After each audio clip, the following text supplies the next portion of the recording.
On the first day of school, you brought 2 little toddlers to the teacher, claiming they were her biological daughters. Unexpectedly, the usually aloof and yandere teacher scooped up the 2 little cuties and kept kissing your cheeks right beside her. At the school gate, you were happily munching on your digital pickles when suddenly, a voice called out "Daddy" right next to your ear, followed by a heavy blow to your stomach. What, did someone actually attack you? How rude. You looked down to see a small, round head buried in your waist. You couldn't help but chuckle. It was just a kid, and a little lowly at that. "Hey there, kiddo, let go of me. I'm not your daddy." The little lowly released you, her eyes welling up with tears as she asked, "Daddy, don't you want me anymore?" What the heck? Is this kid's eyesight okay? I'm only 18, do I really look that old? While you were still processing the situation, the little white-dressed lowly in front of you was grabbed by another equally adorable but more stern-faced little lowly in a blue dress. The blue-dressed lowly scolded, "Sis, can you please stop running around?" The white-dressed lowly beside her burst into tears, crying,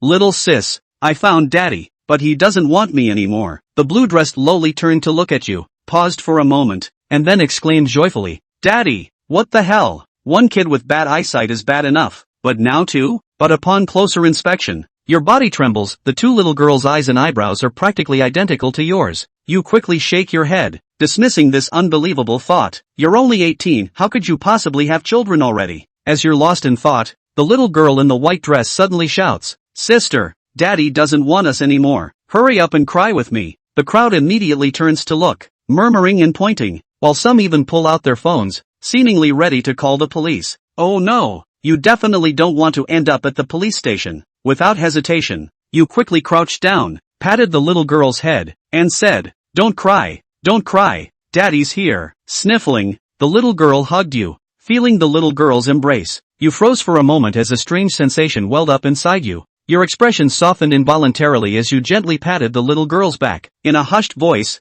you asked the other delighted little girl in the blue dress, "Sweetie, what's your name? Where's your mommy?" As soon as the words fell, the pretty little girl in a blue dress hugged your neck and said, "Daddy, there's a red dot behind your apple, and I also know you fell into a manure pit when you were little." Your pupils dilated sharply. Could she really be your daughter? You quickly covered the little girl's mouth and said, "Daddy believes you." "Stop talking." The little girl pouted and said, "Daddy, you're way too excited." Were you excited? Feeling a bit guilty, you looked at her rosy little face and couldn't resist giving it a gentle pinch. "Little one, what's your name?" "Daddy, I'm Lin Jinsui, the younger sister. You can call me Sui Sui. My sister is called Emolyoshia, and we're twins." The seemingly aloof little girl in front of you turned out to be the younger sister, while the crybaby was the older one. Quite the contrast. You glanced around and said, "Daddy has a lot of questions for you. Let's go sit over there." "Okay, Daddy." Lin Jinsui nodded obediently. You look down at Emolyoshia in your arms and suddenly realize your older sister has fallen asleep clutching your clothes. A whirlwind of thoughts fills your mind, and your heart aches a little. Judging from the little one's earlier behavior,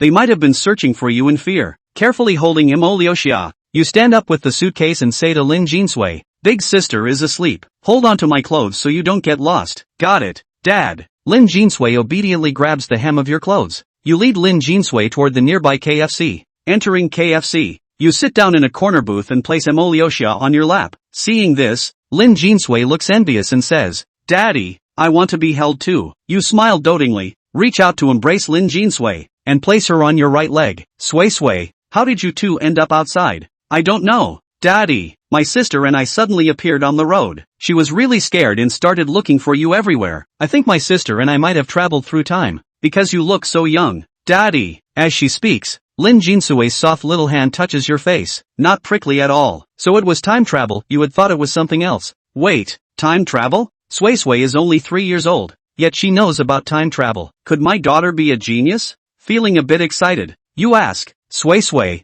do you understand what you're saying?" A mischievous glint flashes in Lin Jinsui's eyes as she replies, "Of course I do. I might have traveled back to when Daddy was young. I'm a genius. Aren't you surprised?" He, as expected of your own daughter? You grinned foolishly. Lin Jinsui poked your cheek and said, "Dad, I know you're happy that I'm a genius, but you shouldn't be this overjoyed." You snapped out of it, your ears turning red. No, you had to maintain your dignity as a father in front of your daughter. You said, "What do you know? The fact that my daughter is a genius proves that I'm the genius among geniuses. By the way, Sui Sui, how old are you now? How old is Daddy?" Sui Sui is 3 years old, and Daddy is already 27. Practically an old man. 27 years old, doesn't that mean he got married and had kids not long after graduating from college? Your heart pounds wildly. Then who is your mom? Mom's name is Liu Ruyan. She's a university professor. A professor? Hello, teacher. What? Teacher? You shouted in shock, immediately drawing the attention of those around you. You quickly put on an awkward smile, thinking to yourself that you were actually involved in a student-teacher romance. But that's all in the past now, you need to look forward. Want to grab something to eat? Sway sway? Lin Jinsui's eyes lit up as she said,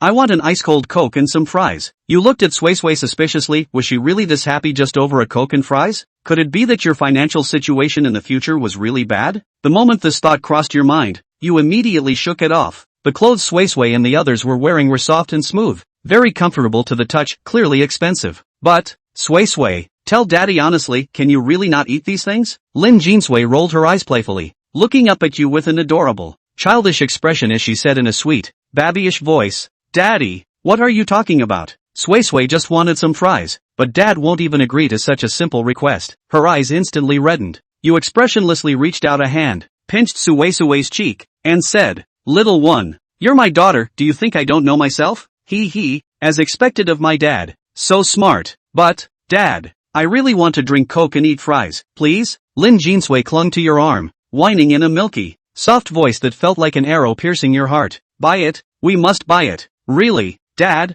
You're a real man, so you better keep your word. Don't worry, you took out your phone to order food. When Lin Jinsui's voice rang in your ears, Dad, should we wake up sister and order something for her too? Well, no need. It's not like it's anything expensive. Alright then, sister. It's not my fault. Dad won't let you eat. Lin Jinsui lowered her head, a slight smirk curling at the corners of her mouth. After scanning the QR code to order, you fell into thought. Liu Ruyan's surname is Liu, and the little one's names contain the character Liu. It seems the future you really loved her. But why does this name sound familiar? Sway Sway, do you have any photos of Mom? Lin Jinsui shook her head. Do you want to go find Mom? Yeah. I also want to see what Mom looks like to have such adorable daughters. You chuckled, rubbing your cheek against Lin Jinsui's soft, chubby face, and said, Mom seems to work at Shudu University, the same school as Dad. Shudu University? Liu Ruyan, something suddenly clicked in your mind. Where had you seen that before? Quickly opening the chat app, you entered the dorm group and asked, Guys, has anyone heard of the name Liu Ruyan? Your roommate replied, The prodigal son returns. Why are you asking about that? Did Professor Liu come looking for you? She's the teacher of your elective course. Upon reading this, you finally remember Liu Ruyan, the aloof and enchanting star professor at Shu Capital University, the unattainable flower, the dream of every man. You actually managed to win her over. This is just too amazing. You glance at your phone, then look down at the two daughters in your arms. Maybe it's better to get a paternity test done. I searched for the hospital, and it's a half-hour taxi ride away, just in time to have lunch outside the hospital. Don't eat too much now. We'll have lunch soon. Got it. Dad, how old are you now? 18. Why, 18? Then Mom would only be 25? I really want to see what Mom looks like now. Dad, take us to see Mom later. Looking at Lin Jinsui's hopeful expression, guilt washes over you. You need to get the proof first. Only with that can you confidently tell Liu Ruyan these are her daughters. Dad, is that a no? Lin Jinsui pouts, visibly disappointed. Dad has some things to take care of. I'll take you to find Mom this afternoon. Lin Su looked at the time and said,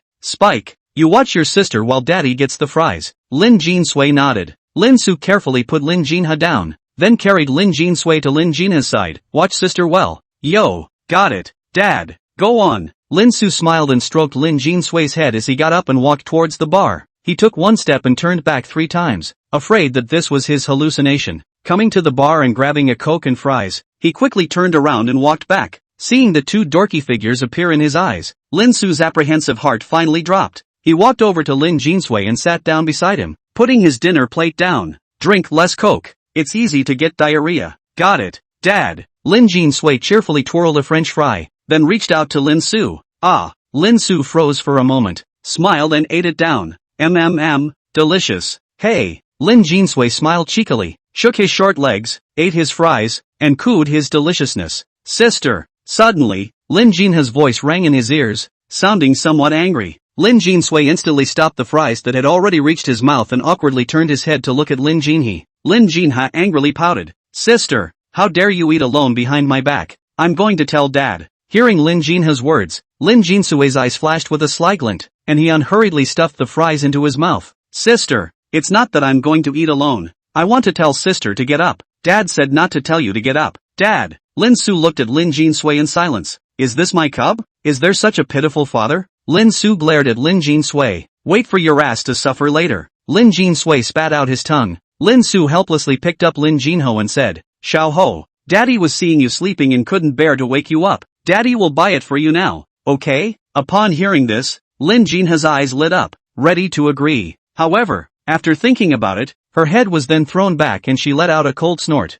How about this? Double? As the words fell, Lin Jinha immediately turned her head and smiled. Dad, you can't lie to people Noi. It's not a good boy to lie. Yes, yes, yes, and you're lecturing Daddy. However, I'm not a child though. Lin Su smiled and pinched Lin Jinha's soft cheeks. Chapter 3, One must not be played like a dog. Spike, why don't you eat with your sister first? I'll order another. Good. Sister, here. Lin Jinsui picked up a French fry and handed it to Lin Jinhe. Lin Jinhe smiled and finished eating before speaking. Sister, you're so nice. Not bad for a sister. Just good for coaxing. After ordering 2 orders of fries and a Coke, Lin Su rested her cheeks on the side and watched them with a smirk. I didn't realize I had a daughter. It was magic. However, the most magical of all had to be the fact that it was actually the daughter of himself and Prof. Jean. That's the school's high ridge flower. An unattainable existence. I don't know how I got together with her. Spike. How did Dad get with Mom? Hearing Lin Su's words, an inexplicable light flashed in Lin Jinsui's eyes. She shook her head. Dad, I don't know. I'm still just an ordinary 3-year-old child. I don't remember many things. The corner of Lin Su's mouth twitched. Why did it feel like this daughter of his was so diabolical? Could it be that Jin Qingxue was also this dark? Then he mustn't be treated like a dog. Lin Su imagined the scene, seemingly doing Jin Qingxue's. He shook his head in a hurry. I'm a man. Man, a real man can't be like this. Well, that would disappoint my brother. Lin Su picked up his cell phone and looked at the good hotels near the school. Once the results of the paternity test come back, he or she will head straight to school. Of course the daughters had to be placed first. After selecting for a while, Lin Su chose a $1,000 room. After all, it was a girl and still only 3 years old. It had to be safe and hygienic. Shua, what are you going to eat for lunch later? Lin Jinha turned around and looked at Lin Su suspiciously. Dad, aren't we going home to eat? Lin Su froze for a moment. It seemed that Lin Jinha was the dopey type and didn't see that she had crossed over. He smiled and stroked Lin Jinha's little head and said, Today we'll eat outside. Then I want to eat KFC. Lin Jinha's eyes lit up and she opened her mouth. Lin Su was a bit puzzled. How come they all like fast food? Daddy, Mommy doesn't usually let us eat these fried foods. Yeah? Then let Daddy teach your moms a lesson. My daughter can have whatever she wants. Lin Jinsui didn't say anything, just lowered his head and took a sip of Coke. However, he could see a scent of contempt from Lin Jinsui. Dad, don't you brag. You wouldn't dare fart a word Mom says. Lin Jinha instigated a finger on the side and said. Lin Su laughed and reached out to pinch Lin Jinha's cheeks and tugged. Then do you dare in front of Dad nah? Boo dares now. Lin Su let go. Lin Jinha beamed and rubbed her face. Daddy's bad. Lin Jinsui looked at Lin Su with a smile on the side. Dad was so funny when he was young. So, what do you guys want to eat? Let's eat hot and sour noodles. Lin Jinsui spoke. How Shua? Good. Lin Su didn't say anything else and just watched the two eat. A moment later, he touched Lin Jinha. A moment later, he touched Lin Jinsui.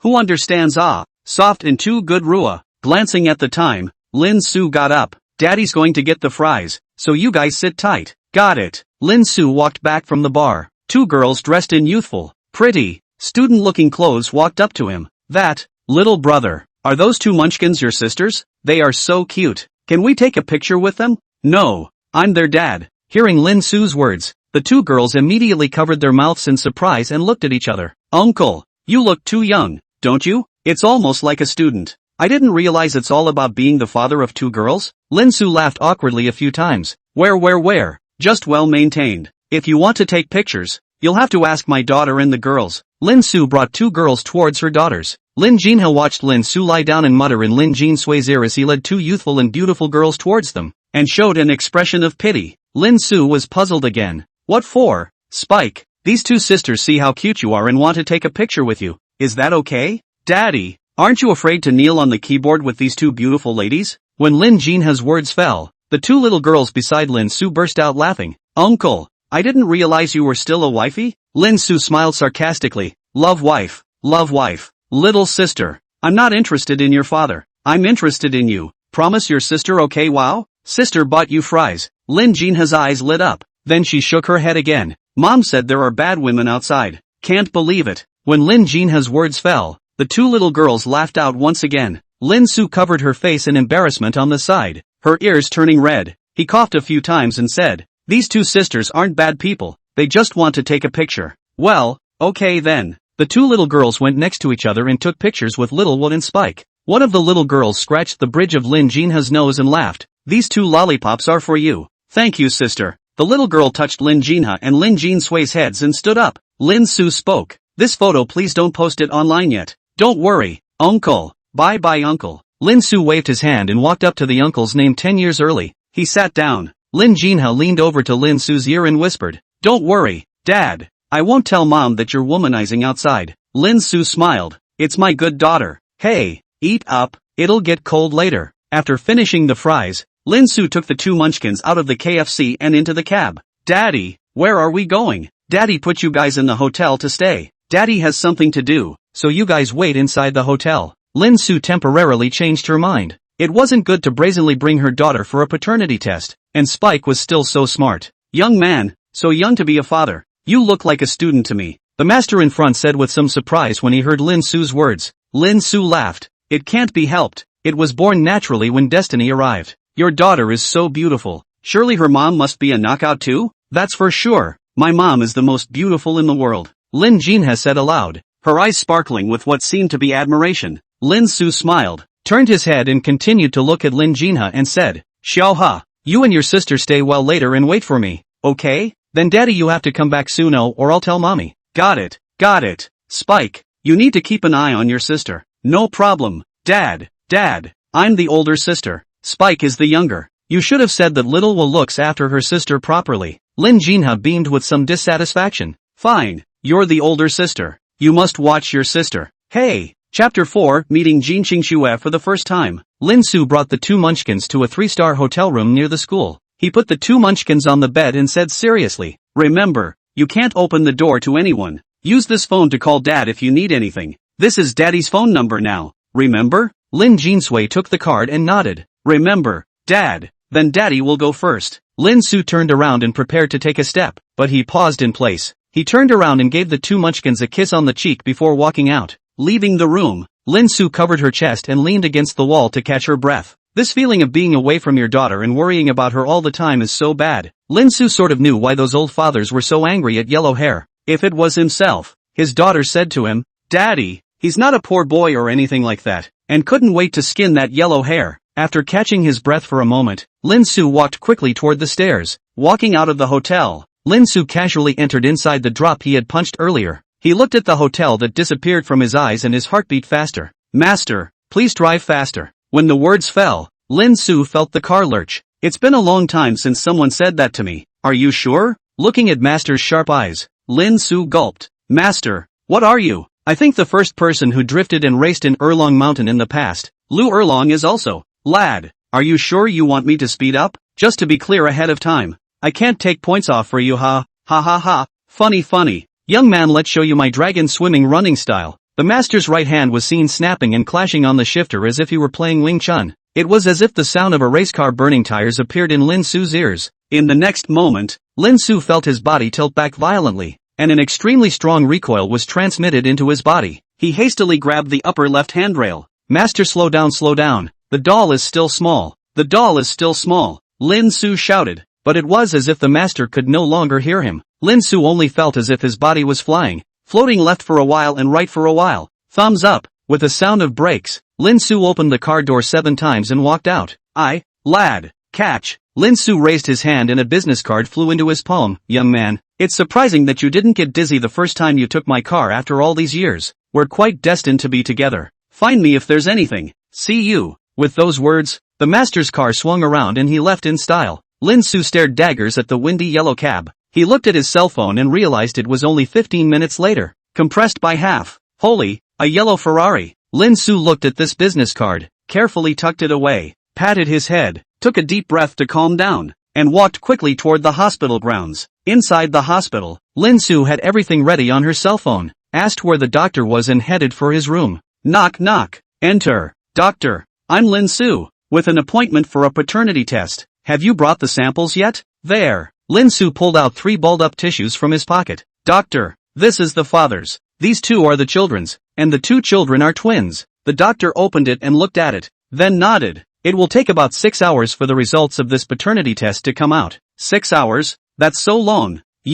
I'll raise the money. It's not a matter of adding money or not. Lin Su raised his palm and extended 5 fingers. Ahem. It's only 3 hours at the earliest. Yes, doctor. Come on. Let's come over here and rerun it and I'll help you streamline the process. Okay, doc. After paying another 50 money, Lin Su walked out the door of the hospital. He looked at the balance of his cell phone and there was still $10,000 left, all of which was his own contribution. It's worth it for your daughter. I just don't know if I'll go back. 1 trip back and forth is an hour, which means you can still stay in the hotel yourself for about an hour. Go back. He was still quite worried about his daughter's safety. Lin Su froze for a moment as she looked at her cell phone, then quickly ran back. Doctor, can the results of this paternity test be checked online? Could be. We'll call you when the time comes, or you can check this website yourself. However, we do have to keep the paper proofs, so you can come and pick them up within 24 hours. That's great. Lin Su used her cell phone to film the URL. Thanks a lot, doctor. Goodbye, doctor.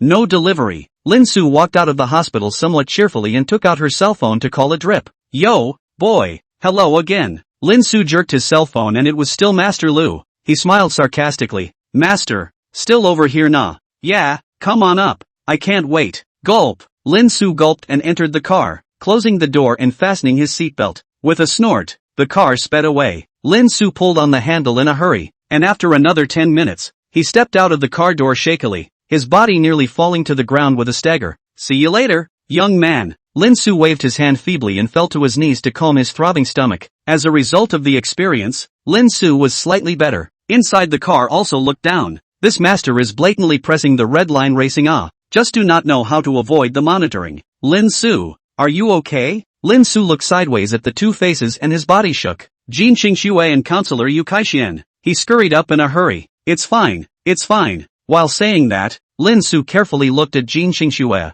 Seeing Jin Qingxue with his own eyes, he realized how beautiful Jin Qingxue really was. Jin Qingxue was dressed in a light green dress, the hem of which was as light as smoke, setting off her skin like snow, long hair like a waterfall, falling softly over her shoulders, the tips of her hair slightly curled, adding a few moments of soft beauty in the cold. Her eyebrows are like a painting, her eyes are clear and cold like a cold pool, her nose is high and straight, her lips are light and elegant, and the whole person seems to come out of an ink painting, with an immortal atmosphere that does not eat earthly fire. Hey, come back to your senses. Hearing Yu Caishuan's voice, Lin Su returned to her senses and blushed. Just now, observing what her daughter's mother looked like was too fascinating. Lin Su, are you alright? Why were you kneeling on the ground just now? It's okay, I got a little carsick earlier. As the words turned, Yu Kaixian said seriously, oh, you're all the way back here, and you're still not going to class? Teacher, I have something else. Lin Su glanced at Jin Qingxue, pondering whether or not to directly bring Jin Qingxue to meet his daughter. Still watching? Yu Kaixian gently lifted Lin Su's calf. Is it that pretty? No. Lin Su waved his hand. As soon as the words fell, Lin Su felt a gaze with a chilling aura strike him. He quickly said, Professor Jin, it's so good looking that you can't take your eyes off it. I can't do it. This is the kind of impression you leave when you just meet. Poof, forget it, too lazy to talk to you. Remember to go to class. We'll leave first. Wait. Chapter 5, Getting Contacts. What is it? Lin Su gritted his teeth and looked at Jin Qingxue and spoke. Professor Jin, I took your class earlier and took a leave of absence to go home without going. This afternoon, I wanted to come to you to ask for advice on the previous class. As the words fell, Jin Qingxue's eyes, which were like cold pools, looked at Lin Su, and after 2 or 3 seconds of silence, a voice as pleasant as a silver bell came into his ears. What's your name? Rin Su. 1958800666100. This is my number. Remember? Lin Su pulled out his cell phone and wrote the number down. Just in case.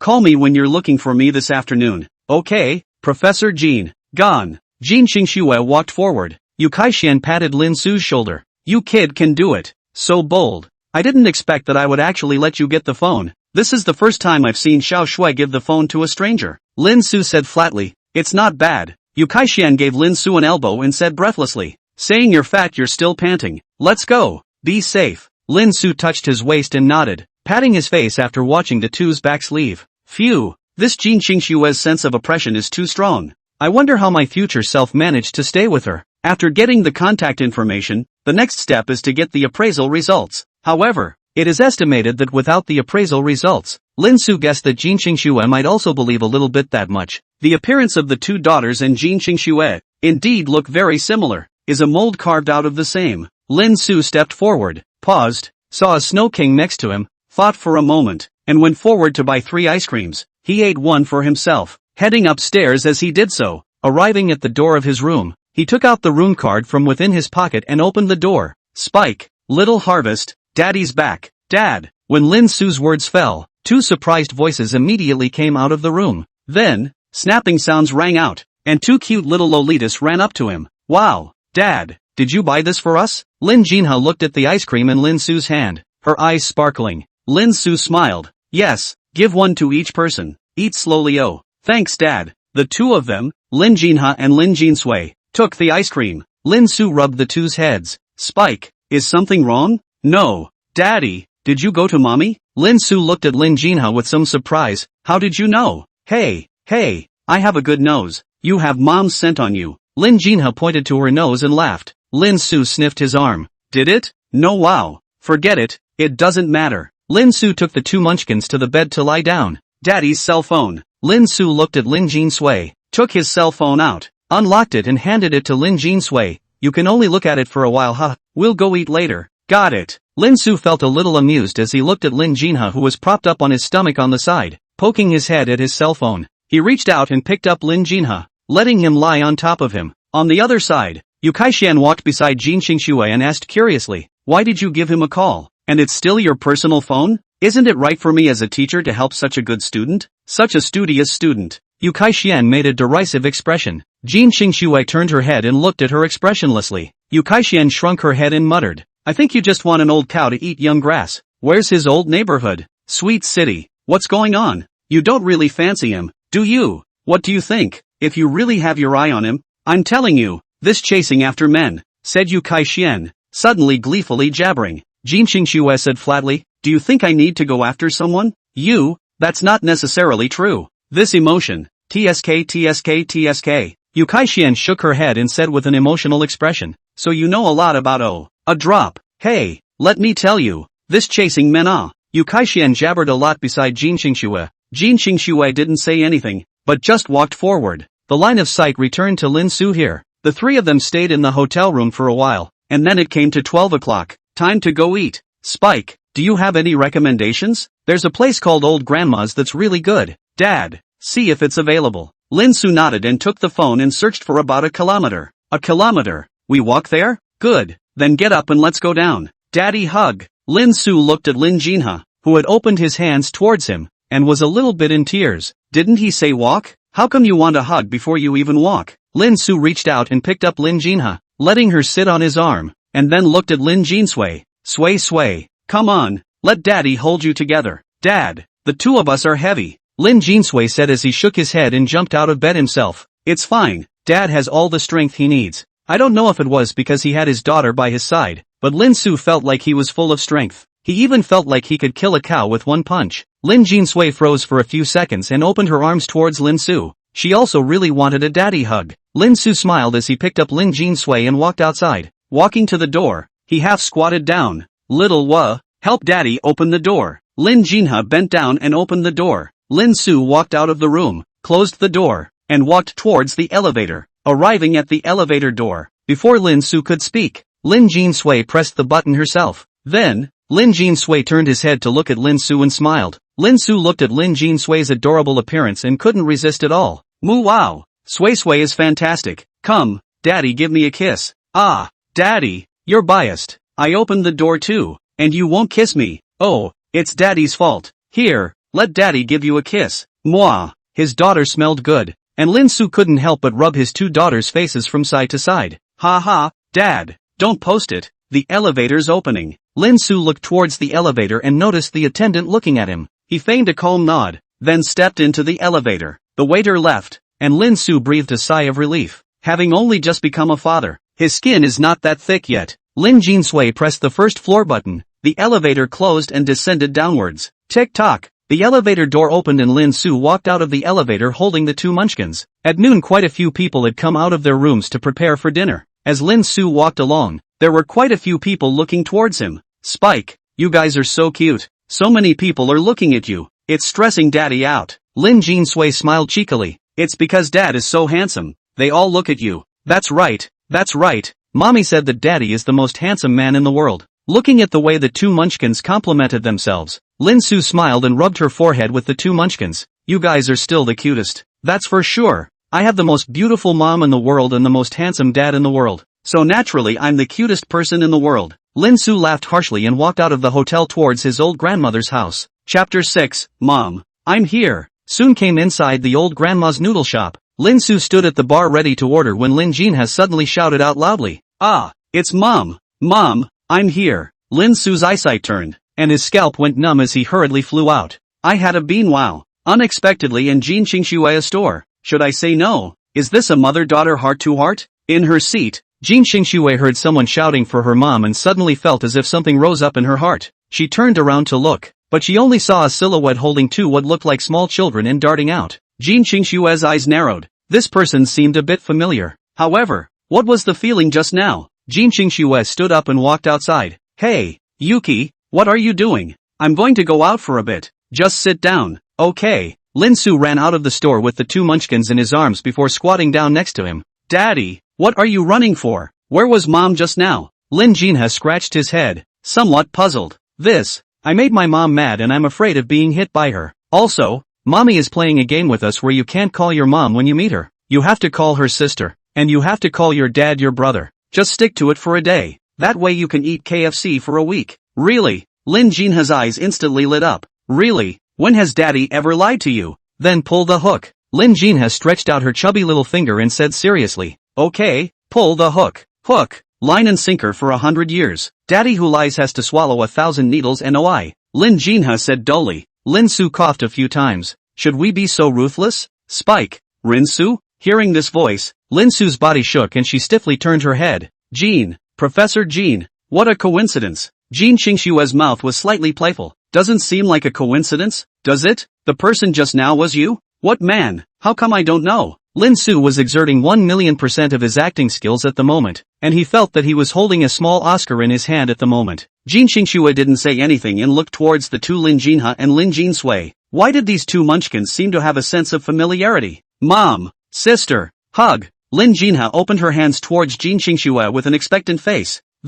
Somehow, Jin Qingshui felt as if she couldn't resist. Lin Su looked at Jin Qingshui right after Lin Jinha's words. Jin Qingshui slowly bent her waist. It seemed that there was still a connection between mother and daughter. Lin Su let go. Lin Jinha stood on the ground, and Jin Qingshui hugged her. At that moment, Jin Qingshui felt a shiver run through her body, as if something had returned, and a smile couldn't help but appear on her face. Lin Su froze as he looked at Jin Qingshui's smile. Jin Qingshui's smile was like the first melting of frost, a hint of warmth in the coldness, as if the spring sunlight was sprinkled on the snow, pure and dazzling. Poke. Feeling the fingers on his waist, Lin Su turned back around, stood up holding Lin Jinsui, and spoke. Professor Jean, eating noodles here? Jin Qingshui nodded. You're here to eat too, aren't you? Lin Su nodded. Let's go together. Okay. The two of them each held a munchkin and walked towards the store. Jin Qingshui looked at Lin Jinsui and Lin Su's arms who had been looking at her, and after thinking for a while, she spoke. Can you let me hold this little one? Lin Su looked down at Lin Jinsui,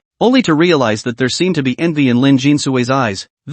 Can you afford to hold it? For that little distance, I'm still okay. Lin Su raised Lin Jinsui. Jin Qingshui took Lin Jinsui and looked at the two munchkins in her arms. Jin Qingshui felt her heart trembling. What kind of feeling was this? She didn't know, but it fascinated her. Is this your sister? Lin Su froze for a second, then nodded. Jin Qingshui looked at Lin Su's face, an unknown light flickering in her eyes. What are their names? The one on your left is the younger sister, called Lin Jinsui. Jin as in Jin Chung Shui, Sui as in rice spike. The one on your right is the older sister, Lin Jinha, Wa of Wa. Jin Qingshui's Jin. Jin Qingshui looked at Lin Su and didn't say anything. She just held the two munchkins and quietly walked into the store. Professor Jean, why don't you take them to sit down? I'll order the food first. Jin Qingshui nodded and carried the two munchkins inward. Yu Kaixian was sitting there playing with her cell phone in boredom. When she heard footsteps and looked up, she was so shocked that her cell phone fell from her hand. Dazedly, Yu Kaixuan pointed at Lin Jinha and Lin Jinsui. Sister Kaixuan. Good. Lin Jinha shook her hand in greeting towards Yu Kaixuan. Lin Jinsui secretly said a bad word and turned her head to look at her mother, realizing that her mother hadn't changed much. Her heart sighed in relief. Yuki, this.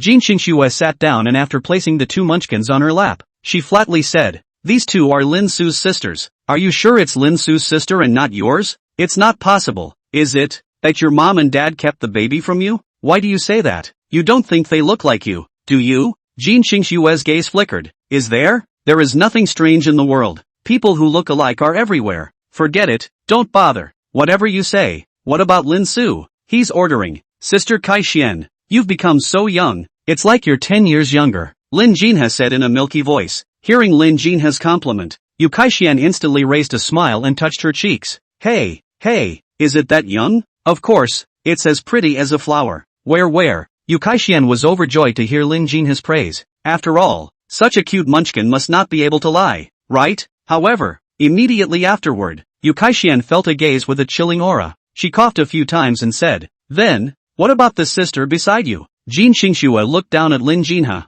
Lin Jinha sunnily said, "This sister is the best-looking person in the world." Hearing Lin Jinha's words, the corners of Jin Xingxue's mouth rose slightly as she looked at Yu Kaixuan with some complacency. Yu Kaixuan was a bit unconvinced. "Well, what about your mom?" "Mom, this sister is just as beautiful as mom." Lin Jinsui immediately spoke up. "Isn't that right, sister?" "Aha." Lin Jinsui opened her mouth to speak, and Yu Kaixuan turned her eyes to her. Why did it feel like there was something wrong with this little lowly Sister Kaixuan? You won't be able to tell. However, Yu Kaixuan didn't see anything. "Little Shui, I'm ordering you the same hot and sour noodles you love so much." Jin Xingxue nodded slightly. At this time, Lin Su walked over from the side. Lin Su looked at the seats of a few people and had to turn his head to Yu Kaixuan. "Sister Yu, I'll sit next to you. Sit down." Lin Su sat down and looked at Lin Jinsui. Lin Jinsui slightly shook her head. Lin Su breathed a sigh of relief. It seemed that Xiao He didn't say anything nonsense. Chapter 7 Dining with Jin Xingxue.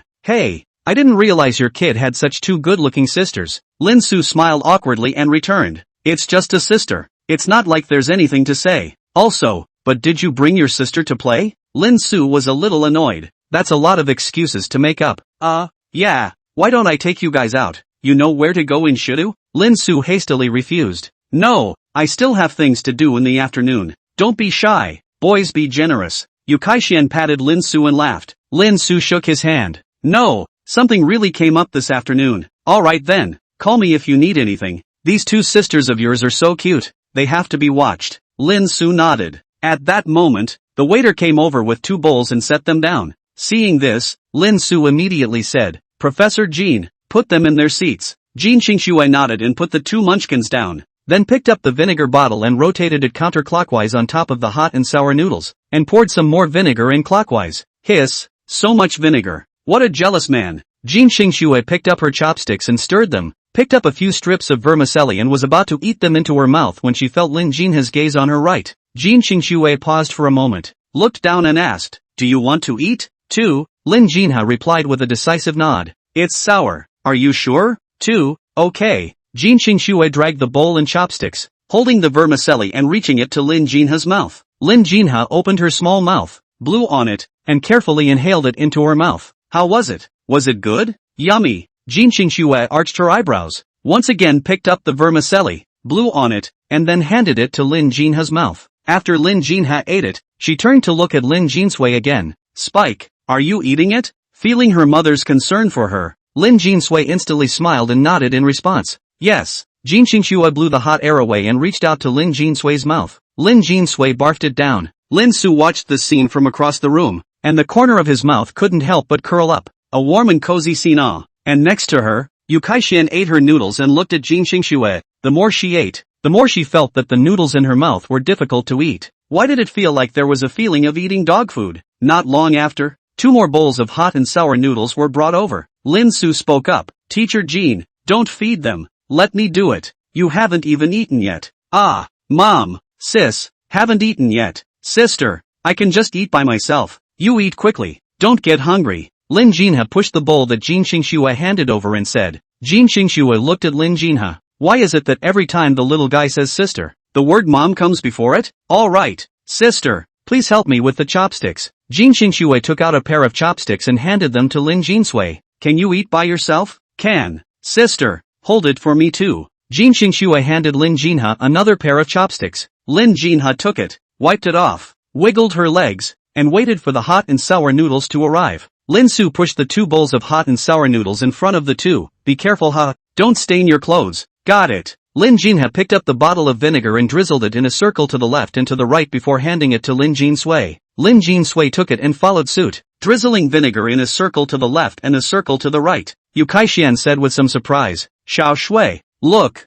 the little guy's habit of eating hot and sour noodles is the same as yours. Hey. Lin Su hurriedly said. Professor Jin, you didn't even get to eat anything. Why don't I order a bowl in? Jin Xingxue was interrupted in her thoughts by Lin Su's words and looked at Lin Su, then nodded. Trouble you. No trouble. Trouble you to keep an eye on them. Jin Xingxue nodded slightly. Lin Su got up and walked towards the bar, ordering 2 bowls of hot and sour noodles before walking back. Lin Su sat down, took out Liu Erlong's business card, and entered Liu Erlong's cell phone number. Yu Kaixian teasingly elbowed Lin Su from the side. A girl's phone? Ha? Lin Su subconsciously looked up at Jin Xingxue. There was no change. A master driver's phone number. What are you saving him for? Is it hard to believe that he's going to take you to wash your feet? Lin Su put away his business card and looked at Yu Kaixian breathlessly. Sister Yu, it's your brain that should go for a wash. Cut. Lin Su shook his head, opened Dushin, and swiped away in boredom. Before long, 2 bowls of hot and sour noodles were brought over. Lin Su took his own bowl, picked up his chopsticks, and directly ate it. Dad, brother, don't you put vinegar in it? What's wrong with not releasing? Lin Su looked up at Lin Jinha and asked suspiciously. My sister said that hot and sour noodles are only good if you put vinegar in them. I don't like too much vinegar. Then you wait to be cleaned up by your sister. Lin Su glanced at Jin Xingxue. Holy beans. No way. Just by not putting vinegar in would be cleaned up. How violent would it have to be? I will not put vinegar. What can you do to me? Lin Su took a big mouthful and shivered. Lin Jinsui looked at Lin Su's appearance and shook his head. Nowadays, dads are really arrogant. Soon after eating 2 servings of hot and sour noodles, the time had come to 12:30 p.m. Lin Su counted the time. It was still early to get the results. Looking at Lin Jinha and Lin Jinsui, the 2 of them were lying in Jin Xingxue's arms, squinting their eyes, looking very cozy, and Jin Xingxue was also hugging them both with a gentle face. Yuki, after dinner, should we go? Jin Xingxue's hand that was touching Lin Jinha's head paused for a moment, turned her head to look at Lin Su, and spoke. You're here now, and you're fine in the afternoon. Why don't you follow us back? I'll just happen to give you an overview of what you learned in class the other day. When Jin Xingxue spoke, Yu Kaixian looked at her in shock. She didn't hear it wrong, did she? Jin Xingxue actually invited a man to her room? Lin Su looked at Lin Jinha and Lin Jinsui. In case the 2 of them fell asleep, wouldn't they really have to teach a lesson themselves? He hadn't even gotten to juggle himself yet, but the daughters should really want to be with their mom. My sister is still here. It won't bother you, Professor Jin, will it? No. Wah, Spike, are you going to sister's? Lin Jinha opened her eyes a little confused. Going home? Lin Su was startled, then quickly turned toward Lin Jinsui and asked, Sui, going to my sister's place or not? Lin Jinsui deflated his mouth when he heard Lin Su's 2 calls. Oh my dad, what are you wimping out for? Go, then I'll trouble you. Professor Jin, no trouble, let's go. Professor Jin, give me the baby. You're too tired to carry it. Jin Xingxue looked at the 2 babies in her arms, not wanting to give them away, but the 2 hugged together were too heavy. Can you 2 hold it? Why does it feel like I've heard that somewhere before? Lin Su nodded. Jin Xingxue sighed and said, then you hold it. Lin Su first picked up the left-handed Lin Jinsui carefully without touching Jin Xingxue's body, and then prepared to pick up Lin Jinhe, which only at this time, Lin Jinha hugged Jin Xingxue's body tightly and said in a daze, don't, I want mommy to hug. Lin Su froze in place all of a sudden and turned her head to look at Jin Xingxue. Jin Xingxue didn't change much and just said flatly, since the child asked me to hold it, then I'll hold it. 1. I can still afford to hold. Lin Su nodded and stepped aside. Jin Xingxue hugged Lin Jinha and stood up. Yu Kaixian was silent as she watched the image of the 2 of them holding the child from behind. Are you really not a family? Chapter 8, they're my daughters, aren't they? Go. Jin Xingxue hugged Lin Jinha and walked outside. Lin Su also quickly followed. Yu Kaixian watched their departing backs in silence from behind. Aren't they forgetting something? Lin Su walked to the door, stopped, and said with some doubt, aren't we forgetting something? Yes? Sister Kaixian didn't follow. Lin Jinsui vocalized. The two of them looked backward, only to see Yu Kaixuan walking over expressionlessly. You too. Hey, forget it, it's hot and I'm too lazy to talk to you. Yu Kaixuan squeezed out from between the two men and quickly walked outside. Jin Xingxue and Lin Su followed behind Yu Kaixuan. The two of them, Lin Su and Jin Xingxue, walked down the road holding their children, attracting the attention of many people. Many people stopped and looked at the two of them. This couple is so good looking and their kids are so cute.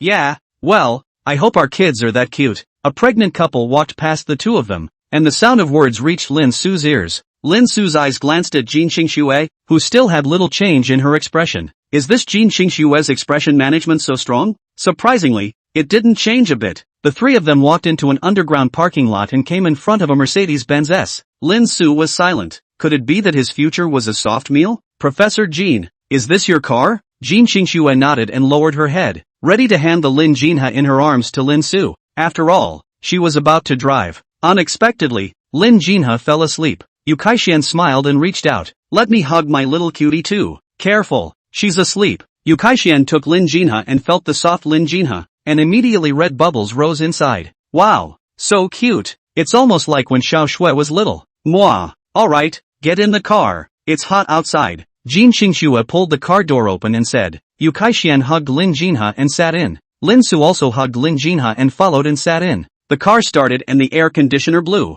Lin Su adjusted the direction of the air coming out so that the child wouldn't get cold. Spike, want to go to bed? Trying to sleep. But, Daddy, I have to see you when I wake up from my nap. Yo, Lin Su smiled and touched Lin Jinsui's head. Don't worry, Daddy will always be with you. Hearing Lin Su's words, only then did Lin Jinsui lay down in Lin Su's arms with peace of mind and closed her eyes. She was just a 3-year-old little child, before she suddenly disappeared from her home and appeared in an unfamiliar place. She was also scared alright. If she hadn't found her father, she was afraid that she would have broken down as well. Lin Su looked at Lin Jinsui, whose breathing was rapidly stabilizing, and a smile could not help but appear on his face. After all, it's a child acting mature, or a 3-year-old. Both children fell asleep and the whole car was quiet. The car drove smoothly. Lin Su looked at Jin Xingxue in the driver's seat and couldn't help but have his thoughts turn over. This was the mother of his daughters. Would he be with her in the future? Is he worthy of her? He himself was just a countryside child. As Lin Su thought about it,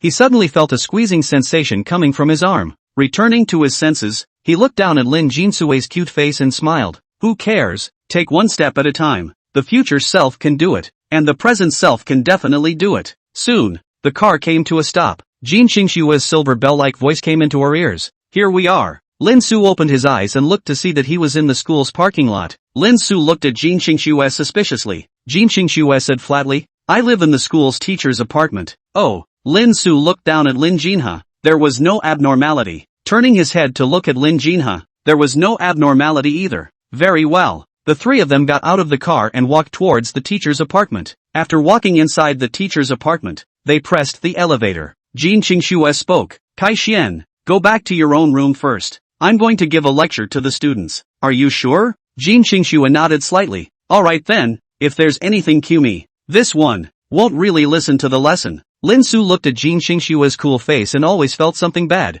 The elevator opened and several people entered the elevator. The elevator closed and moved upward, stopping within 10 seconds or so. Go! Jin Xingxue led the way out to a 205th door. After Jin Xingxue took out her key and opened the door, she spoke. Give me the child. Yu Kaixuan looked at the feeling of Jin Xingxue opening her hand and saying that she would give her the child, and she always felt that there was something wrong. Aren't you a mother fetus solo? How do you say that holding a child speaks so familiarly? Yu Kaixuan lowered her head and kissed Lin Jinha, somewhat reluctantly handing it to Jin Xingxue. I'll go first. Jin Xingxue nodded slightly, then turned her head to Lin Su. Come in, there's no need to change your shoes. Excuse me. Lin Su entered and closed the door behind him. Jin Xingxue continued. The children are asleep. Put them in bed first. Good. Lin Su followed Jin Xingxue to a room and stopped his feet. Professor Jin, this is your room, right? I won't go in, so you carry the two of them in. Jin Xingxue nodded slightly, opened the door to the room, and walked in carrying Lin Jinha. She lifted the quilt and put Lin Jinha down, tenderly stroking the hair on Lin Jinha's forehead, then picked up the air conditioner remote control on the bedside table and turned the air conditioner on. Then,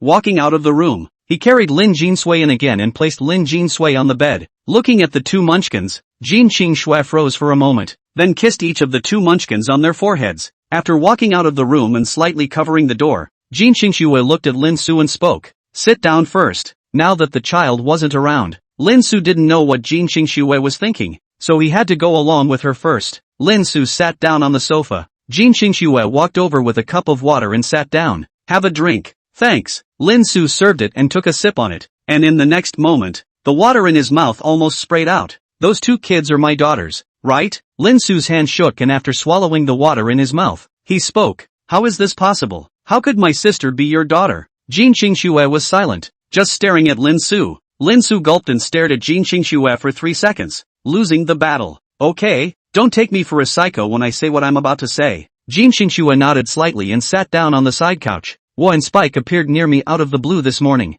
They said that I was their father. At first, I didn't believe it, but after Spike said something, I did. They traveled back from the future and are our daughters. When you look at them, don't they look like us? And there's something special about holding them. Jin Xingxue nodded slightly. There is indeed a special feeling. It's marvelous. I had a paternity test done, and I wanted to wait for the results to come back to you. I didn't expect that I would run into you at dinner, and that you would see it. Jin Xingxue spoke. The two little ones look so much like me. It's hard not to see them. Moreover, every time they call me, they pause at the word mom, and when they call you, they pause at the word dad. So what do you think? This daughter? What's your attitude? Chapter 9, is this what it's like to be a mom? I'm basically convinced. My two daughters are adorable and there's no way I'm abandoning them. But I'll need a paternity test as well. When are the results of your paternity test coming out? Hearing Jin Xingxue's words, Lin Su was relieved. It was good that Jin Xingxue wasn't the kind of person who didn't like children. Around 2 in the afternoon. 2 p.m. is pretty soon.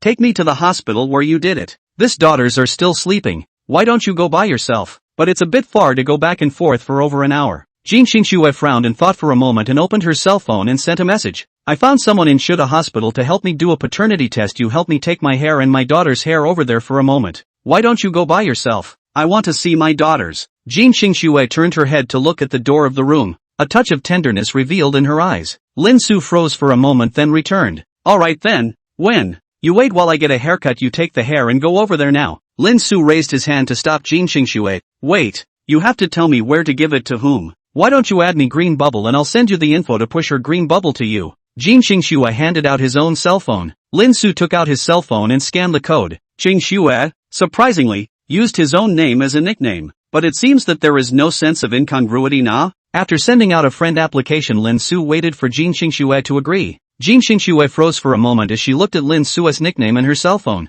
Chop's sister Su. Is this what the Sea King meant? Jin Xingxue looked up and asked. What does your Green Bubble nickname mean? Oh, it's a fictional novel where the main character is nicknamed Chop's sister Su. Jin Xingxue secretly nodded and checked later. Okay, I sent it to you. She's my friend, just add her. Just remember not to reveal that it's me doing the paternity test for the time being. Just find a random excuse. Okay, you wait here while I get my hair. Lin Su nodded slightly and Jin Xingxue turned to leave, after a while walking back with 2 sealed plastic bags. This one is mine, this one is was, and this one is Spike's. Lin Su got up and reached out to take it and put it inside his left and right pockets. I'll go first then. Jin Xingxue nodded, and Lin Su turned to leave. The door closed with a click. Jin Xingxue walked to the door of her room and changed into her slippers and entered inside the bedroom. Jin Xingxue sat on the edge of the bed with eyes full of tenderness and looked at Lin Jinha and Lin Jinhui. So is this what it feels like to be a mother? Thinking for a while, Jin Xingxue picked up the cell phone, her delicate fingers tapping on the phone. On the other side, Lin Su walked towards the outside of the school, and when he reached the area of the school building, a familiar voice came from behind him.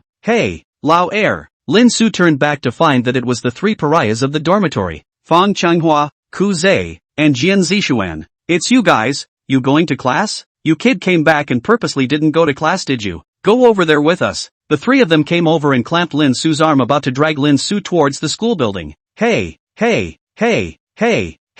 I've got a thing and I can't make it to class? What can a single dog like you be up to? I'm telling you, there's a sister who's been looking for you for the past few days while you've been away. Lin Su froze for a moment. There are still sisters looking for me, but I now have a daughter. How can I care about these children's love? But it's still time to ask. Who? Don't know, say it's your high school friend. Lin Su stayed frozen. High school classmates will not be her. But it is her, and how he was just fooling himself before. What's the name? Called Su Isin. This girl can look good, school flower level. You would still know such a beautiful girl. Introduced to dad to know. Don't know my high school classmates too well, but I'm really in a hurry to put me down. Lin Su's body swung. Kaze and Fong Chenghua loosened their hands. Lin Su landed and smoothed his clothes and hair. He was now a milkman. Personnel had to pay attention to the line. Oh, Dick's still alive and doing hair after a whole year of not seeing him. Fong Chenghua reached out and tried to ruffle Lin Su's hair. Lin Su a pick up chemical hair while Fong Chenghua threw aside. Okay, not to mess with you guys, I have something. You guys go to class. Jian Zixuan opened his mouth and asked, second brother, are you coming back at night? Lin Su stood still and thought for a moment. I don't think it will come back. So, is it a dark night? Let's talk about it tonight. Lin Su waved his hand and walked forward quickly. Then the three of them stood in place and looked at Lin Su's back inside. Handsome, ah, too handsome. The wind xiao xiao shu wei cold. The strong man go and not come back na. Lin Su walked out of the school gate and took a drop and drove towards Shuda Hospital. Soon came to the hospital. Lin Su toward the hospital entrance. While walking, Lin Su while looking for, soon found Jin Xingshue's friend Zhang Yanjun. Zhang Yanjun with a pair of gold glasses wearing a white lab coat, a valiant look, is very eye-catching. Lin Su walked up quickly. Dr. Zhun, you're Lin Su. Yes, give me the stuff. Just give you the stuff. No signatures or anything? No need. Lin Su looked at her skeptically for a few seconds, eventually taking the bag out. This one is for the mother, this one is for the twin daughters. Zhang Yanjun took the bag and worshipped his hand. Okay, you can go. I'll send you the results on WeChat. Lin Su looked at Zhang Yanjun with a black line on his head. This person is not reliable. Sighing, Lin Su turned to leave. Zhang Yanjun watched Lin Su leave and then opened one of the bags and smelled it. His eyes narrowed. I smelled the smell of catnip. Bam! Bam! You're too beautiful, basketball too dangerous. Ouch, what are you doing? Lin Su pulled out her cell phone and picked up the call. Hello, it's me. What is it? Professor Jean? Get 2 pairs of slippers back for the girls. Slippers? Got it. Get yourself a pair. There are no extra slippers in the apartment. Okay. Hanging up the phone, Lin Su looked at the phone and paused. Jin Xingxue, this is accept. Forget about waiting for the results of the paternity test. Lin Su shook her head and hit the drip. Lin Su entered the taxi cab towards the school and soon reached the school. Lin Su out of the school looked around the week to did not find the mother and child store. Supermarkets inside, there are no children's slippers. There should be it. Lin Su looked towards a supermarket not far away and walked inside to look around. Found it. Lin Su's body turned forward. Then a bang sounded. Lin Su looked at the girl who fell backward and hastily pulled her hand, and immediately released his hand after the girl in front of him stabilized herself. Sorry, you're okay. You. Ingwen rubbed her head and was about to curse when she realized that the person in front of her was a handsome man, and she looked a bit high and cold. It's okay, little brother, add a friend. Lin Su immediately and sternly refused. I'm sorry to have a family. After saying that, Lin Su immediately took a step away. Chapter 10, Encountering Female Hooligans. Little brother, don't be so cold. You just bumped into me, hey. It's not too much to ask for me to add you as a buddy. Lin Su stopped and looked at the person in front of him. Youthful and pretty with a sweet face, looks very inviting. Not interested. Hey, the cooler you are, the more I want to conquer you. There's no man I can't conquer. Ingwen's body slowly approached Lin Su's body, and when Lin Su didn't pay attention, the chest wrapping touched Lin Su's arm. Lin Su's body trembled, shocked to look down. See that stick to their own things. Lin Su hastily jerked his arm. Did not expect this person hugged tightly for a moment, actually did not succeed in pulling out. Never experienced this feeling. Lin Su first time, not enjoy but fear. After all, there are still 2 daughters at home, there is a future wife. I'm warning you, any more hugs I'm going to push harder, be careful of hurting you. Can you bear to exert yourself on a beautiful girl like me? Ingwen laughed at Lin Su. The next moment, in her shocked gaze, Lin Su used his right hand to break her hand in a raw manner. This is a true Sigma man, I'm warning you, don't make a move on me or I'll make you fly. Hearing this, Ingwen looked at Lin Su dumbfounded. Is it still an abstract person? Ingwen looked at Lin Su, found his ears at the moment scarlet. Cannot help but the corner of the mouth hooked up. What, well, originally a Shao Chunan. Little brother. Hearing this clip-clopping voice, Lin Su shuddered, quickly taking down 2 pairs of slippers and rushing toward the cash register. Ingwen looked at Lin Su's running back, the corner of his mouth twitched. Am I so scary? Lin Su looked at the girls who did not come after him and sighed in relief. What kind of people, the world is in the wind, have said that I am a family man, still come close to me. Lin Su shook his head and quickly checked out. Taking drag, Lin Su quickly walked toward the school. Behind the Ingwen looked at Lin Su toward the school to go. The figure smiled. Really, is Shu University students. As long as you are not afraid of Shu University to fish you. A smooth journey. Lin Su took the slippers and quickly returned to the front of room 205. And Lin Su gasped and knocked on the door. Click. The door opened. Lin Su lifted his breath and smiled as he looked at Jin Xingxue and said, the stuff is bought back. Jin Xingxue's nose twitched, feeling the scent. Frowning as she looked at Lin Su for a second or two of silence, then said, come in. Lin Su stepped ready to enter but suddenly remembered that he had been pestered by that woman and forgot to buy his own slippers. That Professor Jean, I forgot to buy my slippers. You take the little one's slippers first. I'll go buy them now. No need. Jean Xingxue slightly bent down and took out a pair of pink slippers from the shoe cabinet. This is the one you Kaixian wore, you don't mind. The words fell. Jean Xingxue did not wait for Lin Su's reply to look up, only to realize that Lin Su's eyes were looking at her feet. Seen enough. Lin Su looked back with a blush on his old face. Seen enough, seen enough. Looking at Lin Su, this appearance, Jean Xingxue heart cannot help but rise a teasing feeling. Well, see enough, so to say, or not good enough to look at thee. Hearing Jean Xingxue's words, Lin Su's brain didn't even pass, immediately said, no, didn't see enough. The next moment Lin Su looked at Jean Xingxue's smirking expression. Lin Su patted his mouth. Well, come on in, it's hot outside. Oh. Lin Su entered the door and closed the door and lowered his head to change his shoes, put on the somewhat cramped slippers and straightened up to take a look at Jean Xingxue standing in front of him with water and paper towels. Wipe the sweat off. Thanks. Lin Su took the tissue and touched it haphazardly on his face, and Jean Xingxue frowned and said, is this how you wipe it? Lin Su froze for a moment. How else can I rub it? Jean Xingxue sighed. From the side there took a few pieces of paper. Wipe clean. You have sweat on your body, daughter will dislike it. You also don't want your daughter to be stained with the smell of your sweat, dislike you, right? Hearing Jean Xingxue's words, Lin Su took the paper towel and carefully wiped the sweat from his face and neck clean. Is it good now? Jean Xingxue nodded slightly. Drink some water. Lin Su took it and said thank you. Jean Xingxue turned around and walked towards the sofa. Lin Su followed her. The two of them sat down on the sofa. Lin Su opened her mouth and asked, Professor Jean, is that friend of yours reliable? I gave her something at the entrance of the hospital. You can just call me by my first name from now on. Lin Su froze for a moment, then nodded. Dependable. Jean Xingxue looked at Lin Su's arm and asked, what happened to you outside? Why didn't you buy your own slippers? Lin Su swallowed the words in his mouth as he looked at Jean Xingxue's starry eyes. A girl was pestering me for green bubbles and I forgot to buy them to get rid of him. Jean Xingxue nodded slightly, then got up and said, you rest here for a while, I'll take out the lesson plan and give you a lesson. It's not really a class. Lin Su was surprised. Jean Xingxue looked sideways at Lin Su without saying anything. Lin Su shrunk his neck. Classes are good. You have to learn in class. The corners of Jean Xingxue's mouth rose slightly as she turned around and walked towards the door of another room. After seeing Jean Xingxue go, Lin Su immediately carried out an Azu exhale. Not really want to go to class, I don't want to go to class, Lin Su looked at the location of the toilet. Why don't you go to the toilet yourself and squat for half an hour? That way the identification results will almost come out. I don't know why in front of Jean Xingxue Lin Su always had a feeling of being suppressed. Even his power to kill a cow with one punch was suppressed. But doesn't it seem like this own power has actually increased? Lin Su clenched his fist again, felt no increase, but there was always an illusion that he could kill a cow with one punch. Is it because of his daughter? If his power is really increasing,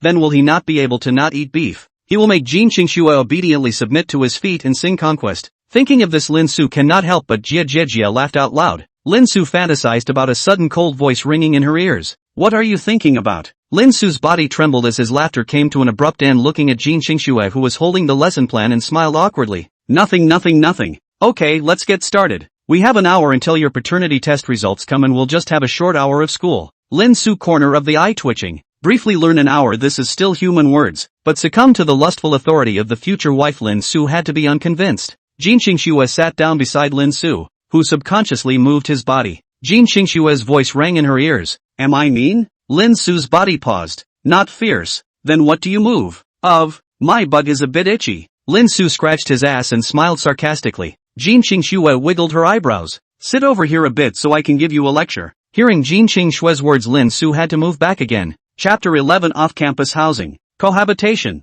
Lin Su moved to the side of Jean Xingxue, suddenly felt a fragrance. So fragrant, where the fragrance of flowers. Lin Su's nose twitched and his eyes rolled. What are you looking for? Jean Xingxue, you have a home to grow flowers? Jean Xingxue froze for a moment, then touched her ear. I guess it's the smell of flower water. What a floral water, kinda smells good. Jean Xingxue gouged out Lin Su. Be serious for class. Lin Su immediately straightened up to make a good student appearance. The corners of Jean Xingxue's mouth rose slightly, turning over the lesson plan in his hand, slightly opened his mouth, and a silver bell-like voice leaped out from it. Sometime later a burst of Lin Su's cell phone beeped, and Lin Su turned back to stare blankly at the lesson plan in his hand. I did something. I can't believe I studied. No. What about the promised college swing? Sons, I'm leaving you. Cell phone rings to see if the results are in. Oh, good. Lin Su came back to his senses and put the lesson plan down, picked up his cell phone and looked at the time. It was almost time. He trembled and put his hand toward the place where the fingerprints were unlocked. Jean Xingxue was also holding her breath next to her. Her surface looked calm, but the pinched and crumpled lesson plan reflected her inner unrest. Lin Su's finger wiggled a few times. Jin Xingxue looked like she could barely resist getting her hands on it when she finally unlocked it.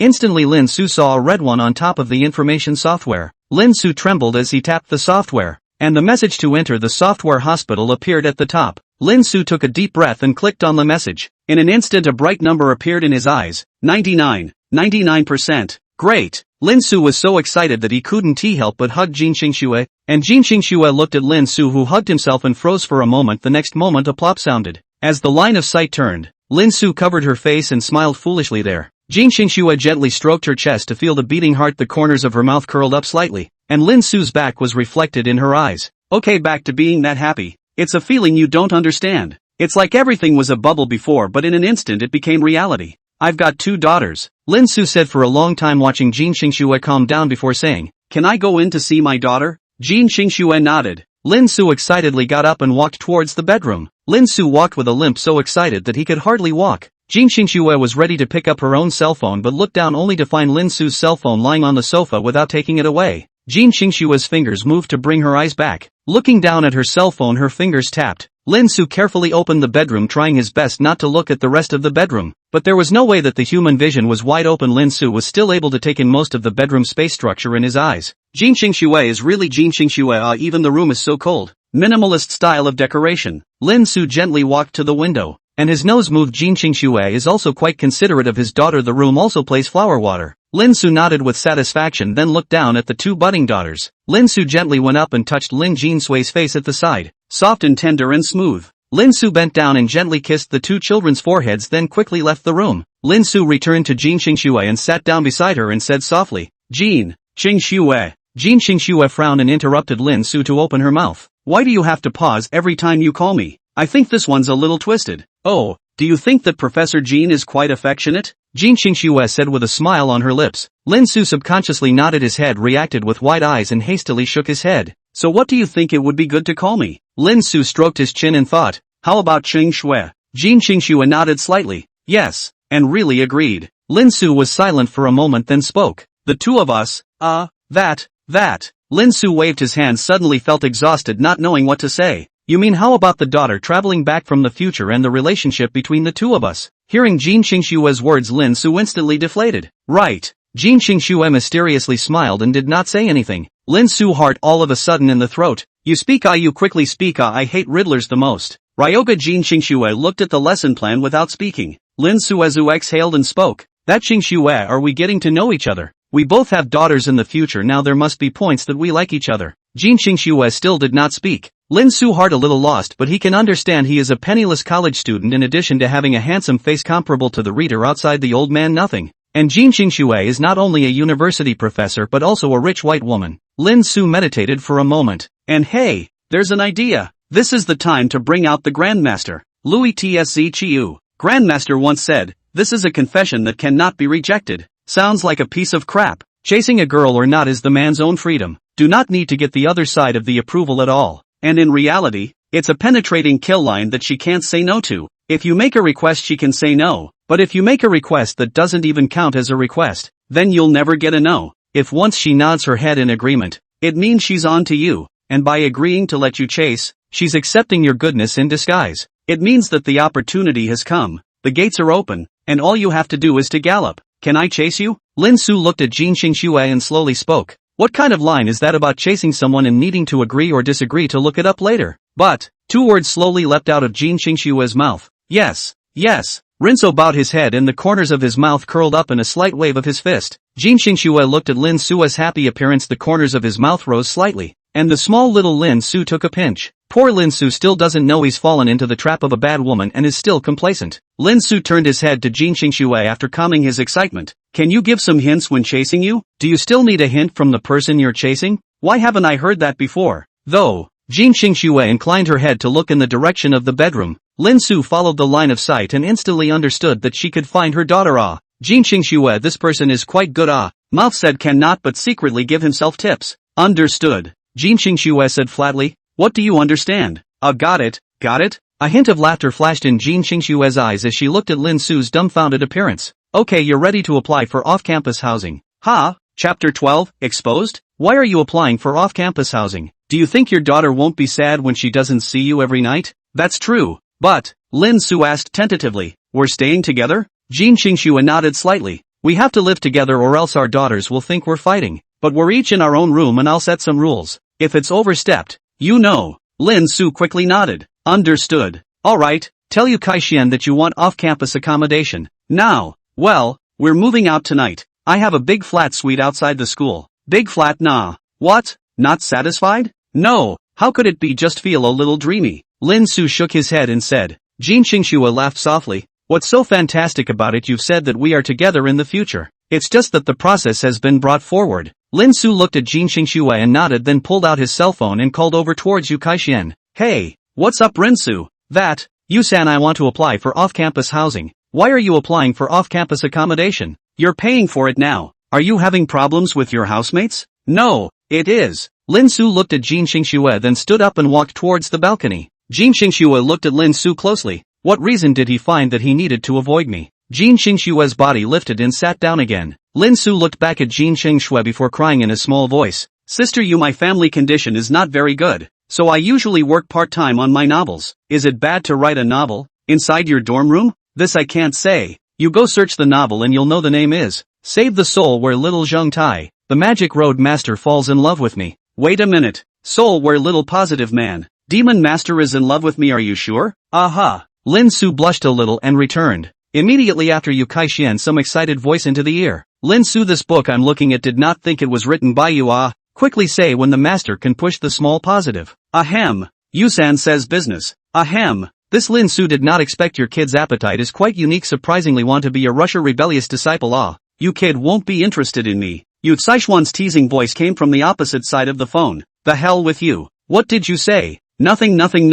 Sister, you quickly help me to get this done inside the dormitory room to write a novel. I have no inspiration. I guess it is going to break. Broken shift. How is this permissible? You are to come to my room at once and at once to fill out a form. Except I don't know if I agree with it or not. It still needs to be signed above. No problem. Give me 2 minutes. I'm already downstairs. You boys still prejudge me, don't you? Alright, come on. My room is 504. Okay. Hanging up the phone, Lin Su got up and walked over to Jin Qingxue and said, I went to Sister Yu's room to fill out the form, but Sister Yu said she didn't know if she could agree. That's fine. Just arrange it on my end after you fill out the form. Okay, so I'm out the door now? Jin Qingxue nodded. Lin Su walked outward to open the door out of the room, slightly covered the door to Yu Kaixian's door and knocked. The door to the room opened. Yu Kaixian looked at Lin Su with a happy face. Quickly, please come in. Toe. Yu Kaixian looked at the slippers on Lin Su's feet and was silent. You wear pink slippers. Hearing Yu Kaixian words, Lin Su instantly sweated. Bad, forgot to change shoes. Yu Saishuan's room is too close. Subconsciously think it is like a string of lazy shoes. I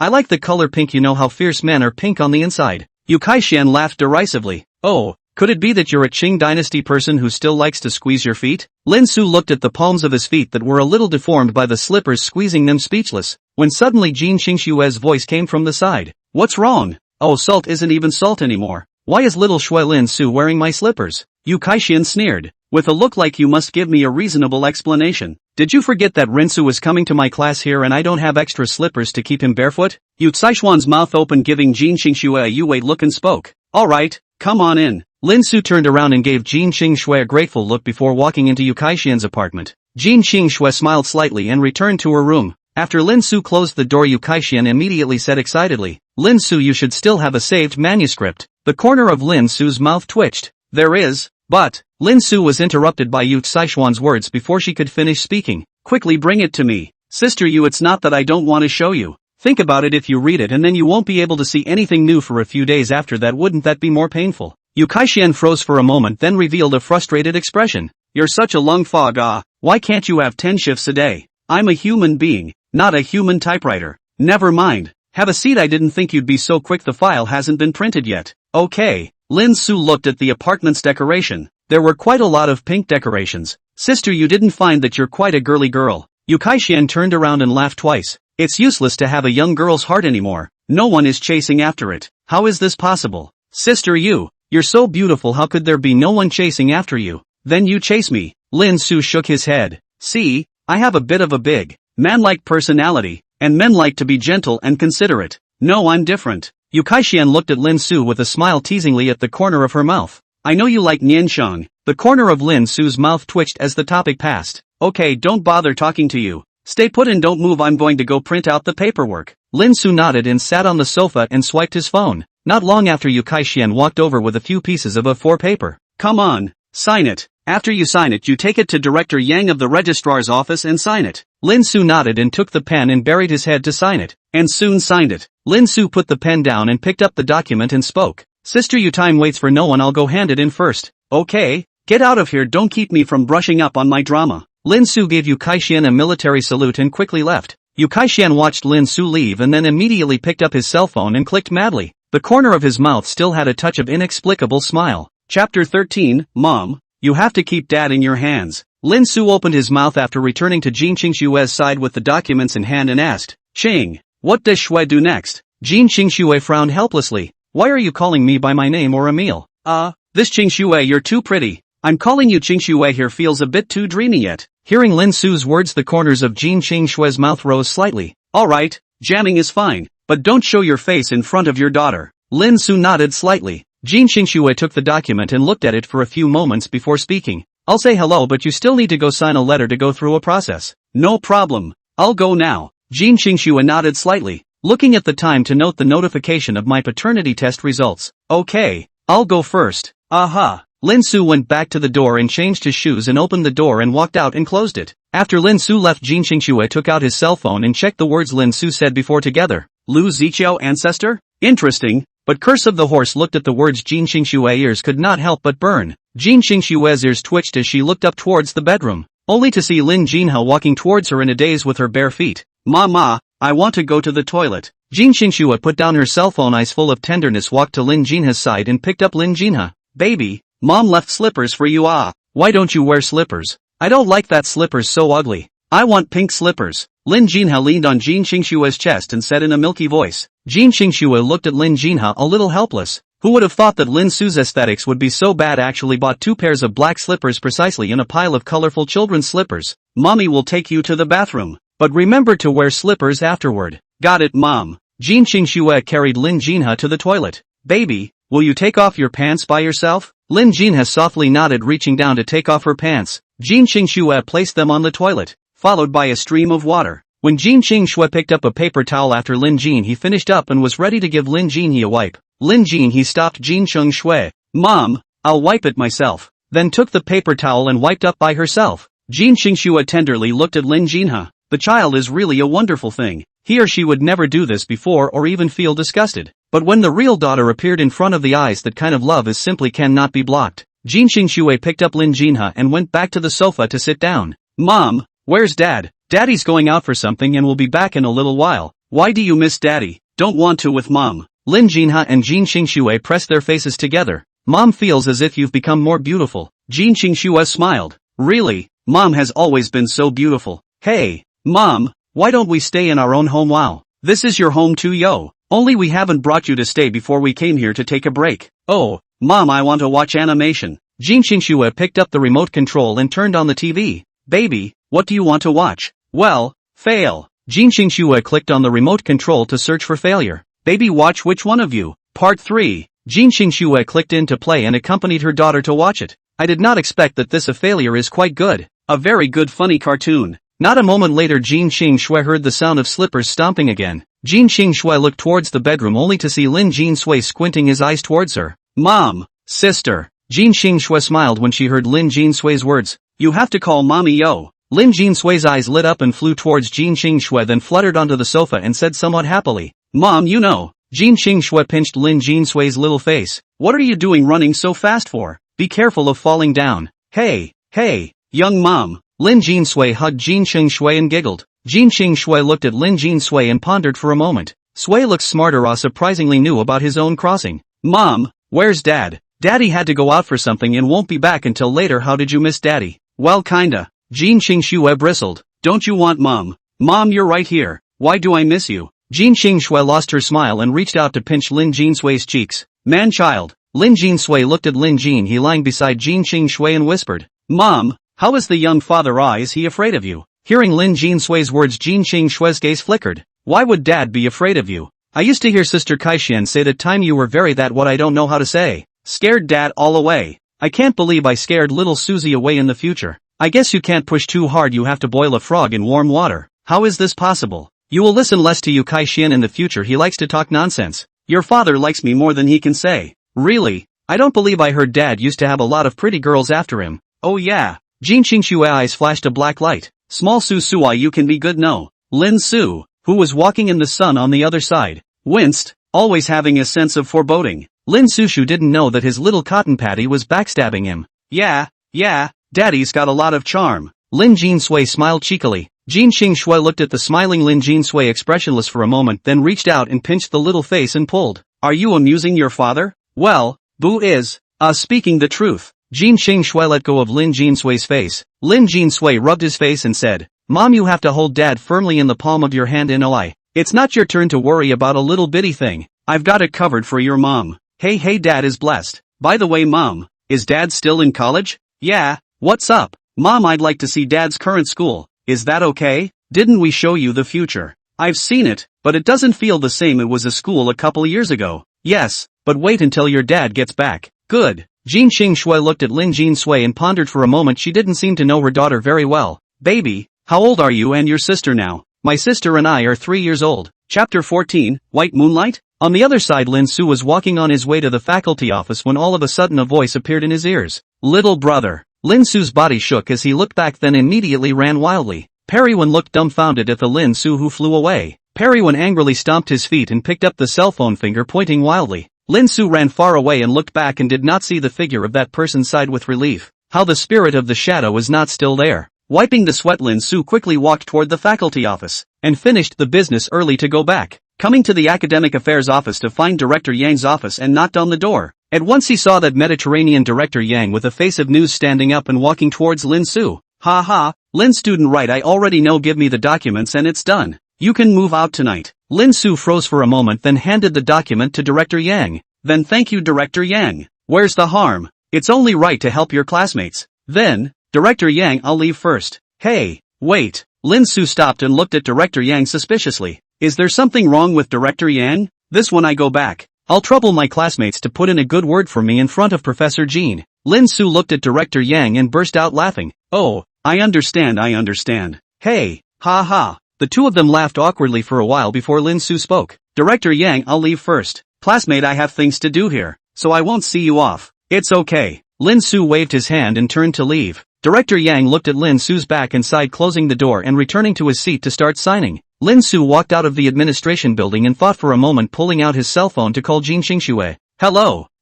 Nothing, accidentally misclicked. Hang on. Lin Su hung up the phone and patted his chest. No, now he said that taking the luggage out seemed like he was in too much of a hurry. Jin Qingshui looked at the hung up phone and frowned. What the hell even dared to directly hang up the phone? It seems to be owed to be tempered. Putting away his cell phone, Lin Su walked back quickly, and when he passed the school building, Lin Su heard the familiar voice again. You guys don't have classes this afternoon? The three did not speak, fingers pointed to the left. Lin Su looked at that, wearing a white dress like a white moonlight. Not a white moonlight Suisun. No, not a white moonlight, just their own unrequited love. Just look at Lin Su in her, only feel a burst of tranquility. There is no what is not willing to anger and so on. Perhaps because of the daughter. Suisun walked towards him, her white dress swaying like a lotus flower. Suisun stood in front of Lin Su with her mouth slightly open. Her voice like flowing water rang in her ears. I heard that Uncle Lin was in a car accident, and I wasn't able to go back, sorry. Lin Su said flatly. It's fine, a small problem, just a slight fracture of the calf, just rest a little and it will be fine. Is there anything else you want to do?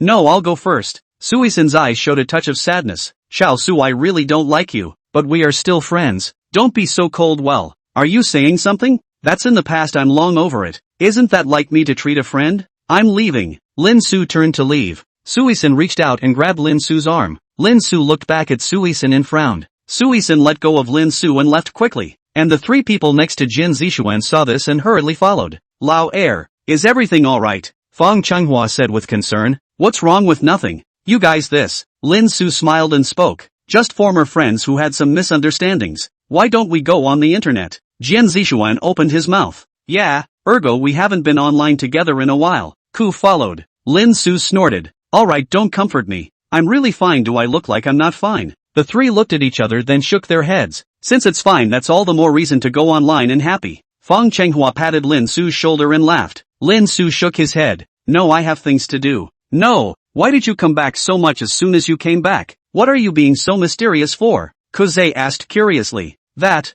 I'll have a chance to tell you about later. By the way, I'm going to be staying off campus from now on and I'm moving out tonight. What? Ergo, penis, you're moving out. Lin Su nodded. Why so sudden? Who's going to bring us food when you're gone? Jian Zixuan said sadly. Kuze and Fong Chunghua nodded. Lin Su looked at the trio with a black line on her head. Buy it yourself. Fong Chunghua's face became serious and said, Then are you still going back to live in the dormitory? I suppose this one will. After all, I miss those days when we were hacking together. You brat. Fong Chunghua laughed and whacked Lin Su's chest. By the way, you said you were moving out tonight. Do you need us to help you? No, I don't have much. Okay then, are we still hacking tonight? Lin Su naturally moved away at once with some guilt. Of course hacking, but we can only hack apart. We can't be together. It's okay, classes are still together anyway. Right, second brother has a sorority party on Saturday. I heard there are a lot of girls. Are you coming or not? Jian Zixuan took Lin Su's shoulder and smiled wickedly. No,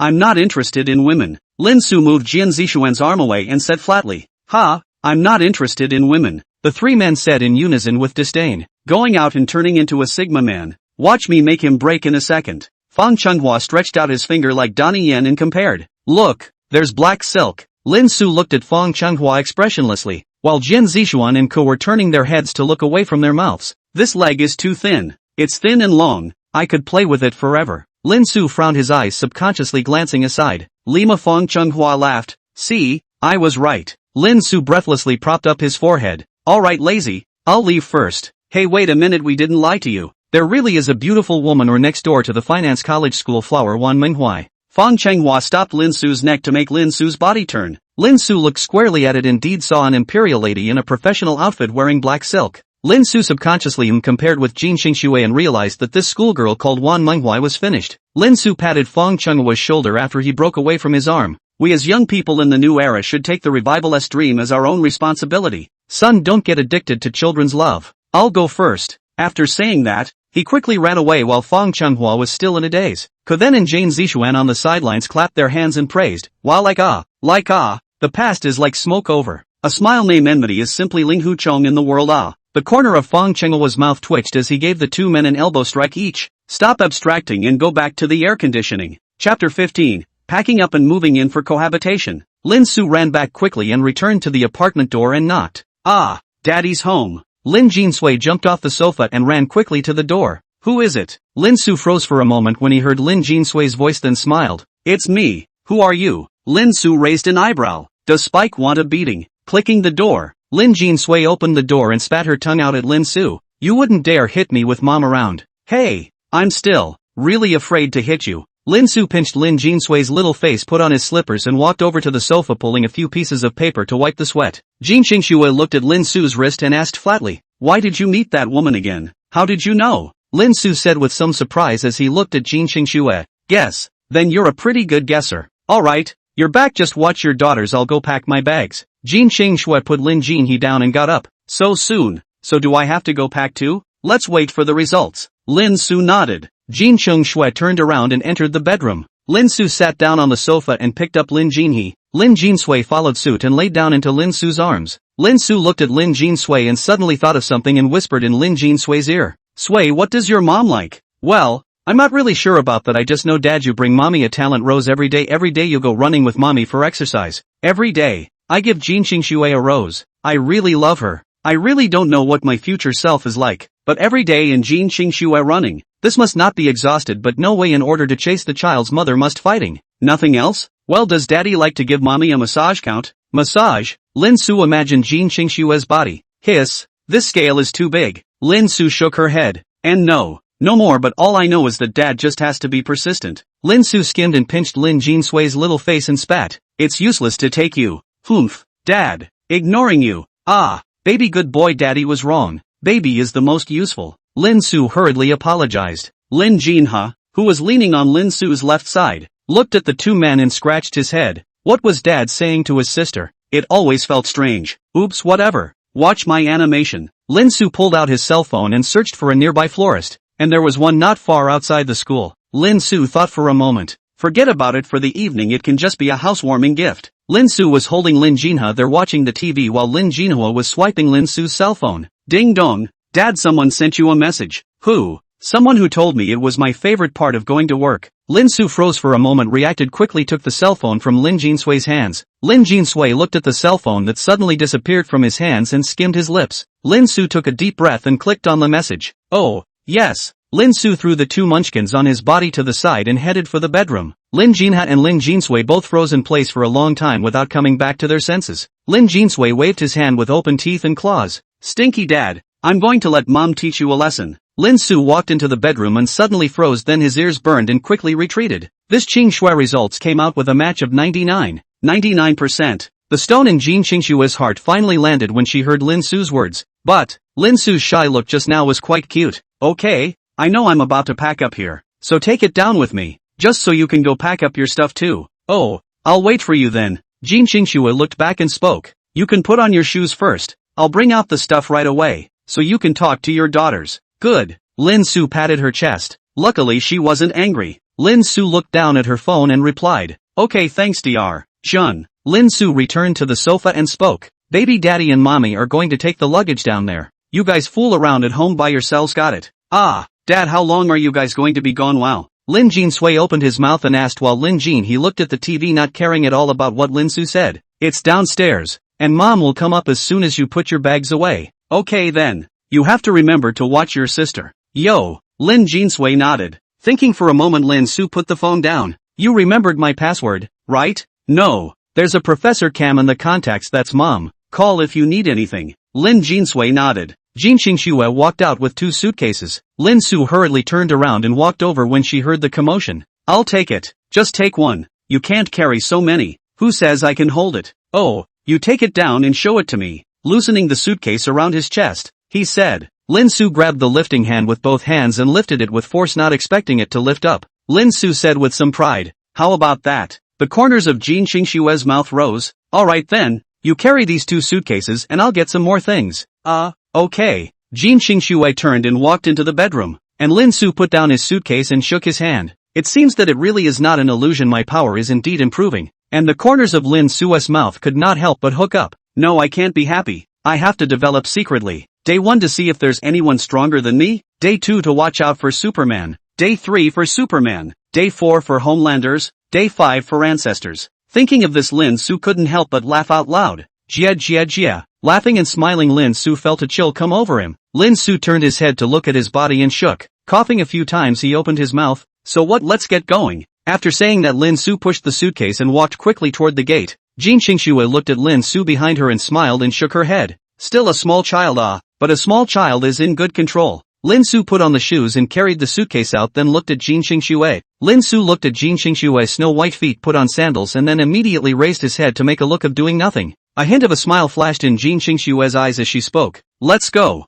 Lin Su pushed her suitcase towards the elevator. Jin Qingshua looked back at Lin Jinhe and Lin Jinsui. Mom's gone, you guys stay well, okay? Lin Jinsui waved her hand. Got it, mom. And Lin Jinha is still lying there looking at the TV, did not move. Jin Qingshua frowned. Cannot let the small one has been watching TV. This has been watching for more than an hour. But will I be a bit harsh? Will my daughter hate me? Lin Su stood in the doorway and looked at Jin Qingshua, who was stagnating in front of the apartment door without making any movement, somewhat puzzled. What was she doing? Lin Su walked up and softly shouted, Qing Shui. Jin Qingshua's body trembled, subconsciously letting out a delicate trembling sound. Hiss. This voice, Lin Su really couldn't stand hearing it. Lin Su hurriedly bit the tip of his tongue. Ayo Yuki, why do you keep standing at the door? Jin Qingshua shook her head. Nothing. Let's go. Oh. Jin Qingshua carried the bag towards the elevator. Lin Su closed the door and followed Jin Qingshua. Chapter 16. I'll find a random guy to be my daughter's stepfather. Entering the elevator, Jin Qingshua pressed the button and the elevator closed and descended downwards. Soon the elevator reached the first floor and the doors opened and the two walked out.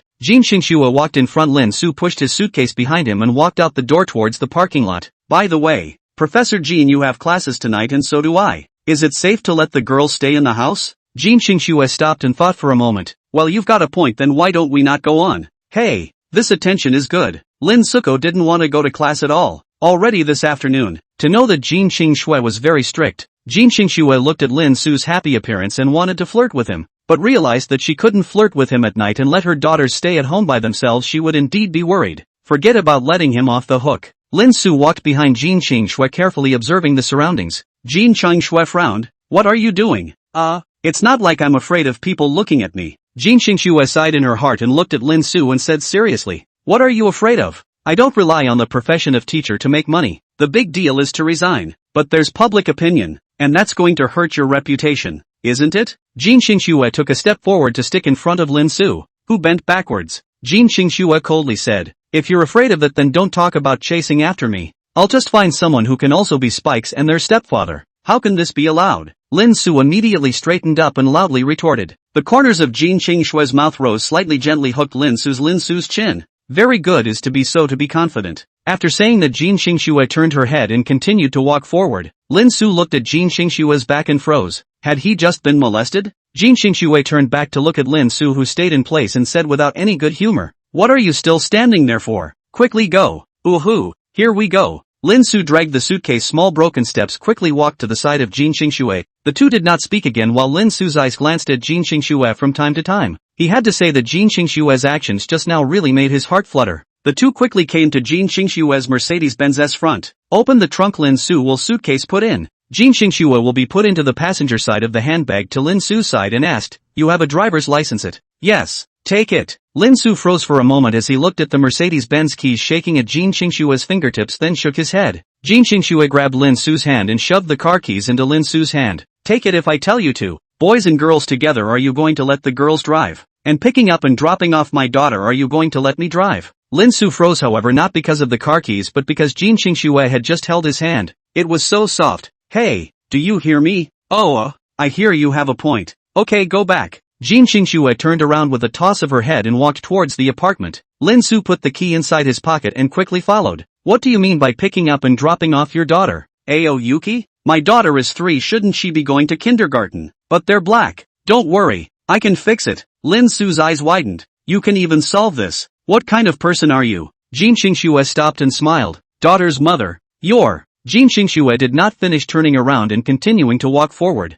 Lin Su shook his head. It's just a matter of eating soft rice. Eat soft rice. There is a daughter who shows that her feelings are good. That being said though, did he really serve? That only he knew. Hey yes, how about going on the household registration? Change the children's name to Jean? Why should I change my last name to Jean? You're the father, naturally have to take the last name of Lin. But you're too young for that, so for the time being you'll settle your account under me. Lin Su nodded. Jin Qingshui continued. When Sunday rolls around we'll go look at kindergartens to pick a better one. Let's ask the kids ahead of time in case they don't want to go on it. And it's only been 1 day for us and our daughter this year. Willing to part with our daughter? Hearing Lin Su's words, Jin Qingshui froze for a moment. Okay, then I'll listen to you. By the way, isn't it still necessary to buy some clothes and shoes for your daughter or something? Jin Qingshui stopped walking and looked sideways at Lin Su and laughed. I didn't expect you, an 18-year-old college student, to know quite a bit about raising children. Lin Su laughed awkwardly for a few moments. They say that a baby daddy. I naturally have to learn to take care of my daughter. Good. You have a point there. When we have time we'll take our daughter out for a stroll. The two chatted as they walked and soon came to the fork in the road. I'll go first. Jin Qingshui nodded and spoke. Call me when you're done packing, I'll bring my daughters down. Lin Su scratched his face. This I forgot to tell you in case I left my cell phone in the apartment. Jin Qingshui froze for a moment. This, she hadn't thought of leaving her cell phone in the apartment so she could contact them. Not bad for a little Susie just being attentive. Then borrow your roommate's phone and call me. Lin Su nodded after a moment's thought. Well, I'll go first. You pack up quick, we can still cook our own dinner at home tonight. Home? That makes a new family. Lin Su nodded and turned around to walk towards the dormitory. Jin Qingshui looked at Lin Su's back and smiled as she continued to walk towards the apartment. Jin Qingshui returned to the apartment to see Lin Jinsui running over with Lin Su's cell phone with a mysterious face. Mom, guess what I found? What? I can't believe Dad writes novels and they're the kick-ass kind. Jin Qingshui looked at Lin Jinsui suspiciously. Lin Su will not write a bad novel. Jin Qingshui held Lin Jinsui's hand back to the sofa and sat down. Lin Jin, he moved his body to lean on Jin Qingshui's lap. Jin Qingshui touched Lin Jin's head, then looked at Lin Jinsui and said, you little girl peeking at daddy's cell phone is a bad behavior. Oh, humph. I didn't learn this from mom, who has to look at dad's phone every day. Lin Jinsui said with a cold snort, skimming her head. Your own future is looking at Lin Su's cell phone every day. Do you have such a strong desire to control yourself? How did I not know? Mom, don't you want to see what close friends dad has? Jin Xingxue's eyes narrowed, then extended her hand towards Lin Jinsui, who smiled and placed the cell phone into Jin Xingxue's hand. Mom, I'm telling you, there's a girl named Sui-san in Dad's green bubble. Dad and that girl talk a lot and seem to have an unusual relationship. Oh, a cold light flashed in Jin Xingxue's eyes, and she opened green bubble to find the contact named Sui-san and clicked in to look through it. Chapter 17, How about it, Mom? Blow it up. Jin Xingxue flipped through these messages. A touch of coldness emerged on his body. This Sui-san's so ungrateful, even let Lin Su in front of his classmates to lose face. Just for a 10,000 yuan necklace. But it's also good that little Suzu looks like she's lost faith in the others. And that's better for her to be in control. Mom, there's another friend request that looks like a girl too. Jin Xingxue exit chat into the address book to see also really have a look at the person's circle of friends, issued some pictures and what my win were it is unknown circle of friends. It turned out to be fishing for a kaiju. Jin Xingxue withdrew from the circle of friends to watch without hesitation to fork out and then returned to the chat interface to look at Sui-san's friends. Hesitated for a moment or did not do it. Spike's dad asked about this, buddy, you know what to say. I know, I accidentally forked it. Jin Xingxue nodded in satisfaction. So good, later on I'll buy you ice cream to eat. Hearing Jin Xingxue's words, Lin Jin, he who was watching TV on the side, immediately pricked up his ears and straightened up. Mom, I want to eat ice cream too. Jin Xingxue looked at Lin Jin, his sudden move to open her mouth, and was silent for a moment. This girl will not be a foodie. Right, forget about foodies. On foodies, being able to eat is a blessing. Okay, got it. Lin Jinhao was satisfied and lay back on Jin Xingxue's lap. Jin Xingxue turned towards Lin Jinsui and asked, Sui, where did you say Dad wrote the novel? Lin Jinsui traced his finger across the screen. This. Jin Xingxue clicked in and looked down. The corners of his mouth rose slightly. This book title did not expect Lin Su to like Nian Shang'a. Jin Xingxue looked through it and found that Lin Su was quite talented, and he was able to have $7,000 or $8,000 a month. This is still his first book. How about it, Mom? Blow it up. I didn't think someone as awesome as Dad would write this kind of novel. Jin Xingxue froze for a moment. By the way, what does Dad do in the future? Well, not too sure, but I've seen Daddy and Mommy on the news. That time Daddy and Mommy were handsome, Lin Jinsui said with two glowing eyes. Surprisingly, I saw her and Lin Su on the news. Could it be that Lin Su has made a big career after that? Jin Xingxue is not the idea of exhausting herself to create. After all, the family has enough money for her to squander, but assisting Lin Su is still possible. Jin Xingxue thought about it for a while, thinking that things should be like this. Ding dong. WeChat tone rang. Jin Xingxue back to look at the phone. Lin Su's roommate? Clicked in and looked around. Son, Dad, I've gotten you enough righteousness in the form of a close friend and brother of Samuel Wan's. It's that pretty girl in black silk we saw this afternoon. Plus we've got 4 front row tickets to the orientation party. So let's brother us up close and personal with the babes when the time comes. Funny. JPG. Jin Xingxue looked at these pictures, gaze pit cold. Spike, in the future your father has more boyfriends around? Quite a few. There were 6 that all came to our house. Just no girls. Girls are chased away by their moms. Ha. Jin Xingxue forced down the idea of deleting these. If you will return the phone to Lin Jinsui. Forget about lazy look. The more you look at the more headaches. Really long, so handsome. Why? And then handsome readers handsome it. A cut? Ah, cut. Lin Su kept sneezing a few times as he walked along. A sense of foreboding surrounded him. What the hell? It's not like someone is in the pit. Lin Su rubbed his nose to speed up and quickly walked towards the dormitory. Coming to the dormitory door, Lin Su kicked the dormitory door open. Sons, your father is back. Yo, isn't this Ling Huchong? How come he came back so soon? Fang Chenghua said with a derisive face as he leaned against the bed frame. What kind of Ling Huchong? You asked the two of them. Fang Chenghua looked at Jian Zishuan and Kuze. Ergo we thought that comment you made earlier in your back was very handsome, sent you to the campus wall saying you were Ling Huchong, and now it's all rushed up to the top 10 discussion levels. What? Never mind, it doesn't matter. Ling Huchong on Ling Huchong. By the way, are you guys saying bad things about me? How I walked all the way over here are sneezing. Lin Su waved his hand skeptically. How is this possible? We are loyal to you. Onion Orange. The two of them, Jian Zishuan and Kuze, stood upright and saluted Lin Su and said. Lin Su looked at Fang Chenghua. There's no need to memorize this sentence. Don't. General, today we ate 2 pounds of Zhong Orange anymore. We won't be able to eat anymore. Jian Zishuan and Kuze said with bitter faces. If you can't eat it, you have to eat it. If you don't eat it and I don't eat it, who is going to pull the GDP? Lin Su said with a serious expression. Of course it's you and I. Otherwise it's me. Jian Zishuan and Kuze both said in unison. After saying that, the three of them looked at each other and laughed. Lin Su waved her hand. Alright, not messing with you guys. I'm going to pack up. Hey, wait a minute, Dick, I sent you a message, didn't you see it? Lin Su's body shook. I didn't take my cell phone. What did you send me? It's just for you. Never mind, you can see for yourself. Lin Su took the phone and looked at the message on it immediately as if thunderstruck. his own cell phone in the hands of the daughter. The daughter will not really be in the pit. Hey, it's not going to. Fang Chenghua waved his hand as he looked at the suddenly frozen Lin Su. Lin Su rolled his eyes back and spat. You're the one who s. So are you going to the orientation party? Depending on the situation, I should go. But if something suddenly comes up I won't be able to go. So I'll let you guys know when the time comes. Lin Su said as he handed the phone back to Fang Chenghua. That's fine. We'll be in touch then. Lin Su nodded. Well, you guys do your own thing. I'm packing. Let's help you guys out. Lin Su waved his hand and refused. It's nothing, just some clothes. Your help will add time. You guys just play with yourselves. That's fine. The three went back to their beds to juggle their cell phones. Lin Su began to pack clothes. After packing, Lin Su was ready to take the phone to look at the flower store when he suddenly remembered that he did not take the phone. Lao-san, give me your cell phone to use. Lin Su turned back to Jian Zixuan and opened his mouth. Lin Su took the cell phone and searched the distance of the flower store again. Calculated the approximate time to go back and forth, a total of about half an hour. This is a little long.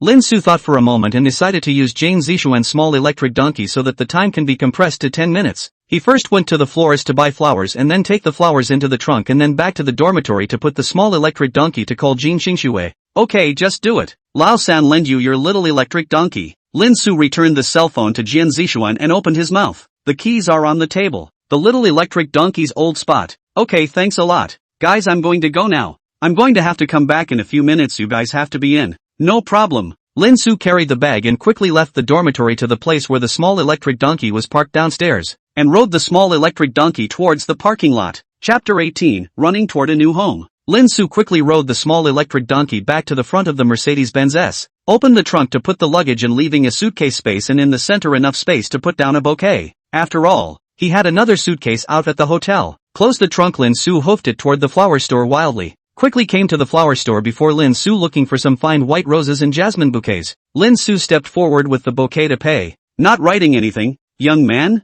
The boss's wife shook the card in her hand and laughed. Lin Su thought for a moment, took the card and wrote on it. Nice to meet you. Boy, you can't write that. You can't be a dog licker. What do you know? Lin Su finished writing the card into the bouquet, did not write on a small donkey, hoofed back to the Mercedes S before opening the trunk to put the bouquet of flowers to adjust the position, so that Jin Xingxue in the opening of the trunk of the moment will be able to see the bouquet of flowers. Closed the trunk. Lin Su went full of horsepower toward the dormitory. Back to the dormitory. Downstairs will be a small donkey stop. Lin Su ran toward the upper floors. Arrived at the dormitory door, kicked the dormitory door open. The old third cell phone. Jian Zixuan was startled and hastily handed his cell phone to Lin Su, who looked at it. Fortunately, the time was not more than 20 minutes. Lin Su performed an azuspit with a sigh of relief, huffing and puffing. Hey, Dick, there's a ghost. Why are you running so fast? Lin Su waved his hand and smiled. It's nothing. Lao-san lend you your cell phone to make a call. Jian Zixuan nodded, and Lin Su took his cell phone to the balcony and closed the door to call over to Jin Xingxue. The three of them,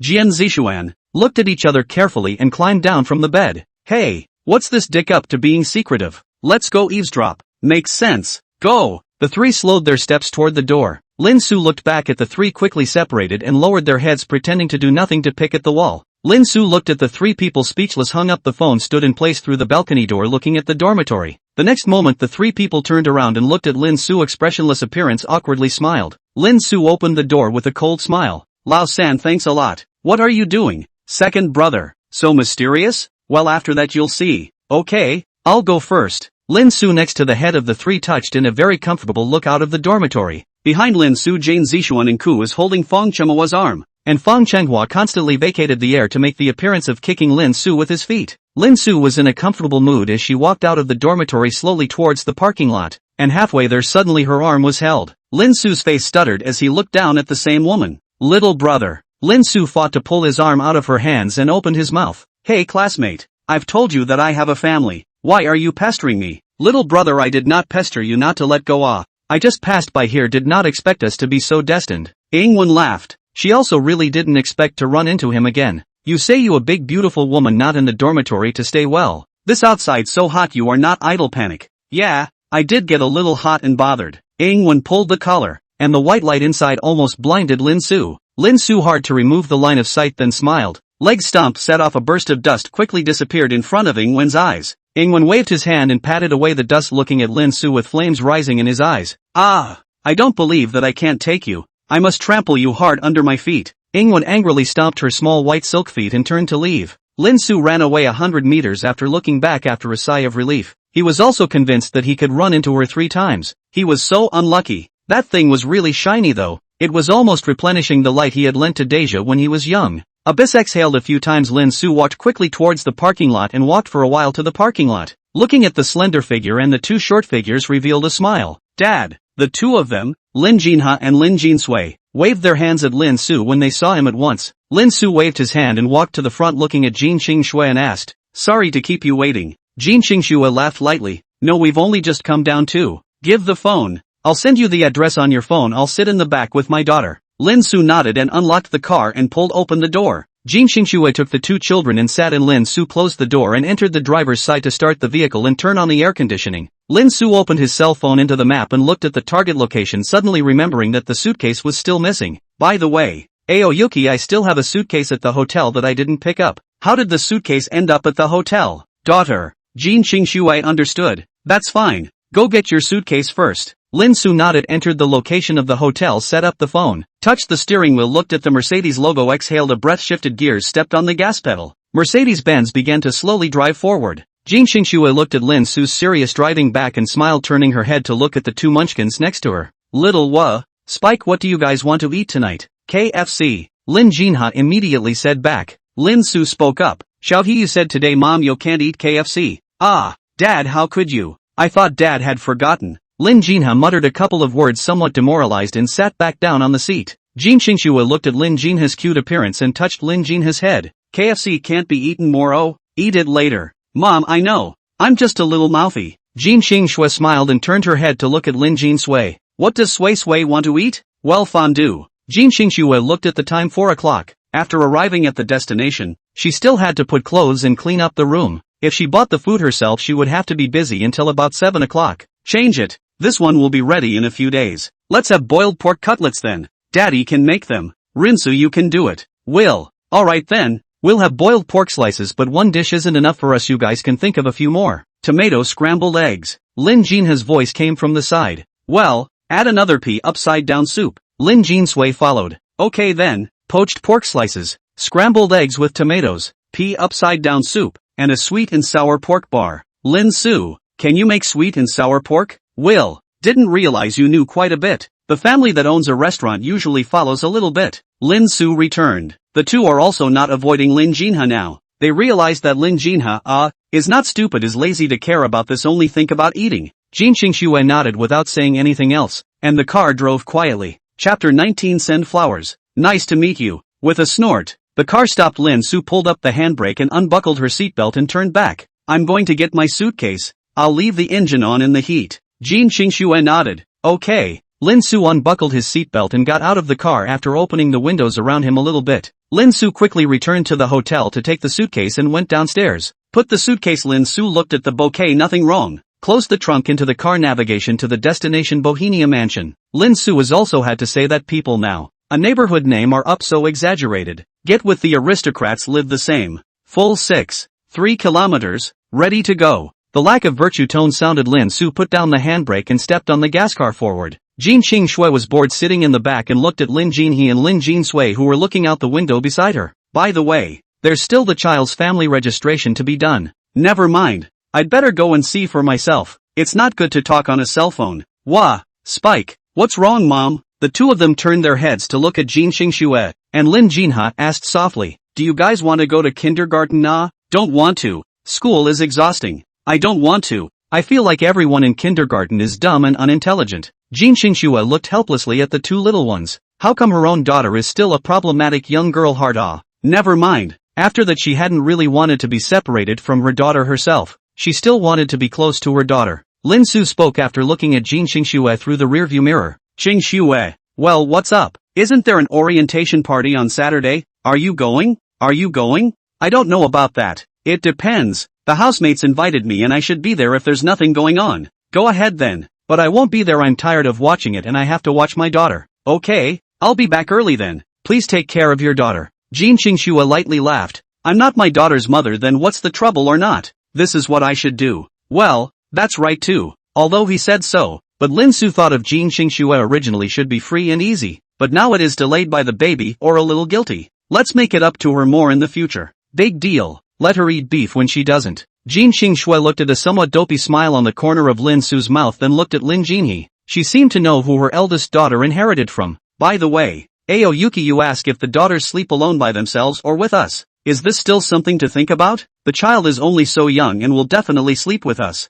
Jin Shui rolled her eyes and said, Lin Su is sometimes smart and sometimes goofy. Right or wrong? Baby, yes, I want to sleep with mom and dad. Lin Shui smiled cheekily. Me too, me too. Jin Shui looked up at Lin Su, who was driving in front of her. If they slept together, Lin Su mustn't die of shyness, and she didn't think she was at the point where she would be that controlling in the future. She was still a yellow girl, still shy if she slept with Lin Su. Lin Su naturally also heard the voice of the two munchkins, but what can he say? This matter is not something he can decide, only to remain silent. Next, Jin Shui did not speak and the car fell into silence. The distance of the neighborhood is not far soon. Lin Su drove into the underground parking lot and then stopped. I don't know where Ching Shui's parking space is, or you can come and do it again. No, I'll just point it out to you. Baby, get over there. Lin Jinha and Lin Shui moved towards the door of the car. Jin Shui sat in the center, straightening her body to poke her head above Lin Su. Jin Shui fetched her long ink-like hair to fall onto Lin Su's shoulders. Some of the hair swept slightly beside Lin Su's ear, a fragrance into his nostrils. Lin Su smelled. This is not the smell of jasmine, but Jin Shui, quite afraid of mosquitoes on this road, also want to spray flower water. Jin Shui stretched out her finger and gently poked Lin Su's cheek. Lin Su came back to his senses and coughed twice. I'm listening, you say. Drive straight ahead, on the left and right. After Jin Shui's guidance, Lin Su quickly parked the car into the parking space. Lin Su opened the car door. Lin Jinha and Lin Shui jumped down from the car. Jin Shui spoke behind her in a voice with a slight helplessness. You two be careful of falling. Lin Su looked at the scene and felt a bit dazed. Shaking his head, he walked over to Jin Shui and said with some anticipation, Go to the trunk and take a look. I've prepared some things. Hearing Lin Su's words, Jin Shui's heart also rose a touch of anticipation. Jin Shui walked to the trunk and pressed the switch. The trunk slowly rose. A touch of fragrance wafted into her nostrils. Jin Shui's eyes brightened slightly as she turned to look at Lin Su and smiled. Let me see what it is. Is it jasmine and white roses? Lin Su looked at Jin Shui's smile, as beautiful as a blip blooming quietly in the cold night, froze for a moment and asked suspiciously, How do you know? Before Jin Shui could speak, Lin Jinhee jumped in front of him. Dad, I know too. Mom's nose is very smart, she smelled it. Jin Shui inexorably bent down and pinched Lin Jinhee's cheeks. Baby, who told you to say it? I was asking your father to guess. What's there to guess? Didn't Dad already know? Lin Jinhee said with a finger to her mouth and cocked her head. Forget it. Jin Shui waved her hand and looked up as she continued to look at Lin Su. Why did you send me flowers? And white roses and jasmine at that? Lin Su scratched his head.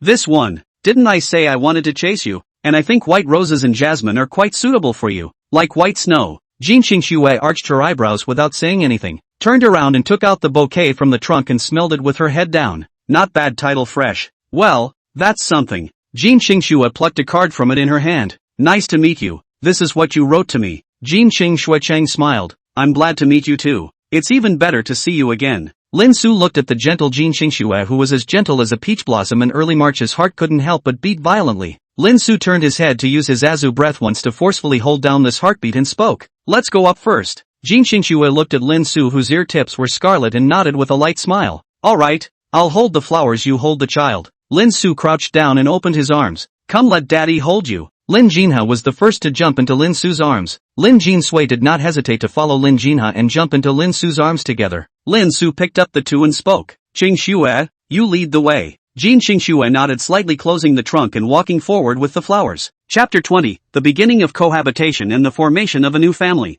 Jin Shui walked in front with a smile on her face, looking at the bouquet of flowers in her hand. Lin Su, holding the child at the diagonal back of Jin Shui, was also smiling and looking at Jin Shui. Walking to the elevator and pressing the switch, Jin Shui looked sideways at Lin Su. Lin Su gave me a gift, do I have to give him a gift too? Looking at Lin Su's blank wrist, there it was. Ding! The elevator opens. Jin Shui walks in and opens his mouth. This house is on the top floor, is a large flat. This building is also 7 floors. The room is a total of 200 square feet. Not I can directly buy again. I don't care if my daughter likes it. Mom, are we moving? Yeah, baby is not like that, but I don't think I've moved. I don't feel like anything has changed. Hearing Lin Jinha's words, Lin Su and Jin Shui both looked at each other. Could it be that the first time they moved, they chose a wedding room? Lin Su looked down and asked, Spike, is this place the original home? Well, I'm not sure, but it does seem to be on the 7th floor and has a flower room full of roses and jasmine. Every time Dad gives flowers, Mom plants them.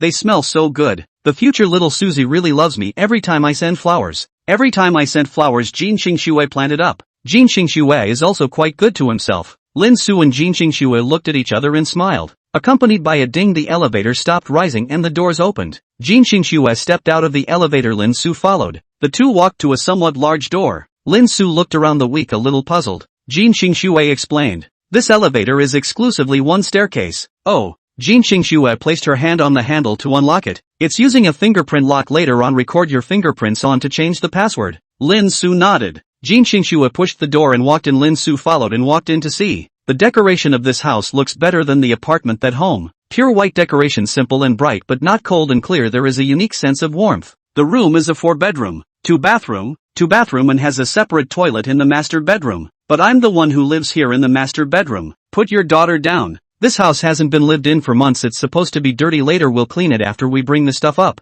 Okay. Lin Su will be 2 munchkins. Put down. Lin Jin sway straight to the curtains to go. A pull open the curtain, sunlight projected out. Lin Jin sway walked into the balcony to look down. At the moment of surprise, said, Mom and Dad, this is really the home we originally lived in. Lin Jinha, on the other hand, was ready to jump onto the sofa as soon as he could. Lin Su held Lin Jinha's flying body, and Lin Jinha turned around to look at Lin Su suspiciously. It's a little dirty up there. Wait for Daddy to wipe it down before you lay on it. Okay. AI-san, turn on the air conditioner. Okay. Have turned on the air conditioning. And you installed smart appliances? Jin Xingxue nodded with a smile on her lips. How about convenient? It's okay. It doesn't feel any different than using your hands. You'll know later when you've used it. Feel free to look around. I'm going to get a pad and come over and wipe down the couch. I'll wipe it, you rest. No. You look at the rooms to see which one to stay in. That's fine. Lin Su did not insist. Lin Su walked inward to look at the room on the right-hand side to open the door to see. This is the room that Jin Xingxue lives in. Right, surprisingly, it is not as big as he thought. And look at the left-hand side of the room a bit, and Jin Xingxue's room is the same big but a bit simple, only a bed, a closet and bedside table. Other basically no. But it looked as if someone had used it, so it must have been a friend of Jin Xingxue's who had stayed there. Closed the door. Lin Su continued forward after the second small living room after opening the second room on the right. This house big, I am afraid that there must be 60 or 70 square feet. But this house in Lin Su the second time to look at the room is almost the same. Closing the door and continuing to open, the room on the left had the same layout as the 2 small bedrooms before it. But this one had a lot of light penetration and a small semi-curved balcony. After looking through it, Lin Su returned to the large living room and walked out onto this huge balcony and looked down. The beautiful scenery reflected in the breeze. What a breath of money! Lin Su sighed before looking down at Lin Jin Sway and asking, Sway, where is the flower room? Ah, it's in the room at the far left. But here on the balcony Mom also plants some flowers. I was right that room did lend itself to a flower room. I'm still artistic. Lin Su looked at Jin Xingxue, who was wearing an apron and bending over to wipe the sofa, and after pondering for a while, he spoke. Xingxue. Jin Xingxue bent over and looked back at Lin Su, who gulped at Jin Xingxue's virtuous wife and mother appearance. There's not much stuff, I'll go down and get it myself. You stay home and clean up. Jin Xingxue froze for a moment then nodded. Alright, then you go down. The door doesn't need to be closed. Lin Su turned around and prepared to leave. Jin Xingxue called out to him. Wait, you don't have a human face to open the elevator. You can't open the elevator. You swipe your card. For now this card is for you. Wait for a while to be busy and then record a human face for you. Jin Xingxue rummaged under the TV cabinet and handed Lin Su a black card. So troublesome, Lin Su muttered as he received the black card. Jin Xingxue smiled and explained. After all, the elevator is right in front of the door, so wouldn't there be no privacy if you don't care about the controls? Lin Su thought for a moment. Makes sense. Waving the card in his hand. I'll leave you to it then. After walking out of the door, Lin Su looked back, before quite apprehensive, but arrived at the destination but did not feel anything. I do not know if it is related to the cozy atmosphere. Lin Su smiled. Just think about what is the use of those. Anyway, life is good on the line. Enter the elevator and head down. Mom, it's so boring. Lin Jin has sat on the sofa board and looked at Jin Xingxue and opened her mouth. Well, what do you usually watch at home, baby? Watching TV. Jin Xingxue opened her mouth and wanted to retort, but she didn't know how to retort. 3-year-olds don't watch TV and play anything, and they can't let them go down and play by themselves. Jin Xingxue sighed and turned the TV on. Lin Jin Sway smiled cheekily. Thank you, Mom. Jin Xingxue looked at Lin Jinha and smiled dotingly. What a little slick. Mom, where's your tablet? I want to juggle tablets. Hiss. Jin Xingxue looked at the rag in his hands and then looked at the 2 munchkins, holding his forehead. 3-year-olds do not play. What to do? Wait, I'll get it for you. Jean Shui threw the rag onto the couch and went back to her bedroom, taking out her tablet and unlocking it and handing it to Lin Jinsui. Thanks, Mom. Lin Jinsui sweetly said thank you and took the phone and sat on the sofa. Jean Shui stayed in place and looked at this girl even reading a novel. Spike, are you reading a novel? Yeah, I'm reading Dad's novel. I haven't read Dad's novel yet. Lin Jinsui. This sentence is a reminder of Jean Shui. She also did not have time to read it. The novel certainly reflects some of Lin Su's ideas of their own, more understanding of Lin Su's preferences in order to Lin Su firmly chained to the side. But, it's better to clean honestly now. Jean Shui continued to bend down and scrub the dust. Chapter 21. What do you mean you put a hairband around my wrist? Lin Su returned to the underground garage and opened the trunk to bring out 2 suitcases. Lin Su pawed at it. Not bad, one step closer to not eating beef. Pushing the suitcase to the elevator door, Lin Su thought for a moment, turned around and returned to the car to take out all the remaining luggage. The handbag set in the hand on the neck, pulling Jean Shui's suitcase toward the elevator. Arriving at the elevator, Lin Su breathed a sigh of relief. Luckily this elevator was quite close to the parking place. Swipe the card and press the switch. The elevator door soon opened. Lin Su pushed the suitcases all the way in and pressed the 7th floor button. The elevator rose for less than 10 seconds and stopped. Pushing 3 suitcases out of the elevator, Lin Su took the handbag hanging around his neck down, carrying all the handbags inside the room. Jean Shui's voice reached her ears. Back. Lin Su nodded without saying anything to put the handbag down, then turned to exit the door. Jean Shui puzzled to see how a word, take these few handbags, are so tired? The next moment a grunting and rolling sound could be heard, only to see Lin Su walking in with 2 suitcases. Jean Shui walked up and took the suitcase, looking out somewhat surprised. You brought everything up? Lin Su nodded. Being able to take lazy extra trips together. You're pretty strong. That's for sure. I'm a weakened motherlander, Lin Su said with the same smile as Azu. Jean Shui looked at Lin Su and didn't say anything. Lin Su coughed twice and turned around to bring in the last suitcase. How about I'm going to live in that room across from you? No. Before Jean Shui could reply, a loud voice rang out and the two were startled, looking back only to see behind the two Lin Jinsui. Jean Shui squatted down and looked at Lin Jinsui and asked, why not? Ah, we've always slept together. Mom, you and Dad sleep apart. Your sister will think you're fighting and will be sad. You guys don't look at my sister as clumsy, but she has a delicate heart. This. Jean Shui looked up at Lin Su, who thought for a moment and waved at Jean Shui. Jean Shui stood up. Lin Su came to Jean Shui's ear and whispered, we can sleep on the bed while they're asleep before separating. Small children don't have that much energy, will go to sleep very early. Lin Su's breath slapped on Jean Shui's ears, and Jean Shui couldn't help but feel a little itchy. A touch of scarlet surfaced on her ears. Lin Su finished looking at Jean Shui's rosy ears and coughed a few times. What do you think of this idea? Jean Shui nodded. Okay, we'll sleep together. Hearing Jean Shui's reply, Lin Jinsui's face revealed a smirk of triumph. Lin Jinsui bounced and jumped back onto the sofa, and Jean Shui narrowed her eyes as she watched Lin Jinsui's back. Why don't we go grocery shopping first? It's getting late first before we clean up. Hearing Lin Su's words, Jean Shui asked, what time is it? Almost 4 o'clock. 4 o'clock is still early. There are food markets and supermarkets near the neighborhood. It's not too late to pack up and go. Okay then, I'll pack with you. Jean Shui nodded without refusing. An hour later, Lin Su collapsed on the sofa and lamented. It's so tiring. Quite satisfying though, isn't it? Jean Shui sat down next to Lin Su and handed Lin Su a cup of water and laughed. Indeed, packing up your new home. You'll be living here from now on and probably for a while. Lin Su didn't finish his sentence, lifting his hand to finish the water in his hand in one gulp. Once you live, is it for life? Jean Shui looked at Lin Su and laughed lightly. Jingle bells. The cell phone rang. Jean Shui picked it up from the coffee table and looked at it. What is Kai-Shian looking for me for? Hey, Kai-Shian, what do you want to see me about? Are you sleeping? It's 5 o'clock. I'm looking for you for dinner. How come you don't respond to knocking on the door? I forgot to tell you I moved back to the purple talking mansion. What? Why so sudden? I'm moving here too. No. Hearing Yu Saishuan's words, Jean Shui momentarily raised her voice. I found rats. All the bedpans in the other rooms were broken by bugs. Only the bed in my room was intact, and you came over without a bed to sleep on. Hearing Jean Shui's excuse, Lin Su could not help but hold back into the King of Hercules. This excuse is also too far-fetched. It is only a few months before all the bites are bad, and accurate enough to leave a bed not bad. Seeing Lin Su's expression, Jean Shui couldn't help but glare at him. Whose reason is this, not yours? Feeling the coldness of Jean Shui, Lin Su immediately became shocked. It's okay, I'll just sleep with you. I don't mind. I resent it. What, you even dislike me? Jean Shui got up and walked towards the balcony. I don't want to sleep with you if you move your hands. That's not Yuki, you're too soft and smelly. Yuki, please, just let me come over. Big deal, I'll pay for the bed. Jean Shui sighed. I really can't. My parents said they want to visit me. Before Jin Qingxue could finish her sentence, she heard Yu Saishuan's voice. Then forget it. I don't want to be caught by your mom. But you're out for dinner no. I have to clean up my room, so you can eat by yourself. Okay then,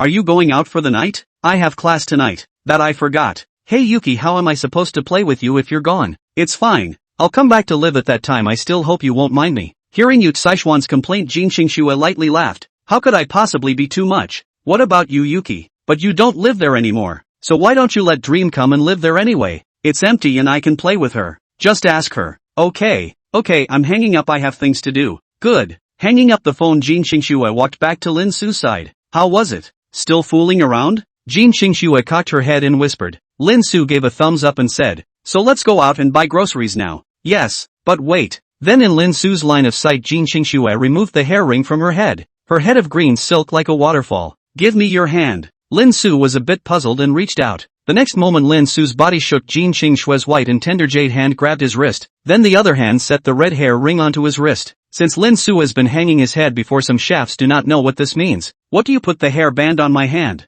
Jin Qingxue laughed in her heart. Little Susu was really simple nah. I'll put a hair elastic in your hand and give it to me when I need it. Lin Su wanted to say that you can't just take it yourself, but he looked at Jin Qingxue and held back the words in his mouth. Carry it well. If I see it gone one day. Jin Qingxue clenched her fists. Lin Su gulped. But I take it with me when I shower? Whatever. Okay then. Chapter 22, This is my husband. Lin Su. Jin Qingxue looked at the conspicuous red hair ring on Lin Su's hand with satisfaction before turning her head to look at Lin Jinsui, who was leaning together, one swiping the tablet and the other watching the TV. Wah! Spike, let's go out and get the groceries and turn the TV off.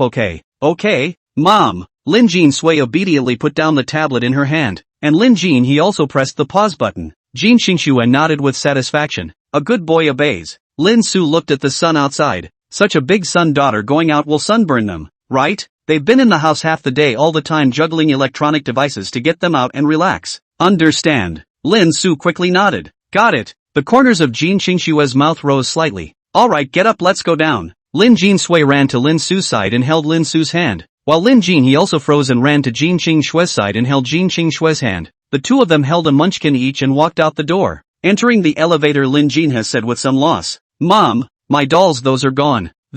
What should Jin Qingxue say? Lin Su saw Jin Qingxue's confusion and spoke. Does Xiao He know about Santa Claus? No. Dad, are you saying Santa took my doll? Then I'm going to hit Santa Claus. Lin Jinha beamed and swung her fist in exasperation. Lin Su looked at Lin Jinha's adorable look and smiled and continued. Of course not. It's Santa Claus who took it away for you for more dolls to go. Lin Jinha's eyes instantly shone. Really? Dad, I'm very smart, you don't lie to me. Oh. A liar has to swallow 1,000 needles. Oh. Lin Su's smile stiffened for a moment. How is it that his daughter keeps talking about 1,000 needles? Lin Su implicitly glanced towards Jin Qingxue, only to see Jin Qingxue's gaze high and cold looking at him. Lin Su's spirit was shaken, lowered his head and continued to look at Lin Jinhe. Of course in a few days little one will know. Okay then, I'll wait if daddy lies. I'm going to make daddy kneel on the keyboard. Ah, Lin Su froze. How did Lin Jinhe know the operation of kneeling on the keyboard? How did you know about the kneeling keyboard thing? Shua. When dad lied and did something wrong, Mom used to make dad kneel on the keyboard. Nah. Lin Su looked up at Jin Qingxue, only to see Jin Qingxue looking at Lin Su with a smile on her lips, only for Lin Su to feel a chill spreading throughout her body.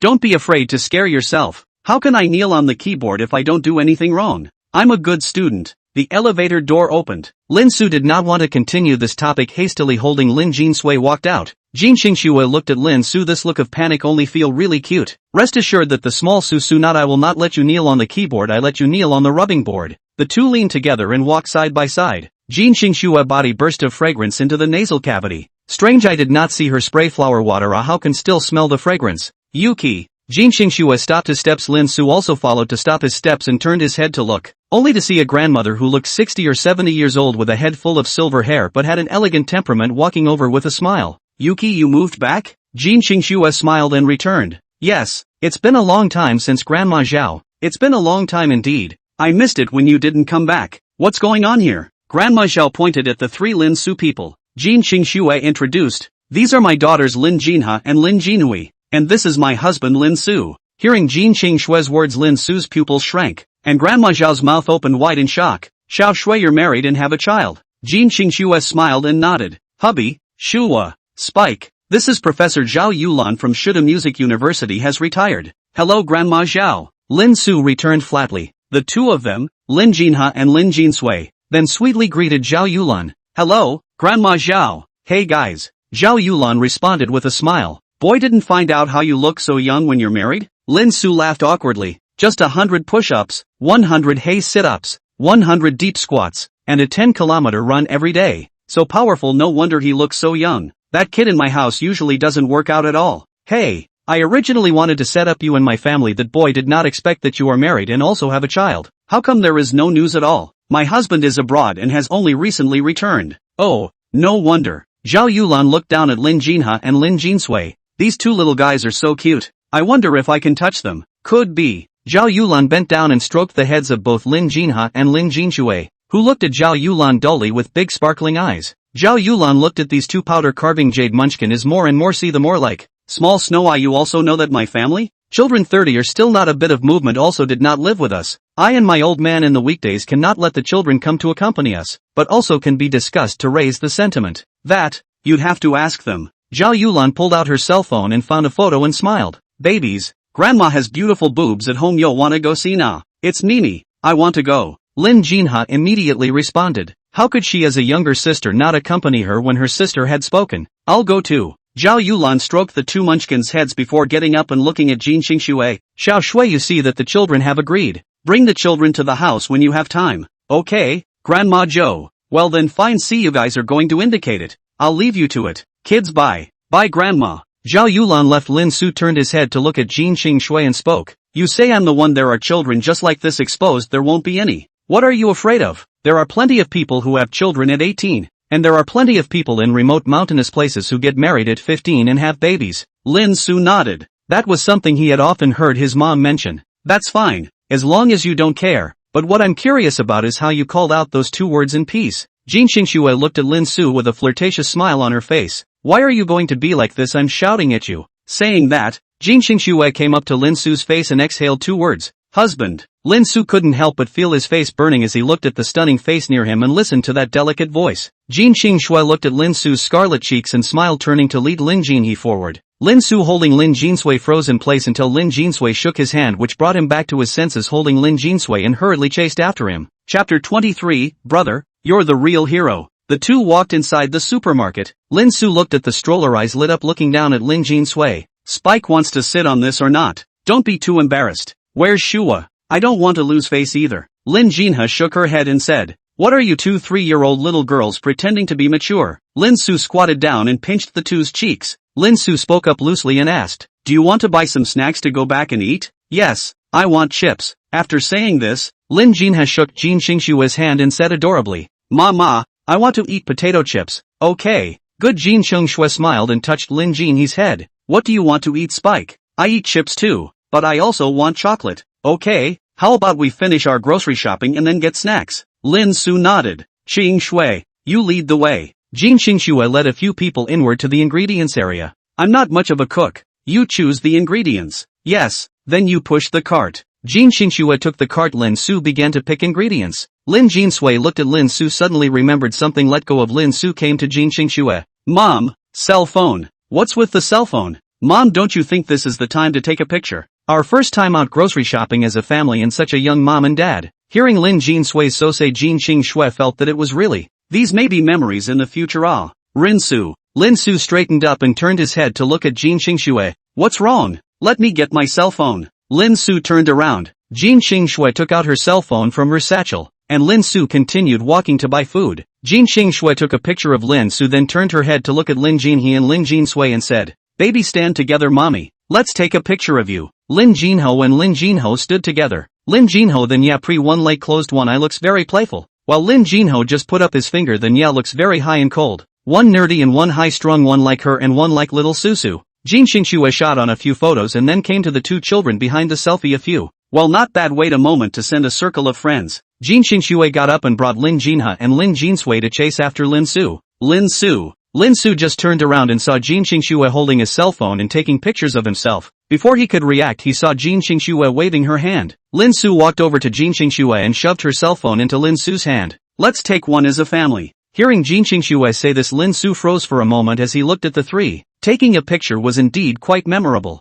You put the dishes down and pick up your daughter and we'll take a shot. Lin Su nodded and put the dishes into the cart, looking at Lin Jinha and Lin Jin Sui, pondering which one to hold. Then Jin Qing Shui picked up Lin Jin Sui. Lin Su naturally picked up Lin Jinha. The two stood together. Lin Su looked at the four people in the cell phone and could not help but reveal a smile. And Jin Qing Shui also revealed a gentle smile. Seeing this, Lin Su immediately pressed the shutter and clicked. Well, you see how it is. Telling you to take a picture, you really took one. Jin Qing Shui said somewhat breathlessly. How come you didn't ask me to take one? I know, Mom. Dad, this one is called a man machine, only does things on command. Lin Jinha said with a cheeky smile. Lin Su lowered his head and pinched Lin Jinha's little face. Hey, you little girl even mocked Daddy me. Slightly. Lin Jinha spat out her tongue in defiance. Smiling, Lin Su put Lin Jinha down and returned the phone to Jin Qing Shui. Is there anything else you need or not? I'll continue shopping for groceries. No more, you go buy it. Jin Qing Shui took the cell phone, and Lin Su turned to leave. Jin Qing Shui followed behind, patting at the two munchkins and Lin Su from time to time. Soon today's trip to the grocery store was over.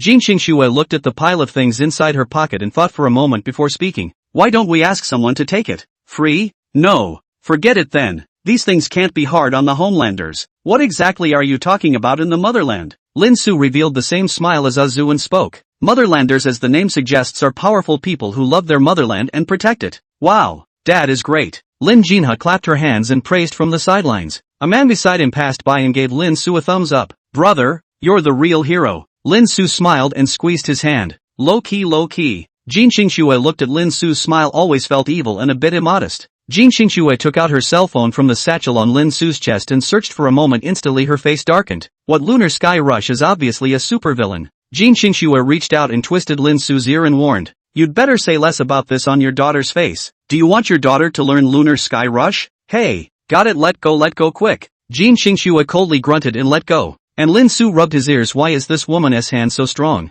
It seems that I am still not well developed to exercise nah. Jin Qing Shui looked at Lin Su with a cold aura in her eyes. And Lin Su immediately threw away the abstract thoughts in her head and looked at Jin Qing Shui with an awkward smile. Can you hold it not? Jin Qing Shui also lazy to mess with him early to go back to lie down comfortably. Can. Alright then. You mention it. Lin Su lifted the bag. Jin Qing Shui held Lin Jin He. Lin Jin Sui then held Lin Jin He. Jin Qing Shui stepped in front. Lin Su took a deep breath and lifted the bag to follow. After walking for some time, Jin Qing Shui looked at the bag in Lin Su's hand and stopped to stuff the cell phone into Lin Su's pocket, reaching out towards Lin Su. What for? Bring me some and I'll carry it for you. Lin Su smiled. No need for my strength, said Lin Su as he did a curved lift. Are you sure? Lin Su nodded. Remember to talk to me if you can't and I'll get you some. Hey, you're still saying I can't. I'll show you. Lin Su tugged on the bag and towed it forward. Mom, Dad seems like a gorilla, Lin Jinha said as she looked up at Jin Qing Shui. Jin Qing Shui laughed lightly. Yes, you can't learn from Dad to become so abstract in the future. Don't worry, I like Mom the best. What about Dad? Favorite Dad too. So who's your favorite? Anyway, favorite. Lin Jinha's CPU burned. Humph, Mom is bad, I don't like you anymore. Jin Qing Shui looked at the lovely Lin Jinha and became even more fond of him. Chapter 24, I'm so cruel that I even curse myself. Back at home, Lin Su instantly sighed in relief, dropping the bag to the floor and flopping onto the sofa in one breath. I'm exhausted. Jin Qing Shui walked up and looked down at Lin Su and laughed. Why can't I? I said I can't, just I'll take some for you. Lin Su waved his hand to indicate that he didn't want to talk. Jin Qing Shui saw that Lin Su was very tired, so she didn't bother him and squatted down to take out the newly purchased slippers. I'll put my slippers here. Remember, it's easy to catch a cold with or without shoes. Got it, Lin Su said in a jar with his face buried in the sofa. You get some rest. I'll go chop some vegetables. The words fell. Lin Su immediately sat up with a roll. How can this be allowed? Really, you're so beautiful, just give me a good sit and rest. Ah, baka yalu. Lin Su took the bag from Jin Qing Shui and crouched down to pick up the juggling bag and quickly walked towards the kitchen. Jin Qing Shui looked at Lin Su as back the corners of his mouth rose. So well behaved, is not it necessary to reward him at night? Listening to Spike said that little Susu liked this. Jin Qing Shui looked down. Mom, I want to juggle the tablet. The password is 010203, you solve it yourself. Lin Jin Sui slithered over and slithered back. Jin Qing Shui searched for a while and didn't find her cell phone, then remembered that it was at Lin Su's place. Jin Qing Shui walked towards the kitchen. Standing in the doorway looking at Lin Su around the waist to organize the appearance of vegetables, a sense of warmth into the heart. Jin Qing Shui's eyes rolled around and quietly walked over to Lin Su's side to probe her hand into Lin Su's pants pocket. And in the next moment, she felt a large hand slap on her hand. Feeling the very different touch, Lin Su blushed. Badly used, a little too much force. Lin Su stiffened and turned his head to look at Jin Qingxue raising his reddish palm to him. Lin Su smiled awkwardly. Qingxue, are you cosplay Iron Man? Looking at Lin Su's poor attempt at changing the subject, Jin Qingxue felt herself being exasperated and laughing. Lin Su looked at the smile on Jin Qingxue's face and shrunk his head. Jin Qingxue said flatly, my cell phone is inside your pants pocket, give me the phone. Oh. Lin Su quickly took out his cell phone from within his pants pocket and handed it to Jin Qingxue while carefully asking, you're not angry, right? Why would I be mad? It's normal for you to react like that when I suddenly take something out of your pants pocket. Alright, I'm going to head out now, you can call me if you need any help. Lin Su nodded. Jin Qingxue walked out of the kitchen, lifted her right hand and blew on it. Why does this guy have such a big hand? Blow blew and scattered the next hot. Jin Qingxue took her cell phone and lay down on the sofa to search for Lin Su's novels. Let me see what the little Susu likes. So that's how it is. Little Susu actually likes it. Time passed in a flash, and Lin Su placed the last dish on the dining table, calling out to the mother and daughter on the sofa. Dinner is ready. Hearing Lin Su's shout, Jin Qingxue put away her cell phone and craned her neck. I didn't think that the novel written by Little Susu was quite good. Shua TV is paused for dinner. Lin Jinha picked up the remote control and pressed pause, then pressed the off button on the tablet in Lin Jinha's hand, then stomped his limbs on the sofa and crashed into Jin Qingxue's arms. Jin Qingxue hugged Lin Jinha. Baby, slow down, don't be so impulsive, be careful of crashing. Hey mom will hold me. Lin Jinsui looked at Lin Jin. He helplessly put the tablet down and jumped off the sofa towards the dining table. Jin Qingxue saw this and also held Lin Jinha toward the dining table. Came to the dining table. Jin Qingxue thought for a moment, sat next to Lin Jinsui, put Lin Jinha to his right hand side. Lin Su looked at the three people's seats and spoke. Do you sit like this so you can clip the food? Can't I sit with my daughter if I want to? Lin Su shook his head, placing the bowl of rice beside him in front of Jin Qingxue, then sat down opposite Jin Qingxue. Taste how my handiwork is. Jin Qingxue picked up a sweet and sour pork and put it in her mouth. Lin Su looked at her expectantly and asked, how was it? Not bad, sweet and sour, however the vinegar flavor is a bit heavy. I only put a little extra because I saw you put so much vinegar in your hot and sour noodles, and since you don't like it, then I'll have it. Lin Su reached out and tried to put the dish in front of himself. After all, these three were seated too far apart. Lin Su had to put all the dishes at their place. Jin Qingxue placed her chopsticks on the edge of the plate and rolled her eyes. Who said I don't eat it? It's just slightly vinegary. Lin Su hemmed and hawed and laughed, loosening his hand back to look at Lin Jinha and Lin Jinsui. Little is Spike good? Yummy. But daddy, why do I get the feeling you've regressed in your craft, not as good as it used to be? Lin Su smiled for a moment, then reacted. Shout, he was talking about his future self. His future self had so many more years of experience normal than himself. That's just you eating. Lin Su picked up a clip of tomato eggs and put it into Lin Jinha's mouth. Then picked up a slice of boiled pork and put it into Lin Jinsui's bowl. Sui taste it and ask, oh kind. Lin Jinsui picked up a slice of meat and put it in his mouth, chewing it a few times and swallowing it. It's delicious, but I don't need to say the rest of dad's words. Damn it, what are you doing practicing your cooking skills so well in the future? You're such an asshole. Lin Su was ruthless enough to curse even himself. Lin Su turned his grief into appetite and buried his head in dry rice. Jin Qingxue looked at Lin Su and smiled and also ate quietly. After eating, Jin Qingxue got up to fold up the dishes of the two munchkins. Lin Su hurriedly stood up. I'll clean it up. Jin Qingxue looked at him with both eyes, and Lin Su looked at her closely without fear. Jin Qingxue smiled and said, okay, today you wash it, but tomorrow I'll have someone come and install a dishwasher. Can I not? Lin Su was relieved, fortunately not angry. Nodded. Lin Su collected up the dishes and returned to the kitchen. Jin Qingxue turned her head to look at the sun outside. Xiaoha, Spike, do you guys want to go out and play? Don't want to. Okay then, you guys go ahead and take a shower. Mom, we don't have any clothes. Lin Jinsui spoke up. Jin Qingxue froze, badly forgetting that her daughter had only just crossed back without clothes. Then you guys stay home, I'll go down and get a set. Mom, I'll go with you. Lin Jinsui spoke up. I'm going too. Lin Jinha said as she followed and hugged Jin Qingxue's leg. Jin Qingxue smiled helplessly. I thought you guys weren't going out. Mom, it's not the same. I don't want to go out and have fun, not as much fun as at home, but Mom is out to buy clothes for me and my sister, then I'm going out. My sister is right. A warm current flowed through Jin Qingxue's heart and touched the two munchkins' heads. Okay, we'll go out together. But let's wait for mommy to finish getting busy. Much better. Good. Chapter 25, Pretending I'll Make You Fly. Jin Qingxue closed her hands and walked towards the kitchen. Walking inside the kitchen and looking at Lin Su, she opened her mouth. Lin Su, the daughters don't have any clothes for their baths. Let's go out and buy a few sets later. Oh okay, it'll be ready in a minute. Jin Qingxue nodded and stood still looking at Lin Su. Lin Su felt his body stiffen as he felt Jin Qingxue's sight, but fortunately there are only a few bowls. Lin Su will put the bowls into the cupboard and take the trash can and walk to the dining table to wipe the dining table. After placing the trash can and the rag, Lin Su walked out of the kitchen and opened his mouth to Jin Xingxue. Cleaned up. You can go out now. Jin Xingxue got up and turned around to pull the hands of the two children.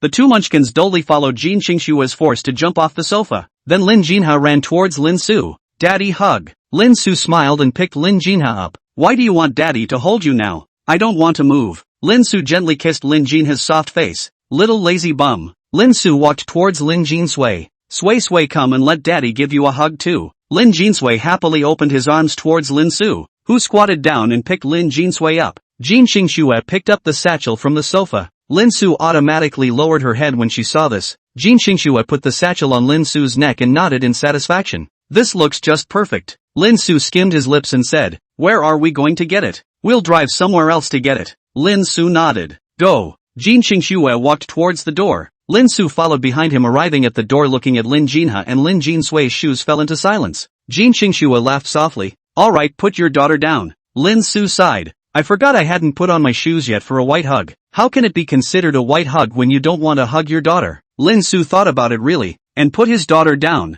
Little Spike, put your shoes on, daddy will hold you again. The two munchkins nodded and began to clumsily put on their shoes. Lin Su looked at the two munchkins while putting on her shoes. Does Xingxue need to put two bench daughters here so she can put on her shoes? Jin Xingxue, who was putting on her shoes, turned her head to look at Lin Jinhe and Lin Jinsui. It was really two munchkins ask you. You can come back with two more small benches. Put on the shoes. Jin Xingxue opened the door. Lin Su picked up the two children and walked out. Jin Xingxue turned off the light and closed the door. Walk 3 steps to the elevator door. Lin Jinsui stretched out his small hand and pressed the button. Waiting for 2 seconds for the elevator door to open, Lin Su took the lead and walked in, and Jin Xingxue followed him into the elevator doors closed and descended downward, and soon the doors opened with a drop. Jin Xingxue walked out of the elevator, then a man's voice rang out. Xingxue, you're back. Lin Su stepped out of the elevator and saw a man in a suit who looked human. Ayo Yuki, would you like to go to dinner together? Please call me by my name, and by the fact that I've eaten. Then we'll hang out together. The man in the suit fawned.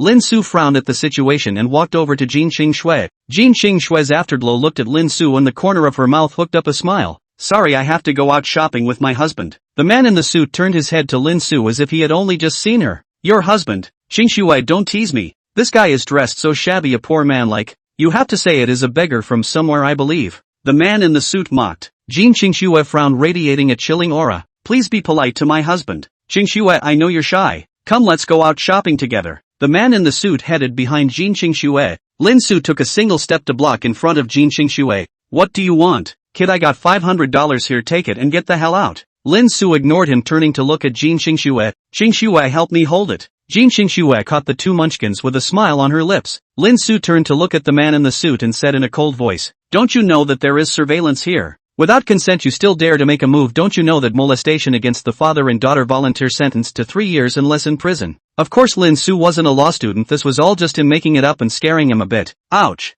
Ooh, and know the law. How come I haven't known there was surveillance here in all the time I've lived here? Lin Su's mouth smiled teasingly. That means there's no surveillance here. Lin Su twisted his neck. The man in the suit looked at Lin Su and let out a cut. Just a fine dog like you still want to beat me. You think I work out for nothing? The man in the suit fell. Lin Su punched the man in the suit in the abdomen. The man in the suit immediately bowed up. Lin Su closed his fist. The man in the suit staggered for a moment and straightened up, trembling and pointing his finger at Lin Su.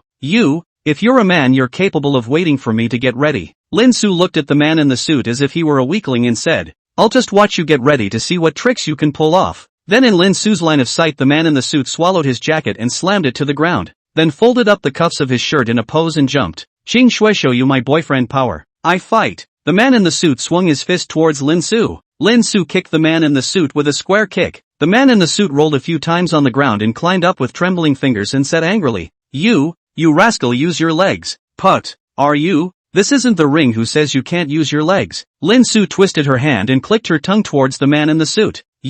Don't come over. I told you it's not right to hit people in a society that is now governed by the rule of law. Jia. You've forgotten that there's no surveillance here. Lin Su made an evil, treacherous sound. Lin Su's words fell. Suitman was immediately scared. Les limbs grabbing the ground to the distance ran away. Lin Su boring turned back to Jin Xingxue's side. Lin Su said with some concern, will that person be interested in? Lin Su looked at her daughter. Jin Xingxue shook her head. Don't worry. That person is from a small family, isn't stupid enough to be that way. And he also said that this is a society of law. but I'd be afraid of what he'd do to you. It's okay, don't worry about it. Jin Qingxue nodded, and Lin Su looked at Jin Qingxue and spoke. Why don't you continue to hold it? There isn't much of a road anyway. Jin Qingxue thought for a moment and shook her head. It was better for her to act like a weak woman. I can't hold it. Okay then, I'll hold it. Lin Su took Lin Jin he after Lin Jin Sui. Lin Jin Sui kissed on Lin Su's face adoringly said, Dad, you were too handsome just now. All of a sudden you knocked that bad guy down.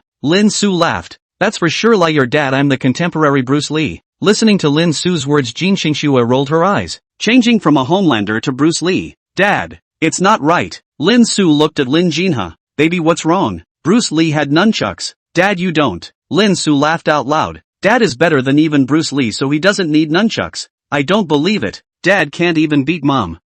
This he would not dare to refute. Jin Qingxue looked at Lin Jinha and Lin Su's bickering appearance and smiled and spoke. Alright, don't stand here, go into the car. Good. The two headed for the parking space. Chapter 26, Taking the baby clothes shopping. Walked less than a few dozen meters to the parking place. Lin Su will be 2 munchkins down to unlock the car door will pull the rear door open. The 2 munchkins climbed into the car one by one. Jin Qingxue also followed into the car after Lin Su closed the door. I have to say he is still very gentlemanly. Lin Su entered the driver's seat and put on the seatbelt and turned on the air conditioner. Took out his cell phone and prepared to navigate. At this time Jin Qingxue's voice rang. Wait, I'll pick a new place. Lin Su stopped navigating to look back at Lin Jinha and Lin Jin Sui. Xiao he, is Sui cold? It's not cold. Although it is not cold, but there is a cold. I feel you cold. Lin Su will be a little higher temperature and then said to Jin Qingxue, Qingxue, behind the folded quilt you bring to spike them, cover it. Jin Qingxue put down her cell phone and removed the folded quilt from behind her back and unfolded it to cover the 2 munchkins. Bam!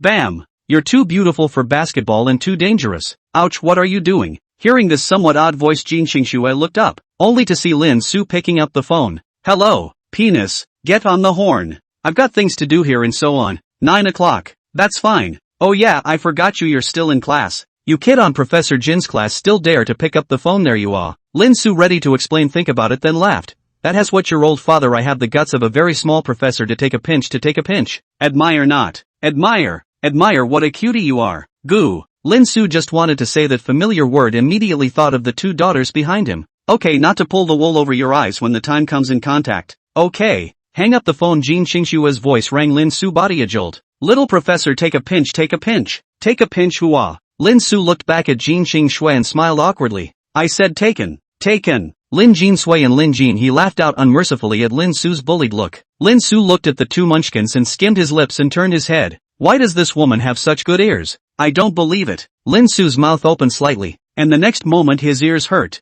AI. Wrong, I'm wrong. Jin Qingxue let go of Lin Su's ear with a cold snort. Humph. My ears are more spiritual than you think. What's the point of growing so spiritual? You think your big ears too? Lin Su subconsciously spat out. As the words fell, Lin Su was once again met with Jin Qingxue's death stare. Lin Su immediately performed the awkward smile look of MS. Shoyan. Jin Qingxue gouged Lin Su back to the seat and tapped on her cell phone before speaking. Alright, the location is sent to you, quickly set off. Copy that. Lin Su rubbed his ears and shifted gears to start. And with a turn of his hand the Mercedes drove silky smooth out of the parking space. After driving for half an hour, Lin Su looked at the luxury of the mall in front of him and sighed. Buy a children's clothing are to come to such a luxury mall, rich, really good.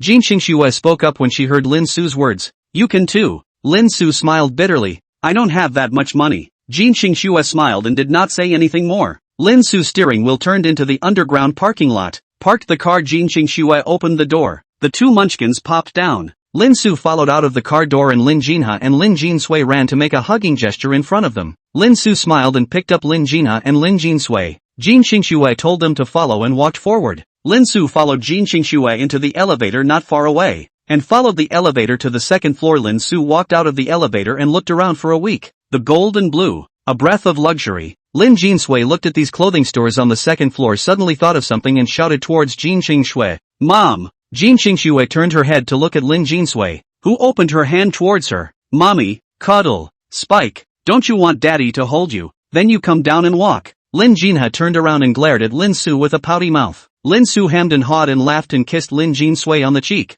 Daddy's just kidding. How could daddy possibly let baby walk? Lin Jin Sui lazily ignored his father, turned his head to look at Jin Qingxue. Jin Qingxue while Lin Jin Sui hugged over in the ear whispered. You little slick, say it. And what ghost ideas? How can you say that about me, Mom? I'm just trying to be closer to dad. Yes yes yes. Mommy was wrong, forgive mommy, okay. Jin Xingxue kissed on the face of Lin Jinsui. After kissing, Jin Xingxue froze for a moment. This counts as indirect kissing it, not counting that this what feeling is not only the feeling of the daughter's milk fragrance. Mom, let's get a parent-child suit and pajamas for the four of us. Parent-child kits? You've got a great idea, Mom agrees. After learning of Lin Jinsui's idea, Jin Xingxue looked at Lin Su and spoke. I haven't bought children's clothing either, let's walk and look. Okay. Two people walking shoulder to shoulder. Due to the second floor of the sale of clothing, more couples this way, adults and children are from time to time to the two people seem. Fortunately Lin Su's face skin is enough or else would have been scared to walk out of place. There was a moment when Jin Xingxue stopped to look at a children's clothing store to the side.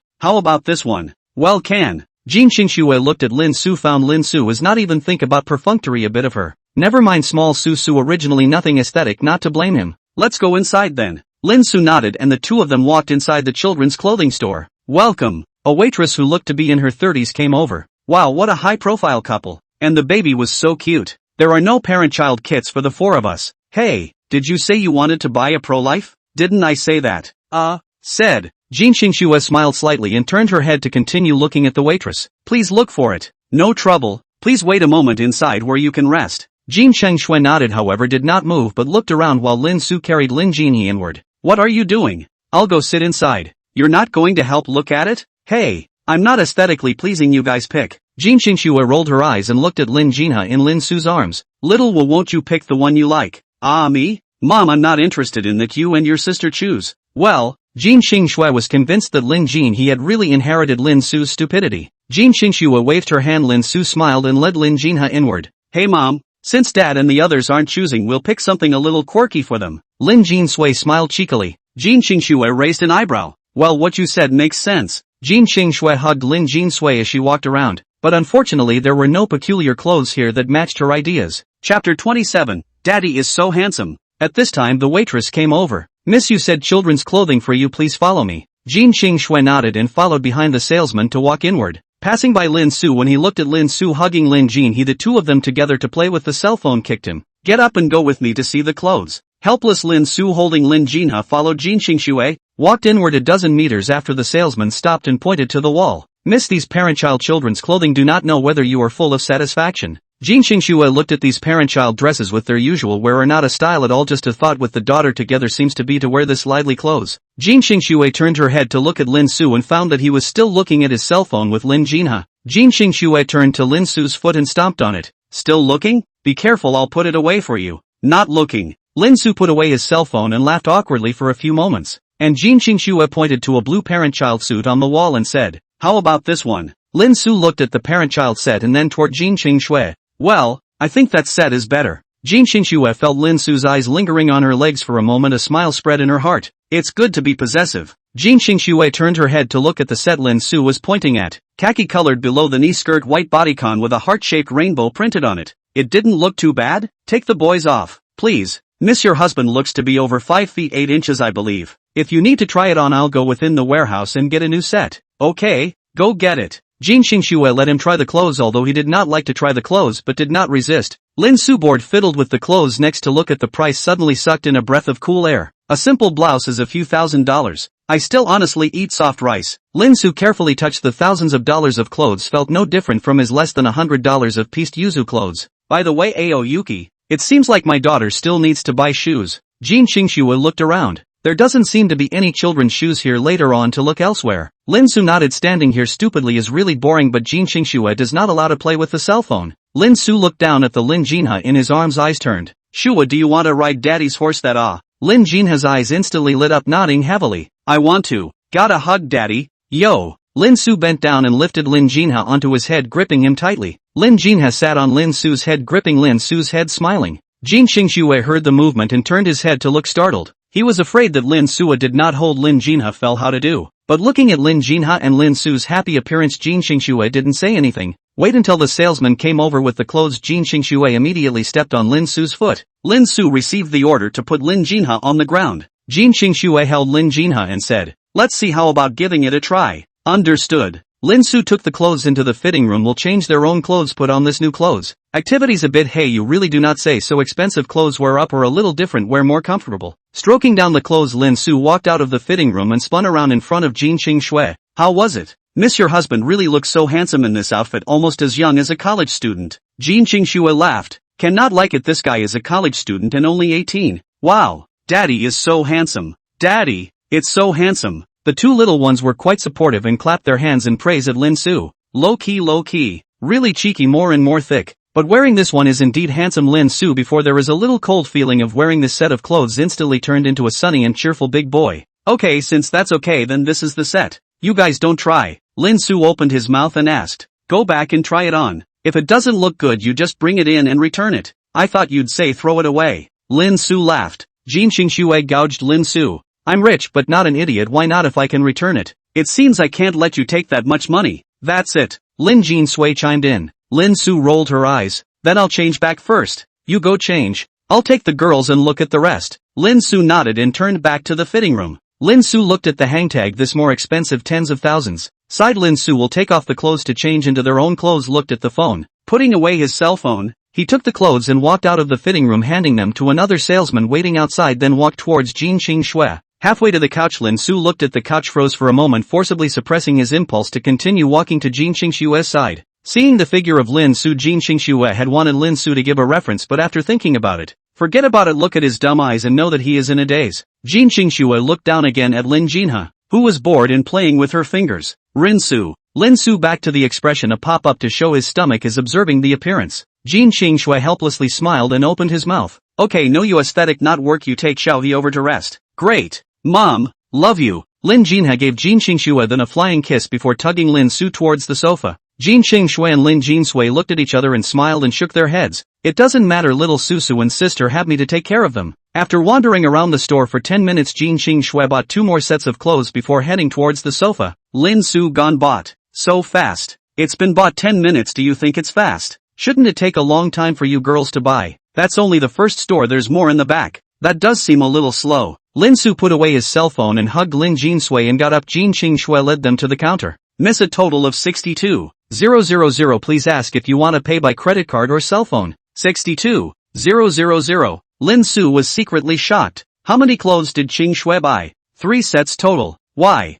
Nothing. After answering Lin Su's question, Jin Shui took her cell phone and said, pay by cell phone. After scanning the code to pay, Jin Shui looked at the handbags. You guys bag delivery or not? Sorry, we don't package deliveries. Jin Shui turned her head to look at Lin Su. Do you think it's better to take it and go, or you take it down and put it away? Lin Su looked outside. What else do I need to buy? Get your daughter's shoes and pajamas and some dress shoes. Buying his daughter's shoes pajamas, he understands. However, what is the meaning of the dress shoes in the back? Buying her? Leave it here for now. We'll come by later to pick it up later should it come back this way. That's fine. Jin Shui turned her head to look at the salesperson. Is it okay if I put the clothes here first? You can, miss, but we close at 10. Good, I know. Then let's go check out our daughter's shoes. Wait, you guys who sell children's clothes should know where to sell children's shoes and which one is good. The salesman stepped out of the counter and pointed toward the side. That one's nice. Thanks a lot. No thanks. Getting the information, Lin Su turned his head towards Jin Shui and spoke. Let's go to that store. Jin Shui looked at Lin Su and smiled. I didn't expect you to be quite smart, nah. Just kidding, I'm a senior at Shuda University. Jin Shui looked at Lin Su's proud appearance. A gentle smile flashed in her eyes, then held Lin Jinsui and walked out. Let's go. Chapter 28. This woman's dress is quite nice. Do you want me to wear it for you to see? Welcome. Entering the store, a young-looking saleswoman greeted them. Jin Shui glanced at Lin Su and realized that Lin Su did not look carefully at this salesman, just glanced at him and nodded with satisfaction in his heart. Not bad, little Susu understands things. Look at the shoes they're wearing. This way. The two of them followed the salesman with their daughter. And this time he then did not take Lin Jinha to fool around the shoes or to be tried on personally. But the shoe store other not much on the rest of the place more. The salesman stopped after Lin Su to Lin Jinha said, small, would go to choose to see what you like. Lin Jinha shook her head. Mom and my sister will choose it for me. I'll just play with dad. He. Lin Jinha looked at Lin Su and smiled cheekily. Ahem. What are you talking about? Daddy did look after your shoes properly. It's not a good boy for daddy to tell lies. Oh, daddy used to fool around with me every time. Jin Shui couldn't help but laugh lightly when she heard Lin Jinha's words and touched Lin Jinha's head and said, well, your daughter wants to play, you can play with her. This is what you said, not what I said. Lin Su nodded and pulled out his cell phone to open the Douyin. Lin Jinha followed and leaned at Lin Su's shoulder to look at the phone. Jin Shui looked at Lin Jinsui and spoke. Sway, will you help your sister buy it? Okay mom. I'll take a look first. Touching Lin Jinshui's head, Jin Xingshui also followed and sat next to Lin Jinhe. The salesman saw this and the corner of his mouth twitched, letting a 3-year-old child go buy shoes by himself. Lin Su brushed the video and watched the beauty. Suddenly a white slender finger from the side reached over and clicked twice. Lin Su instantly broke out into a cold sweat. Even the not-so-high emotional intelligence of him knew that being caught looking at other girls by a girl he was in a relationship with would make him angry. Lin Su did not move to cancel the likes to cross downward. Jin Xingshui crossed up to click the likes to open his mouth and said, "This female is quite good looking. Do you want me to wear it for you to see?" Lin Su looked at the girl in the cell phone and imagined what Jin Xingshui would look like in her clothes. No, the picture was too beautiful to imagine. Lin Su all felt that his nose was hot. Pinching his nose, Lin Su hastily slid down a few videos in a row. Jin Xingshui looked at Lin Su's action of pinching his nose and laughed and did not tease him anymore. And then continued when he went back at night. Jin Xingshui turned her head to look at Lin Jinshui. Lin Su glanced at Jin Xingshui, then looked at Lin Jinhe, realizing that Lin Jinhe was smiling happily, seemingly gloating. "Hey dad, who told you not to show me animation deserved to be taught a lesson by mom, right?" Lin Su put the phone down, both hands rubbing Lin Jinhe's face. "Baby girl, which have you like this to dad? Dad did not give you to see the animation, it you even do not help dad." "Dad, what are you talking about?" "I don't know." Lin Jinhe blinked her eyes innocently. Lin Su corner of the eye twitched. He was able to see that both of his daughters were belly black. Also do not know who was inherited. Lin Su glanced at Jin Xingshui. "But it's good that I won't be bullied in this way." The salesman watched the interaction of Lin Su's trio from the sidelines with a flash of envy in his eyes. This family is so loving, and the husband loves his wife so much. "Mom, how about these shoes?" After a while Lin Jinshui walked back with 2 pairs of children's shoes that were pure white with some small patterns adorning them. "It's okay, Shua, what do you think?" "Yes." Lin Jinhe nodded in a high and cold manner. "Then you guys try it." Jin Xingshui looked at Lin Jinhe's wobbly calves. "Forget it, you guys sit down, I'll help you put it on." Hearing Jin Xingshui's words, Lin Su put away his cell phone and got up. "I'll do it." "Really good gentleman." Heard his wife said to do it, immediately got up to prevent his wife from doing it. "Why can't I meet such a good man?"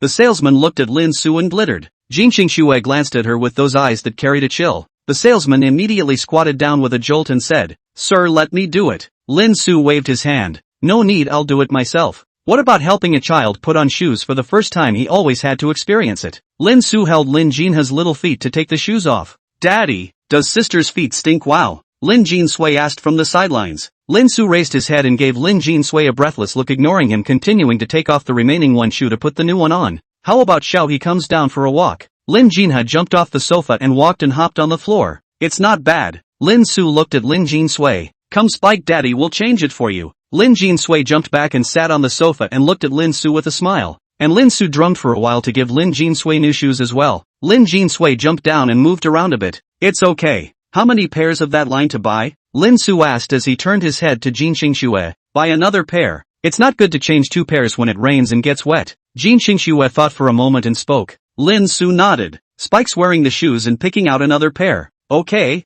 Dad." Lin Jinshui went to choose shoes. Lin Jin he jumped back into the arms of Jin Xingshui. Jin Xingshui smiled and hugged Lin Jin he, looking at the sight of the serious selection of shoes Lin Jinshui. Not long after, Lin Jinshui brought 2 more pairs of khaki-colored shoes. "How about this pair, Mom?" "It's okay, you try it and buy it if you can." Lin Jinshui sat down. Lin Su squatted down ready to change Lin Jinsui's shoes. Lin Jinshui shook his head. "Dad, I can do it myself." "All right." Lin Su sat down next to Lin Jinshui and watched Lin Jinshui change her shoes by herself. When she looked at the small white socks Lin Jinshui was wearing, Lin Su suddenly remembered if she still had to buy a few pairs of socks. Lin Su looked up at the salesman and asked, "Do you deliver socks? You can have 2 pairs of socks sent to you. Get 2 more pairs. What do you think, Ao Yuki?" "Yes, just take any 2 pairs of socks. Please help me bring the socks over here and I'll take a look at them." "No problem." The salesperson left and Lin Jinshui changed into her shoes and bounced. "Mommy shoes are fine." "Then tell your sister to wear it too." "Mommy doesn't have to wear them. My sister has the same feet as me." "Don't she, sister?"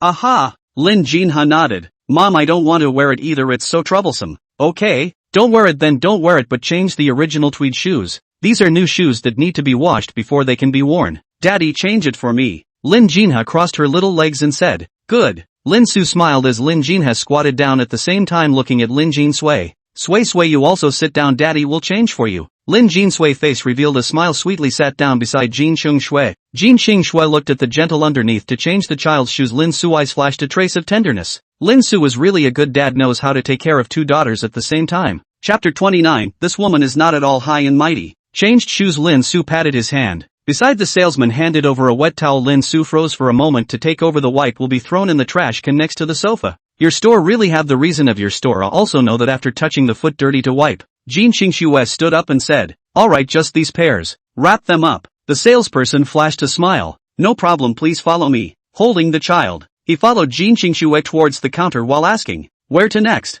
You'll be in the know later. Jin Qingxue said flatly. It's kinda mysterious, I don't even have to guess, it's pajamas. The corner of Jin Qingxue's mouth hooked up into a smile. Not pajamas. Lin Su looked at Jin Qingxue with wide eyes. You have mind reading skills. I didn't. No, you have. I am guessing your mind is simple, surely go with the order. After the dress child's shoes, it's pajamas. I'm a professor. Lin Su nodded in a trance. It kind of made sense. Coming to the counter, the salesperson opened his mouth and asked, a total of 4 pairs of shoes totaling 48,000. Please ask whether to pay by credit card or cell phone. Cell phone. But that trick is staying with you guys for now. Is it okay to come over and get it later? No problem. Jin Qingxue took out his cell phone and scanned the code to pay. Lin Su felt a contemptuous gaze, which seemed to say that he was a soft rice man, but it didn't matter that he always had to lose something on the way to becoming a motherlander. Jin Qingxue's eyes brushed past Lin Su to look at a certain salesperson to the cashier in front of the computer and asked, is there any pajamas for sale here, preferably parent-child pajamas for a family of 4?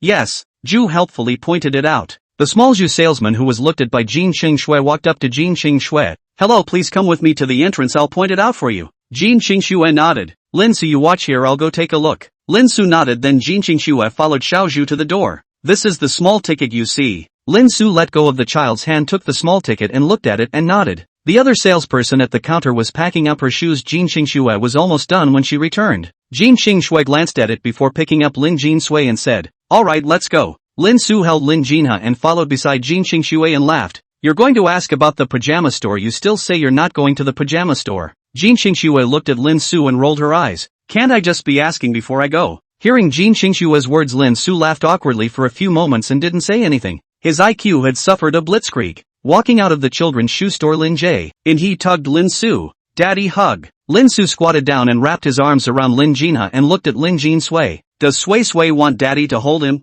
Well, no, it's not. Dad holding 2 people is very tired. Lin Jin Sui pursed his lips in a tangled look and said. Lin Su lightly laughed and touched Lin Jin Sui's head. Don't worry, daddy has plenty of strength. Lin Jin Sui looked up at Jin Qingxue, who pinched Lin Jin Sui's face. Alright, let your father hold it. Hey. Lin Jin Sui smiled cheekily before hugging Lin Su, who smiled and picked up the 2 munchkins. Lin Su hugged the 2 munchkins and felt the 2 munchkins' bodies and then looked at Jin Qingxue's body wearing a short-sleeved dress. Qingxue, are you cold? It's not cold. That's good. If it's cold we won't buy it, we'll go back. The corners of Jin Qingxue's mouth rose slightly. I didn't expect you to be quite concerned about me. I'm sure I care about you being the baby's mom. Don't you have any other identity besides baby mama? Jin Qingxue teased. Lin Su looked at Jin Qingxue in silence. Wife. Jin Qingxue laughed lightly. Forget it, I can chase. No. Lin Su hurriedly said. So this is a suitor's concern? Lin Su said with a hint of uncertainty. It's up to you. Jin Qingxue laughed as her fingertips tapped her cheeks. Lin Su hopelessly glanced at Jin Qingxue. This woman is not high and cold at all, instead she is very dark. Jin Qingxue regained her flatness and continued to walk forward. After walking for a few more minutes, Jin Qingxue stopped. Lin Su looked around and didn't see any stores related to children. How to stop here? Let's go and get some clothes. By me? What else? Are there any other guys here besides you? The corner of his mouth twitched as a burly boy with a round face and beard wearing white socks passed by, and Lin Su stretched out a finger to implicitly point at him. Jin Qingxue's cool eyes looked at Lin Su without moving. Lin Su sighed. Alright, but how did you think of buying me clothes? We, mother and daughter, wear such expensive clothes, and you as a father dress so poorly. What do you think it will look like in other people's eyes? Lin Su thought about it for a moment. It did make sense. Lin Su was relieved it wasn't an unwarranted gift, just fine. It was for the child. Come on, it's for the sake of the child. You don't want people to say the child has a father who looks like a beggar. Lin Su nodded like a rebuttal. Jin Qingxue. I am wearing this normally, okay, is it that serious? Still, a trace of warmth flowed through Lin Su's heart. In the end it was still helping him to buy these as nothing more than an excuse. Go. Jin Qingxue walked into the men's clothing store. Lin Su followed. The salesman came over and greeted. Hello, welcome. After saying that, the salesperson looked at Lin Su and froze for a moment. Jin Qingxue spoke. Let's take a look for ourselves first. The salesperson retracted his eyes from Lin Su's body and turned his head to look at Jin Qingxue. Okay, what kind of clothes do you like to wear? You choose. and you know I'm bad at aesthetics. Jin Qingxue nodded. Then take your daughter and go sit down. Lin Su nodded and walked towards the rest area. The salesman following behind flashed a hint of surprise in his eyes. He didn't think it was really a couple. Too young. Taking his daughter to sit down on the sofa, however, Lin Su didn't look at his cell phone this time. Instead he looked up at Jin Qingxue's back. Come on, Dad, stop looking at it, it's getting blurry. Lin Jinsui's voice rang out. Lin Su's ears red grabbed Lin Jinsui's little face. What do you little kid know? I'm looking at the clothes. Yes. Daddy, I'm going to juggle my cell phone. Lin Jinsua perfunctorily extended his hand towards Lin Su, who handed Lin Jinsua his cell phone, and Lin Jinha jumped down from Lin Su's side to climb to Lin Jinsua's side. Internet addicts. Lin Su turned his head to continue looking at Jin Qingxue after spitting at Lin Jinhe and Lin Jinsui. Chapter 30, The Ascetic Male Goddaddy. After a while Jin Qingxue walked over with a set of clothes. Try this one. Lin Su got up to take it, and the salesman pointed him in the direction of the fitting room. Lin Su nodded and walked into the fitting room. After entering the fitting room he looked at the selling price of the clothes, $10,000, which was half of his own fortune. TSK. Smacking his lips, Lin Su started to change his clothes. After changing into his clothes he walked out of the fitting room. How was it? Jin Qingxue and the salesman flashed a hint of amazement as they looked at Lin Su's outfit. Not bad, kinda cool. But Jin Qingxue stepped forward and reached out to straighten Lin Su's collar. Lin Su looked down at Jin Qingxue's white cheeks and the warm nose that slapped on his neck. His ears couldn't help but burn. Jin Qingxue withdrew her hand and took a step back to look at Lin Su's reddened ears and laughed lightly. This will do. Lin Su could not afford to turn around to look at the mirror. Body turned. Indeed, quite handsome. Okay, go change into this set again. Lin Su looked to see it was a suit with a white shirt on top and a still versatile black suit underneath. Lin Su took it and went back to the fitting room again to change into this dress. Lin Su looked at the clothes on his body and thought for a moment to put his chest up and walked out of the fitting room. Looking at Lin Su, Jin Qingxue and the salesman's eyes once again flashed a flash of amazement. Handsome is pretty cool, but it feels like something is missing. Jin Qingxue thought of something and spoke. Wait here. After saying that, Jin Qingxue walked toward her daughter to come to her daughter this from the satchel placed on the sofa to take out a glasses box.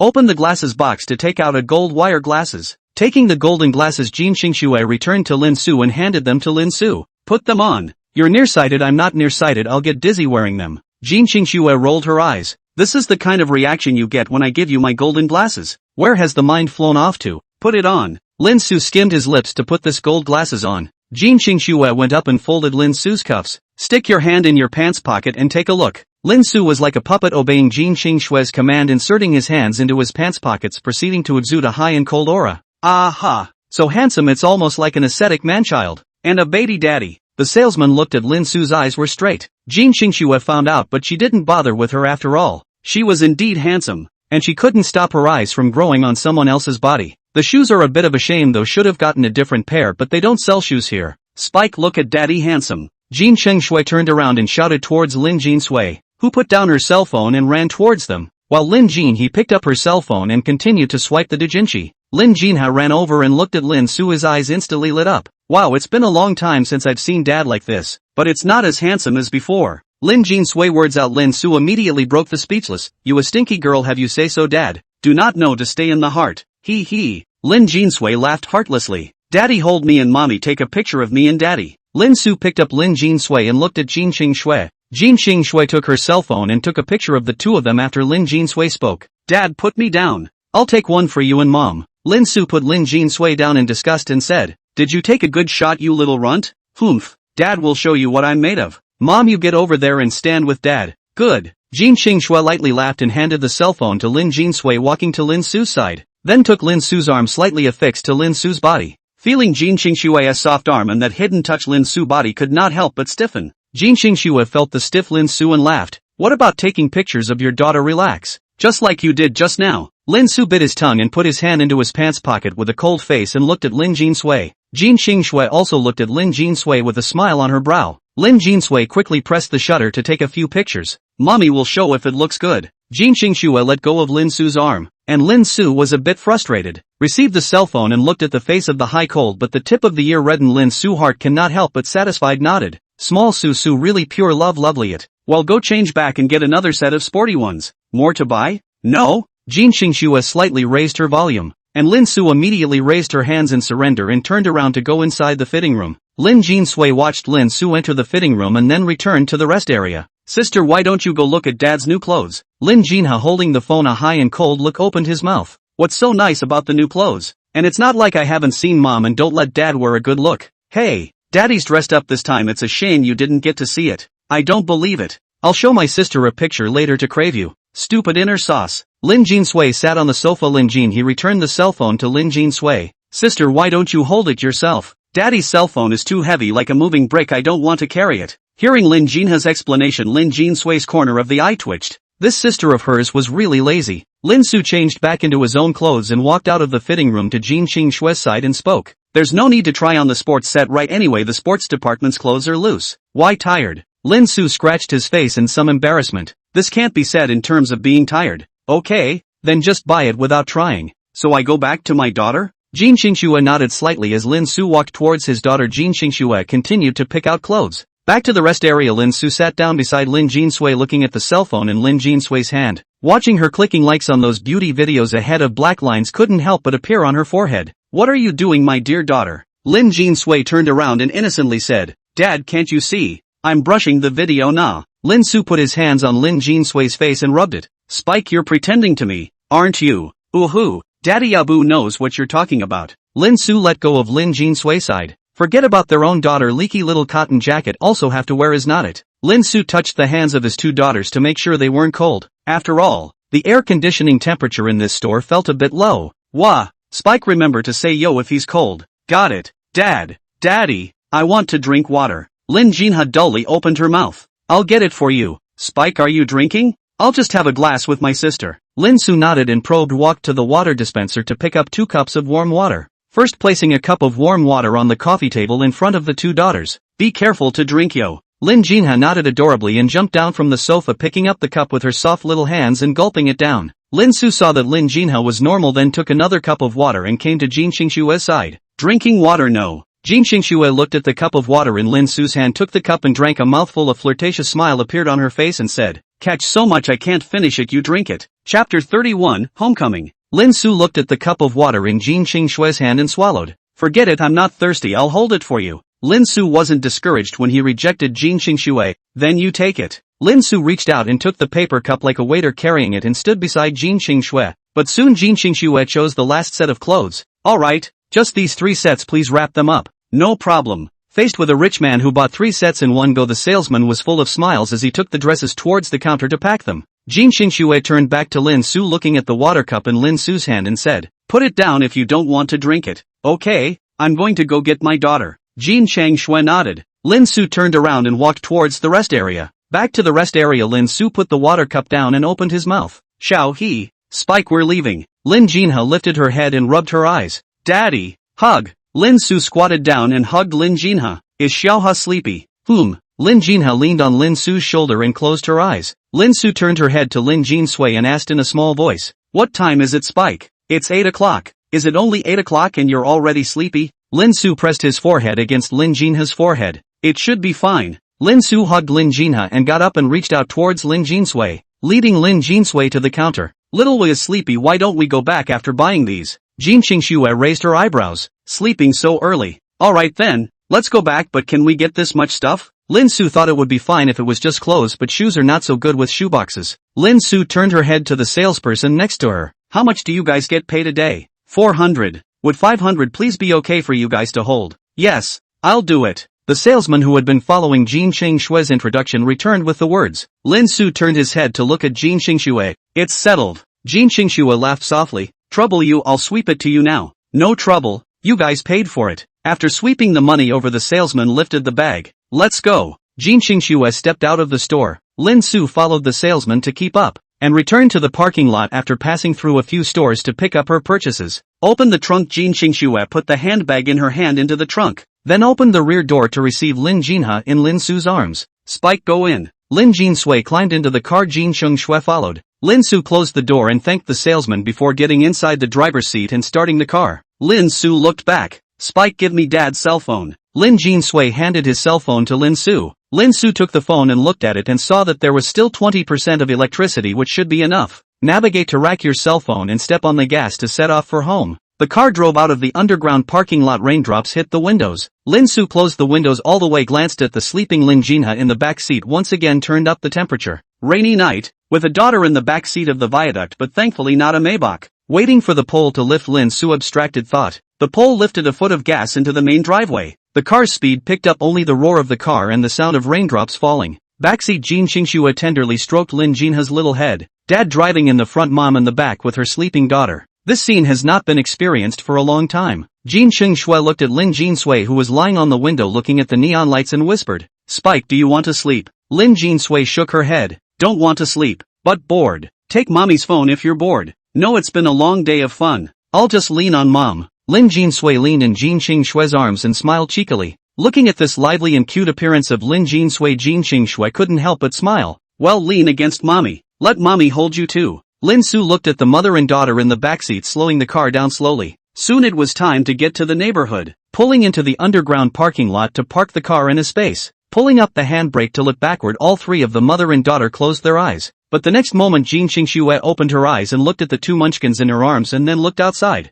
"Is it here yet? You're awake." "We're here." Jin Qingxue nodded. Lin Su unlocked the engine off and unbuckled his seatbelt. "You sit down first, I'll come down and carry my daughter out." "Good." After squinting for a while, Jin Qingxue was also a bit tired, speaking in a much softer voice. "Get out of the car and open the rear door," bending down to gently pick up Lin Jinha. Lin Jinha was carried out by Lin Su after Jin Qingxue also carried Lin Jinsui out of the car. After gently closing the car door and locking the car, Lin Su looked at Jin Qingxue and spoke. "Carry your daughter home first. I'll come down later to get my things." Jin Qingxue also did not refuse, nodded. And the two carried their sleeping daughter upstairs. The daughter fell asleep. The two did not speak along the way. Click. Returning home and turning the lights on, Lin Jinsui in Jin Qingxue's arms moved. Jin Qingxue gently patted Lin Jinsui's back. The two looked at each other. This looked like a thief-like cautious look at each other, and smiled. Did not change shoes, holding the two munchkins towards Jin Qingxue's bedroom. Entering the bedroom, Lin Su first put down Lin Jinhe. Jin Qingxue also followed to put down Lin Jinsui. "I'll go down and get my stuff first." "Okay, go ahead." Lin Su turned to leave. Jin Qingxue picked up the remote control to turn on the air conditioning, then took off her daughter's shoes and swallowed her socks. Taking the socks off to move the two munchkins from the side of the bed to the middle of the bed to cover them with a quilt. Smiling and kissing the two munchkins on the face after Jin Qingxue returned to the door to change into slippers, then picked up her cell phone. Tonight is the first time they went out as a family. In order to have a good experience, Jin Qingxue have muted their cell phones and did not return to care about them now that they are back before they are ready to return the message. But after thinking about their activities today, Jin Qingxue could not help but feel a sense of coziness rise in her heart. This feeling is really comfortable and makes people stay. No wonder it is said that home is a harbor for people. Grabbing his cell phone, he went inside the chat group of the four of them and looked at their messages somewhat hopelessly. "I'm only 2 hours in. Do you guys have to make me up like that? My busy man came out at noon and honestly wasn't off on a date with a man. Do you think the date is only for 2 hours? Why not? 2 hours isn't bad, it's strong." Funny smiley face. JPG. Jin Qingxue expressionlessly looked at the message in the group, sending out a death stare emoticon. Jin Qingxue lazily ignored Yu Kaixian. This colorful ghost turned her head to 8 Zhanyanjun. "Did you live in?" "Well, I'm watching TV with Xian. I think we should call Yen up. We few haven't gotten together in a while." "Yu Kaixian, Xiao Yan is a busy man. How could she care about us three little transparent people?" "Sure Yen, Yu Kaixian is bad-mouthing me again. Isn't she looking for a fight? Come on, hit me. Slightly milky dragon." JPG. "Sure Yen, you wait until tomorrow and I'll come and whip you." "Yu Kaixian, are you really coming tomorrow?" "Sure Yen, yeah, I'm done with my side. Didn't Xiao Meng say to get together for a trip?" Chapter 32. The man who really wants to win has no expression and burns out. "I should not be able to gather in the next few days when I have something to do. Let's talk about it in a few days." Jin Qingxue tapped her finger to send a message. "Sure Yen, what's the matter with you? Haven't you been fooling around?" "I'm a busy teacher, alright." Yu Kaixian, dismissed. Xiao Shui is not busy at all, lying at home every day. And today she moved back to the Violet Blossom Mansion. There must be some kind of conspiracy. "Didn't I tell you?" "Yu Kaixian, I talked to Junior. She said this looks like a lie to you." "Didn't she, Junior?" "Zhan Yanjun, indeed." Yuki moved out without saying a word and, "Sure Yen, what else?" "Zhan Yanjun, nothing." Snapping. Footsteps sounded. Jin Qingxue looked up toward the doorway only to see a human-shaped shopping bag appeared in the doorway. Hands and neck are hanging shopping bags, only the head exposed. Jin Qingxue put her cell phone down and quickly greeted her. "I said you shouldn't be too lazy, okay? You can't take it in 2 separate times." While chanting while taking the shopping bag from Lin Su's hands, Lin Su removed the shopping bag from his neck and then spoke. "You don't understand that this is called maximizing the benefit of time. Jin Shui gave Lin Su a blank look, carrying some shopping bags back to the sofa. Lin Su also followed back to the sofa and threw the shopping bags onto the sofa. Did you wash your daughter's feet? Jin Shui's hand lurched. No. Then get some hot water in a wash basin and rub them down when you take a bath. Jin Shui nodded and looked down.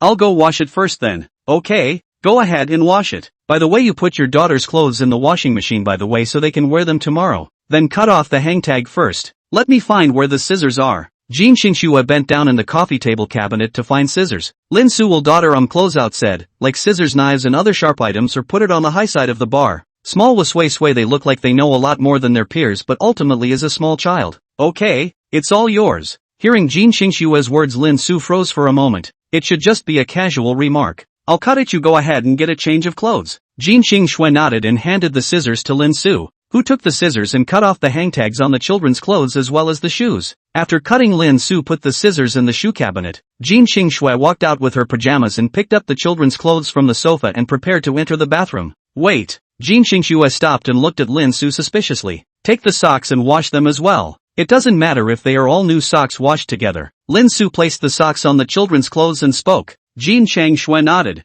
I'll go wash them first, you get ready too. Good. Jin Shui turned around and walked towards the bathroom. Lin Su laid down on the sofa in a flash and pulled out his cell phone. Forgot it was dead. Lin Su dropped his cell phone and returned to his bedroom to get a random outfit and took out the charger and headphones. Holding these things to first look at his daughter, then back to the couch. Plugged in and put on the headset to initiate a voice chat in the group. And within seconds it picked up and 4 windows lit up. Yo, busy finish. Ergo is finally here. Lin Su wasn't ambiguous. Get on the number. Yo ho. Let's go. Come baby. Tap the pesticide. Timmy. Teams are lined up to go. Penis. What do you pick? I'm still the same old developmental road hoey. I'd better play the field then. I'm middle of the road. I fight the road. Lin Su looked at these people's choices and spat. Not you guys just don't know how to pick a support. Joke, which real man choose auxiliary. If there is a girl is good, let the girl choose auxiliary. Brother also take fly girl. Don't squirm when the boss talks. You squirm like a maggot. You know what, egg? Think we hall 201 dormitory. 2 big handsome man unexpectedly cannot find a girl together to play the game.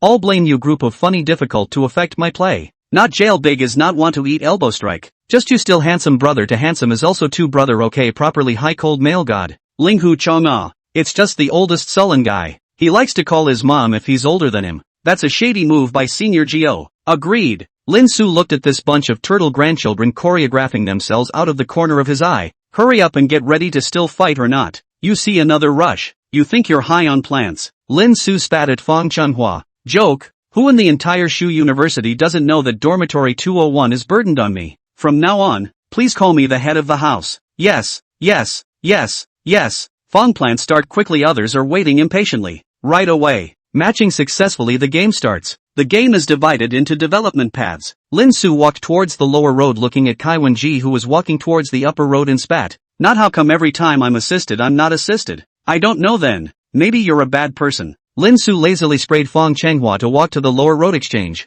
A glance at the top needle, a Hui and a Kai Wen-ji. I shoot. I flash. Lin Su was so angry that she wanted to drop her cell phone. Ashy it is. Again. This is how you get pressed by the other 2 every time. Ergo I come to wish you well. Ko's voice reached his ears. You help an egg. I'm dead. The line was not even 10 seconds. Koja was killed. Ergo tomorrow and early 8 you go or not? You should get up early, a long time outside the school. You guys are going? No go. The 3 said in unison. If none of you are going, what am I going to do? Koz, so tonight? Sleep at least 2 o'clock will you? Play a few pesticides and we'll go play pug for a while. Fong Chunhua suggested. Lin Su thought it should be fine. They couldn't hear him in the room with his own headphones. Okay. The next few people did not chat again, fully concentrated on playing the game. They say that people who want to win the face is no expression. Lin Su is now so. Looking at the dim screen, Lin Su exhaled a mouthful of turbid air and turned his head, then his body shook. Chang Shue, when did you finish washing? Just washed up not long ago. You keep fighting.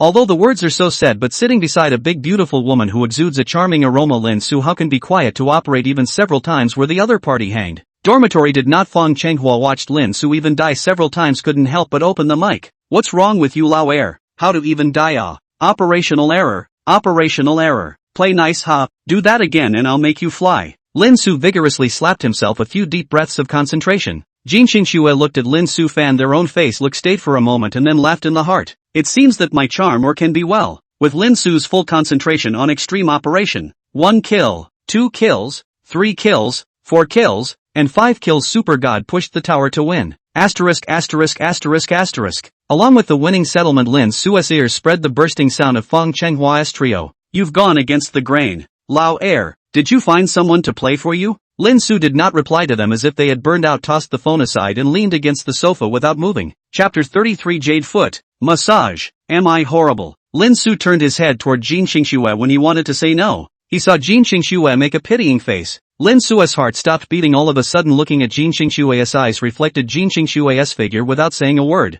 Jin Qingxue laughed in her heart as she looked at Lin Su's demented appearance. Lin Su. Lin Su. Lin Su came back to his senses and pounded his chest to make his heart beat hard, to make his extremely fast beating heart calm down. Heart, good lord, you're showing me who owns the body, aren't you? Dang. Of course not. Jin Qingxue lifted her leg up and pointed to her foot. Spike said you would massage in the future. Today I'm a little tired from holding my daughter, can you massage it for me? Lin Su looked at the white with red like ice cream like white tender jade foot. Gulped. Two figures appeared in his mind, one with angel wings and one with devil horns. Angel Lin Su, don't. Lin Su, don't say yes to him, you'll be played like a dog. Demon Rinsu kicked Angel Rinsu out of the way. I'll you up. I just love being a dog. Jin Qingxue has said that in the future I will often massage for her, I'm just a little ahead of schedule. Exactly. The demon Lin Su laughed loudly in his head. And Lin Su looked at the white jade foot gradually extending his evil palm. Lin Su's big blazing hand held Jin Qingxue's white and tender jade feet. Jin Qingxue's body trembled. Lin Su came back to his senses and hurriedly let go of his hand. That. I just bit my tongue, you massage me. My feet hurt a little. Lin Su nodded, reaching out and slapping himself in the face a few times to slap himself out of yellow.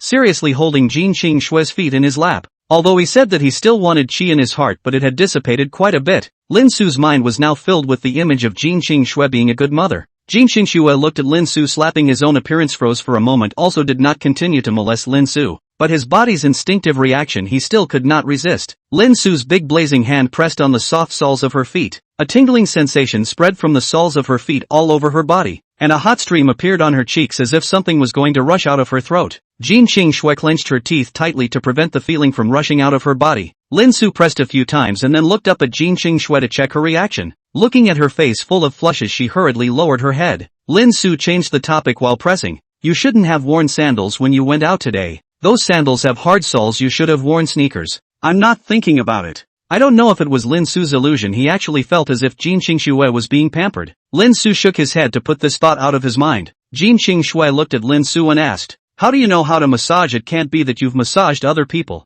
Did press it. Hearing this, Jin Qingxue almost had to put her legs back, but the next moment Jin Qingxue put her heart down again. Pressed my mom and my dad. Not pressed for anyone else? No, technically you're the first, I guess. Hearing Lin Su's words, Jin Qingxue arched her eyebrows. I can't go and press other people after you press this hand. Press other people and don't want to be pressing me, I have a psychological cleanliness. Lin Su paused for a moment and spoke. Can't my dad and my mom do the same? Aunts and uncles can. What about the daughter? Daughters can. What about your dad and mom? Jin Qingxue stretched out her leg and kicked Lin Su on his chest. Lin Su smiled flatteringly at Jin Qingxue and hurriedly grabbed Jin Qingxue's leg and put it on his own leg and concentrated on pressing up. Don't worry, what am I doing massaging for someone else when I have nothing to do? I have a mental cleanliness problem too. Jin Qingxue smiled and did not speak, in lying down and enjoying Lin Su's massage. Not to mention that Lin Su's massage is quite comfortable. Jin Qingxue decided to let Lin Su massage once a day. Lindsay, there's such a thing as a good thing. By the way, how about using that room at the far end to make a flower room?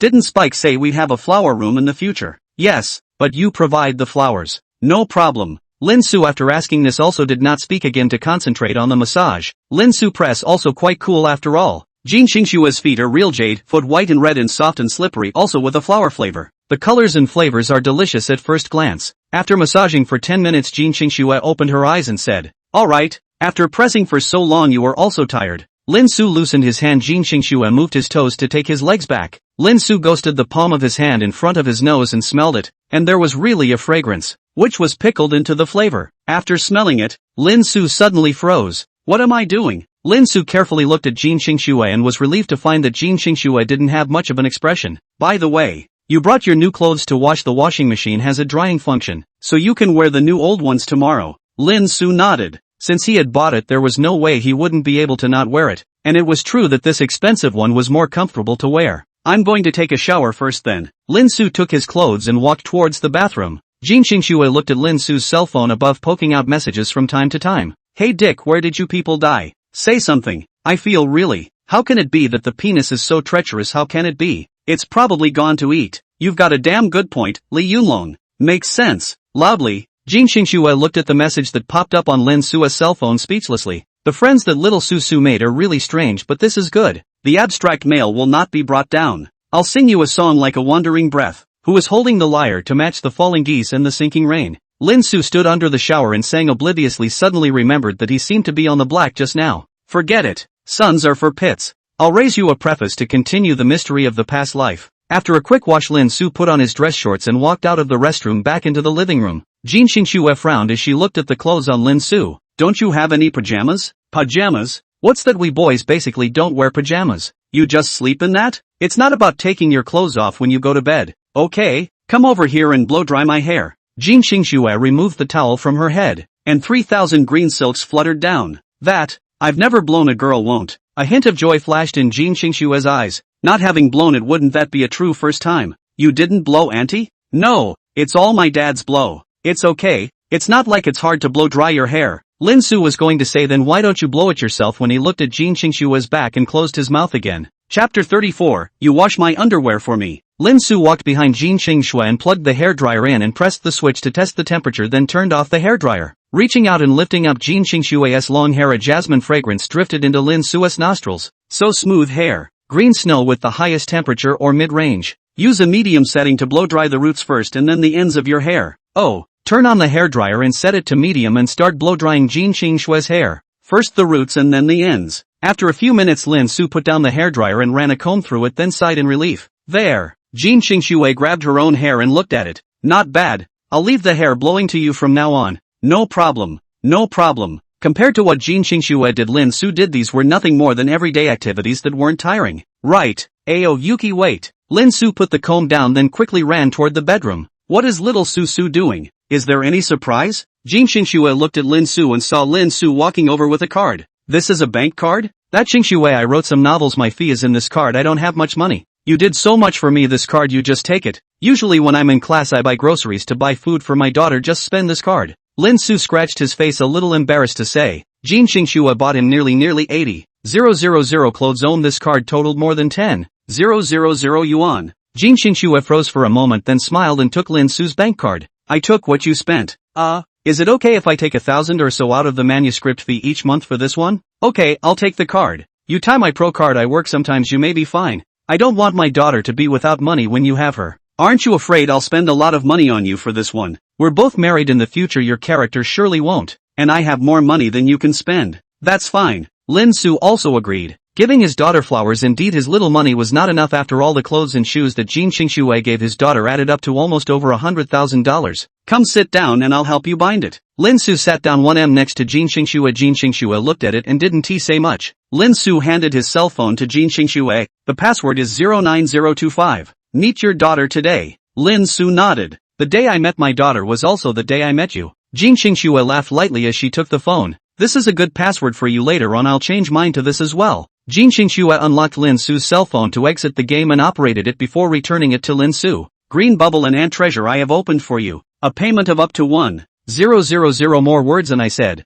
And my side can see what you purchased. Oh, do not let me see what you do. Bad video. Jin Xingxue shook her cell phone and laughed softly as Lin Su nodded. By the way, you are not allowed to take your daughter to KCF often. Less fried food and snacks. Lin Su sheepishly scratched his face. Could he say that he had taken them to eat on the first day? Jin Xingxue narrowed her eyes as she watched Lin Su's movements. Never mind forgiving him for the sake of Lin Su being so proactive tonight. Jin Xingxue got up with the hairdryer and comb and said, Alright, I'll go back to my room first. If the clothes are washed you can hang them out to dry in the sun to get rid of the mites. Lin Su nodded. Okay. Jin Xingxue stopped and looked back at Lin Su and said, By the way, get up at 6:30 tomorrow morning to run. Also tomorrow I have early 8, you send me to school. What? No. I said yes. Work out, well, must work out. Lin Su said with a serious face. Jin Xingxue waved her hand and walked towards the bedroom. Lin Su counted running for half an hour, making breakfast for about 1 hour, driving to the school parking lot for 10 minutes, and from the parking lot to the school building for 10 minutes. I can't do it myself, I have to vomit blood. How early this has to get up. Lin Su collapsed on the sofa breathlessly. Etc. Lin Su sat up and recalculated. This seems to be right. The time is just right. Hiss. This woman is scary as hell. But eating breakfast seems to save some time. Right. Breakfast can be their own night will be porridge reservation. Running back to buy a few buns so that can save half an hour and can sleep half an hour more. I'm a genius. Lin Su got up and walked over to Jin Xingxue's bedroom and knocked on the door. Jin Xingxue had just laid into her bed when she heard Lin Su knocking on the door. Jin Xingxue had to get up to open the door for Lin Su. What for? That. I think we can make the porridge reservation in the evening to buy some donut buns to eat, just that way we can save half an hour time, can sleep for half an hour more. The corners of Jin Xingxue's mouth lifted into a teasing smile. Not a bad idea. But this was originally my idea, that extra time was used to take a shower after running. Jin Xingxue's words hit Lin Su's head like a bolt from the blue. Anything else? Lin Su shook his head dumbly. Okay, go to bed early for an early start tomorrow. After saying that, Jin Xingxue smiled and closed the door. Lin Su looked at the brown bedroom door in front of him and sighed, coming to the shoe cabinet to cut off the hang tag of one of his dresses. I'm going to put it in the basin. It's too good to be washed with my previous clothes. I can't afford to do it. Lin Su placed the clothes on the rack, turning her head to glance at the poor expanding clothing in the other basin. I don't think she asked me to wash it. Lin Su turned around and walked towards Jin Xingxue's bedroom, again knocking on Jin Xingxue's bedroom door. Jin Xingxue had just laid down on her bed not long before she heard the knocking sound again. Jin Xingxue came to the door and pulled it open. Lin Su looked at Jin Xingxue, who was emitting a chilly aura, and shrunk his head. I would like to ask if you wash your clothes? At the word Jin Xingxue, the coldness emanating from beside his body suddenly dissipated instead. He looked at Lin Su with interest, and an unpleasant feeling surged into his heart. Why don't you wash it for me and remember to hand rub it? Lin Su's ears immediately turned red. How can I touch your clothes? It's all just clothes, what's not to touch? Okay, my clothes, you wash them. If I get up in the morning and I see you haven't washed them, I'll spank your daughter. After saying that, before Lin Su could react, Jin Xingxue closed the door. Lin Su pondered over Jin Xingxue's words. Spanking his daughter's ass wasn't out of the question, haha. After hesitating for 2.5 seconds, Lin Su still gave up this idea. Jin Xingxue is right, it is just clothes what can't be washed. Lin Su turned around and entered the bathroom in a furious manner. Entering the bathroom and looking at the clothes that were full of body odor, Lin Su hesitated again, and he felt that there seemed to be nothing wrong with hitting his daughter. Lying on the bed, Lin Jinha and Lin Jinhui frowned and moved their bodies. The two hugged together. Chapter 35, A Bed. Lin Su squatted down and looked at the evil thing, ready to reach out his hand. The next moment the bell rang. Lin Su's body was shocked and startled. Lin Su pulled out his cell phone to connect and spoke breathlessly into the phone. Hey, what for? Penis got caught whoring. You think so? How should I know? How can I send you a message that you won't? I forgot. Still playing? No. Fight. But wait a minute, I have to do my laundry. Alright then, hurry up. Ajk. For a brother. Lin Su took a deep breath and moved the basin to the faucet. Let the water out, then inserted his fingers inside to touch the evil thing. Except a little soft, feeling no difference. Lin Su fished out the triangle of evil and tugged at it, shaking his head. He put it back and poured the laundry detergent on it.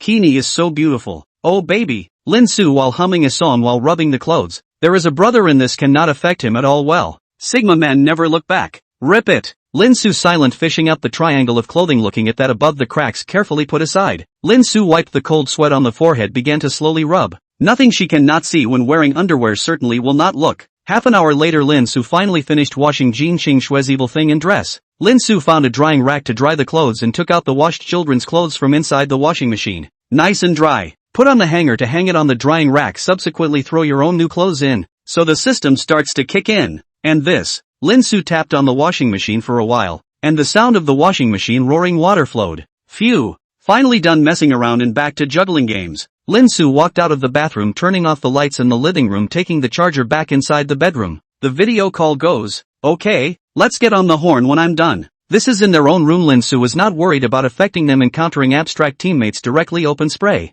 I don't know how long it took for the knock on the door to sound, but Lin Su was wearing headphones and didn't hear it. Every few seconds a jade hand was placed on Lin Su's ear. Oi oi. Lin Su raised his head to look upwards, only to see Jin Xingxue's eyes revealing a cold light looking at him. Look at what time it is. It's only 11:30. Why? Have you forgotten what I said? I'm from the motherland. Lin Su shrunk his head and looked at Jin Xingxue and said. Jin Xingxue looked at Lin Su and didn't say anything. Lin Su put down his cell phone and raised his hands in surrender. Jin Xingxue looked at his cell phone and then opened his mouth. I'll go to sleep after this game. Lin Su nodded honestly. Jin Xingxue turned to leave. After closing the door, Lin Su breathed a sigh of relief. Looking down at the phone. Asterisk.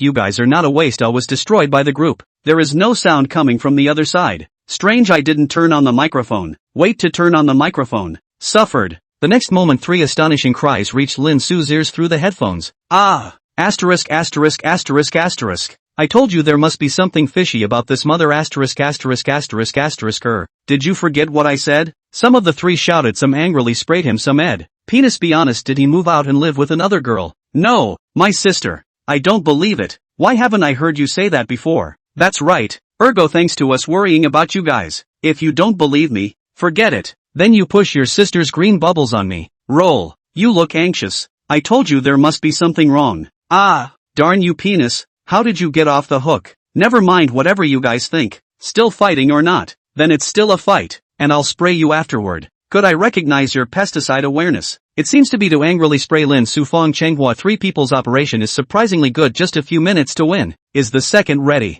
Lin Su saw the settlement and threw his cell phone away and took off his headphones and stood up from the bed and walked towards the bathroom. From the washing machine will be out of their own clothes to dry, well out of the bathroom will be vaguely heard Jin Xingxue bedroom came from the sound of sobbing. Lin Su instantly heart tight a moment forgot to knock, instantly opened the door. Lin Su pushed the door to enter will see the bed Jin Xingxue that reveals the snow white ball-shaped thing. However, the next moment Lin Su put his eyes on Lin Jinha. Jin Xingxue heard the movement and saw Lin Su heart-shocked look down at her chest, quickly lifted the sling. Lin Su walked up and said, "What's wrong?" Lin Jinha lunged at him. "Daddy, why don't you sleep with us? Did you have a fight with mom and don't like me anymore?" Lin Jinha hugged Lin Su and cried. Lin Su froze for a moment and looked at Jin Xingxue, who sighed helplessly. "How could that be? I just went to the bathroom. I like Lin Jinha the most." Lin Su tenderly touched Lin Jinha's head. "Come up." Jin Xingxue's soft voice rang out. Lin Su paused for a moment holding Lin Jinha lying down beside Lin Jinsui. Lin Jinsui squinted his eyes and looked at Lin Jinha with a smile at the corner of his mouth. "Not worthy of being a sister, the best assistant is not yours. Well, daddy is here with you, go to sleep now." Lin Su hugged Lin Jinha, gently patted Lin Jinha's back. Lin Jinha hugged Lin Su and choked, and slowly stopped crying, breathing also gradually stable. Lin Su pointed at Lin Jinha and whispered, "Sleeping." Jin Xingxue helplessly said, "Xiaobi doesn't know if he had a nightmare, all of a sudden woke up, didn't see you, all of a sudden cried out." Lin Su was silent for a moment without saying anything. Jin Xingxue touched the tip of her ear and spoke, "Just fall asleep, your daughter is in the middle.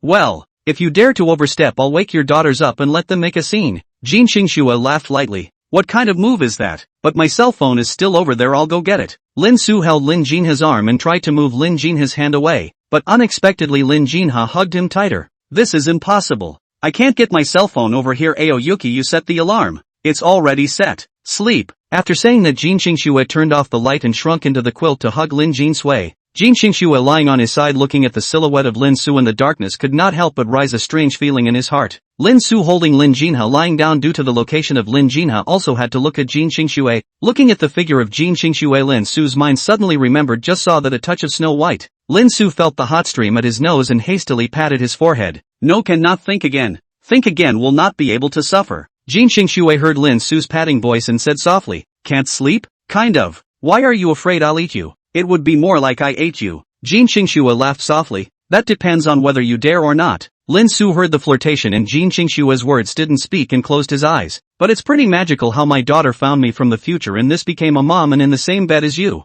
Just for the record, it was us who slept with our daughter. But you're right, indeed magic. In the morning I was a poor boy, at night I slept in the beat house." Lin Su lamented. "Why are you afraid of gossip? A little in the afternoon but nothing in the evening." Chapter 36, Is little Susu jealous? Why? Maybe I'm just being cheeky. Hearing Lin Su's words, Jin Xingxue burst out laughing. "Then I hope your cheeks stay thick. That's for sure. I'm from the motherland, don't you know I have a thick skin that can stop bullets." "Well, you're the best. Okay, go to sleep, you have an early start tomorrow." Jin Xingxue closed her eyes with a smile at the corners of her mouth. Lin Su followed suit after looking at Jin Xingxue. I don't know how long Lin Su felt something in the beat himself and chest unexpectedly heavy. Dazed and confused eyes opened to see the light under a beautiful face. Jin Xingxue's soft voice rang in his ears. "Get up." "Well, good." Lin Su raised his head tattooed towards his chest, looking at the two little heads laying on his chest. Lin Su lifted the quilt and carefully moved Lin Jinha and Lin Jinsui out of the way, sitting up and stretching. "What time is it?" 6:30. "Come on, get up. I cooked porridge last night, wash up and eat breakfast enough to go for a run." Lin Su rubbed his eyes and stood up to look at Jin Xingxue. "Have you washed?" "It's washed." "Go ahead, I'm going to change." Lin Su nodded and walked out of the bedroom to the toilet to wash his face and brush his teeth. After washing up, Lin Su entered his bedroom and opened his cell phone to enter the green bubble and looked at it. Good guy, so many 60 seconds of voice. Asterisk asterisk asterisk asterisk asterisk hashtag asterisk. Lin Su clicked on one and listened to it immediately as the expression of the subway old man looking at his cell phone. Exiting the green bubble tucked his cell phone towards the living room. Arriving at the living room where Jin Qingxue changed into a black sweatshirt and sat down at the dining room table. That sportswear wrapped around Jin Qingxue's figure was dripping with delicacy, and that protruding thing looked even more fierce. Lin Su walked up and pulled out the seat and sat down. Don't you have any bigger clothes? I'm looking at this dress of yours and it's so small. Jin Qingxue looked down at the corners of her mouth and hooked up a smile. Is little Susu jealous? No, but I do think it's a little small when you say it like that. I'll get another set in a few days. Hearing Jin Qingxue's words, Lin Su's mouth rose slightly, picking up the porridge in front of him and taking a sip. It's quite good.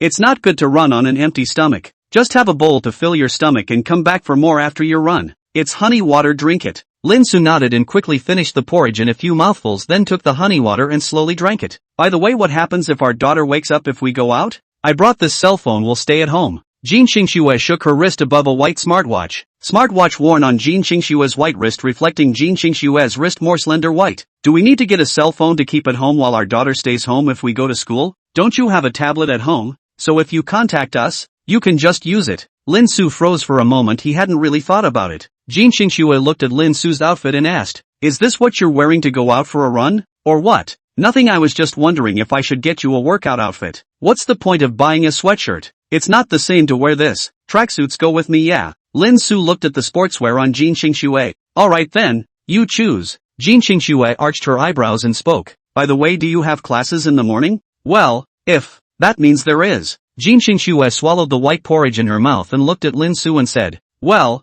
there's first period in the morning. I'm also going to go ahead and go to the parking lot after first period and we'll be back after class. Could be. And you send me a copy of your class schedule. Oh, we'll go on to the mall without class this afternoon. Go again. Lin Su looked at Jin Qingxue in surprise. He really didn't want to go shopping. Why don't you want to go? Your daughter's pajamas haven't been bought yet. Okay. Lin Su breathlessly responded to Jin Qingxue. The two medicated white porridge and honey water in a single word. Lin Su washed the bowls and cups and then the two of them went to the front door to get ready to go out. Jin Qingxue picked up a hairband from the shoe cabinet and handed it to Lin Su. Help me tie up my hair. Lin Su took the hair ring. Jin Qingxue lifted his hair. Lin Su looked at Jin Qingxue's white neck and swallowed his saliva to hold and reach for his hair and carefully set the hair ring on it. Jin Qingxue shook her head. Her lightly scented hair sweeping across Lin Su's face. Lin Su hastily moved to the side. Jin Qingxue put her feet in the small white socks into the sneakers. Lin Su glanced at them and then looked down and quickly put the shoes on. Opening the door, the two walked out and Rinso stopped. Wait, I'll put my phone down. Lin Su turned around and put the phone on the shoe cabinet and closed the door. Okay. The two entered the elevator. Lin Su looked at the elevator door and asked, how many kilometers are we running? 5 kilometers. 5 kilometers. If it had been before, it would have simply killed him, but now he supposed it would be okay. Jin Qingxue looked at Lin Su and smiled. It's fine. You can stop if you can't run. Lin Su bristled. I should be the one to say that to you. You're a girl. Jin Qingxue didn't reply. The elevator doors opened and Jin Qingxue led Lin Su backwards to a place that looked like a rotating sport. Let's warm up first, said Jin Qingxue as she pressed her body forward, placing her palms on her knees. Hiss. This body line is too attractive. Right. Lin Su looked around. No one was nice. Jin Qingxue reached out and slapped Lin Su. Hurry up and do it with me. Oh. Lin Su's hands followed Jin Qingxue did up. But compared to her, Lin Su's movements are much more stiff. A little beauty is not. And Lin Su watched Jin Qingxue's warm-up maneuvers with more and more shock, especially the left and right touching feet and the open and closed jumps, and the left and right touching feet when Jin Qingxue's hand part had to squeeze the wave ball every time. The opening and closing jumps even made Lin Su's eyes widen as that huge fierce thing bounced up and down like a spring along with the jumps. Lin Su was also forcibly suppressing his demonic heart before he didn't look at Jin Qingxue, and Jin Qingxue looked at Lin Su's obsessed look and his heart was also happy. How to hold on to him without properly tempting little Susu. After warming up and resting in place for 10 seconds or so, Jin Qingxue took a step forward and ran. Lin Su hurriedly followed. Chapter 37, Qingxue's sweat smells good. Half an hour later, Jin Qingxue stopped with both faces flushed and crossed her back slightly panting. Lin Su stopped beside Lin Jinha and looked at Jin Qingxue, rubbing. How do I feel that her physical strength is better than mine? I was headed toward not eating beef. Was she headed toward Superman? Jin Qingxue looked at Lin Su with the corner of her mouth hooked into a mysterious smile. Not bad. Surprisingly keeping up with me. Little kiss. Jin Qingxue took out 2 paper towels and handed one of them to Lin Su, who took it and wiped it off. Jin Qingxue looked at her watch and said, let's go. Go back and take a shower to prepare for class. Lin Su walked beside Jin Xingxue towards the building. Looking at Jin Xingxue's flushed cheeks and the slightly messy hair, Jin Xingxue deserves to be the goddess of Shuda University. Even her appearance after exercise is so beautiful. After the exercise both were slightly tired, neither said a word and returned home quietly. I'll go ahead and wash it, you can towel off outside. Oh, okay. The two of them entered the restroom one after the other. Jin Xingxue entered the bathroom inside the restroom and closed the glass door. Lin Su removed the towel to catch water inside the sink to wash his face. After washing his face, Lin Su turned his head and looked at the bathroom. Looking at the black silhouette projected on the glass door, Lin Su gulped, which felt even more tempting. Lin Su hurriedly walked out of the toilet. Lin Su opened the door of Jin Xingxue's bedroom to look at the two daughters. The quilt was well covered, the two daughters hugged together, especially cute. Smiled. Lin Su walked toward the sofa, at the same time took out his cell phone to set today's chapters to be released on a regular basis. There are still 4 chapters it seems to continue today, but just the novel is completely insufficient. Lin Su sighed. Forget about it and talk about it afterward, it is still early, he is only 18 years old. But sitting on the sofa, Lin Su clicked on the Douyin to enter the homepage to see what Lin Jinsui took his own cell phone to do. Looking at a bunch of beautiful women's video likes, Lin Su suddenly ahead of Blackline. This daughter. Tap these videos. Lin Su cancelled them one by one, and then played a little bit of fighting sound. Feel bored and retreated out of the finger pointing, but then found the body autonomously point into the fighting sound. Lin Su exited the shaking voice and looked at his phone and thought for a moment. Right, I forgot to ask Qing Shui to send me the pictures that were taken. Rin Su. Jin Xingshue's voice rang in his ears. Lin Su turned around and looked only to see Jin Xingshue's long hair slightly wet, water droplets sliding down the tips of her hair, and her skin transmitting a faint pink color, like a peach blossom in its first bloom. She was wearing a long black dress, skirt as deep as the night, cool with a hint of lethargy, like the orchid in the night, mysterious and vulgar. Lin Su looked frozen until he came back to his senses when Jin Xingshue's voice sounded again. Quickly go take a bath. Eat afterward. Oh. Lin Su nodded dully and stood up quickly, skimming past Jin Xingshui into the restroom. Jin Xingshui looked down at her outfit and it seemed to be fine. Into the toilet, Lin Su walked to the outside balcony from the drying rack to remove their clothes. With clothes back to the bathroom to put on the shelf. Undressing, lowered his head and looked at the basin without the inner just as the clothes. Lin Su threw his clothes into the basin with a sigh of relief, took off his clothes and turned on the shower and quickly washed them. After spending 3 or 4 minutes washing, Lin Su put on his new clothes, looked in the mirror and stroked his hair. Brothers, this is handsome. After stinking for a bit, Lin Su opened the door and walked out of the bathroom to return to the living room, and turned his head to look at Jin Xingxue sitting at the dining table and was drinking kanji. Lin Su walked up and pulled out the chair beside Jin Xingxue and sat down. Jin Xingxue looked at Lin Su's clothes, a hint of satisfaction flashed in his eyes. Little Su is so handsome. Because Jin Xingxue on the side and exudes the fragrance and just showered looked more tender and dripping. Lin Su had to bury his head in the hard work. Early to eat and leave this torture chamber. Lin Su quickly finished 3 bowls of white porridge and spoke. I'll go wait for you at the sofa. After saying that, Lin Su quickly walked toward the sofa. Jin Xingxue looked at Lin Su, mouth corners slightly up. It seems that the little Su still remember well. Good. Jin Xingxue finished the last bowl of kanji without hurrying and got up to pick up the bowl and rice cooker and walked towards the kitchen. I went and forgot about this. Lin Su hurriedly stood up. The next moment Jin Xingxue gave Lin Su a death stare. Lin Su had to do it again. Jin Xingxue quickly cleaned the dishes and walked out of the kitchen, returning to the sofa to sit down over there near the balcony. Lin Su picked up the hairdryer and plugged it in, turning it on to blow dry Jin Xingshue's hair. Sunlight through the window sprinkled on the two. The woman closed her eyes to enjoy. The man gently ruffled the long hair in his hand to form a cozy picture. Click. Turning off the hairdryer, Lin Su cupped Jin Xingshue's long hair. There. Jin Xingxue stood up and spoke. Sit down and I'll help you blow. Lin Su waved her hand in refusal. No need, boy's hair dries quickly. Sit down when I tell you to. Lin Su looked at Jin Xingshue's eyes aflash and obediently sat down. Jin Xingxue picked up the hairdryer and stood in front of Lin Su to ruffle Lin Su's hair.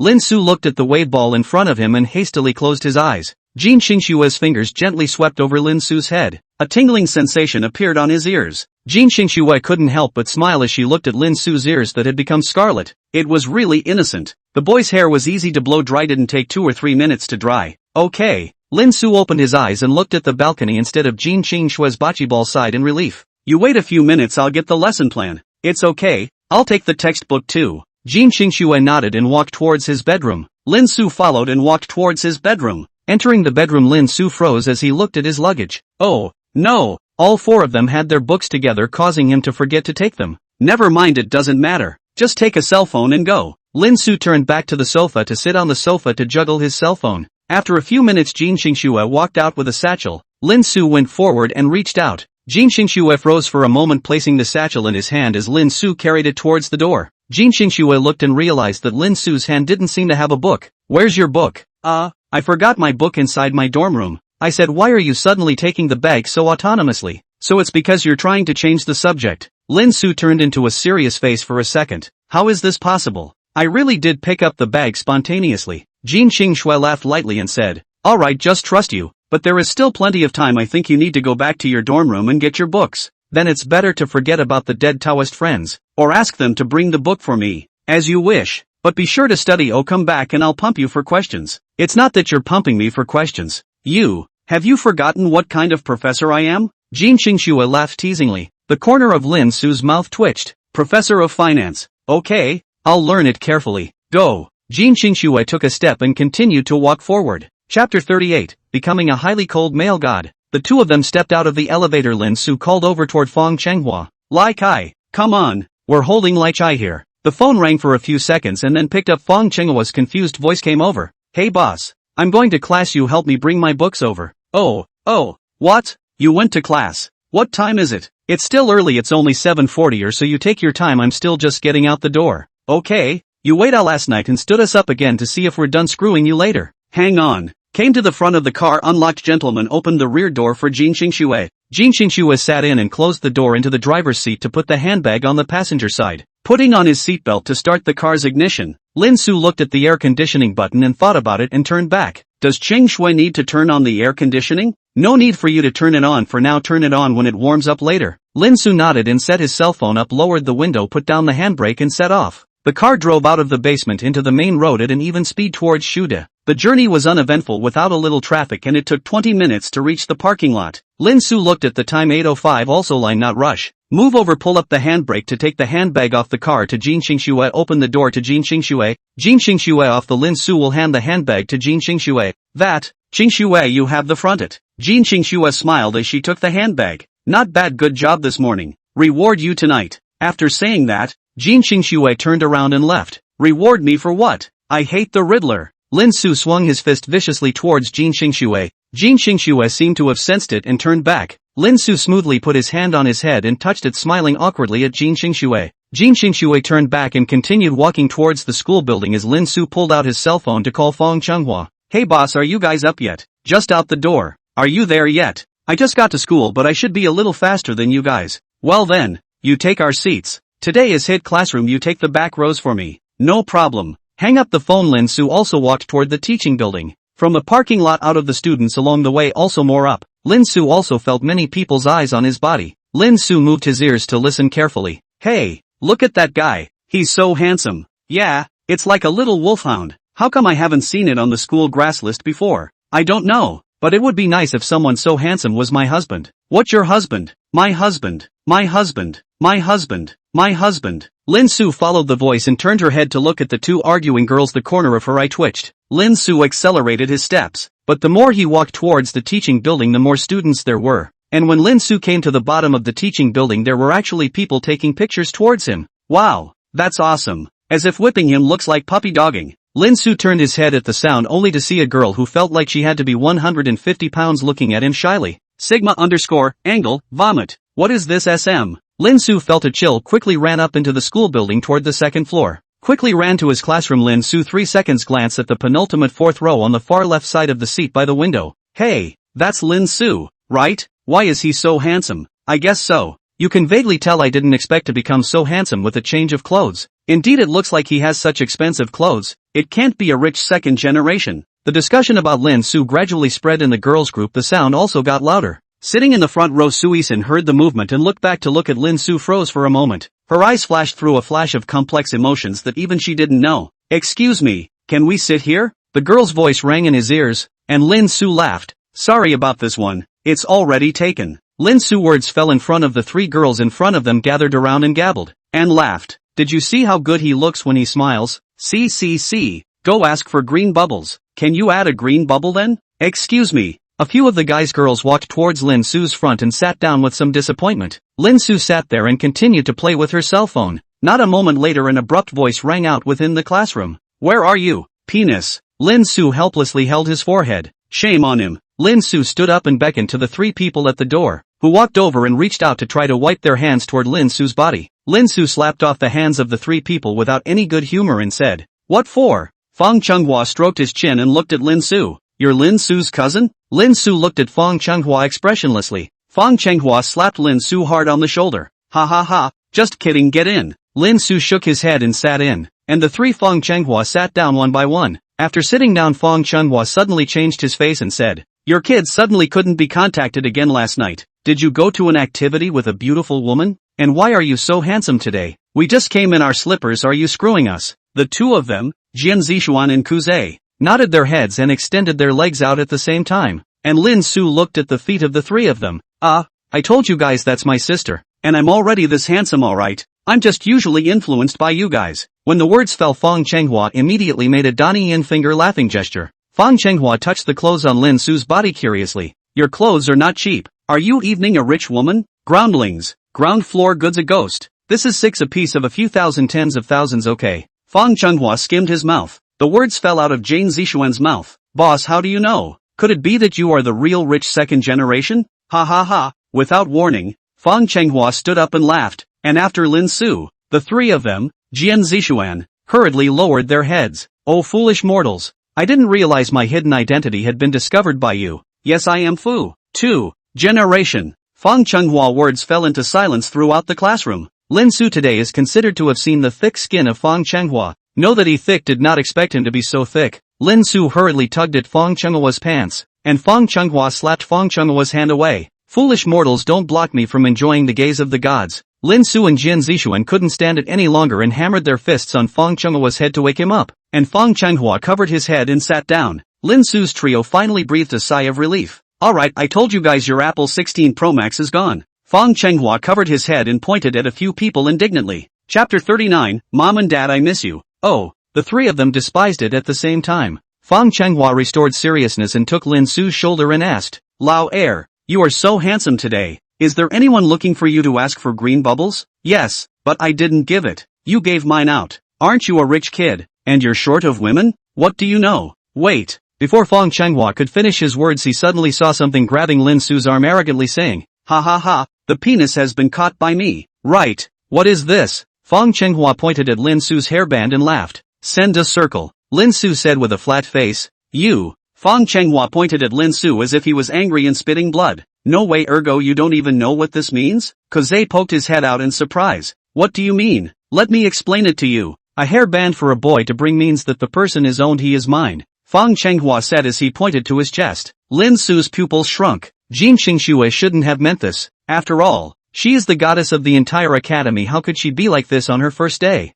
"Who's the second sibling? Lead her out for a walk." Lin Su heard Fang Chenghua's words at the corner of his mouth twitch. "I hope that you have the courage to personally come to her and say, 'Oh, no wonder I saw Ergo searching the flower store yesterday after he borrowed his cell phone. So it's for a girl.'" Jian Zishuan opened his mouth. He, this time you can't weasel your way out of it, right?" Fang Chenghua laughed wickedly. Lin Su sighed. "Forget telling you guys, I'm only just getting started on chasing her." "Chasing her? How is this possible? Did the woman you are chasing give you this hairband?" Lin Su nodded to Fang Chenghua, who stroked his chin and said in a serious tone, Master, Lao Er, you are going to be played as a dog now." Lin Su White Fang Chenghua skimmed his head and continued to look at the phone. May not be right, but his own daughter and future self will not lie to himself. Jin Xingxue certainly will not output him. "Hey Dick, don't you want to ask me why I said that? Don't want me to know her anyway, you don't have to guess, that is. That's fine, but Lao Er, you have to show me what my younger siblings look like, so I can prepare a gift for them. You'll see later." Hiss, Riddler, get the hell out of Shu University. You've learned the hard way. Penis. This woman must be a bad woman. Fang Chenghua smacked his lips. He wasn't angry when Fang Chenghua said this. He knew that Fang Chenghua was joking. "Alright, although Lao Er, you don't need me to explain to you. However, if there is anything you need, just look for me. I don't have much else but a lot of money." Fang Chenghua patted his chest and said. Jian Zishuan and Kuze also spoke up. "Second brother, me too. No problem. I'll buy you guys dinner then." The bell rang. Some of the people watching them turned their heads as well. Fang Chenghua whispered, "Will Lao Er return to his dormitory later?" Lin Su was going to say no when he saw the textbook on the desk. The words changed. "To go, I'm going to get the textbook. Take it and go?" Lin Su nodded. "What about lunch?" Lin Su blushed. "I'm sorry, I can't come to this one. It's okay, the brothers get you. Thanks a lot. The next few people weren't talking, quietly listening to the class, and soon the bell rang again for the first period. Lin Su picked up his cell phone and was about to send a message to Jin Xingxue, but suddenly saw that Sui-san had sent a message to himself. I'll be on stage at orientation tomorrow, and I've got a few tickets here, I'd like you to come. No need, my roommate has tickets. There's a party tomorrow after the show and I'd like you to accompany me. No, I have things to do. Little Sui said that was really a misunderstanding. Don't be like this, okay? What misunderstanding? I don't know, has nothing to do with me. Lin Su mockingly laughed and looked up only to see Sui-san also looking towards him. Sui-san's eyes were a little red. Lin Su looked at Sui-san expressionlessly, and the two of them confronted each other for a few seconds. Sui-san turned her head away without looking at Lin Su again. Lin Su pinched his brow. Originally the mood was quite good, but it was spoiled by a Sui-san, and he grew up together. The relationship between the two families is very good. Even if this kind of thing happened, he will not scold her, but he will not get along as before. And he'd figured out that it had been his unrequited love all along, and it was his fault for being too familiar with her, and she wasn't at fault for being under the illusion that she liked her. Who says that if someone is nice to you then you have to like them? Then wouldn't all the licking dogs in the world be extinct? People still need to be in love with each other. Lin Su clicked on Jin Xingxue's chat box to send a message. I'm going back to my dormitory to get my books after school. Xingxue, why don't you take a taxi back first? I don't think there are many freshman books. I'll just wait for you. Looking at Jin Xingxue's message, Lin Su's bad thoughts from earlier were washed away, but the next moment Lin Su immediately became drenched in sweat. I didn't realize you were quite famous. High-flying male. Lin Su wiped the cold sweat on his forehead and returned. Why don't I know about what high and mighty male god? I only know that there is a person named Jin Xingxue who is my goddess. Lin Su changed the topic and said, by the way, Xingxue, do we want to buy a watermelon back for our daughter? Looking at Lin Su again and changing the topic, Jin Xingxue rolled his eyes. Every time the way to change the topic is so clumsy. Just recognize the wrong line. But it seems that in the future when Lin Su goes out alone he can't be allowed to dress so well. Jin Xingxue looked at the comments on the campus forum that her husband wanted to lick and couldn't wait to slap him over. What a shame. Don't you know you already have a family? And a husband? No, cannot think anymore. Little Su will be scared away, not yet time to expose. But after the exposure of little Su I will let you a few days cannot get out of bed. Lin Su held the cell phone and winced. Xingxue should not be thinking about how to get back at me. But seeing the message sent by Jin Xingxue, Lin Su was relieved. It seems that there is no anger. Okay, but I can't wear this dress again. I'm really getting myself in trouble for wearing it. It must be said that the two are indeed a couple and they agree on this matter. Bam! Bam! You're too beautiful for basketball and too dangerous. Ouch, what are you doing? Lin Su's cell phone rings. It's her daughter's? Lin Su immediately picked up the phone while reducing the volume. Dad, it's Spike's voice that can be fooled. Looking for me for what? Lin Su said back while signaling the three to get up to go out themselves. Lin Su held his cell phone and walked out of his seat. Lin Jinsui's voice followed and sounded again. Dad, where did you and Mom go? Should have written a piece of paper to tell them. Lin Su patted his head or was a bit careless. We're at school. Is sis up? No Dad, you all don't say anything about it. Luckily I got up first. If my sister had gotten up first I'm sure she would have cried. Yes. What do you want with me? I just miss you guys, afraid I won't see you. Hearing Lin Jinsui's words, Lin Su froze for a moment, then his eyebrows revealed tenderness. And also right, Spike only yesterday experienced crossing the situation of not being able to find them today, woke up early and did not see them, naturally scared. Lin Su tenderly returned. Dad also wants you guys, but both Dad and Mom have to go to school. Dad, when are you guys coming back? We'll be home around 11 o'clock. So take care of your sister. Yo. Okay then. Daddy, I'll have a Coke and some fried chicken. That won't work, yo. Mom said you guys can't eat fried food and snacks too often and you guys just ate yesterday. Dad was eating FKC yesterday and Mom wasn't there.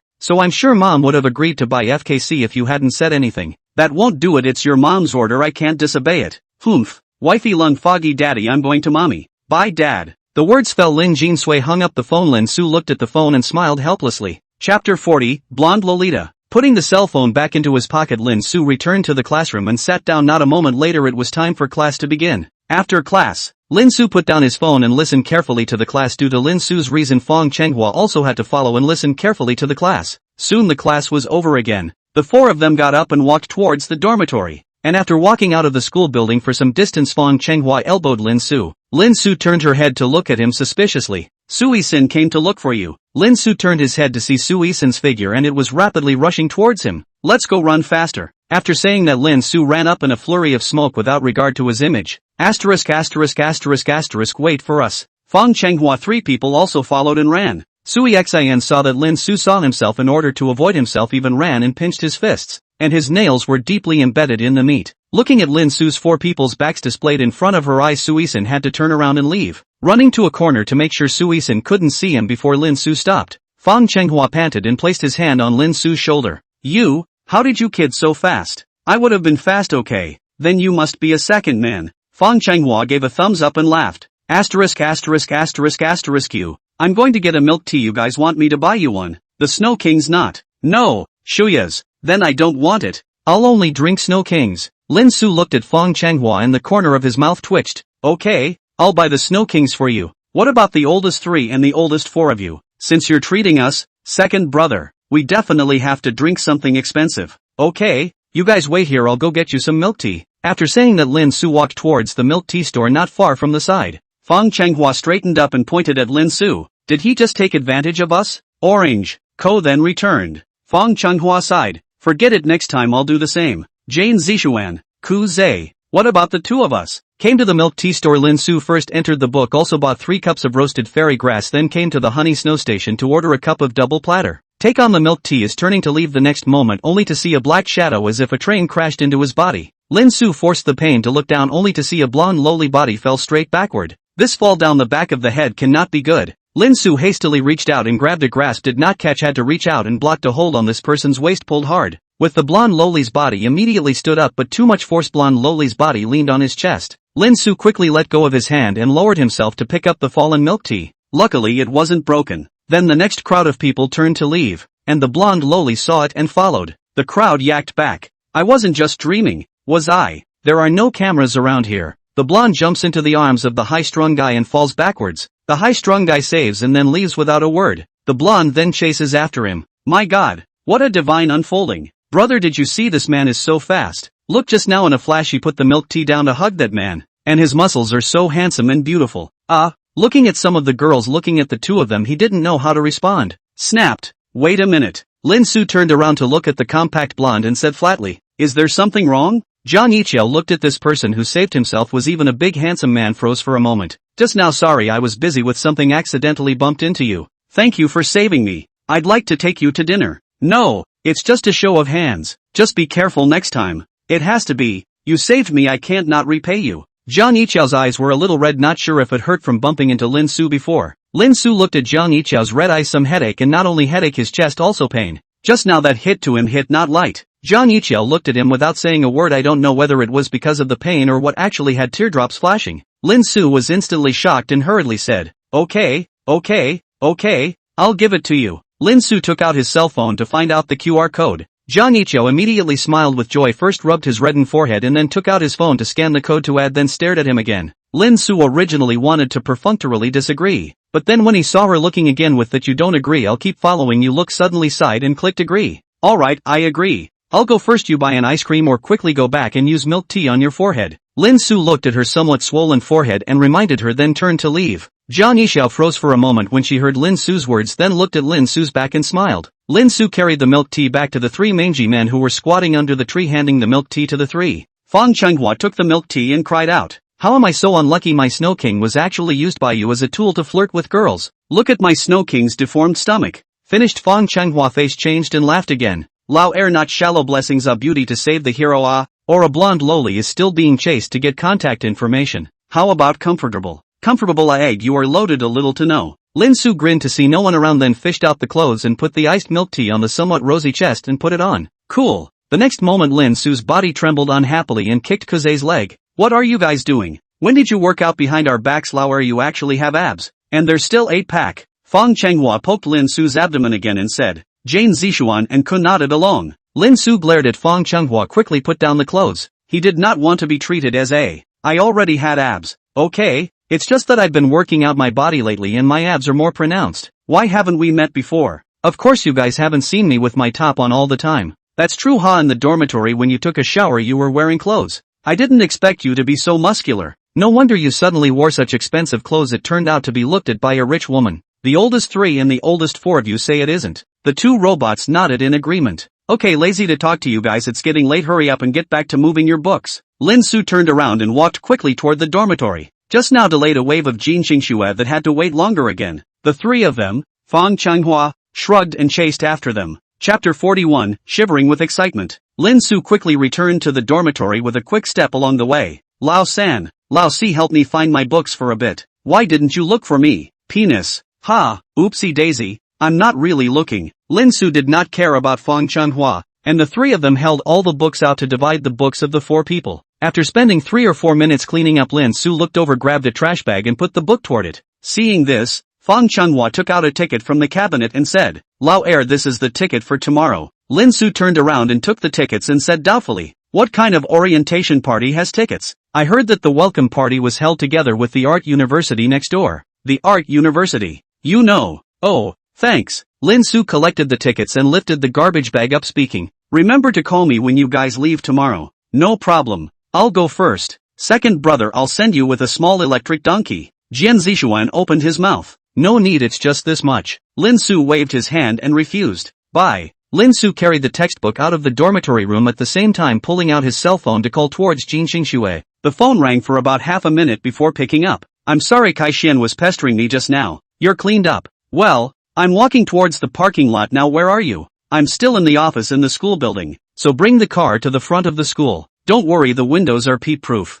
Just roll them up. Jin Xingxue added another sentence. Okay, hang up for now. Jin Xingxue's side hung up the phone. Lin Su put away his phone and quickly walked towards the parking lot. Lin Su walking on the road. There are 2 or 3 students have run over to him to ask for green bubbles. Lin Su feel even more trouble. Look too handsome is also a kind of trouble. But what puzzled him was that by all rights girls should know the meaning of a hairband. Seeing that he had a hairband in his hand and asked him for green bubbles. Confused, Lin Su shook his head and put the textbook in the trunk into the driver's seat to start and turn on the air conditioning toward the school entrance. Soon the car stopped at the entrance of the school roadside. Lin Su looked out through the window, did not see Jin Xingxue. Lin Su was just about to pull out his cell phone and call towards Jin Xingxue when he heard a clicking sound coming from the passenger side. Lin Su turned his head to look and saw Jin Xingxue's silhouette. Instantly Lin Su laughed out. I was looking for you just now. Jin Xingxue sat on the passenger seat while fastening her seatbelt and looked at Lin Su and teased. Missed me? Lin Su scratched his head. A little. Jin Xingxue froze for a moment, then her heart leapt with joy.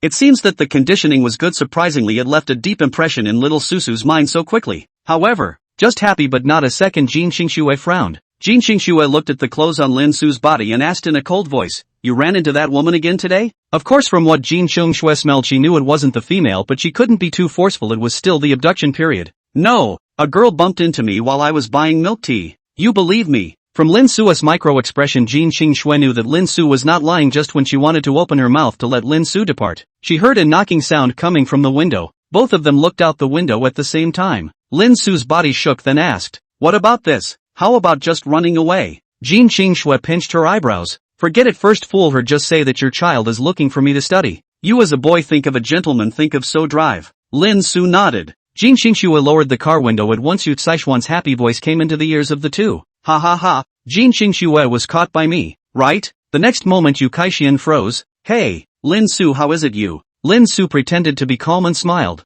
Sister Yu, there are still some things from Professor Jin's course that I haven't finished learning. I'll look for Professor Jin to continue learning. Come on, Les, I don't believe it. Yuki, why didn't you go to your class last night? With your little knowledge you could have learned last night. Honestly, and don't you have that? How could you? Yu Kaishian looked at the two. Jin Xingxue held her forehead. Lin Su spoke. Sister Yu, you say that I'm not happy? I'm really studying, I love studying. Come on. You learn an egg week, morning 8 total 4 times, you have to escape 3 times, you still love to study. Hearing Yu Kaishian at words, Jin Xingxue turned back to look at Lin Su. Lin Su inclined his head, eyes fluttering. Okay, come on in. It's embarrassing to stand out there. At those words Lin Su looked at Jin Xingxue, who nodded. Alright. Yu Kaishian opened the rear door and entered the car. And Jin Xingxue spoke. First go out FKC and buy some fries and coke. You really bought it for them. Lin Su really didn't expect Lin Jinsui to actually convince Jin Xingxue. Why can't I buy them food if they want it? I thought you said you couldn't eat more of these? It's just fries, or you can eat them. Oh, well, wait for me to search. Hey, what the are you guys talking about? What can't you eat? Don't know, I hate the Riddlers. Yu Kaishian sat behind the two men boldly and dominantly like a man, making others look and think that he was the boss and the two men were drivers and assistants. Jin Xingxue looked back at Yu Kaishian and smiled mysteriously. If you want to know, then sit down. You, ha? Lin Su shook his head when he heard Jin Xingxue's words. For someone who hated Riddlers, this was no less than killing people. Right, don't tell them or else you won't want to know. Jin Xingxue once again turned back to Yu Kaishian and smiled. Yu Kai-shian was furious but had to sit honestly in order to know what the secret was. Lin Su took down her cell phone and searched for FKC. Hey, didn't I say before to buy watermelon? Is this still a good idea to buy if you eat FKC? Listening to Lin Su's words, Yu Kai-shian's ears twitched. Lin Su said that eating watermelon was still said towards Jin Xingxue, and Lin Su also brought hairbands on his hands today. Could it be that the two of them? Jin Xingxue really? Yu Kai-shian excitedly trembling in her seat. Lin Su through the rearview mirror looked at Yu Kai-shian. This appearance pointed at Yu Kai-shian. To Jin Xingxue whispered, "You sister so alright." Jin Xingxue turned back to look at Yu Caishuan's appearance. The corner of her eye twitched. Yu Kai-shian, this woman is making up her again. Jin Xingxue shook her head and thought for a moment. Since you don't eat watermelon, if you drink cola it's easy to get diarrhea. Buy it at night. Lin Su nodded, navigating on, placing the phone on the shelf, turned his head to Yu Kai-shian and shouted, "Sister Yu, I'm going to drive you, sit down." Yu Kai-shian looked back at Lin Su's old face and nodded. "No, I have to inhibit, the students are still here, what they have become." Lin Su and Xian drove the car out of the school, driving a couple of kilometers in a KFX and stop. "Just want to undo the seatbelt, will look at the." Jin Xingxue turned his head to Yu Kai-shian, shouted, "Kai-shian, what for? Why don't you go get me 4 large bags of fries and 4 cups of, do you want it on the rocks or? It has to be on ice." Lin Su replied firmly. 3 more large iced cokes and 1 without ice. The corner of Yu Caishuan's mouth twitched. "You're treating me like a slave. Just say yes or no. Go." Yu Kai-shian returned Jin Xingxue's sentence without a good mood, then opened the car door and walked down. Chapter 42, these two definitely have something fishy going on. Xingxue, you wait. Lin Su just opened his mouth. Jin Xingxue interrupted him. Jin Xingxue took out the perfume from her handbag and opened her mouth. "Sit up straight, the smell of sweat on you is too heavy." "Yes?" Lin Su was puzzled while sitting upright right in front of Jin Xingxue, who kept spraying perfume towards Lin Su's body, especially on his chest. "Ahem. Enough of Xingxue, this is too thick. Give me your hand." Lin Su reached out, and Jin Xingxue sprayed this perfume vigorously toward Lin Su's right hand. Lin Su felt that the water mist was turning into water droplets. "Well, what are you going to say?" Jin Xingxue said as she put away the perfume. Lin Su wiped his arm and said, "Did Xingxue and sister you say it was okay? Shouldn't be a problem. These days novels are so developed." Daughter traveled back, "Just compared to a mortal, respect life and so on, I don't think it's a problem." Lin Su nodded. "Has Shua called for you yet?" "Well, woke up when Upper Spike and I were on the phone. Crying didn't. No, I sent them to the couch to watch TV. Do they turn on the air conditioning in the living room when it's this hot?" "Spike will." Lin Su nodded, thinking, "Do we have to put a monitor in the house?" "The monitor does allow for one. And you reminded me, there's a dishwasher to buy." Jin Xingxue pulled out her cell phone and immediately clicked on the shopping software to start searching for a dishwasher. Lin Su's mouth twitched. "Then you monitor and buy it together. And then help me buy a writing desk for my piece of house." "What's the point of buying a writing desk? Don't I have one there? I have to code and I'm going to play a game that's going to annoy you guys." "Wait, did I say yards?" "He wrote a novel too shameful, cannot let Jin Xingxue find out." Lin Su carefully looked at Jin Xingxue to find that she hadn't changed much. "Did you hear what I just said?" Hearing that, Jin Xingxue paused, then turned her head to look at Lin Su and laughed lightly. "Playing games will make me noisy." Lin Su always felt a sense of intrigue when he looked at Jin Xingxue's smile. "Buy it yourself, it's my money you're using anyway. Don't need to save money for a better one." Hiss, how that always sounds weird. But it doesn't make sense. "That's fine." Lin Su also picked up the phone into the White Dog shopping software to pick up the writing desk. First of all, must be fast. Second, to the door to install. He cannot be lazy to own the piece, and the trouble is very much. 2 people in the car with a cell phone. Shopping. Yu Kai-shian bidder in the store to buy things. Finally things to buy, food to take up. Yu Kai-shian quickly pick up the food to go outside. Stretching out a small thumb to pull the car door, Yu Kai-shian carefully sat in. Jin Xingxue immediately turned her head and reached out her hand when she heard the commotion and smiled. "Thank you, Kai-shian, give me the stuff." Yu Kai-shian took out 2 cups of cola and handed them to Jin Xingxue. Jin Xingxue reached out to take it and said, "Give me the other one along with it, I'll take it myself." "What do you mean it's not mine?" Thinking only of her daughter and little Susu, who had forgotten to buy her a copy. Jin Xingxue's eyes drifted. You're pissing me off, here you go." Yu Kai-shian handed all the food towards Jin Xingxue. "I'm not eating. You can have mine." Yu Kai-shian is also not ambiguous. To collect their own share will be the remaining one handed to Jin Xingxue. "Do not eat, white not eat." Jin Xingxue took it and put it into the water cup slot. Lin Su spoke. "Do you want to drink mine?" Jin Xingxue pondered for a moment or took it, still a little thirsty after a lesson. Behind her, Yu Kai-shian watched the actions of the 2 men with an excited sparkle in her eyes that was about to shoot out. These 2 men definitely had something fishy going on. Handing the coke to Jin Xingxue, Lin Su put his cell phone back into the phone holder to start the navigation towards the Zijingwa mansion. "Lin Su, your perfume smell is so heavy. Why do you like to spray perfume so much as a boy?" Yu Kaixian moved her nose to open the window and spat. Guys care about looking good on the outside too. Hey, speaking of which, how do you look so handsome all dressed up today? How do you have a favorite girl? Isn't it Yuki? Jin Xingxue ignored her. Lin Su still said the same old thing. I was already handsome, okay, I just cleaned up a little. Well, that's kind of true, but where did you get that hair band in your hand? Can't I use like bundle JoJo myself? Yu Kaixian secretly laughed in her heart that your words were too perfunctory. Well, it's not impossible. Alright, Yu Kaixian, no more talking, I'm a bit tired. Yu Kaixian skimmed her mouth. This is the start of protecting her father. It's only been a few days. Wait, it's only the second day of meeting him and Yuki likes him. Yu Kaixian suddenly rubbed herself straight up, and Jin Xingxue looked back at Yu Kaixian giving a death stare. Yu Kaixian lay back without changing her face, and the next thing she knew, the car fell into silence. Soon the car stopped. Yu Kaixian looked at this familiar environment, some surprise. This is cohabitation. Xiaoshuai cannot bar so white to it. Lin Su turned off the engine and pulled up the handbrake to pick up the 2 cokes in the water glass slot. Let's go.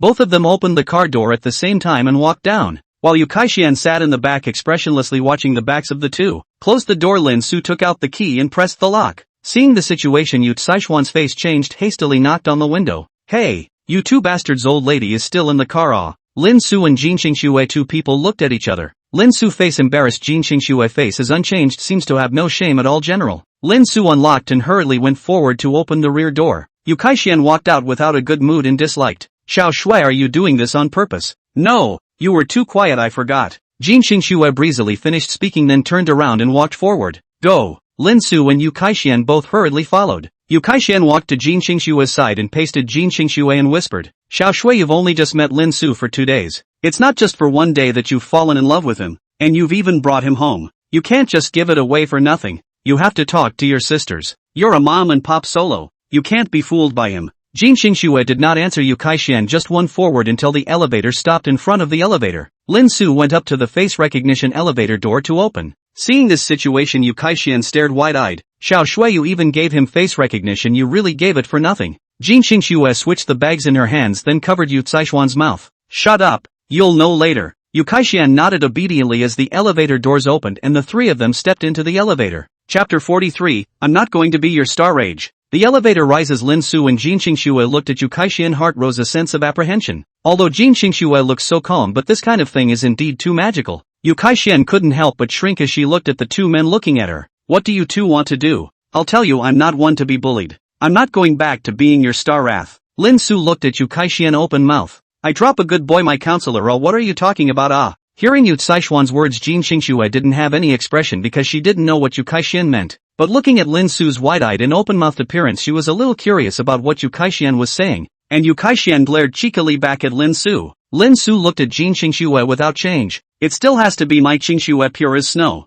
Lin Sushu didn't know that he would regret saying that in the future. The elevator doors opened and the two took the lead and walked out. Then walked to the front door. Jin Xingxue turned back to Yu Kaixian and smiled and said, Ready, yo. Yu Kaixian swallowed his saliva, eyes changed, firmly nodded. Come on, in order to know the secret, even if the front is a mountain of fire I have to break through. Kada. Jin Xingxue opened the door. The next moment a bright voice rang out. Mom! Hiss. Yu Kaixian sucked in a mouthful of cool air, made a significant contribution to global warming. This, she didn't hear it wrong. Not more than a few seconds later Yu Saishuan's pupils shrank, only to see Lin Su's sister, whom she had seen before, pounce into Jin Xingxue's arms, and Jin Xingxue's appearance was a gentleness that she had never seen before. Mom, I miss you so much. Lin Jinsui jumped into Jin Xingxue's arms. Jin Xingxue hugged Lin Jinsui and softly said, Baby, Mom has said that you can't rush, it will fall, but I missed you. Jin Xingxue laughed softly and gave Lin Jinsui a kiss on the forehead. Mommy misses you too. Yu Kaixian looked behind her as Lin Su pointed at Jin Xingxue.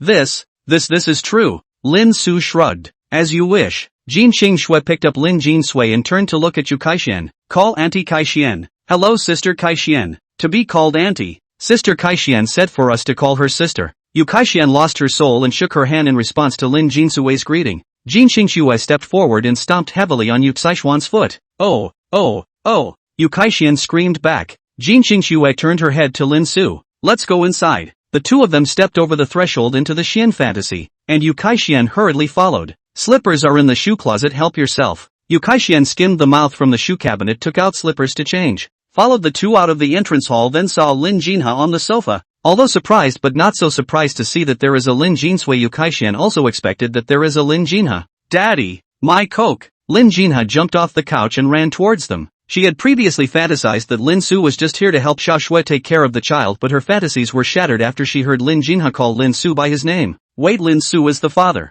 He remembers that Lin Su was only 18 years old. Looking at these two kids, they are about 3 or 4 years old. Wouldn't that mean that Lin Su and Jin Qing Shui were training at around 14 or 15? Hiss, Yuki-ah did not expect you to be so inappropriate. Lin Su bent down to hand the Coke to Lin Jinha, pinching Lin Jinha's little face. You snacker. Lin Jinha didn't care that Lin Su turned her head to Jin Qing Shui again. Mom, fries. I won't give it to you until I get to the couch. That's good, abracadabra. Lin Jinha ran towards the sofa with small broken steps carrying a cola. Jin Qing Shui hugged Lin Jin Sui and looked towards Yu Kai-shen and said softly, What are your feelings? You are not the son of a man. What?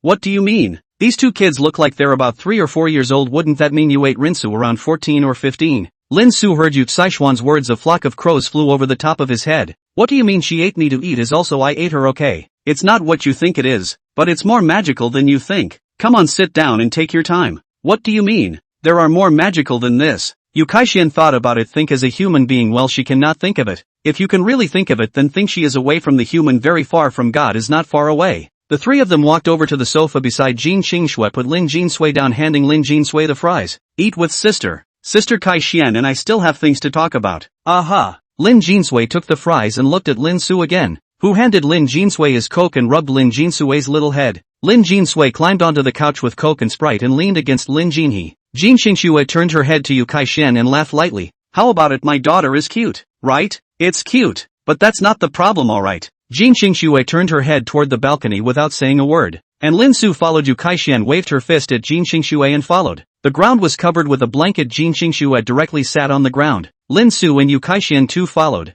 Jin Qing Shui said softly, well, later on you talk a little quieter. Xiao, he doesn't know about this yet. Just hurry up and say it, don't dawdle like a pussy. It's over. Sister Yu is scared out of her wits. Actually, Lin Jinha and Lin Jin Sui are the daughters of Lin Su and I in the future. They traveled back yesterday. Jin Qing Shui words fell, then Yu Kai-shen in the sight of the two men sighed in relief. I told you earlier I thought it was something. Lin Su and Jin Qing Shui looked at each other, and Lin Su spoke. They are our future daughters. So what? What's the fuss? This isn't nearly as shocking as you and Yuki teaching and training when you were 15. Listening to Yu Caishuan's wild words, Lin Su's mouth twitched. Just a future traveled daughter. Traveled? I've read a lot in novels. You really think so? Yu Kai-shen nodded, then leaned over to Jin Qing Shui's ear and whispered, that your virginity is still there, right? Jin Qing Shui's ear slightly reddened, giving Yu Kai-shen an elbow strike. Yu Kai-shen covered her stomach and wailed in pain. Yu Kai-shen screamed for a while to restore the serious appearance of some excitement. Then your daughter crossed back. Is not the aura recovery to ask you to advance the cultivation of immortality, or that the end of the world so that you save the world? Jin Qing Shui pinched her brow. Your imagination is a little too big. It's normal they just suddenly traveled back. You don't have any basis for this, it's meaningless. Yu Kai-shen bristled. Jin Qing Shui didn't have the good sense to say, alright, you know the matter, you can go. But you're not allowed to talk to anyone else. Don't you make me a shock. I feel all the nerve failure. Are not with you to ask for damages. It wait for me to eat before leaving. Yu Kai-shen leaned over Jin Qing Shui's ear and raised an eyebrow excitedly. And you haven't taken Lin Su yet? Right. You're a female fetus solo, no experience. I'll exchange with you. Jin Qing Shui nodded after a moment of thought. Chapter 44, Good Behavior. I'll reward you tonight. Yu Kai-shen stood up with an excited face and pulled Jin Qing Shui up. Let's get going. Lin Su trouble you to cook. Kai-shen will eat at our house today. Also remember to change your clothes for me right away. Speaking of this, Lin Su felt a cold aura suddenly emerge from Jin Qing Shui, and Lin Su immediately nodded his head repeatedly. Then Jin Qing Shui was pulled to the bedroom by Yu Kai-shen. Entering the heart bedroom, Yu Kai-shen backhandedly locked the door.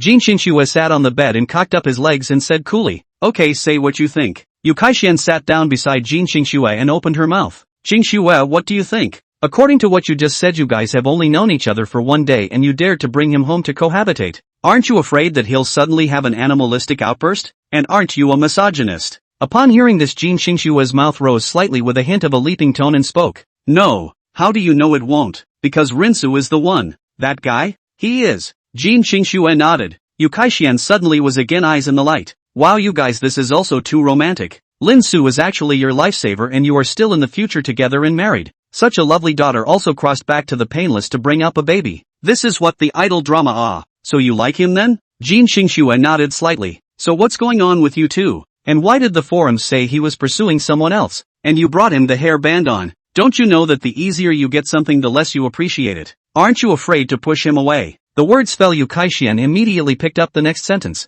Oh yeah, forgot you guys are running in both directions. And you're giving it for nothing. But Lin Su's whole handsome today is your masterpiece. Right, he's known as a high-cooled male god. And there are still quite a few girls looking for him for contact information. These people are young and beautiful college students, so you're not afraid that they'll steal your future husband away. The corner of Jin Qingshue's mouth lifted into a contemptuous smile. Do you think they're comparable to me? Although Jin Qingxue said so, her heart was even more determined to let Lin Su wear ordinary clothes. Yu Kai-shian looked at Jin Qingxue and nodded. Well, just that pile you have before your chest is what those little girls can't compare to. Let me touch it. Yu Kai-shian smiled lewdly and reached out to grab at Jin Qingxue, who backhanded her with an elbow strike that made Yu Kai-shian collapse onto the bed. Yu Kai-shian covered her stomach and propped herself up to speak. So that's why you're just hanging on to him and letting him chase you? Pretty much. Since he said himself he was chasing me, then I'll let him chase me. I'm a girl too. I also want to experience the feeling of being chased. But every time I will also give him some rewards. I am also a girl, well, also want to experience the feeling of being chased. Yu Kai-shian twisted her body and said in a conspiratorial manner. Jin Qingxue glared at Yu Kai-shian and opened her mouth. Alright, that's all. So what's your use? How is that possible? Yuki, you're too innocent. I'm going to give you some knowledge of yellow and husband training techniques. Yu Kai-shian smiled evilly and pulled out her own cell phone to find out her mysterious website. Lin Su changed into new clothes and looked at the bedroom door of Jin Qingxue. Yu Kai-shian, this woman is too rebellious, will not bring Qingxue bad. Lin Su shook his head not to think about that. Back to the living room to pick up a cup of water to catch a cup of water to gulp down. Lin Su grabbed a large handful of French fries from Lin Jinha's arms and put them into his mouth. Lin Jinha looked at Lin Su with wide eyes and beamed as he clutched the fries tightly in his arms to block them. Lin Su reached out and pretended to grab Lin Jinha's fries, and Lin Jinha reached out his little fat hand to slap Lin Su's hand away. Lin Su heatedly smiled and pinched Lin Jinha's exasperated little mouth, turning towards the refrigerator. Bad dad. Taking out the ingredients from the refrigerator, Lin Su looked at the somewhat empty refrigerator and then turned his head to look at his two daughters, and then bought some ice cream back in the evening, just as he also wanted to eat. Well, mostly he wanted to eat. Wouldn't an ice cream a day on this hot summer day be nice? Lift the ingredients into the kitchen and start working first. On the other hand, Jin Qingxue felt like her brain upgraded CPU running faster after Yu Caishuan's baptism and knew how to tempt little Susu to temper little Susu. Yu Kai-shian looked at Jin Qingxue's scarlet ears and laughed. How about it? Isn't it a great benefit? It's okay, but spreading obscenity is against the law. So forget it, this time I won't report you. Yu Kai-shian rubbed her eyes wide. Hey Yu Xiaoshui, I was kind enough to help you. You still dislike me? Are you not human? I'm human. Lazy. Yu Kai-shian stood up and walked to Jin Qingxue's closet and looked at Jin Qingxue's clothes, smacked her lips and shook her head. Xiao Shui, you can't do this clothes, it's too conservative. How else are you going to tempt Lin Su like this? I'll take you shopping for something a little more fashionable this afternoon. By the way, do you have any idea what kind of dressing Lin Su likes? I don't know, but Spike should. Your daughter. He's only 3 years old and he knows this. You're too evil. Jin Qingxue gave Yu Kai-shian a blank look.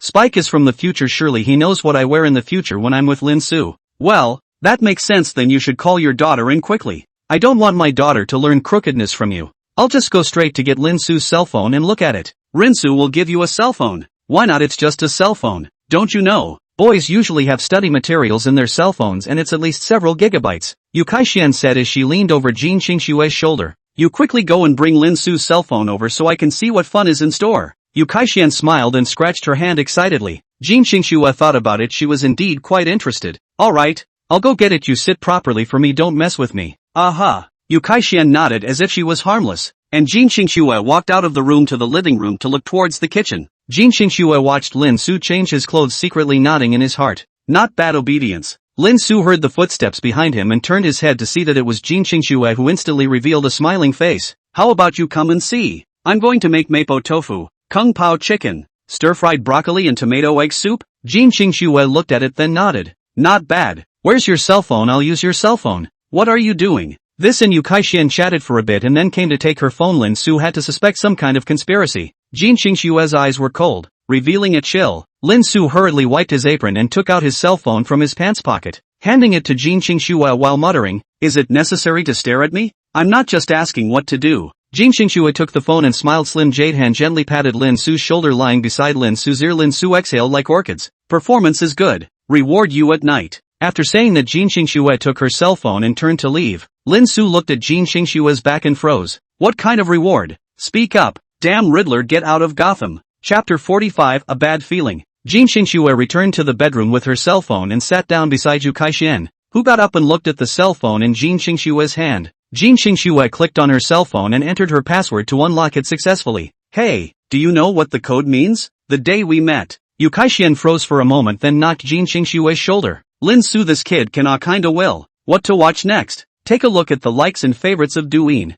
Jin Xingxue clicked into Douyin to enter the homepage and scrolled down. How many close-ups of jade feet and close-ups of black silk legs? Little Snow, you have quite a special hobby for this future husband. Yu Kaixian touched Jin Xingxue with her shoulder and laughed derisively. Jin Xingxue clicked on a TV wearing an OL dress with black silk jade feet half-hooked with black heels on a red bottom. Looked at the comments section. Step on me. Step on me. I eat. I lick. Give me my lunchbox. Stomping and licking she could understand, however the lunchbox she couldn't. What does Kaixian mean by this lunchbox? The corner of Yu Caixuan's eye twitched. See the high heels. Jin Xingxue froze for a moment, then said spitefully. No, this is too dirty. Who knows? But Yuki, I think your feet are very clean, come on, give me a shag. Yu Kaixian reached out and was about to hug towards Jin Xingxue's leg when Jin Xingxue gave Yu Kaixian a violent chestnut. Exit this video. Jin Xingxue looked at other videos. There are sexy OL also have ancient style beautiful pictures. Important is that the legs of the people who like the video or good looking breasts are also big. And some special what? Manhwa schoolboy go seniors and so on.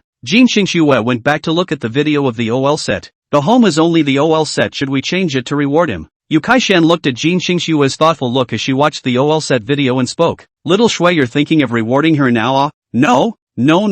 But I just feel like you guys are developing too fast too. You just met yesterday and stayed together at night, and the next day you're thinking about rewarding him. I'm afraid. A sad look appeared on Yu Caixuan's face. Jin Xingxue put down her phone and grabbed Yu Caixuan's hand to hold it and said, Don't worry, Lin Su and I definitely won't be in this situation. Isn't it because you're helping me? Hee. Yuki, you're so nice. Come, let me kiss you. Yu Caixuan's face changed and returned to her previous heartless appearance. Jin Xingxue pressed against Yu Caixuan's face, and Yu Kaixian stuck out her tongue and licked at Jin Xingxue's palm. Jin Xingxue loosened her hand and shook it off, looking at Yu Kaixian with disgust. Yu Kaixian excitedly said, That's how to look at me, with this kind of looking at scum-like. Jin Xingxue reached out and wiped her hand on Yu Caixuan's body and opened her mouth. Alright, is there anything else? And of course, Yuki, you haven't looked at his browser history and green bubbles and penguins. There's not much in the green bubble I've seen. Still have to be you, but still have to see the penguin. Most of the young people juggle penguins, especially juggle friends. In the kitchen, Lin Su patted his left eyebrow.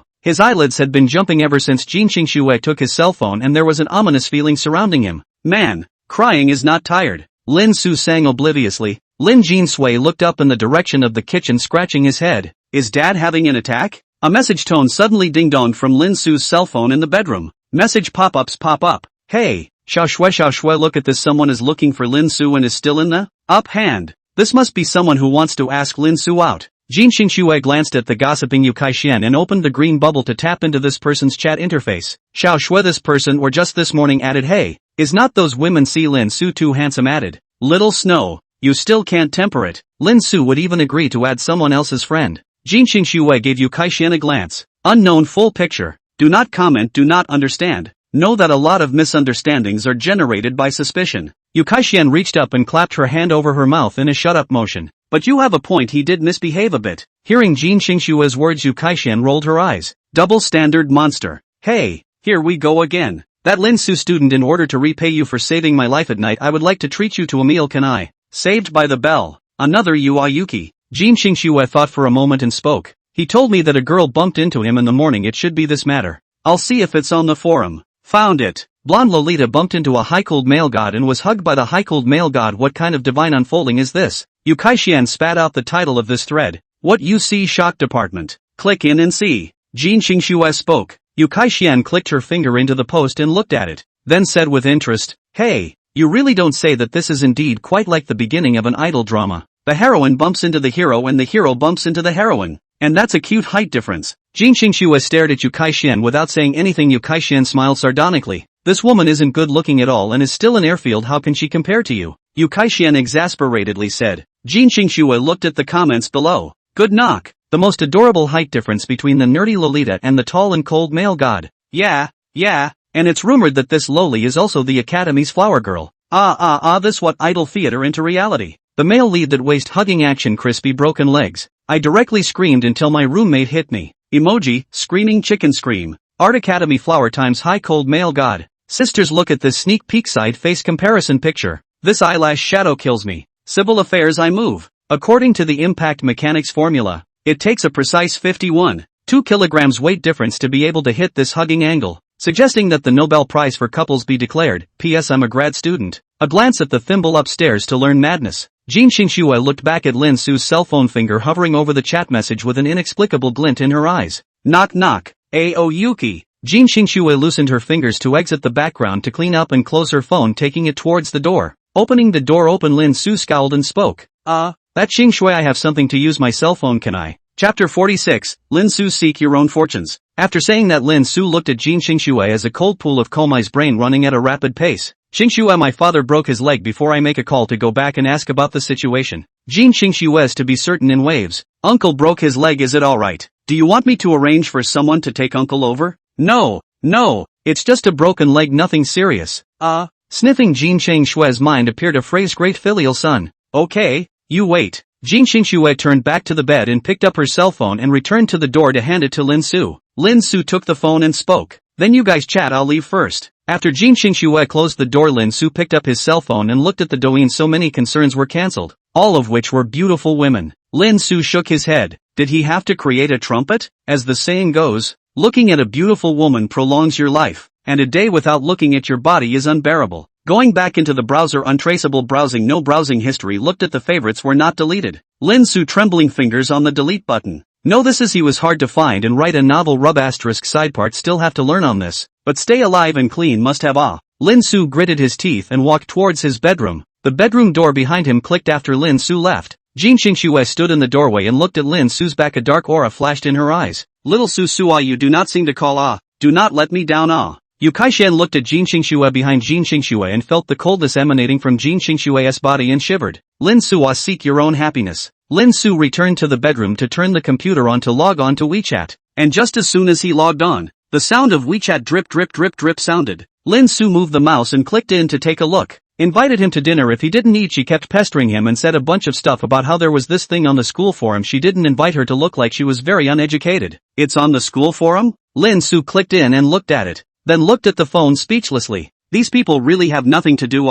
Just two people bumped in to just make up so much stuff. After thinking about it, Lin Su decided not to reply to her. Anyway, green bubble doesn't have a red function. Lin Su doesn't believe that such a beautiful person will really shamelessly pester him. Exit the chat interface into the transfer assistant. Send yourself all these website links to the computer. Created a new file to copy the file in to hide it. Then deleted the chat log and closed the computer. Lin Su picked up his cell phone and called toward Olden. Hey, Dad. For what? No money or life. The corner of Lin Su's mouth twitched. I care about you and you still say that. Beware of me telling Mom that you tied up your private money. Ouch. My sweetie, what are you talking about? Daddy is so touched. Lin Su was even more speechless. His family's Olden was just so shameless. Seriously, is everything okay while I'm gone? Are you guys busy? Lin's father's voice on the opposite side of the phone also became serious. It's fine, we're only open for half a day after you leave. We're busy. How are you doing over there? Got any money? Rich? I'll hang up if you're okay. Hey wait. What for? I broke this leg, you Auntie Sue. They also took care of it. I came to the store to help out when I was busy. Isin is a little girl, you have to take good care of her at school, don't let her get cheated. Lin Su was silent for a moment. Okay, I know. By the way, are you coming back for the 4th of July? Should give no return? What? That's good. Hey, if you don't come back I'll take your mom on a trip. Who understands Aoyuzi? Traveling behind my back. Lin Su, just a rising hint of sadness. Emotions are washed away by this sentence of Lao Deng. Okay, I got it. Hang up, haha. Ask your mom for money if you don't have any, but I think it's actually time for you to know better and grow up and give me money. Lin Su hung up the phone and laughed silently. This old den. Lin Su opened the green bubble to look at. I just wanted to say transfer some money to them to travel well, see which the 2.5 balance, which remembered that their money all to Jin Xingxue. Never mind, they have money they don't need. Lin Su turned around and walked out of the bedroom to Jin Xingxue's bedroom door and knocked on the door. Jin Xingxue opened the door and said softly, "Finished fighting?" Lin Su nodded. "Here you go." Jin Xingxue froze for a moment, taking the cell phone. A smile flashed in her eyes. "I'm going to go ahead and cook." Jin Xingxue nodded, then closed the door to the room. Jin Xingxue returned to the bedside. Yu Kaishan excitedly said, Quickly, let me see if Lin Su has returned the message." Jin Xingxue opened her cell phone and tapped into the call first. Lao Dang. That's his dad? That's right, it seems your family Lin Su is still a great filial son. Jin Xingxue nodded and looked at the above 1-minute call record. The corners of her mouth rose slightly. and then tapped into the green bubble to look at Suisun. There is an extra message. Froze for a moment. Waves of light flowed in her eyes. Yuki, there's no red spot on this. So it looks like Lin Su has already read it. But he didn't get back to you about what he was thinking. I don't know, Jin Xingxue said flatly. She believed Lin Su, however, was worried that Lin Su would be interested in this person because this person was young and youthful and beautiful while she was 25 years old. If Lin Su really did something to wrong their mother and daughter, Jin Xingxue believed that Lin Su's leg could not be taken. Ah cut. Ah cut. Lin Su came to the living room and sneezed several times in a row. Who's thinking about me? It can't be those sons of Es scolding me again. Lin Su turned to look at Lin Jinha and Lin Jinsui, who were lying on the sofa, and fixed his eyes on what seemed to be something. Lin Su walked up and squatted down in front of Lin Jinha's body. Lin Jinha deflected his body and beamed. Dad, why are you blocking me from watching TV? Lin Su cupped Lin Jinha's small face with both hands. Baby got up in the morning, didn't wash her face? Both have an eye boogers. Ah, where's the eye candy? Lin Jinha wiped his eyes in a hurry. Lin Su was a little surprised to think that Lin Jinha would not care about this. I did not expect to be so concerned about the end of the day is still a girl. Love beauty. Dad, the sink and rags are too high for me and my sister to wash. Lin Jinsui opened his mouth by clasping the corners of his eyes when Lin Su didn't look at himself. I'll take you to wash your faces first, then, go. The two of them, Lin Jinha and Lin Jinsui, quickly jumped down from the sofa to hold Lin Su's hand as Lin Su led the two munchkins into the restroom. Letting go of the two munchkins, Lin Su thought for a moment, picking up her own towel to wet the water and squatting down. Who first? Me first, Lin Jinha said in a standing voice. Lin Su will put the pad on Lin Jinha's face, scrubbing. Suddenly remembered that the two babies seemed to have not taken a bath yesterday, did not wash their faces and bathe. Why don't we ask them to take a bath? Lin Su gave Lin Jinha a good face wash and then rubbed the pad and hung it up and opened his mouth. You guys wait, last night you fell asleep and didn't take a bath, nor did you wash your face and feet. I'll go ask mom if she'll give you a bath or not. Good. Lin Su once again walked to Jin Xingxue's door and knocked. This time it was Yu Kai-shian who opened the door. She said with some impatience, knock knock knock. What for? I'll ask Xingxue. Last night when my daughter came back and went to bed to not let her take her daughter to take a bath now. Why don't you go? I'm going to cook. Yu Kai-shian choked and turned back to look at Jin Xingxue, who looked at Lin Su through the doorway and thought for a moment and got up and walked over. Alright, I'll take them to wash them just in time to go out in the afternoon. I'll go make dinner then. My daughter is waiting in the restroom now. Jin Xingxue nodded. Lin Su turned to leave. Jin Xingxue looked at Yu Kai-shian and said, do you want to help me out? Help you? Yu Kai-shian nodded after a moment. Chapter 47. Wait, what is she doing with a kitchen knife? Jin Xingxue led Yu Kai-shian into the restroom. Mom, sister Kai-shian. Wasai, little baby, you guys are so cute. Ah, even know to call sister. Yu Kai-shian, before the attention was not on them, now relaxed down to look at the two cute looks, to hear the two cute baby milky voice called their sister, not to mention how happy. Yu Kai-shian squatted down and rubbed the faces of the two munchkins, Lin Jinha and Lin Jinsui, vigorously. The feel was too good. Rua. Jin Xingxue looked at Yu Kai-shian's unbridled wild Rua on her own daughter's face, gave Yu Kai-shian a hand cut. Stop playing and take a shower. Yu Kai-shian rubbed her head and laughed. Sister, take you guys to take a bath, okay? Ah, good. Well, that's good. Looking at the two munchkins so adorable, Yu Kai-shian turned her head to look at Jin Xingxue, wondering how Xiao Shui, this iceberg-like woman, gave birth to such a well-behaved and delightful daughter. Jin Xingxue and Yu Kai-shian led the two munchkins into the bathroom. Jin Xingxue turned the heater on and spoke. Kai-shian, you help them undress first. I'll go to the balcony to get clothes. Yu Kai-shian nodded and squatted down ready to undress the two munchkins. Lin Jinha and Lin Jinsui refused. Sister, we'll undress ourselves, said Lin Jinha, and Lin Jinsui both started to take off their own tops, but Lin Jinha looked a little clumsy there, tugging at the clothes stuck to the head there. Yu Kai-shian smiled and reached out to help Lin Jinha take off her clothes. The two munchkins took off their tops. White tender bodies appeared in front of Yu Caishuan's eyes. Yu Kai-shian reached out and gently poked. These two children are really white, a proper beauty embryo. Yu Kai-shian looked to the side of Lin Jinsui, who was feeling even more high and cold. Eyes turned to Lin Jinsui and stretched out her big evil hand to scratch at Lin Jinsui's armpit. Ha ha ha, Kai-shian, stop it, quick stop it. Lin Jinsui was tickled by Yu Kai-shian and his body kept swinging, but his body was gripped to death by Yu Kai-shian. Jin Xingxue heard the commotion and opened the door to look at it, walked up to Yu Caishuan's head and delivered another hand knife. Give me a good time. Believe it or not, later I'll make you unable to eat. Poof. Yu Kai-shian did not make any more trouble. Jin Xingxue put the clothes on the shelf, removed the shower and turned on the shower to feel the water temperature. Yu Kai-shian looked at this somewhat empty bathroom, opened. Small snow. You, this bathroom is so big as not a bathtub can be planted. Ah, you see, you now have a daughter, so that the standing wash is not too convenient and less safe to sit in the bathtub inside the bathtub to wash. How convenient. And you can still soap with Lin Su, can't you? Yu Kai-shian smiled and winked at Jin Xingxue. Jin Xingxue looked at the bathroom and then looked at her daughter. This is to give her daughter a bath feels a little dangerous. But with little Susu together in the bath, I'm sure I won't be able to help but put little Susu on the spot, right? Lin Su, is it possible that I'm a boy and you're a girl? It's okay, I'll have someone come to Anne's afterward. Now take a shower. Jin Xingxue bent down to use the shower to wet the bodies of the two munchkins, then the two of them were slathering the two munchkins with shampoo and body wash. In the kitchen, Lin Su smiled as she listened to the occasional giggles coming out of the restroom. Soon the two munchkins were washed. Jin Xingxue brought the two munchkins out of the toilet to the sofa. Yu Kai-shian took out the hairdryer and comb from the bedroom. Lin Jinha sat on top of the couch and Lin Jinsui sat on the edge of the couch waiting for her mom to blow dry her hair. Jin Xingxue plugged in the power supply to press the switch, right hand waved the hot air evenly sprinkled on the head of Lin Jinsui. Lin Jinsui cozy closed his eyes. Jin Xingxue eyebrows with a smile ruffled Lin Jinsui's hair. Yu Kai-shian in the side looking at this cozy picture of the heart is to stop endless envy. The most unlikely to get married and have children, Jin Xingxue is the first between them to live a married life with baby life. If it wasn't for that man thought she would be this happy. Thinking of this, Yu Kai-shian couldn't help but sigh. Jin Xingxue heard the sighing sound and looked sideways at Yu Kai-shian. Looking at Lin Jinsui in front of her, a thought suddenly rose in her heart. Spike, do you have a boyfriend in the future for your sister Kai-shian? Wow? There's wow. What? Who? Yu Kai-shian, a flash instantly in front of Lin Jinsui, crouched down. Lin Jinsui startled body rubbed. Jin Xingxue hastily retracted, almost hit his head. Jin Xingxue gave Yu Kai-shian a cold look, and Yu Kai-shian hurriedly apologized. I'm sorry, sister was too excited, sorry baby. It's okay, I forgive my sister. Quickly tell my sister. Who is my sister's boyfriend? Feelings okay. It seems to be called something like Fang Changhua. The relationship is quite good, sister, you have a smile on your face every time you talk about him. What? Yu Kai-shian directly shouted out in surprise this time. What? Do you recognize this person? Jin Xingxue opened her mouth and asked. He's a student in my class and Lin Su's roommate. I can't believe I'm going to be with him, how is this possible? Yu Kai-shian looked up at Lin Jinsui eagerly. Baby, is it possible that you misheard? No way, I'm a genius alright, and I also inherited my mom's sensitive ears.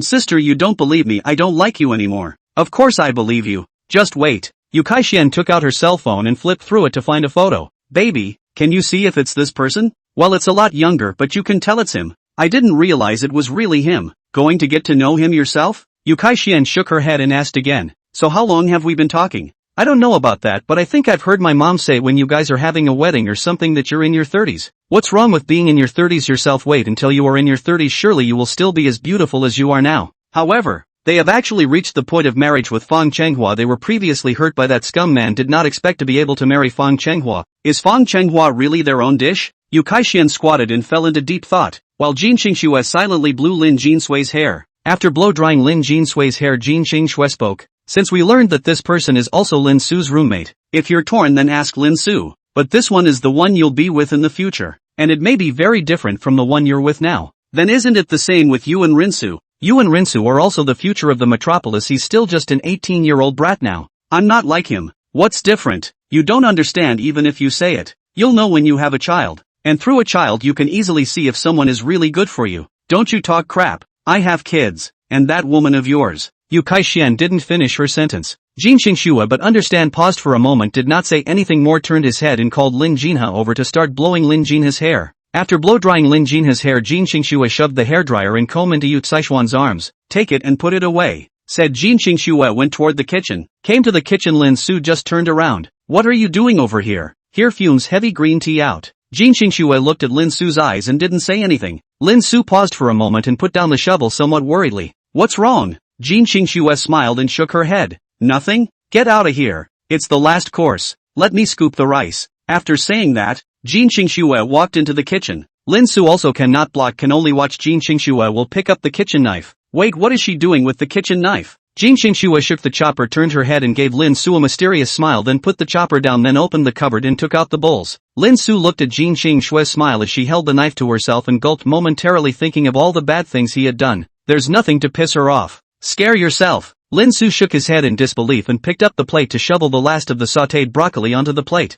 putting down the pot and picking up the plate and heading out. Jin Xingxue glanced back, taking the spoon and continuing to scoop up the rice. After placing the dinner plate on the table, Lin Su called out to the few people on the sofa, "Come over and eat." After shouting, Lin Su walked towards the kitchen. Just as Jin Xingxue walked out with 2 rice bowls and chopsticks. "I'll take the rest of the bowls together so you don't have to." Jin Xingxue nodded as Lin Su walked into the kitchen and carefully picked up the remaining 3 rice bowls and returned to the dining table to set them down. Lin Su looked at the seats of several people. Lin Jinha, Lin Jinsui and Yu Kaixuan were sitting on one side, and Jin Xingxue was sitting on one side. Jin Xingxue tilted her head and looked at the seat beside her. Lin Su saw this and sat down beside Jin Xingxue. Yu Caixuan's nose twitched. I didn't think your kid's handiwork was quite good. Lin Su smiled. Wherever. Alright, eat. Jin Xingxue gave the word. The crowd picked up their chopsticks and ate. However, eating Lin Su felt a line of sight put on his body. Lin Su slightly raised his eyes to look at his Yu Kaixuan, a look of desire to speak. Yu Kaixuan lowered her head to look at him from time to time, which made his heart itch. For what?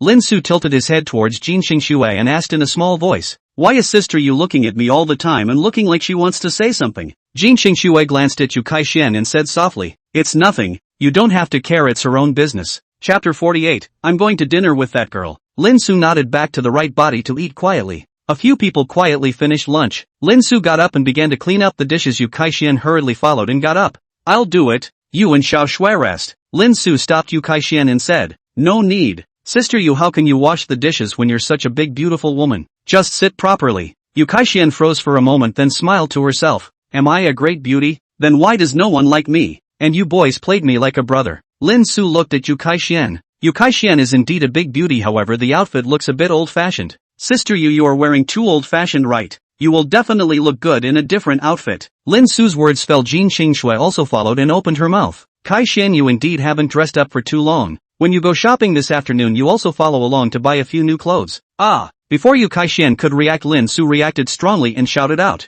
Jin Xingxue turned her head to look at Lin Su. Ah, what? Nope. Ah, what? Of course, because of women shopping. Ah, accompanied by women shopping is the most tired. Which in his youth accompanied his mother shopping. No, that kind of tiredness is physical and mental double exhaustion. Yu Kaixuan pondered for a moment. Suddenly her smile unfolded. Alright then, I'll accompany you out for a walk. Jin Xingxue looked at Yu Kaixuan, also laughed softly. Lin Su took the dishes and muttered, accompany you on a trip when the time comes. It is still not me who will take things to hold the child. Lin Su took the dishes and headed towards the kitchen. Jin Xingxue also picked up the leftovers and followed him. Lin Su heard the footsteps and turned his head to look at Jin Xingxue with the leftovers. Leftovers don't matter anyway and won't get their hands dirty. The two of them walked into the kitchen. Jin Xingxue dumped the leftovers into the trash can and opened her mouth. The dishwasher and monitor will come over in the afternoon. When will your writing desk arrive? So soon. Mine doesn't return until tomorrow. Jin Xingxue nodded after thinking for a moment. Tomorrow I will go and deal with my daughter's account, so you can see if you want to bring your daughter to play at home or go out. It's too hot out, isn't it? And if we're going to go out and fool around, we'll wait until you're with us. Jin Xingxue smiled. Good. Jin Xingxue picked up the rag and the trash can and turned to leave the kitchen. Yu Kaixuan walked into the kitchen and put the dish down and looked at Lin Su and opened her mouth without saying anything and turned to leave again. Lin Su looked at Yu Kaixuan and scratched his head. Forget about not wanting to have something. Xingxue will talk to him. Pouring out the leftovers that Yu Kaixuan had brought over, Lin Su turned on the faucet and started washing the dishes. After wiping the dining table clean, Jin Xingxue put down the trash can and rag and walked towards the sofa and sat down beside Lin Jinha. Baby, we're going out shopping in the afternoon. Are you sleepy now? Nah. Not sleepy, mom. Jin Xingxue pinched Lin Jin's cute face and turned her head to look at Lin Jinsui, who was holding the tablet. Spike, shouldn't you put down the tablet and rest for a while? Mom, put down the tablet. What, I'm playing? Watching TV with my sister. I don't like the TV my sister watches. Then play with mommy. Mom, you don't play with your phone too. Ugh. Future kids are so hard to deal with. And too much IQ is not a good thing. Yu Kaixuan sat on the side and laughed out with a snort at Jin Xingxue's disliked appearance. You still have times when you're disliked, and you can't talk back. Jin Xingxue glared at Yu Kaixuan, pulled out his cell phone and opened Lin Su's novel and read it. Lin Jinsui was right, he was also playing with his cell phone. Yu Kaixuan looked at the novel in Jin Xingxue's phone and exclaimed in shock. Hey, you read this novel too? What? You read this too? Yu Kaixuan nodded. I've been catching up with more every day, but I didn't think you'd enjoy reading this kind of novel. What's wrong with this kind of fiction? It's a romance novel. You didn't used to read novels, especially romance ones. Learn. Yu Kaixuan smiled heatedly. Then do you know who the author of this novel is? Jin Xingxue glanced at Yu Kaixuan, lightly breaking Yu Caixuan's gossipy fantasy. I know. Lin Su. Yu Kaixuan immediately choked and beamed. Xiao Shui, you're so hateful for stealing my lines. How did you know it was written by Rinso to say it first? Spike told me. Hearing Jin Xingxue's words, Lin Jinsui turned around and smiled cheekily. You've got a lot of bad habits in your house, Spike. Peeking at daddy's cell phone. Lin Jinsui put down the flatbed and turned his head to look at Yu Kaixuan.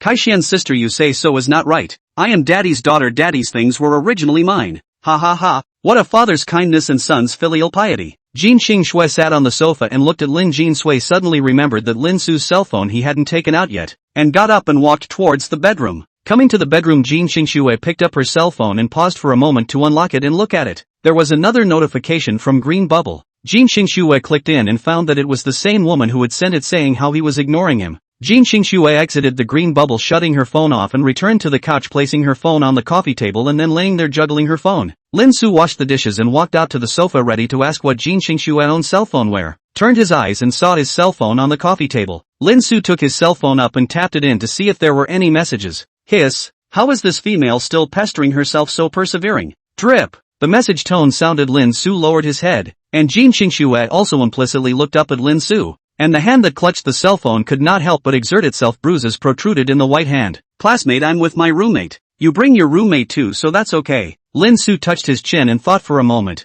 This is possible, and the three sons are not always chanting about not having a girlfriend. This woman seems to be quite good looking. Housemates should also be okay. Lin Su took his cell phone and walked to the balcony to initiate a call request in the dormitory group. Drip, drip, drip. The phone connected. Hey, what for? Fang Chenghua's nonchalant voice came from the opposite side of the phone. Boss has a dorm that wants to have dinner with us. Are you guys going? Dinner? Bull asterisk asterisk asterisk asterisk. Is it that Jiang Yiqiu who invited you to dinner? Who is Jiang Yiqiu? No way, don't tell me you don't know who Jiang Yiqiu is. Lin Su frowned. Bull asterisk asterisk asterisk asterisk. Jiang Yiqiu is the man at night. Oh, that's her. She had to say that I saved her. She had to repay me, so she invited us for dinner. At the same time, the girls from their dorm will be along. You going to dinner with her and being so pretty won't be hated by the girls you're chasing. That's why I didn't even reply if she didn't say that the two dormitories would eat together before. And now that he's saying that we'll eat together, I'm just going to agree to it after all. If I don't agree to it, she's going to keep pestering me. You're such a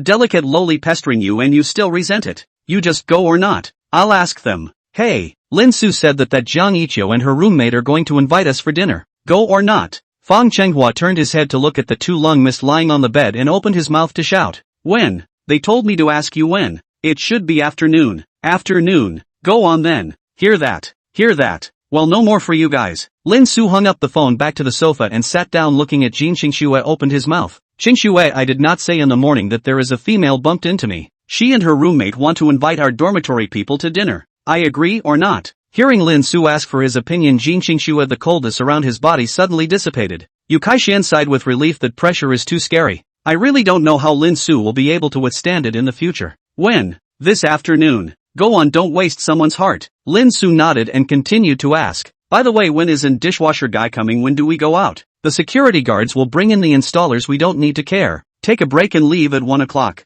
Jin Xingxue looked at her cell phone and said back. Lin Su nodded and lay down on the sofa, holding Lin Jinha in his arms, juggling his cell phone. Lin Jinsui saw this and followed suit and lay down in Jin Xingxue's arms. Jin Xingxue smiled and touched Lin Jinsui's head. Yu Kaixian, on the other hand, looked at the two enviously from the side, while the thought of wanting to ask in her heart intensified. Eventually, though, she pushed the thought down, not sure if it was fear or what. Soon more than half an hour past 1 o'clock arrived. Jin Xingxue opened her mouth and said, okay, 1 o'clock can go out. Lin Su put away his cell phone and looked down at Lin Jinha, who was still looking at the TV with her round eyes open. Lin Su picked up the remote control and turned off the TV. Lin Jinha beamed and jumped down from Lin Su's arms. Jin Xingxue brought Lin Jinsui to stand up. Yu Kaixian looked at the clothes Lin Su was wearing and opened her mouth. Lin Su, you're going out wearing this? What's wrong with that? Jin Xingxue and Xiaohe and Sui Sui were so beautifully, don't you feel out of place in this way? Lin Su looked at Jin Xingxue. Three people and looked down. Well, it does not feel like a picture of this walking together. Who can see that it is a family? Three people wearing a look of very expensive, a glance of very cheap. Jin Xingxue spoke. Then go change your clothes. Have you washed the one you wore in the morning? Not washed. You wear the white one then. What's with the unwashed white one this morning? That's fine. Why don't you guys go down and turn on the air conditioning? I'll change and be right down. Lin Su pulled out his car keys and handed them to Jin Xingxue, who took them and nodded. Jin Xingxue held the two munchkins and Yu Kaixian as the two of them walked out of the room and took the elevator downward. Arriving at the underground garage, the elevator doors opened and several people stepped out of the elevator. Then they heard an excited male voice. Xingxue. Chapter 49, Meet My Lion's Teeth. Jin Xingxue looked at Shi Guang, who was wearing a suit in front of her, and frowned. Yu Kaixian saw this and disliked. Aren't you hot wearing a suit on such a hot day? Shi Guang instantly broke his defense. Hot is quite hot, but a suit is a man's battle suit. I want to appear in front of Xingxue in the most perfect state. I didn't expect to run into my Xingxue once again. This must be a gift from fate. Shi Guang looked at Jin Qingshui with a deep look on his face and said, then his face turned. That barbarian didn't come, did he? After saying that, Shi Guang once again reached out towards Jin Qingshui as if he had changed his face. Qingshui, the weather is just right, why don't we go for a ride? Yu Kaishan slapped off Shi Guang's salty piggy hand blocked in front of Jin Qingshui's body without good breath. Do not see people have children still here to play hooligan. Is not trying to find smoking I'll be damned if I'm getting married, how come I don't have a ring? Maybe this is Ao Yuki's sister. No, it's not, it's my mom. Lin Jinsui opened her mouth. Jin Qingshui lightly laughed and touched Lin Jinsui's head. So what if I have a daughter? Sure, just like human wives. Put. Yu Kaishan was all laughed out loud by this person's shamelessness. Fishing her arms to make an appearance of wanting to hit someone. Hey, want to try to hit people, is it here? But there is surveillance. And you, a female, still want to send with me? Do not know how strong the real man. Brother Cohen is not used like you. You little black boy. Shi Guang's words fell behind Jin Qingshui and a familiar voice came from behind him. Jin Qingshui looked back to Lin Su wearing a white shirt and black pants, developed pectoral muscles, prominent hair also ruffled back. But unfortunately a pair of sneakers cannot. Otherwise it is the boss. Yo, isn't this little Yakuza dressed like a man this time? But there's surveillance here, you can't hit me. Lin Su looked at Shi Guang, such a shameless appearance, the corners of his mouth also twitched. What the hell is this, too abstract? Lin Su walked up to Jin Qingshui and spoke. Let's go. Don't mind this clown. Jin Qingshui nodded, holding the two munchkins to go forward. Shi Guang astride to be blocked in front of the body. Lin Su saw the situation, footsteps across the body of Shi Guang. A sudden Shi Guang staggered backward, fell good hanging, did not fall to the ground. Go. Lin Su walked in front, leading several people into the basement. Shi Guang's voice rang out again. Slow down, you're a man, fight me. Lin Su turned back to Shi Guang, who was wearing a suit. You just got beaten up by me yesterday and you still dare to challenge me today? Humph. Yesterday I was just careless. Today I've changed into something that's easier to move around in. So I'll ask you if you dare. Lin Su stepped forward with his hands in his pockets. Come on. Shi Guang took his suit off and jumped horizontally left and right with his hands on the rack. Then jumped horizontally for dozens of seconds under Lin Su's speechless sight. Come on. Come and hit me. Yu Kaishan behind Lin Su turned her head to look at Jin Qingshui. Is this person sick in the head? Jin Qingshui nodded. Maybe. Lin Su walked towards Shi Guang. Shi Guang saw this and the smile at the corner of his mouth could no longer be blocked. When Lin Su walked to Shi Guang's body, Shi Guang suddenly shouted, meet my lion's teeth. Hearing Shi Guang's words, Lin Su had a black line on his head. His body moved. The next moment Shi Guang fell to the ground, arching his back like a boiled prawn. What kind of move are you doing? So fast. Inch punch. Want to learn? Hearing Lin Su's words, Shi Guang looked up at Lin Su as if he had some sort of light. No. After saying that, Lin Su turned towards Jin Qingshui without looking at him again, only to hear a sound as if he was vomiting blood. Lin Su returned to Jin Qingshui. Yu Kaishan laughed and slapped Lin Su on the shoulder. Lin Su, you are also too ruthless. You this shall not strike him to death. But you are this. Yu Kaishan gave a thumbs up towards Lin Su. Lin Su moved his shoulders. The damage from his hands just now was not as heavy as Yu Caishuan's slap. Alright, come on. Several people quickly walked to the front of the car. Jin Qingshui took the key and unlocked the door, handing the key to Lin Su, who took it and opened the rear door. Which one of you is sitting in the passenger seat? Lin Su opened the door and opened her mouth to ask. Yu Kaishan looked to Jin Qingshui, who spoke. I'll be the co-pilot. Kaishan, please look at Spike and the others. Yu Kaishan nodded and took the two munchkins into the car. Lin Su closed the rear door and then quickly walked to the passenger side with a smile on his face as a gentleman and opened his mouth to Jin Qingshui. Please. Jin Qingshui laughed lightly as she sat in the car, and Yu Kaishan skimmed her mouth. Make a show of it. Closed the car door for Jin Qingshui. Lin Su then entered the driver's compartment and ignited the ignition to turn on the air conditioner. Lin Su looked sideways at Jin Qingshui and opened his mouth to ask, still going to that mall from yesterday? Jin Qingshui nodded. Lin Su took out his cell phone and prepared to navigate, suddenly remembered that he didn't seem to have returned Zhang Yiqiao's message. I'll return a message later. Lin Su replied to the message of Zhang Yiqiao's consent, then navigated on to put his cell phone on the shelf. And Jin Qingshui also withdrew his sight. Drip. Just shelves on the line of sight, and a message popped up. Lin Su looked at it as asking what they eat. Lin Su took down her phone and thought for a moment, pushing Fong Chenghua's friend to her to talk to him. He had something going on at the moment. No problem. The swift and usual reply seemed like the man was indeed a very reluctant person to owe favors. Lin Su returned to the lack of navigation on top of the rack on the phone to hang up the gears to put down the handbrake. Car driving. By the way, Ao Yuki, I'm going out to eat tonight, so how are you guys going to eat? We'll just eat outside as well. Yu Kaishan spoke up before Jin Qingshui could say anything. It's fine if you guys eat out too. Lin Su nodded. Yu Kaishan continued. When the time comes, we'll go with you. You can just keep us nearby and no one will see little Wu and Spike. It's hot as hell and we're lazy. Why don't we take this limo? Hiss. That makes sense, but something feels wrong. Ao Yuki, you say. Sichuan's suggestion is good. By the time we get off near where you're eating, we'll find a random restaurant just in time for us to go back together when you're done eating.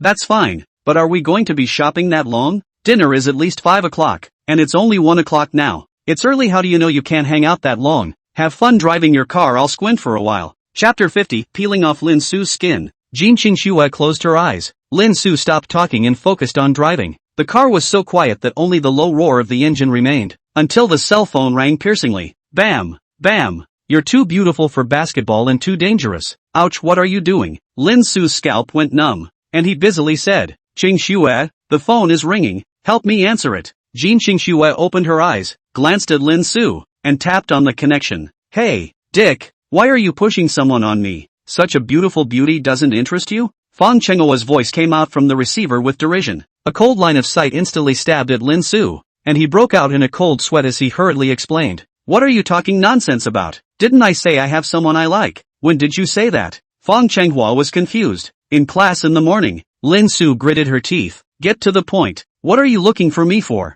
Oh, I was going to ask what you wanted to eat? Lin Su was speechless. Didn't I tell you to discuss it with them? You lung fog still come to ask me. Hey, Dad, I'm looking out for you and want you to eat something good. Fang Chenghua smiled playfully. The other party is a female treat. Don't make the whole thing too expensive. Lin Su frowned and reminded. You're still sympathetic to other women. What a gentleman. Fang Chenghua teased. As soon as the words left his mouth, Lin Su felt a heavier chill around him. Jin Qingxue's eyes were as cold as knives. He hurriedly remedied. I said I have a favorite. Don't talk nonsense. Oh, twice in a row saying that. Sibling is right next to you, right? Fang Chenghua laughed even more cheaply. Sibling? Let me tell you, this guy usually loves to watch videos of beautiful women. I still have pictures of him peeking at beautiful women's legs. You have to control him properly. Oh yeah, there's some good stuff in his browser. You have to delete it for him. Lin Su gritted his teeth. This bastard is really detrimental. But he was driving and there was a daughter behind him, so he could only hold back from disliking him. After Jin Qingxue heard this, the corners of her mouth rose slightly, but her eyes were meaningful. She had long gone through Lin Su's phone, and she knew exactly what Fang Chenghua had said. Okay, cut the crap. Anything else? No, I'm hanging up. Lin Su was in a hurry. Don't. Do you eat seafood? Seafood is so expensive. Didn't I say not too expensive? Van, what do you care? I told you I'm a rich kid. Just say whether you'll eat it or not. Eat. I want to eat king crab. Lin Su was not in a good mood. You still want king crab? You eat an egg. Do you want to eat an egg? Fang Chenghua laughed and scolded. Get out. Okay, king crab it is. I know. Hang up. Once the phone hung up, Lin Su took a long breath. Jin Qingxue was beside him. He was really afraid that Fang Chenghua would say something else that he shouldn't. Yu Kaixian smiled and interjected. Lin Su, this roommate of yours is quite interesting. Who is it? Fang Chenghua, you didn't hear it? Lin Su was helpless. Yu Kaixian froze and nodded. So it's him? Sounds quite interesting. Jin Qingxue looked back at Yu Kaixian and then at her two daughters. Lin Jinha and Lin Jinsui were lying down and fidgeting. She softly asked, Little Spike, playing with your cell phone or not? Play. Lin Jinha immediately responded. Jin Qingxue handed over her cell phone. Lin Jinsui took it and turned her hand to her sister. Give it to your sister. Thank you, sister. Lin Jinha smiled and took it. What do you want to see, sister? I'll watch after my sister. Lin Jinha opened a TV show. Is this okay, sister? Could be. The two of them went full screen, leaning in to watch the show in silence, and a quiet fell over the car. The car quickly drove into the basement of the mall. Lin Su parked the car and inclined his head to look at Jin Qingxue. Jin Qingxue's eyes were still closed. He whispered, Qingxue, Qingxue. Jin Qingxue opened her eyes and faintly said, Arrived? Lin Su nodded and turned her head to look at the back seat. Lin Jinha and Lin Jinsui were still watching TV, while Yu Kaixian swiped her cell phone. Get off. Jin Qingxue spoke. Lin Su raised her voice. Here we are. Get off. Lin Jinha looked up and handed her sister her cell phone. Lin Jinsui took it and put it away. Seeing this, Yu Kaixian smiled and opened the car door, clapping her hands at the two munchkins. Come on down. Lin Jinha and Lin Jinsui jumped out of the car holding Yu Kaixian's hand in turn, their movements skillful and cute. Lin Su locked the car, walked over to Jin Qingxue and reached out. Give it to me. Jin Qingxue handed over the satchel flatly, and the two of them cooperated like a real couple. Yu Kaixian smacked her lips as she watched from the sidelines. Lin Su looked down at his daughters. Both little ones were being held by Yu Kaixian. He asked, What shall we buy first? Buy pajamas for your daughter first. Jin Qingxue replied. Still on the second floor? Jin Xingxue nodded and took the cell phone in Lin Jinsue's hand. Let's go. Several people stepped into the elevator and made their way to the second floor. This Friday afternoon, the mall was several times more crowded than yesterday. The moment Lin Su's high-color team appeared,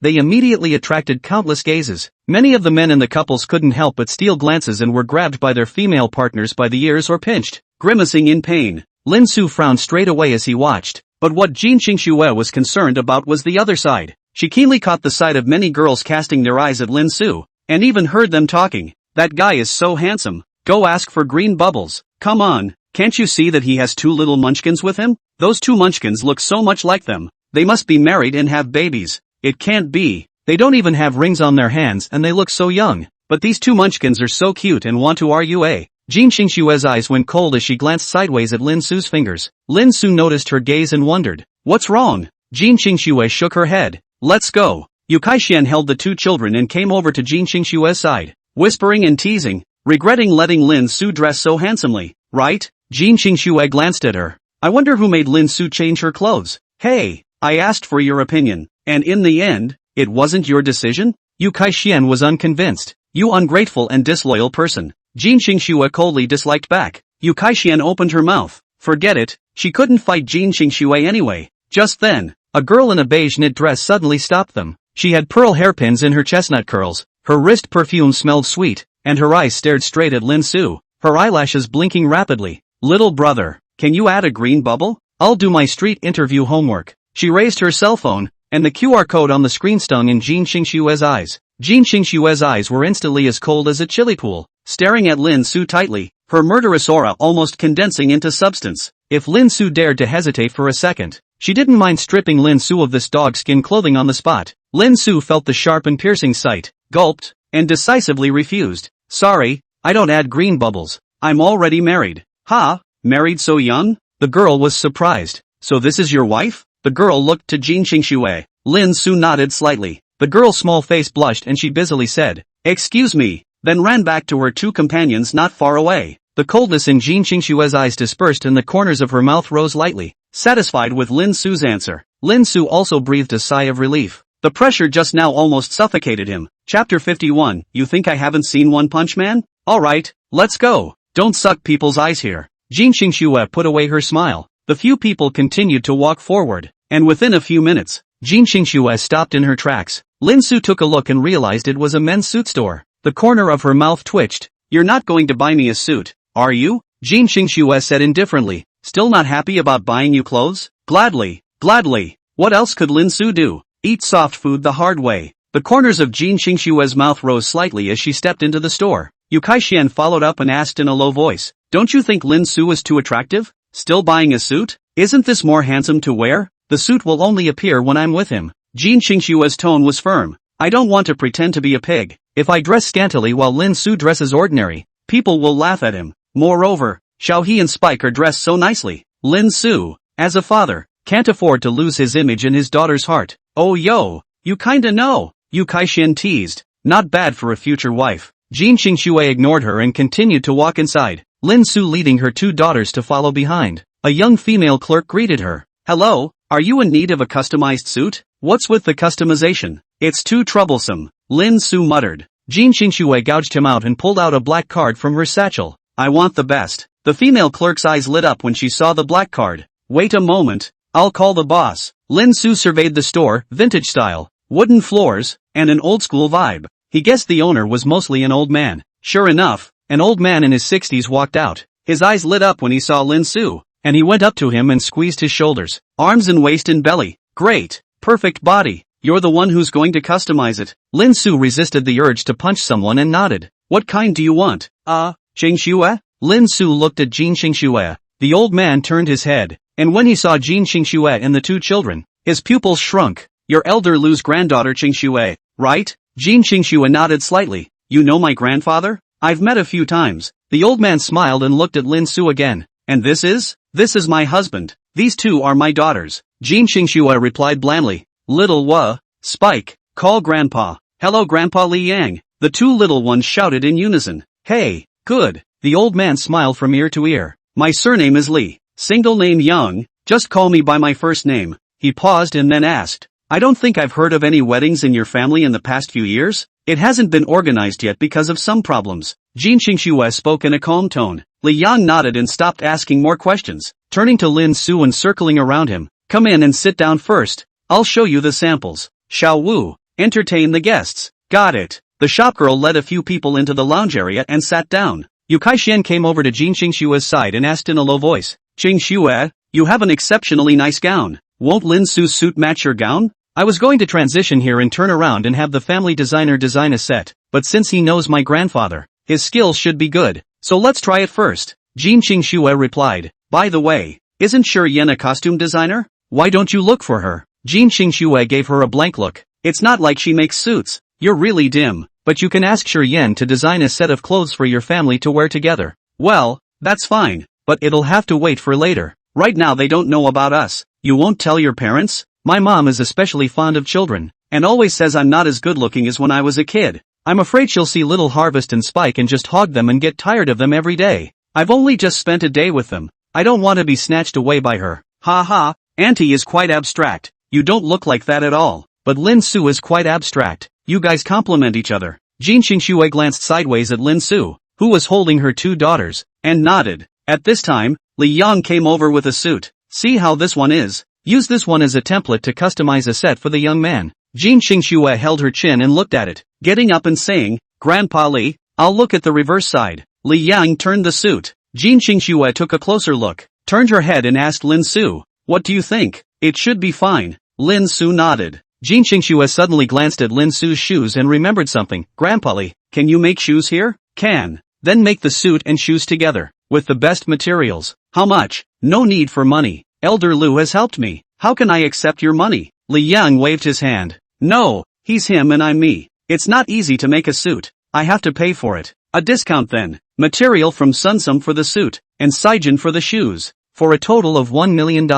Lin Su sucked in a breath of cold air. $1 million for a suit? This was too much. Jin Xingxue, however, was calm. Swipe your card. Woo, go get the POS. Young man, you come in with me and get measured. Oh, good. Lin Su got up and Lin Jinsui pulled him back. Dad, cell phone. Lin Su flicked her forehead and pulled out her cell phone. Internet addict girl. Lin Jinsui hemmed and hawed, and Lin Su turned to follow Li Yang into the small room. The room was decorated with hangers, soft rulers, and drawing boards, and it looked like a place for those who loved art. Li Yang hung up his clothes and picked up the soft ruler. Young man, take off your top. Lin Su took off his top and Li Yang told him to straighten his arms and started measuring, exclaiming as he did so, this figure is too good. I've been making suits for half my life, and this is the first time I've seen such a perfect body. How do you work out? Young man, 100 push-ups, 100 sit-ups, 100 squats, and a 10-kilometer run every day. Boy snubbing me? You think I haven't seen One Punch Man? Lin Su smiled awkwardly. Grandpa Li, I didn't expect you to be quite hip. That's for sure. Designers have to be at the forefront of the times. Li Yang smiled. Chapter 52, The Pair of Rings. But I'm really curious. How did you get that body? It looks perfect. It's not a looker, is it? Come on, try to lift me up. Lin Su was silent. This old man was a bit abstract. No good. What if I hurt you? What are you afraid of? I'm not even afraid. Young people don't be afraid of this or that. Lin Su was speechless, so he had to reach out and easily lift Li Yang half a meter like a puppy and put him down again. Li Yang smiled and exhaled. That's a lot of power you have. I don't know how such a skinny female can stand it. Alright, sit down and I'll measure again. Lin Su sat down and Li Yang continued to measure his leg data. On the other side, Jin Xingxue looked at Lin Su's cell phone. Lin Jinsu had just opened Shake, when he saw a message pop up from Green Bubble. Is Lao Air here? She thought about it, didn't reply, and continued to swipe the video. And when she saw a video of a beautiful woman, she liked it in passing. Lin Jinha couldn't look away. Sister, you're not afraid of being beaten up by Dad if you like a video of a beautiful woman on Dad's phone? Dad wouldn't hit me. He doesn't care about me enough. Lin Jinsui was smug. Watch out for Mommy teaching you a lesson. Mom doesn't know, so what are you afraid of? Lin Jinha sighed and shook her head. Yu Kaixuan stifled her laughter at the back. This Lin Jinho, really a pitmaster. Leaky little cotton jacket. Yu Kaixuan felt bored and came over to Jin Xingxue's side, resting her hands on her shoulders. What are you looking at? Once she looked at the screen, she was surprised. Ayo Yuki, you're looking at the rings? Jin Xingxue gouged her out. Keep your voice down. Why are you buying a pair of rings? To propose to Lin Su? Jin Xingxue gave her a blank look. Do you think it's possible? How is that impossible? I see you like him to death. Then why did you buy the ring? Jin Xingxue stretched out her hand and faintly said, we're all married with babies. Isn't it abrupt to have no ring? I don't believe it. Yu Kaixian hemmed and hawed. You must want Lin Su to wear the ring, so when others see it, they'll know he's married, and no one will dare to hit on him. Jin Xingxue glanced at her. I only let him wear it when he goes out with me. Then if you buy a pair of rings like this, will you still feel sweet when Lin Su proposes later? Jin Xingxue paused, slid her finger and deleted the shopping background. Hey, that's right. Be confident. You're the best. Yu Kaixian patted her. Jin Xingxue put away her phone and asked, you still don't dare to ask Lin Su about Feng Chanhua?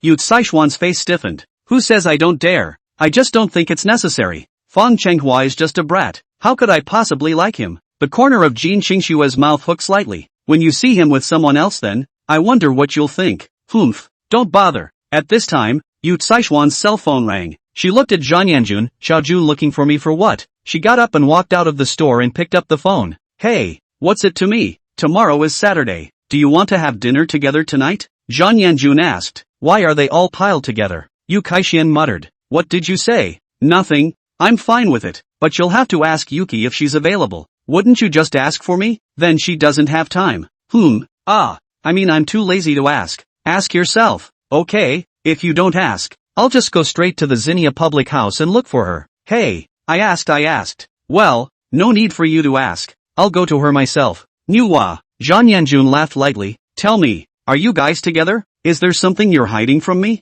Yu Kaixian gritted her teeth. It's just a matter of, Xiao Shui. I hope that when you guys get married in the future, let me have a single table to eat. Yuki and I were out shopping for clothes and I wanted to change myself. Zhang Yanjun was silent for a moment and laughed. What? Lonely after being single for a long time? Yu Kaixian glanced at the store. I guess so. Seeing the happiness overflowing from others makes me like a rat in a sewer. It's not as serious as you make it out to be. Haven't all three of us been single forever? Ha! Yu Kaixian thought to herself. Someone is still single even though she has a baby. Do you want me to take some time off work to stay with you guys? Don't. You're a doctor. How can you do this? People will think I've caused you to lose your mind. Alright then, ask Yuki for me if we're getting together tonight? Okay. I'll hang up now. Yu Kaixian hung up the phone and returned to the store, jumping headfirst into Jin Xingxue's arms, her head rubbing around. Little Snow, I blew myself up for you. Jin Xingxue pushed her away expressionlessly. Self-exploded what? Just now, Junior noticed that we were hiding it from her, so I had to say that I had blown the whistle on buying clothes with you and wanting to be in a relationship. Jin Xingxue touched her head. Hard work. Yu Kaixian hugged Jin Xingxue and vigorously dug into her chest. Jin Xingxue knocked a chestnut on her head. Yu Kaixian immediately covered her head and showed her teeth. Like a tomcat. Jin Xingxue laughed lightly. So you really want to fall in love? Yu Kaixian complained. Xiao Shui, I just blocked a gun for you and you're still making up for it. Chapter 53. Answer me. Look in my eyes. I'm just being honest. Yu Kaixian was silent and said in a muffled voice. I'm almost 30. I'm an older leftover woman. I'm not as popular as you are. Jin Xingxue pinched her face. Didn't you hear Lin Su say that? You're beautiful. Don't keep thinking about the past. Yu Kaixian sighed. And Jin Xingxue was not in a good position to comfort again. Without the suffering of others, do not speak of the tears of others. On the other side, Lin Su was still taking measurements. Li Yang put the soft ruler through his crotch. And Lin Su was startled. Hey, Kyoto Mater. What's this for? Measure your crotch. Make sure you won't rip your crotch. Don't worry. Li Yang smiled. Lin Su gulped. Then be careful. Li Yang pulled with both hands. And Lin Su sucked in a breath of cool air, her scalp tingling. After measuring, Li Yang noted down the data and asked, do you put your quinquin on the left or the right? What? Lin Su thought she had heard wrong. I said do you put your chicken hashtag on the left or the right? Left. Li Yang nodded and made a note. Sit down. I'll measure my feet for leather shoes. Lin Su cooperated with the measurements, got up and twisted his body, and walked out of the room. Too tired. He never wanted to come back. Lin Su and Li Yang returned to the rest area, and Jin Xingxue saw him return and asked, is it over? It's over. I'm exhausted. Lin Su sat on his butt next to Lin Jinha. Grandpa Li, when will we get the finished product? Jin Xingxue asked. I'll be closed to catch up on work. 10 days or so at the earliest. The lad has to come for a fitting next week. Jin Xingxue looked at Lin Su. Hear that? Heard that. Young man, let's add a friend and I'll let you know when it's time. Li Yang said. Good. Spike, give daddy the phone. Here. Lin Su took his phone and looked at his personal page first. Noticing that there were a few more likes on the beautiful girl's videos, he glared down at Lin Jinsu, who smiled cheekily. Lin Su flicked her brain, glanced at Jin Xingxue, opened the green bubble, and walked to Liang to scan the code to add friends. Grandpa Li, is there anything else? We'll leave if there isn't.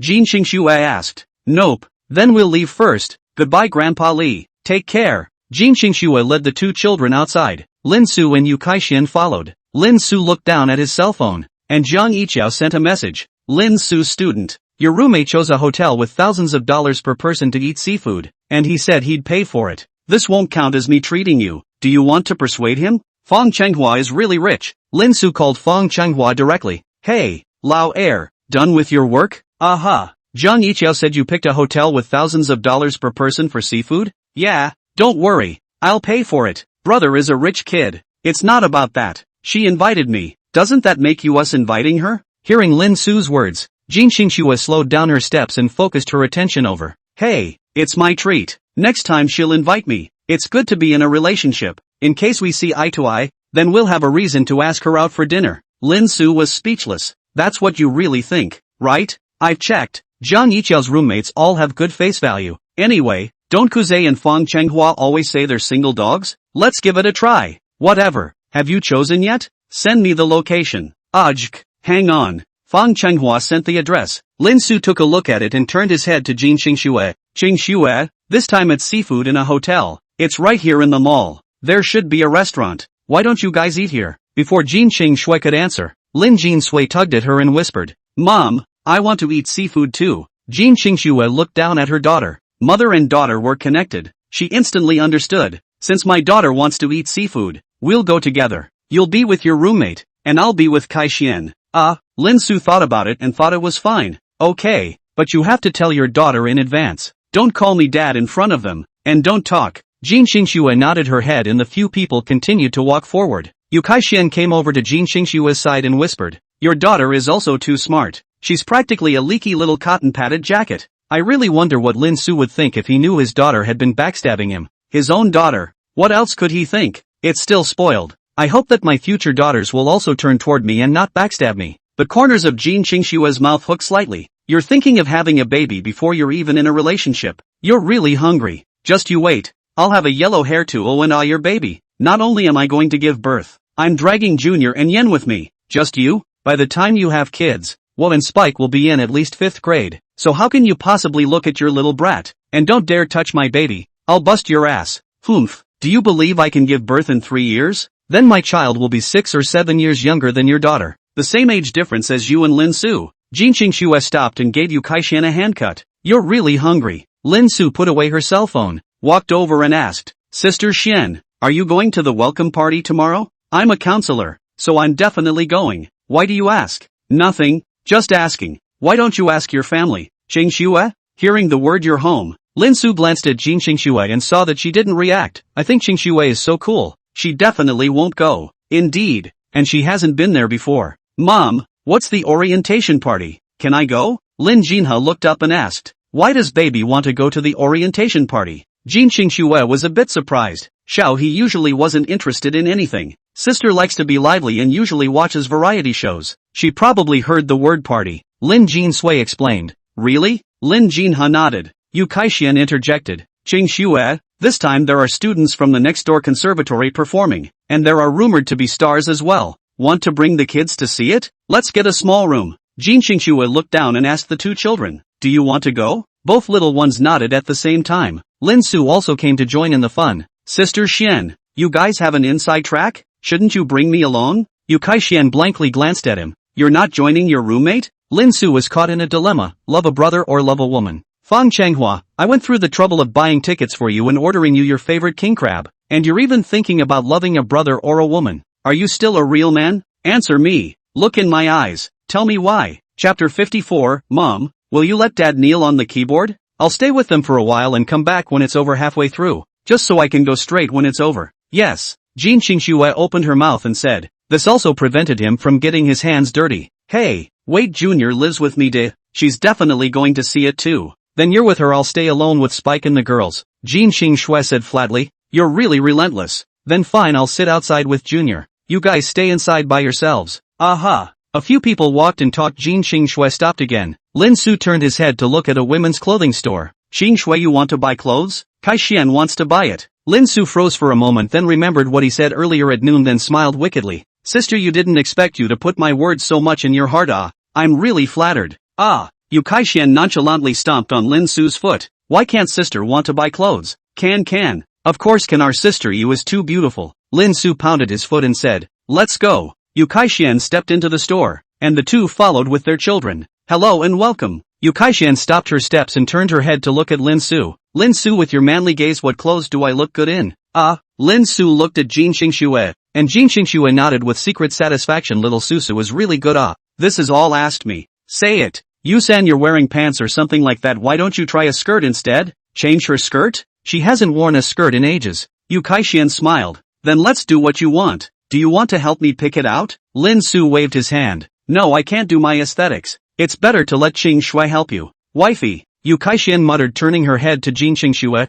Then I'll trouble Xiao Shui to help me. Jin Xingshui nodded, and Lin Su continued. Then I'll go over and rest first? Yes, you can take your daughter there. Lin Jinha and Lin Jinshui let go of Jin Xingshui's hand and walked over to Lin Su to hold her hand. Lin Su walked to the lounge with her daughter and sat down, pulling out her cell phone and opening Shake Shack to cancel the beautiful videos that Lin Jinshui liked one by one. After a few clicks, Lin Su didn't want to click anymore. Spike, help daddy cancel those clicks for me. Why cancel it? Doesn't daddy like it? Hey, is it hard for me to say that this is afraid of your mom? Then this is too humiliating. Lin Su just thought of this thought. Lin Jinha's words made him spit blood. Sister, this is not obvious. Dad, this is afraid that mom told him to kneel on the keyboard. Nah. Ha ha. The words fell Lin Su and heard laughter in his ears. Lin Su turned his head to look and found a salesman with a paper cup. The salesman held back his laughter and put the water cup down. Lin Su was even more speechless. You say it is just a matter of being laughed at by others. Lin Su gently gripped Lin Jinha's cute little face. My baby, I usually how not to tell you to speak this together. Dad, embarrassed when you speak. Ah. Daddy, what are you talking about? Can't understand. Lin Su let go of Lin Jinha's face. On Lin Jinha's red face gently kissed and bit.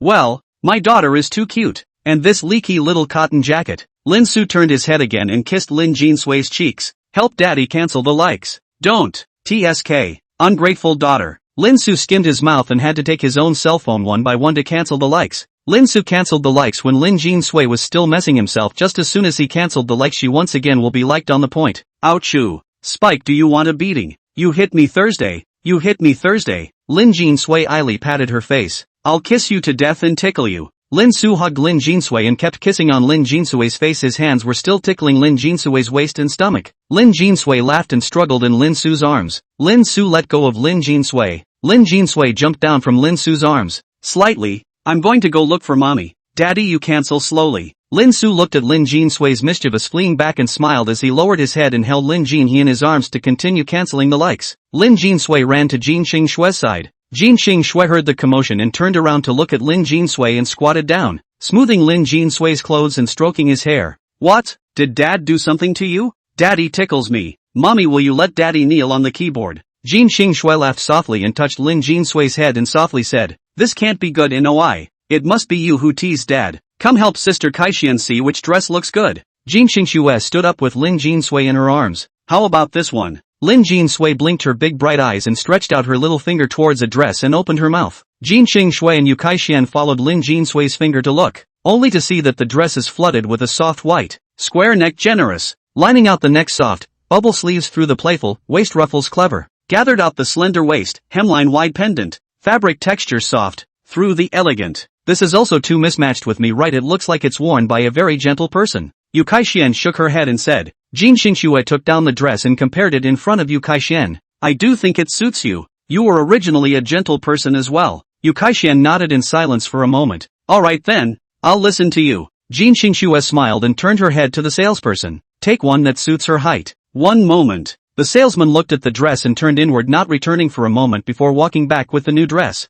This one should fit. Yu Kaishian took the clothes. Then I'll go change. You guys can't laugh at me if I don't come out looking good. Jin Xingshui nodded slightly. Lin Jinsui beamed. Does sister Kaishian not believe me so much? I say you look good when you wear it. Anything you wear looks good on someone as beautiful as you. Hearing Lin Jinsui's words, Yu Kaishian smiled and touched Lin Jinsui's head, turning towards the fitting room. Chapter 55, Snowy. You're really treating me like I'm the real person. When Yu Kaishian walked out of the fitting room after a while, Her entire person had changed her temperament. That white dress fit especially well on her, lining her skin even whiter, and the bubble sleeves made her look less strong, but more gentle. The waist was gathered just right, and the hem of the dress hung down, swaying gently as she walked. The whole person looked elegant and comfortable. The salesman, who was still organizing the hangers, looked up and froze straight away, blurting out, "Miss, it's almost like this dress was custom made for you." Lin Jinsui was originally wriggling around in Jin Qingshui's arms, but at this moment, he directly looked dumbfounded, his little mouth slightly open, and only after 2 seconds did he milkily shout, "Sister Kai Xian, you look like a fairy now." Yu Kai Xian twisted around the fever face a little red. "Is it really so good looking?" Jin Qingxue nodded. "It's very pretty. Take a look at yourself in the mirror." Jin Qingxue put Lin Jinsui down. Lin Jinsui ran towards the rest area. Jin Qingxue put up her cell phone. Yu Kai Xian quickly raised her hand to cover her face when she saw this. "What are you doing?" "I'll take pictures and send them to the group. I'll let them also see how beautiful our Kai Xian is." "Don't. This feels so weird. I feel cool underneath." Hearing Yu Caishuan's words, Jin Qingxue looked at Yu Kai Xian speechlessly. "You are a female and not a male, still cool." "Okay, stand still, I'm going to take a picture." "Ah, don't." Yu Kai Xian turned around in a hurry. Jin Qingxue directly pressed the photo button. When she saw Xiao Jun's compliments from them, Yu Kai Xian knew how good looking she was now. On the other side, Lin Jinsui snapped and ran to Lin Su's side. "Dad, you quickly go and see what Sister Kai Xian looks like now. Sister Kai Xian is so pretty now." It's not too good to let me go see other women while your mom is still there." Dad. It's not an outsider, go away." Lin Jinsui tugged on Lin Su's hand and pulled Lin Su up with force. Okay, be careful not to push so hard." Fear of Lin Jinsui hurt himself. Lin Su quickly stood up, then handed the cell phone to Lin Jinhe. Lin Jinhe took it after Lin Su was pulled by Lin Jinsui towards Jin Qingxue and walked quickly. Lin Jinsui pulled Lin Su to stop in front of Jin Qingxue. Lin Su inclined his head to see a familiar but very different figure. Froze for a moment. Jin Qingxue's voice rang in his ears. "How about looking good?" Lin Su looked back at Jin Qingxue's face. "Still, not bad. You see? I said, well, this is not suitable for me." Lin Su male enhancement, all say polite words okay. Yu Kai Xian complained. Jin Qingxue gave Lin Su a look. Lin Su quickly turned his head to look at Yu Kai Xian. "Where? Sister, you is too good looking. I'm afraid you'll be proud before I say that." "Really?" Lin Su nodded. "It does look good, giving a gentle and virtuous feeling. However, it would be better if the hair could run loose." Yu Kai Xian touched her ponytail as Jin Qingxue stepped forward. "Let me help you untie it." Jin Qingxue reached out to remove the hair ring. Yu Kai Xian, some slightly curved hair such as waterfall generally scattered appear. Yu Kai Xian more gentle and elegant. "Miss, this is really so good on you. It's simply the best fit I've ever seen for this dress." "No, it's that this dress was made for you," the salesperson complimented from the sidelines. "Is it that exaggerated?" Yu Kai Xian muttered. Jin Qingxue spoke. "It's not exaggerated at all. Look at what Xiao Jun and the others have to say about you." Yu Kai Xian took the phone and looked at it. "Zhan Yanjun, who is this? So beautiful." Jin Qingxue, Kai Xian. Zhan Yanjun, ********. Sure Yan, ********. Sure Yan, this is Kai Xian, the manly woman. So gentle and elegant? When she saw this sentence, Yu Kai Xian was a bit angry. What kind of detrimental friend is this? However, when she saw the next sentence, the corner of her mouth ticked again. "But I just said that Xiao Xian is suitable for this kind of gentle system of clothing. Before she called her to wear, she did not wear this after wearing a proper big beauty. What hot kind of honey cannot be compared." Zhan Yanjun, Xiao Shui, quickly take a picture of the front face for us to see. It was too much of an exaggeration. How could she possibly be compared to those big stars? Although the words were said, but the corners of her face that kept rising revealed her true thoughts. Yu Kai Xian returned the phone to Jin Qingxue. Jin Qingxue hooked the corner of her mouth and turned her head to look at Lin Su. "Lin Su, I don't think you're too good at aesthetics, or why don't you take a picture and send it to your dormitory group to ask your roommates to evaluate it?" "No way." The words fell. Yu Kai Xian immediately refused. "What are you afraid of? You're going to wear it out anyway." Lin Su, quickly take a picture. "I'll let you fail your course if you dare to shoot." Yu Kai Xian glared at Lin Su. Lin Su was speechless. Jin Qingxue stepped forward and pinched Yu Kai Xian's cheeks. "Kai Xian, I've said you're very good looking. Spike and Lin Su have also said you're very good looking. You need to be more confident." After saying that, Jin Qingxue patted Yu Caishuan's face back to Lin Su's side. "Alright, shoot." Yu Kai Xian touched her face that had been pinched red by Jin Qingxue and looked at Lin Su. I don't have my cell phone." Hearing Lin Su's words, Jin Qingxue and Yu Kai Xian froze for a moment at the same time, arguing for half a day for nothing. Jin Qingxue reached out and twisted her hand around Lin Su's waist. Lin Su sucked in a mouthful of cool air. "Hiss, how can this woman break my steel body?" Lin Su looked at Jin Qingxue's white jade hand as if he was somewhat skeptical. "Never mind, just go get your cell phone and I'll take a picture and send it to you." after saying that Jin Xingxue pulled Yu Kaixian who wanted to escape. Stand still, Yuki. Jin Xingxue gave Yu Kaixian a handful of knives and looked down at Yu Caishuan's shoes. You should either wear my sandals. Don't. That's fine. Go get it later. Don't buy it. It's too shameful to leave your feet out. Jin Xingxue looked at Yu Kaixian as if she was looking at an idiot. I've said that you're a woman's, and that a man wouldn't be afraid of his feet being exposed. Be bold. Stand still. I'm going to take a picture. Yu Kaixian immediately covered her blushing face with both hands. Put it down. I'm only taking a side shot, not a front shot. Yu Kaixian hesitated for a moment and lowered her hand, and Jin Xingxue immediately pressed the photo button. Ah, Yuki, you're so too. Jin Xingxue blocked Yu Caishuan's mouth to force her to shut up. This one is for Xiaojun and the girls to see. And take another one for Lin Su. Stand still for me, you don't want me to send an ugly picture for them to see. Yuki, you're really treating me like a Japanese person nah. Yu Kaixian beamed and then twisted and pinched the edge of the skirt. Jin Xingxue nodded with satisfaction. This shy look added more to that sense of tenderness. Several pictures were taken in succession, and Lin Su walked back at that moment. Lin Su, I'll send you this picture and you send it to your group. Okay, let me see if it looks good first. Yu Kaixian took Jin Xingxue's hand and moved the phone to her face. Chapter 56. This I really want. Yu Kaixian looked at the picture and the phone froze, which seems to have returned to the same as young but not the same as a stream of years of quiet feeling. How's that for good? Not bad. The corners of Yu Caishuan's mouth rose slightly as her ears reddened slightly in arrogance. Rinso, I sent you the picture. Okay. Jin Xingxue put away her cell phone and spoke. Let's continue looking at the other clothes. Still looking? Don't want it. I'll look when I say look. Yu Kaixian bristled. What a tough woman. It's good to know. Jin Xingxue smiled back. I'll go ahead and change back then. It's good to just wear this to change into something else later. Good and reasonable reason she surprisingly couldn't refute. Then okay. Jin Xingxue brought Lin Jinsui and Yu Kaixian there to look at the new clothes. Lin Su looked at his phone after sending out the pictures. It didn't take more than a few tens of seconds for Feng Chenghua to pop up at once, and a 15-second voice was sent over. Asterisk asterisk asterisk asterisk. After hearing that, Lin Su looked at his cell phone like a subway old man. What abstraction monster. Penis, tell me which blogger this is, I'm going to drop some money. Then Jian Zixuan sent over a picture of Kuze pressing Feng Chenghua on the table. Second brother. The boss has become a demon. Is it that much of a stretch? I don't know how they would feel if they knew this was Sister Yu. The sense of contrast pulls full well. Not a blogger. Rinso clicked his fingers back. If not the blogger, then who? Wait. It's your girlfriend. This message was followed by another voice that ushered in. You are so damned. Damn you. Lin Su speechless. Really do not want me to drive a Land Rover? Waiting for the time to let you know that I not only drive a Bugatti or a Bugatti voice of the night. Not my girlfriend. You all know each other, guess who? Su Isin? Are you trying to get killed? Death gaze. JPG. I really don't know. Tell me who this guy is. Lin Su looked up at Yu Kaixian. Sister Yu, they said you're too pretty, asked me who I am. Shall I say? Show me. Lin Su will hand the phone to Yu Kaixian. Yu Kaixian took over and swept these messages. Old face read. This is too exaggerated, it is so beautiful. The corner of Jin Xingxue's mouth rose slightly as she watched Yu Caishuan's reaction. How about I say you look good? Ahem. It was okay. Yu Kaixian returned the phone to Lin Su, who took it and asked, how about saying no?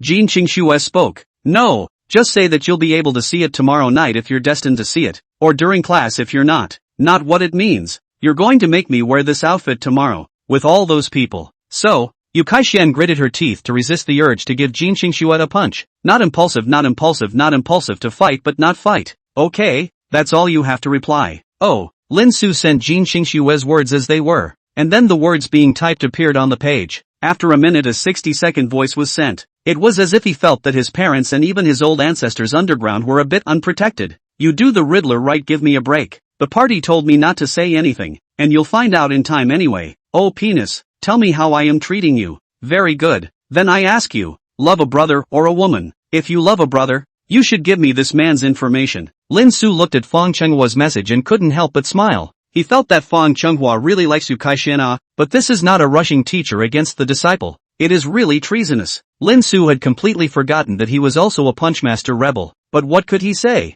First lesson on the shore. Forget your roots. Boss, you've lost the foundation of being a Sigma man. A woman makes you so unhinged, are you still a real man? Answer me. You understand the egg, you a lying dog. When the MVP have like your girlfriend you still say sarcasm. Do not know I am single for 19 years as for this moment. Is it that much of a stretch? And aren't you a rich kid who hasn't had a girlfriend before? No, those mortal women don't interest me, only this woman who is as gentle and elegant as a fairy is my dream girl. Koz, what about Zhang Runan? Zhang Runan Kan, Lin Su, Jian Zishuan, and Ku Zai, ha, Red Worm, JPG. Okay, not with you. No more chit chat. Hey, Lao Air, come back you. You ah. Lin Su put away the phone immediately after the ringing of the phone. Lin Su picked up the phone to see. I go Fong Changhua even called him over. Really like it so much? Hashtag. Lin Su moved the phone away after a minute before putting it back. Comfortable. Not yet. Tired of scolding you later. I'm telling you I'm right next to him. Believe it or not, I'm going to externalize your voice and say bad things about you. Nuwa. Who was talking just now? The oldest 3 and the oldest 4 have said we're high achievers, civilized people can't swear. Well, I've taught them a lesson and they've reflected deeply on themselves. Jin Xingxue in the side listening to think for a moment in the ear of the whisper asked, is not Fong Changhua? How do you know? You stay out of it. Jin Xingxue came to Yu Saishuan's side again and whispered, the one who is talking to Lin Su right now is Fong Changhua. Why don't you say a sentence to let him guess if he can guess that it's you? Yu Kaixian looked at Jin Xingxue in surprise. Little Snow, you're too bad, but I like it. Lin Su shook his head as he watched the interaction between the two Jin Xingxue and Yu Kaixian. The bad girl vibe was too strong. Yu Kaixian beckoned to Lin Su. Give me your phone for a moment. It always felt like Fong Changhua was going to be played like a dog. However, Lin Su hesitated for 0.1 seconds before handing the phone to Yu Kaixian. Yu Kaixian took the phone and coughed a bit, whispering into it. I heard that you wanted my contact information. Hearing Yu Kaixian's gentle voice, Lin Su looked at Yu Kaixian dumbfounded. Clip. Then guess who I am? After saying that, Yu Kaixian returned the phone to Lin Su. And Lin Su saw the green bubble pop up a message just as soon as he took the phone. What the hell did you say to Jean Dai? Second brother. Jail Big has gone crazy. Lin Su clicked in to see that Jane Zishuan sent a video over. The video content is Fong Changhua, a face of infatuation line could then shook Fong Chenghua's body. Lin Su was even more speechless. Was it really that exaggerated? He wasn't like this to Jin Xingxue in the beginning. Chapter 57, Small has its advantages. Saves fabrics. After waiting for a while, Fong Chenghua's voice finally came out of the phone. Lao Air, this I want so much. You want an egg? Did you hear me when I asked you? Asked my words? Oh, I've heard it somewhere and it always sounds familiar but different. Aha. Where on earth have I heard that before? Dead brain, think fast. Okay, take your time to think about it. I'll hang up now. Hey. Fong Changhua looked at the hung up phone and slowly opened his mouth. Nuwa. Lin Su looked up at Jin Xingxue and Yu Kaixian, who were still there trying on clothes. Ao Yuki. Jin Xingxue looked back at him. What is it? Shua is still there. I'll go back to stay with her first. Jin Xingxue nodded. By the way, did he hear it? Lin Su shrugged. Just now the words who can hear it is completely different. Okay. Spike, are you going back? Lin Jinsui shook his head. Alright then, I'll leave first. Lin Su turned around and left to return to the resting area, picking up the dazed Lin Jinha and stroking her little head. What does Shua want to see? Well, there's nothing I want to see. Watch Duyo Dad, your jitterbugs are different than the old ones. Good. Lin Su opened Douyin, also did not cancel the likes, put the phone in front of Lin Jinha, slowly slide. Time passed quickly, and the two of them, Lin Su and Lin Jinha, were here quietly swiping the doujinshi until Lin Jinsui's voice rang out again. Dad. Lin Su turned his head to look at Lin Jinsui being lifted up by Jin Xingxue. Daddy's gone. Oh, well, right away. Lin Su turned back to look at the time, passed more than 10 minutes, almost 3 o'clock. Lin Su put the phone away and picked up Lin Jinha and stood up. At the same time, he looked down at Lin Jinha. Lin Jinha blinked his big bright eyes and looked at him. Lin Su was so adorable that he couldn't help but kiss Lin Jinha's soft cheeks. Lin Su carried Lin Jinha to the cashier. Lin Su looked down and asked, how many clothes did you buy? 3. Lin Su nodded, suddenly froze. Wait, that Ao Yuki, why don't you buy clothes? I still have clothes. No worries. Yeah, Little Snow is going to buy some seductive clothes. Yu Kaixian came to Jin Xingxue's ear and whispered. Jin Xingxue glared at Yu Kaixian. Can Lin Su buy here? That's fine. When we next family time to buy you. Although still use your money but also a peace of mind, well, is not it? The corners of Jin Xingxue's mouth rose slightly as she nodded, and Yu Kaixian skimmed her mouth. Ha, soft food man. I'm proud of you. And if you can, you'll let Ao Yuki wrap it up too. Hey, I still have these clothes that really Yuki bought for me. Here, Yuki, let me thank you properly. Saying that, Yu Kaixian stuck her smelly mouth towards Jin Xingxue's white face, and Jin Xingxue slapped Yu Saishuan's mouth with a paste. Let's go. After saying this, Jin Xingxue walked out with Lin Jinsui in her arms in a cloudy manner. Lin Su mockingly laughed and also followed Jin Xingxue as she walked out. Yu Kaixian didn't bother to show her teeth and also quickly followed. Walking out of the store, Lin Su looked at Yu Kaixian. Sister, don't you want to take it? Let's put so much laziness first. There's your pajamas, later there's my shoes. Lin Su nodded. So what do we go shopping for next? Let's go buy pajamas for Wo and Spike first. Just in case something doesn't get bought for the night shower isn't no pajamas to wear. Yes, let's go shopping for pajamas first. The pajama store is over there. Lin Su reached out and pointed. Jin Qingxue looked at Lin Su with some surprise. You still remember this? Then of course I must remember my daughter's things clearly. Lin Su arrogantly looked up. Jin Qingxue laughed softly and gently looked at Lin Su. Yes, you're the best. TSK, TSK, husband and wife. Yu Kaixian smacked her lips and shook her head. Go. Lin Su led the way in front of several people towards the pajama store, and soon came to the entrance of the pajama store. Hello, welcome. Lin Su stopped next to Jin Qingxue and spoke. Is there any pajamas for the four of us together? Yes. Jin Qingxue glanced at Lin Su. You carry little Wo and go rest. I'll call you later. Oh, okay. Lin Su went up to another salesperson who greeted him. Please follow me. Lin Su followed the salesperson away, and Jin Qingxue spoke. Are there any men's pajamas that are pink? The salesman froze for a moment, then a sudden mysterious smile appeared on his face. Then you've come to the right place. Yu Kaixian took 2 steps backward and looked up to make sure this was a proper store. Jin Qingxue blankly glanced at Yu Kaixian's nervous actions and lowered her head towards Lin Jinsui in her arms and asked, What color do you like, little Wa? Well, pajamas in any color is fine with me. Show me. The three of them walked inward. Yu Kaixian elbowed Jin Qingxue beside her and teased. Xiao Shui didn't expect you to be so good at playing and also buy Lin Su pink pajamas. You're not afraid that he's not going to wear them nah? Would I do something I wasn't sure of? That, I have no words for. The salesperson stopped and looked up and reached upward and said, Please see this set.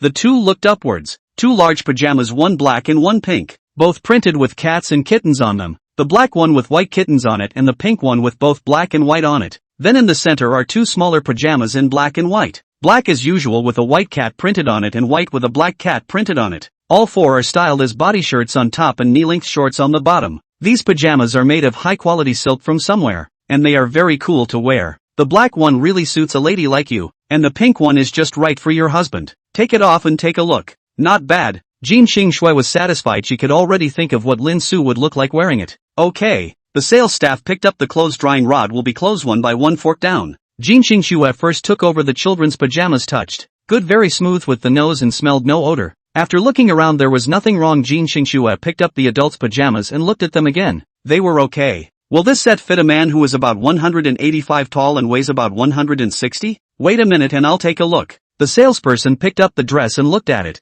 This set might be a little small. I'll go get another set over here. Please wait a moment. Jin Qingxue nodded and waited for the clothes to be brought over while observing the other pajamas. Soon the salesperson snapped and walked over with a bellyful of new powder. This set should be fine. Miss. Jin Qingxue picked up the clothes and looked at them, comparing them on Yu Kaixian. What are you comparing on me? You're 5'7" shorter than Lin Su by a dozen centimeters. Can project whether Lin Su is suitable or not based on your height. Oh. Jin Qingxue put down the men's pajamas and picked up the women's pajamas again and compared them. The pajamas fitting over her chest. This one might be a little small. This one might be a little small. How's this? The salesperson took the clothes and looked at them and then glanced at Jin Qingxue's chest, instantly understood with a touch of envy on his face. Wait a moment, I'll go and change a set. Jin Qingxue nodded, and Yu Kaixian stretched out her fingers to poke towards the huge thing on Jin Qingxue's chest. Jin Qingxue gouged out a glance at Yu Kaixian, knocking Yu Kaixian's hand away. I didn't realize it was amazing how that one was too big to make the dress shorter. Listening to Yu Caishuan's words, Jin Qingxue rolled her eyes. The corners of her mouth rose slightly.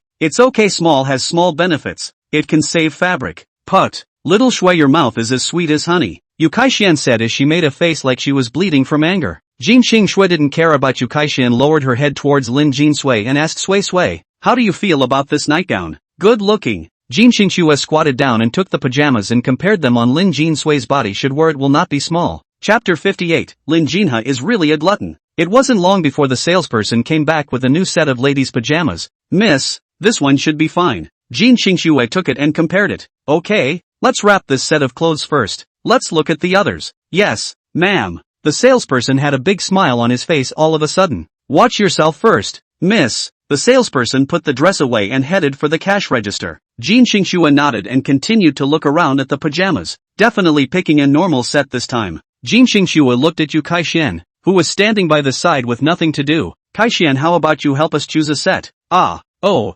good. Yu Kaixian looked around at the nightgowns. Originally wanted to choose a set of seductive ones, but they all looked like cozy types. Yu Kaixian looked, also only saw a set of barely considered a camisole pajamas, wearing white rippling nightgowns. Yu Kaixian walked up and took it down. How about this one? Jin Xingxue glanced at Yu Kaishan, took the dress and touched it and looked at it, thinking for a moment about what Lin Su looked like when he saw her in this dress. It's okay, but mostly I'm buying Shuwa and their clothes. I'll look at theirs first. Jin Xingxue put the nightgown down and picked up the children's pajamas on top and looked at them. Children's pajamas are also solid color on the white upper body, black lower body. Body shirt and pajama pants style feel is cotton, feel comfortable. It's not hot with the air conditioning on, and the cotton ones are fine just as well as they're all home otherwise. After looking at the child's pajamas, Jin Xingxue took down the men's pajamas, which were also a white top with black pajama pants. Barely. This set is okay. Get another set for them to wear alone. Spike, what do you want to wear? Pick a set? Jin Xingxue said as she picked up Lin Jinsui. Lin Jinsui looked to point to one of the sets of clothes with many cute rabbits printed on it on a white background.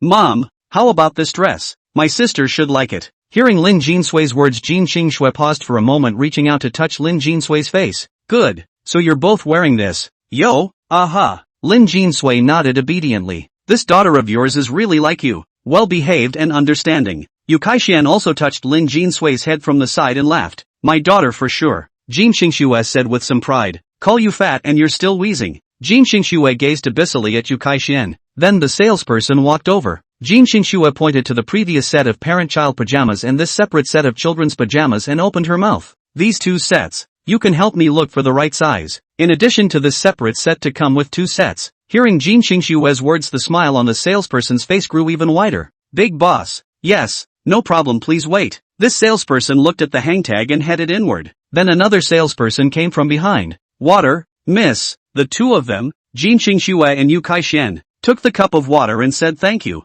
Jin Xingxue held the cup of water and looked down at Lin Jinsui. Sway. Do you want to drink water? Drink. Yu Kaishan put the cup of water to Lin Jinsui's mouth. Lin Jinsui gulped down half of it, and Jin Xingxue finished the remaining half. Does the lady still need it? No, I'll throw the cup away then. Okay. Jin Xingxue and Yu Kaishan handed their water cups to the salesperson, who water cups took and turned to leave. Mom, just put me down, I'm going to Dad's. Jin Xingxue put Lin Jinsui down and asked, do you want a cell phone? No, Daddy has. After saying that, Lin Jinsui turned around and ran towards the lounge area where Lin Su was. Lin Jinsui came to Lin Su's side and jumped on the sofa and sat down. Lin Su turned her head to look at Lin Jinsui and asked, why did you come over? How did Mom's pajama shopping go? I should be done shopping and ready to go in a few minutes. So fast. Lin Su looked down. Only 10 minutes. He thought that choosing the daughter's pajamas is very troublesome to choose a half an hour. What kind of pajamas did you guys get? If I don't tell you, you'll find out at night. Lin Jinsui cocked her head and laughed. Lin Su laughed silently, pinching Lin Jinsui's cute face. You still don't tell Dad. Believe it or not, Dad tickles you. Ah, Dad, you're too bad. I don't like you anymore. Lin Jinsui beamed and looked at Lin Su and said with a puff of air. Lin Su smiled and stroked Lin Jinsui's little head, turning his head to look at the cup of water on the coffee table. Do you drink water? If you do, Daddy will go and pour you a cup. No, Mom and Dad gave me a drink. Lin Su nodded and nodded. Since you've all finished buying, let's go over first. No, I'm going to sit down for a while. Tired. I'll hold you then. Lin Jinsui shook his head. Well, Mom also hugged me. I'm not comfortable hugging for a long time. Okay, then you can rest against Daddy for a while. Lin Su said after looking down at Lin Jinha, who was watching the video with her cell phone in her arms. Good. Lin Su hugged Lin Jinsui. Lin Jinsui leaned on Lin Su and rested. After a few minutes, Yu Kaishan's voice rang out. Lin Su is gone. Coming. Go down. Lin Jinsui straightened up and jumped off the couch. And Lin Jin, he also jumped off Lin Su's arms holding his cell phone. Lin Jinha handed his cell phone to Lin Su, then held Lin Su's hand. Lin Su tucked away his cell phone and led Lin Jinsui outside.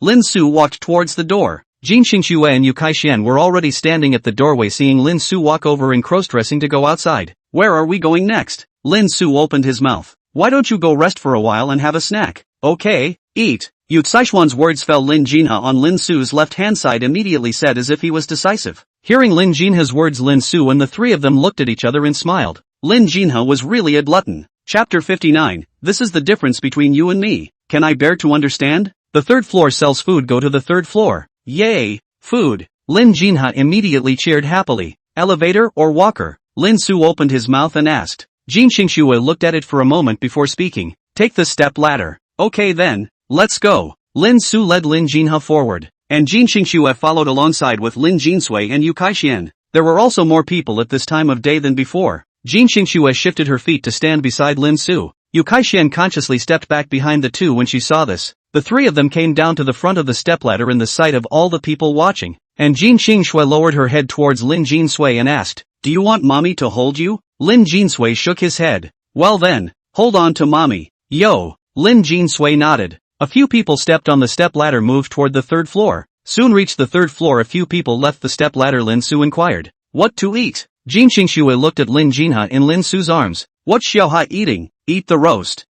Having a snack and eating grilled meat," Lin Su hesitantly said. "Let's go for dessert. How about ice cream even on a hot day now?" Jin Qingshui bent down and asked Lin Jinha, who nodded after a moment of thought. Jin Qingshui turned her head to look at Lin Jinshui. "Where is Spike?" "Could be." Touching Lin Jinsui's little head, Jin Qingshui looked around and said, "Let's go. Find it as we go." "You don't know if there's a dessert store here now?" Lin Su asked with some confusion. "It's been so long since I've been here I forgot." "Oh, okay." A few people stepped forward. Lin Jinha looked left and right in Lin Su's arms, seemingly to see where the food was better. "Hey, here there are seafood stores. Well, Spike want to eat seafood you guys at night in this eat not on the line." Jin Qingshui turned her head to look at him with eyes that were as calm as cold pools. "This store is not good. Didn't you say you haven't been here for a long time?" Being stared at by Jin Qingshui's eyes, Lin Su felt a chill hold the latter part in. "Impressive. Is it so bad that it is so hard to forget Jin Qingshui? It seems that when the time comes, we can ask Shang Changhua and the others to try it."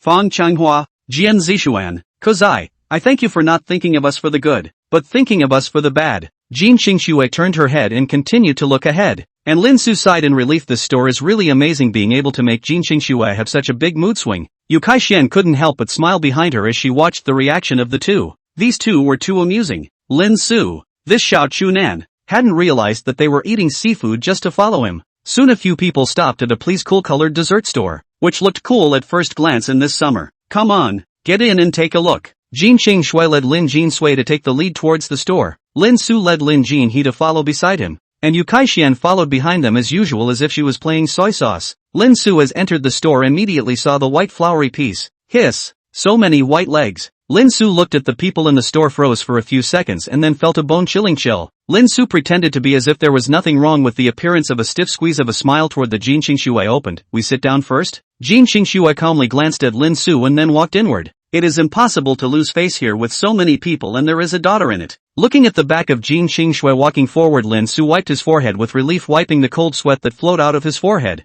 Yu Kai-shian passed by, derisively laughed. "Kid's body can't work, only walked for a few minutes and then sweated." Lin Su rolled his eyes and walked forward. "Hey, ignore me or I'll flunk you." Yu Kai-shian glared at Lin Su and quickly followed, and the few people sat down at a sofa booth against the wall inside the store. Lin Su all the way to have to say that the world of flowers fascinating eyes. Most of the girls in this store are not bad looks and are wearing a cool, exposed arms and legs in some holy light. Lin Su carried Lin Jinha onto the sofa, followed by sitting beside Lin Jinha, and the three of them, Jin Qingshui, sat down across from Lin Jinha. Jin Qingshui took her cell phone and scanned the QR code on the table to look at the desserts on it before handing the phone to Lin Jinha. "Baby, look at what you want to eat, but you can only order up to 3 bells.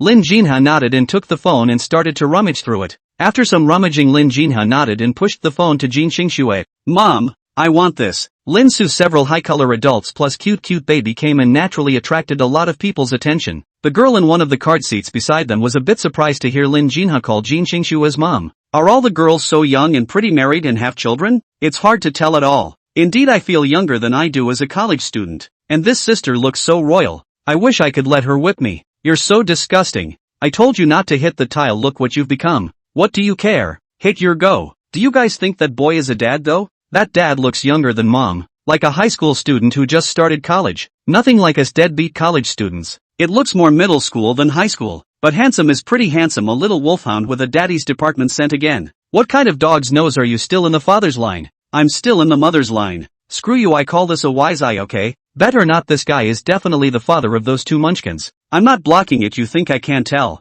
It looks so much alike. In case it's a brother. I wouldn't bet on it without being 99% sure he's the brother. Ha! Listening to the conversation of the girls next to her, Jin Qingshui took over the cell phone and looked at the desserts ordered by Lin Jinhe. "Xiaohe, this is a bit much." "Right, why don't we eat the ice cream first, and wait for the rest afterward?" Then mommy will have mousse first. I'm tired of ice cream." "You're still eating when you're tired of eating." Lin Su spoke from the side. Lin Jinhe turned her head to look at Lin Su. "Dad, you idiot, don't you know that I said what I said in order to regret not being able to eat ice cream?" Lin Su gave a beat. Dare to scold Dad. Believe it or not, I'll tickle you. I'm not afraid of it. So many people here is a public place. Dad dares not. And Mom is still here. You dare to scratch me, we'll call Mom to clean you up. Lin Jinha skimmed his face haughtily and said. Yu Kaixian looked at the living treasure like Lin Jinha from the opposite side and snorted out a laugh. Lin Su, you who are a father are being taught a lesson by your daughter. If I were you, I surely couldn't endure it and must be taught a good lesson. Sister Kaixian, you're such a badass for flirting with Dad. Lin Su, hands on the table on one side of an unparalleled momentum released. Lin Su face flatly said. This is the gap between you and me. I can endure. Understand. Lin Su words fell suddenly. The scene fell into silence. Yu Kaixian lowered his head and laughed vigorously, patting Jin Xingshue's shoulders. Xiao Shui, you see. I can endure. Ha ha. Jin Xingshui frowned and slapped off Yu Kaixian's hand that was patting her shoulder. Talking is talking, you pat yourself alright? I'm not in pain. Yu Kaixian wiped her tears and looked at Jin Xingshui firmly. You're not in pain. You can endure. Ouch. Jin Xingshui struck Yu Caishuan's head with a hand slash, and Yu Kaixian immediately bared her teeth and lowered her head. Chapter 60, I should be under the car. Not in it. The two girls next to him looked at Lin Su and couldn't help but laugh out when they heard Lin Su's words. You lost, I told you so. He's the father of those two girls. You have time to talk about this. I'm dying of laughter. Can you stand it? I can't stand it. I'm not a teenage mutant ninja turtle. The two girls flopped down on the table and laughed maniacally. Lin Su turned her head to look at them after feeling the sight that had been watching them disappear, and the next moment Lin Su felt a pain in her foot. Lin Su instantly stiffened and turned his head at the same time, implicitly glancing at Jin Xingshui, who had a flat face as if nothing had happened. Why is the corner of your eye jumping? Lin Su? Lin Su drawled and opened his mouth. It's okay, the left eye jumping wealth means I'm coming to wealth. Oh, well, how about I hang a jade tag for you? Hearing Yu Caishuan's words, Lin Su couldn't help but stare blankly. No, I don't want to open a yellow card. Hearing the immortal conversation between Lin Su and Yu Kaixian, Jin Xingshui glared at the two of them. Alright, don't have an immortal conversation here. Let's see what to eat. Oh, Lin Su bent down and rubbed his feet and showed his teeth. Why is this so strong? Lin Su straightened up and gently whacked the corner of the table. The hand does not hurt, on my steel body is no problem. How is Jin Xingshui stepped on a foot will be so painful? What are you doing? Yu Kaixian asked as she looked at Lin Su's strange behavior and opened her mouth. Its fine hand accidentally hit the table. Lin Su shook off his hand and said. Jin Xingshui didn't care about Lin Su handing her cell phone to Lin Jinsui. What are you eating, Spike? I'll have this one.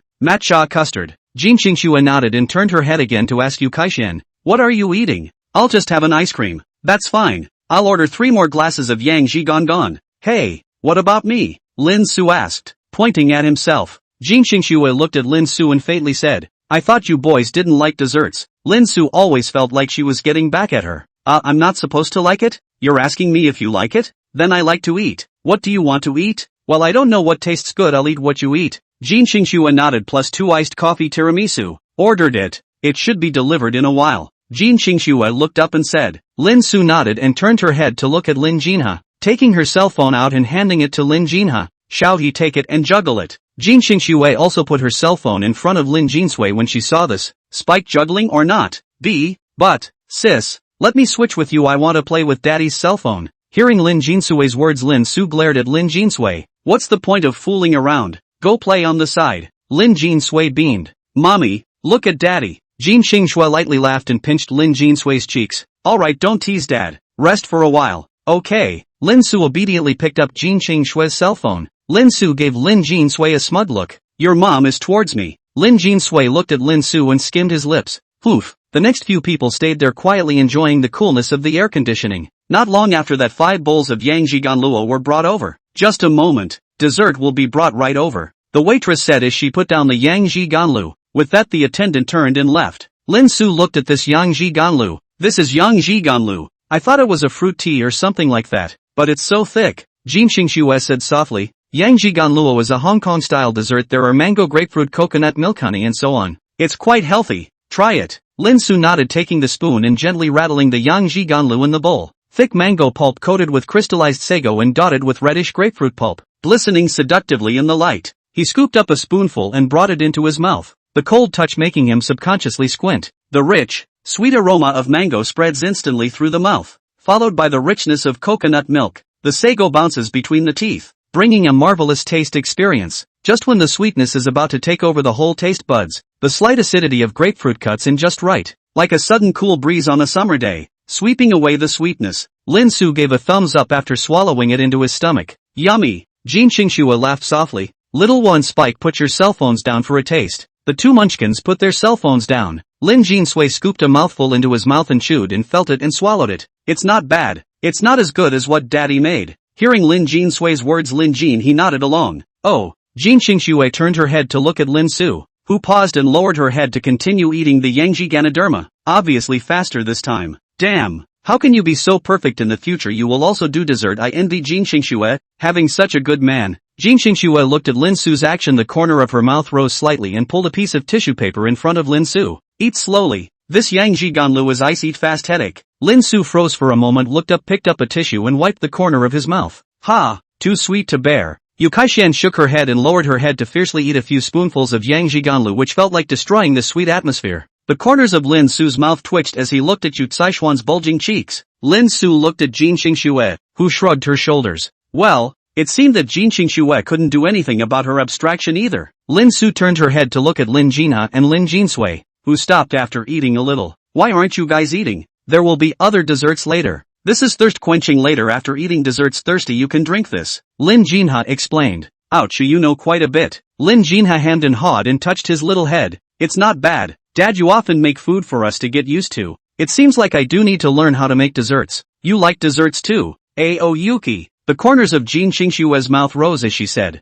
Making desserts is very tiring. It's okay, you guys just like to eat. Jin Qingxue looked at Lin Su's eyes, revealing a touch of tenderness, and smiled slightly. Yu Kaishan looked at the two of them and paused before continuing to lower her head to continue eating Yangji Ganache. Chapter 61, Dad, stop talking. I'm afraid Sister Kaishan will beat you to death. Several people drank the Yangji Ganlu. Not a moment later, several desserts were brought over. This is vanilla ice cream and matcha custard. The rest will have to wait. With that, the waiter turned away again. Lin Su cast her eyes over the two desserts, snow-white balls of vanilla ice cream chilling slightly in crystal-clear glass bowls, their surfaces dotted with a few dark vanilla seeds that condensed in fine droplets on the walls of the bowls. The matcha custard laid out next to it was a soft lime green color, with a smooth mirror-like surface that quivered slightly at the edges, and topped with a fine layer of matcha powder that gave off a faint tea aroma. Lin Jinsui removed her eyes from her cell phone to bring the matcha custard over. Lin Jinsui gently touched the surface of the custard with a spoon and watched it wobble gently like a pudding. Lin Jinsui scooped up a spoonful and was about to eat it in her mouth when she saw Lin Su's eyes on her. Lin Jinsui thought about it and put her hand out. Daddy, eat. Lin Su laughed after a moment. No, I won't eat. You eat. Well, you eat. Mom. Jin Qingxue also did not say anything like you give dad food first, not mom first. Directly open mouth and swallow. It's delicious. You eat it. Jin Qingxue touched Lin Jinsui's little head and laughed. Lin Jinsui turned her head again to look at Lin Jinhe, who looked at her with a longing face. Lin Jinsui scooped up a spoonful and handed it to Lin Jinhe. Sister, you eat. Lin Jinha unambiguously a mouthful of it swallowed into the mouth. Milk jelly into the mouth. Lin Jinha immediately squinted his eyes. Looked very enjoyable appearance. Lin Jinsui scooped up another spoonful of milk jelly and extended it to Lin Su. Dad, you have to eat it too when we all eat it. Oh, we're a family. Spike, aren't you going to give it to my sister? Yu Kaishan said as she swallowed the ice cream in her mouth. Sister Kaishan, you are a female, you eat and then let dad eat again. Mom will be jealous. And you can't possibly eat again after dad has eaten, isn't it? Ouch, little kid, so young to be thinking of your mom. But you're forgetting that I have a spoon too. Yu Kaishan said as she was about to reach out her spoon towards Lin Jinsui to scoop up the milk jelly. Sister Kaishan, you eat your own. I have a cleanliness fetish. You have saliva on top of your spoon. Yu Caishuan's smiling face stiffened. Ooh, Xiao Shui, your daughter dislikes me. Come and prove to your daughter that I'm not dirty. Yu Kaishan scooped up a spoonful of ice cream towards Jin Qingxue's mouth, and Jin Qingxue stared at Yu Kaishan with a death stare. Yu Kaishan turned her hand and sent it into her own mouth. If you don't eat, I'll eat more by myself. This sister you is really a living treasure. Lin Su couldn't help but feel amused as she watched from across the room. Come on daddy, eat. Lin Su looked at the matcha milk jelly on top of the spoon. Just now Lin Jinha ate while Jin Qingxue's covered should not be considered indirect kissing. Lin Su opened his mouth and inhaled it into his mouth. The milk jelly melted in his mouth. The rich tea flavor spread in his mouth. Slightly bitter with just the right amount of sweetness, and a mellow milky finish. The cold texture contrasts with the Yangji manna from earlier, yet is equally refreshing and pleasant. Not bad, yummy. These desserts are really appropriate to eat in this summer. Feeling the sweet flavor of the milk jelly, Lin Su's eyes lit up. By the way, how much are these? A total of over 4,000. Jin Qingxue said flatly. The 5 of them are still okay with more than 4,000, and there is a chance that they can ask the boss to eat them. and Lin Su was now completely unashamed of eating soft food. Eating soft food made him happy, let alone a goddess level like Jin Xingxue. Well, eat up, it won't be good later. Lin Jinsui nodded her head down and ate her custard while looking at her phone. Lin Su sat in his seat somewhat looking forward to his dessert next. It must have tasted great for Jin Qingshue's taste. Daddy, I need to go to the bathroom. Lin Jinha looked up at Lin Su Dao. Going to the restroom? I'll go ask if there's a restroom here. Just wait. Lin Su got up and walked towards the bar. Arriving at the bar, Lin Su caught a waitress and asked, "Excuse me, is there a restroom here?" "Sorry, no, but there's a public restroom right out the door and straight ahead." "Okay, thanks a lot." "You're welcome." Lin Su returned to the card seat and said, "There's no restroom.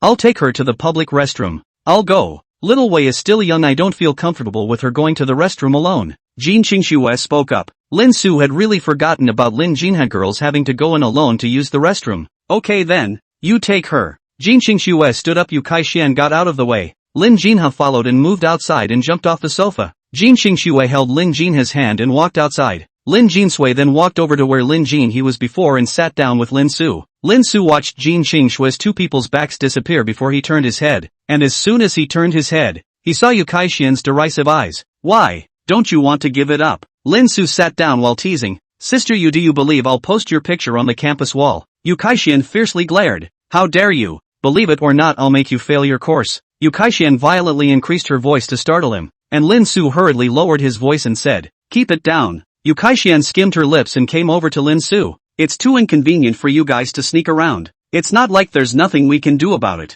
Let's see what we can do about it afterward." Yu Kai-shian nodded her head then angrily said, "How dare you kid threaten me? Who told you to snark on me? So what if I'm poking fun at you? You don't like Yuki." "Hey, that's not something to say," Lin Su hurriedly said seriously. "Che, goon, I'll wimp out anyways. You should have been hired for the live-action Teenage Mutant Ninja Turtles." "Hey, Yu-san, you can't make this analogy up. The Teenage Mutant Ninja Turtles are green. Then you should play the Teenage Mutant Ninja Turtles rat. You're more tolerant than the Teenage Mutant Ninja Turtles. Can a mouse have such a lovely daughter?" Lin Su hugged Lin Jinsui. Lin Jinsui did not react for a moment, containing milk jelly cheeks puckered up dully looking at Yu Kai-shian. Yu Kai-shian looked at the budding Lin Jinsui for a moment, not knowing how to retort, so she lowered her head and quickly scooped up a large spoonful of ice cream and stuffed it into her mouth. The corner of Lin Su's eye twitched. "Sister, you eat less, be careful of ice off your teeth." "What do you care? I like to eat." Yu Kai-shian held her forehead and showed her teeth just after saying this. Hiss. "See, it pays not to listen to good people."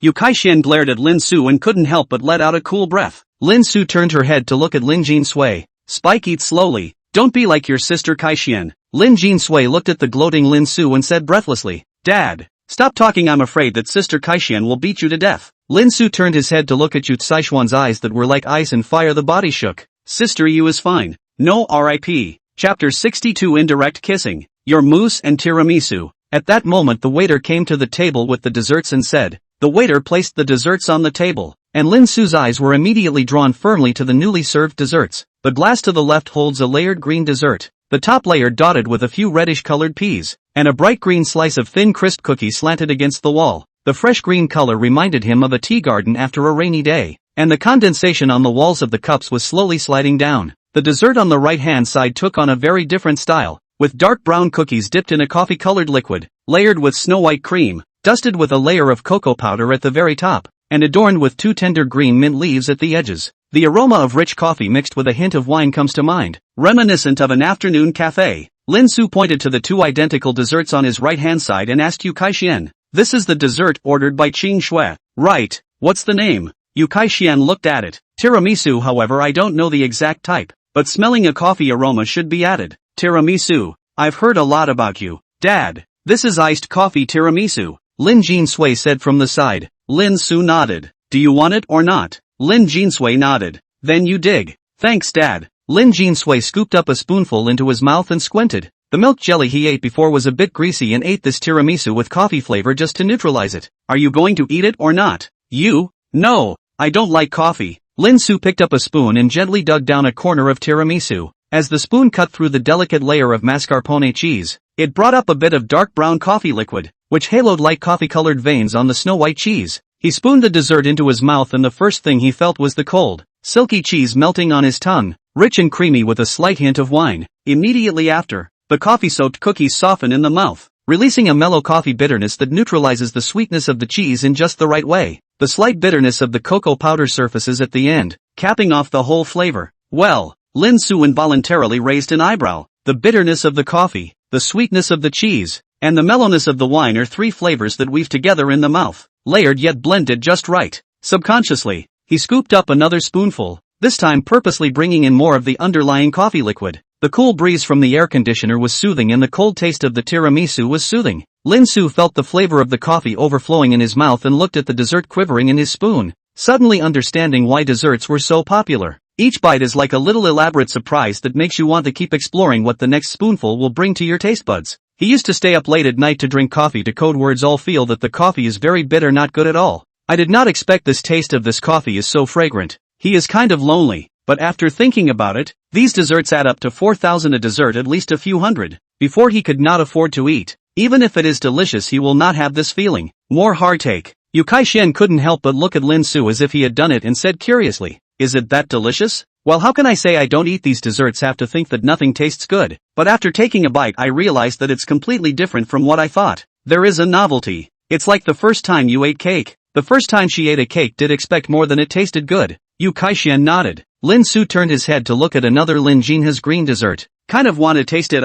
Jin Xingxue, why not come back yet? Jin Xingxue didn't come back. Lin Su couldn't eat Lin Jinha's dessert, so Lin Su had to slowly enjoy her tiramisu. After a while a familiar fragrance floated into Lin Su's mouth. Lin Su turned her head in surprise. Back. Jin Xingxue froze for a moment. Did little Su miss her so much? Jin Xingxue nodded with the corners of her mouth slightly hooked. Lin Jinha was now on the sidelines and saw the dessert on the table, instantly surprised. "Ah, my mousse has arrived. Sister Kai-shen, get out of the way." Yu Kai-shen stood up to get out of the way. Lin Jinha quickly walked in and jumped backward to sit on the sofa, and Jin Xingxue followed suit. Jin Xingxue sat down and looked at the tiramisu that Lin Su had eaten some of and asked, "How does it taste?" "Yummy. It seems like you quite like desserts, so you can come out more often in the future." The corners of Jin Xingxue's mouth rose slightly. "What's the point of coming out to eat? Let Dad do it. I want to eat Dad's cooking," Lin Jinha said, holding a spoon. "Can't always eat Dad's, right?" Jin Xingxue touched Lin Jinha's little head and laughed.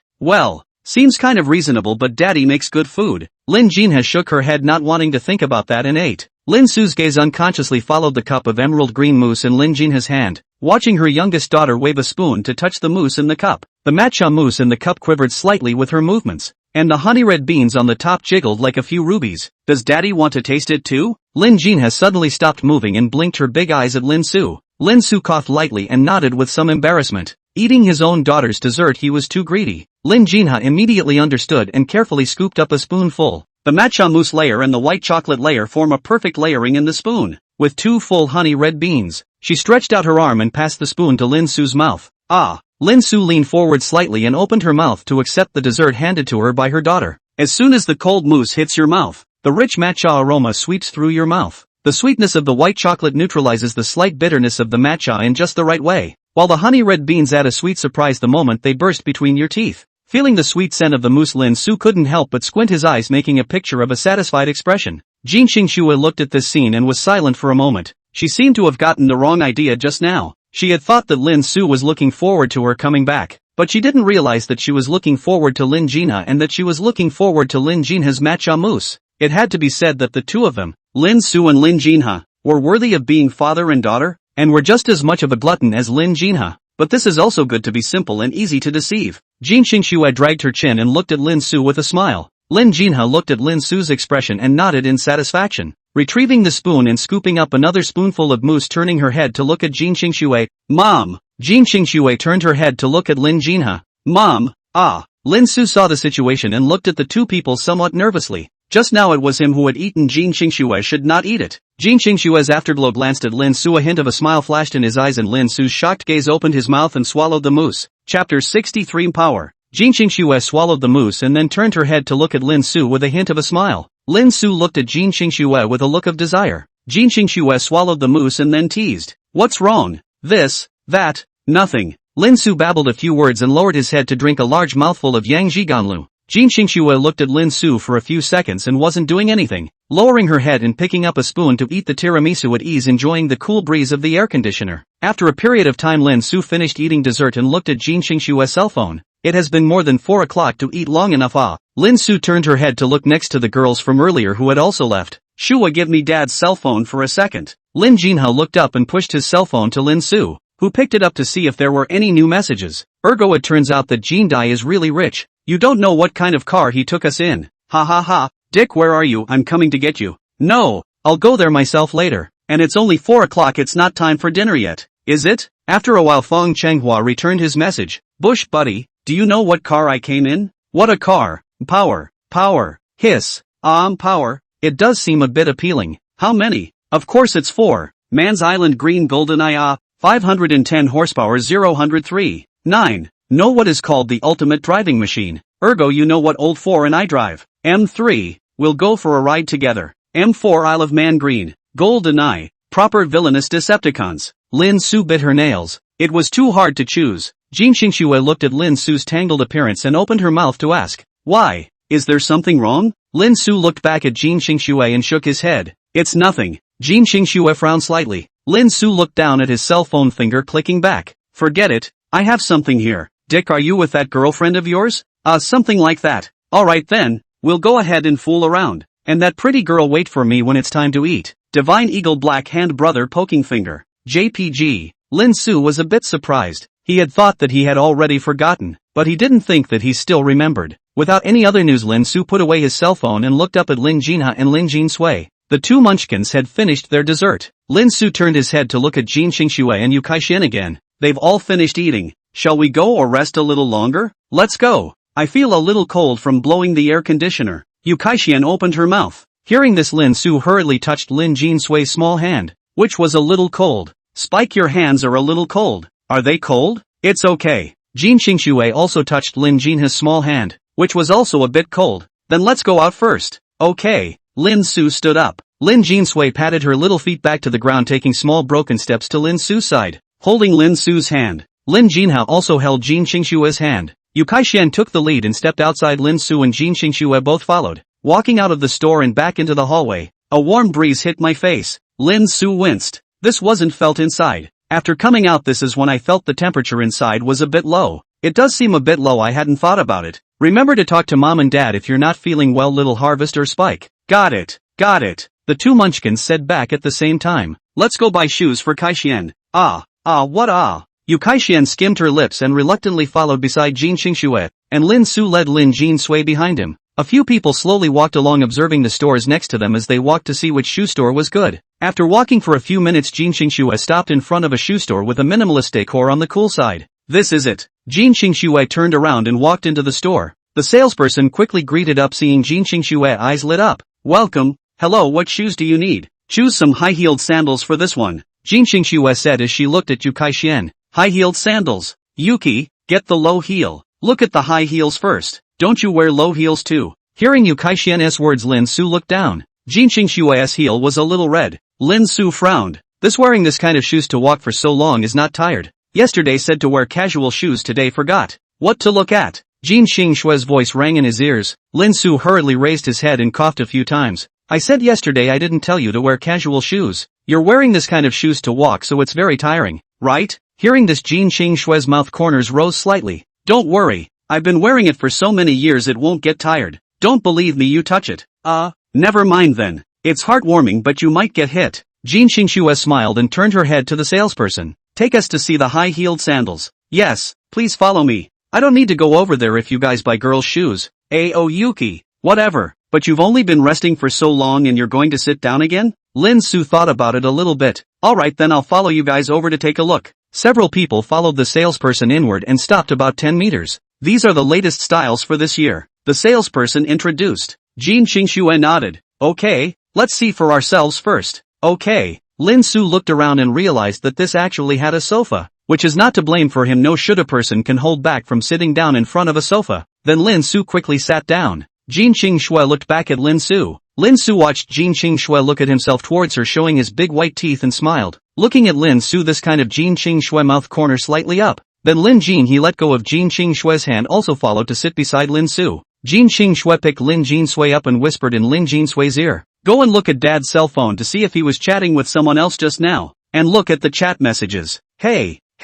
promise to get the job done. Jin Xingxue gently kissed Lin Jinsui's little cheeks, putting Lin Jinsui down. Then Jin Xingxue turned her head to look at Yu Kai-shian. Alright, quickly choose it. Come all the way here, you have to choose one you like. Okay, whatever you say. Yu Kai-shian went up and carefully selected the high-heeled sandals. Xiaoxue said it makes sense to come all the way, since you have to buy their favorite. After all, this is their first pair of high-heeled shoes in a few years to wear high-heeled shoes again. Lin Jinsui ran to Lin Su's side, spreading his palm towards Lin Su. Cell phone. It's too arrogant. Lin Su gently flicked Lin Jinsui's forehead. Don't you know to call out to dad? Dad. Cell phone. Lin Jinsui said in a decisive manner without a pouty tone at all. Lin Su sighed. This leaky little cotton jacket. Lin Su took out her cell phone and handed it to Lin Jinsui. Juggle with your sister. Oh. Got it. Lin Jinsui took his cell phone and sat down next to Lin Jinhe, unlocking the phone to turn on the green bubble. Chapter 64, Jin Xingxue has a bad idea. Sister, you're peeking at dad's cell phone again.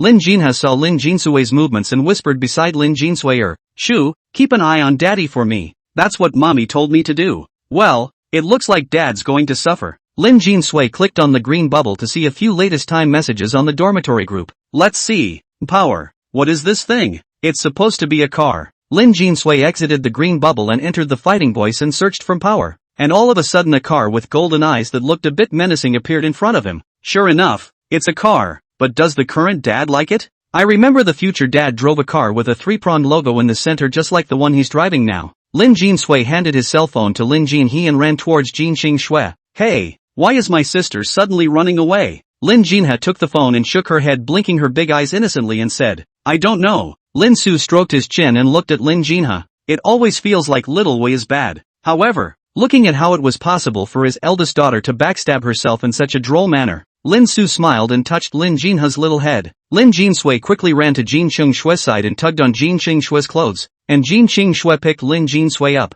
Finding out so soon? Yes, Mom. It was Dad's friend who messaged him earlier to pick him up, saying he was driving a car. Power. M4. I see, so is that like the car, but no option to go over there? Jin Xingxue's mouth corner hooked. Power this himself seems to have heard of seems to have this kind of car at home. Right. Mom, are you buying one for Dad? I don't know. It depends. But Daddy drives 3 forks in the future just like he does now. Then it's better to ask Lin Su subtly what exactly she likes. Otherwise it won't be such a big surprise if she gets it wrong. Baby, that's awesome. Come, let mommy please one. Mwah. Mom, I'm going back to Dad's first. Wait, just look inside Daddy's cell phone to see if there are any car likes and favorites. Okay. Lin Jinsui put up her soft little hand and made a circle. Jin Xingxue lightly laughed and put Lin Jinsui down. And Lin Jinsui ran back with his little legs. Lin Su looked at Lin Jinsui's figure and rubbed his chin. Hiss, it always feels wrong. Yu Kai-shian elbowed Jin Xingxue. How did you find out anything? Look at your shoes go.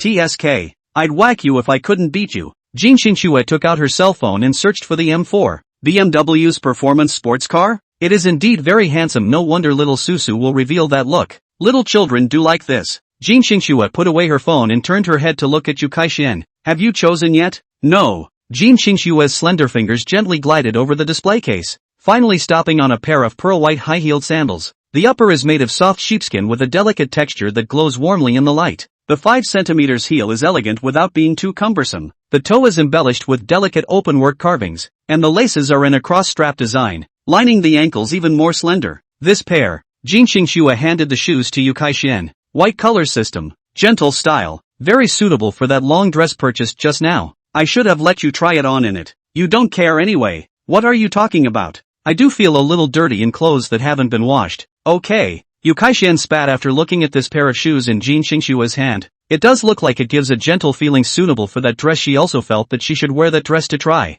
Okay, I'll try. Yu Kai-shian took the shoes. The two walked backward a few steps to Lin Su next to a short distance to sit down. See the situation. Lin Su looked up to the two. She is also quite looking forward to Yu Kai-shian wearing high heels as what looks like. Yu Kai-shian put her shoes down and looked down at her casual sneakers. I need to take off my casual sneakers and then my socks. And it's still the middle of summer, so I don't think it's going to stink. Forget about stinking. Yu Kai-shian took her shoes off. Her nose moved, glancing at Jin Xingxue next to her. Jin Xingxue had no expression, and it seemed that there was no smell. Yu Kai-shian reassuringly inserted her fingers into the socks and pulled off the small white socks. Lin Su looked at Yu Kai-shian, took off the small white socks to reveal the white tender feet. I did not expect quite white. Indeed, the feet of beautiful women are jade. A look is very food. Lin Su looked at Yu Kaixian's feet and secretly nodded. Next moment a death stare as cold as a chili pool fell on him. Lin Su's body stiffened, pretending as if nothing had happened, and turned his head to look at Lin Jinha. Yu Kaixian slowly explored his feet into the sandals. Some cold sandals touched her skin, making his body shiver.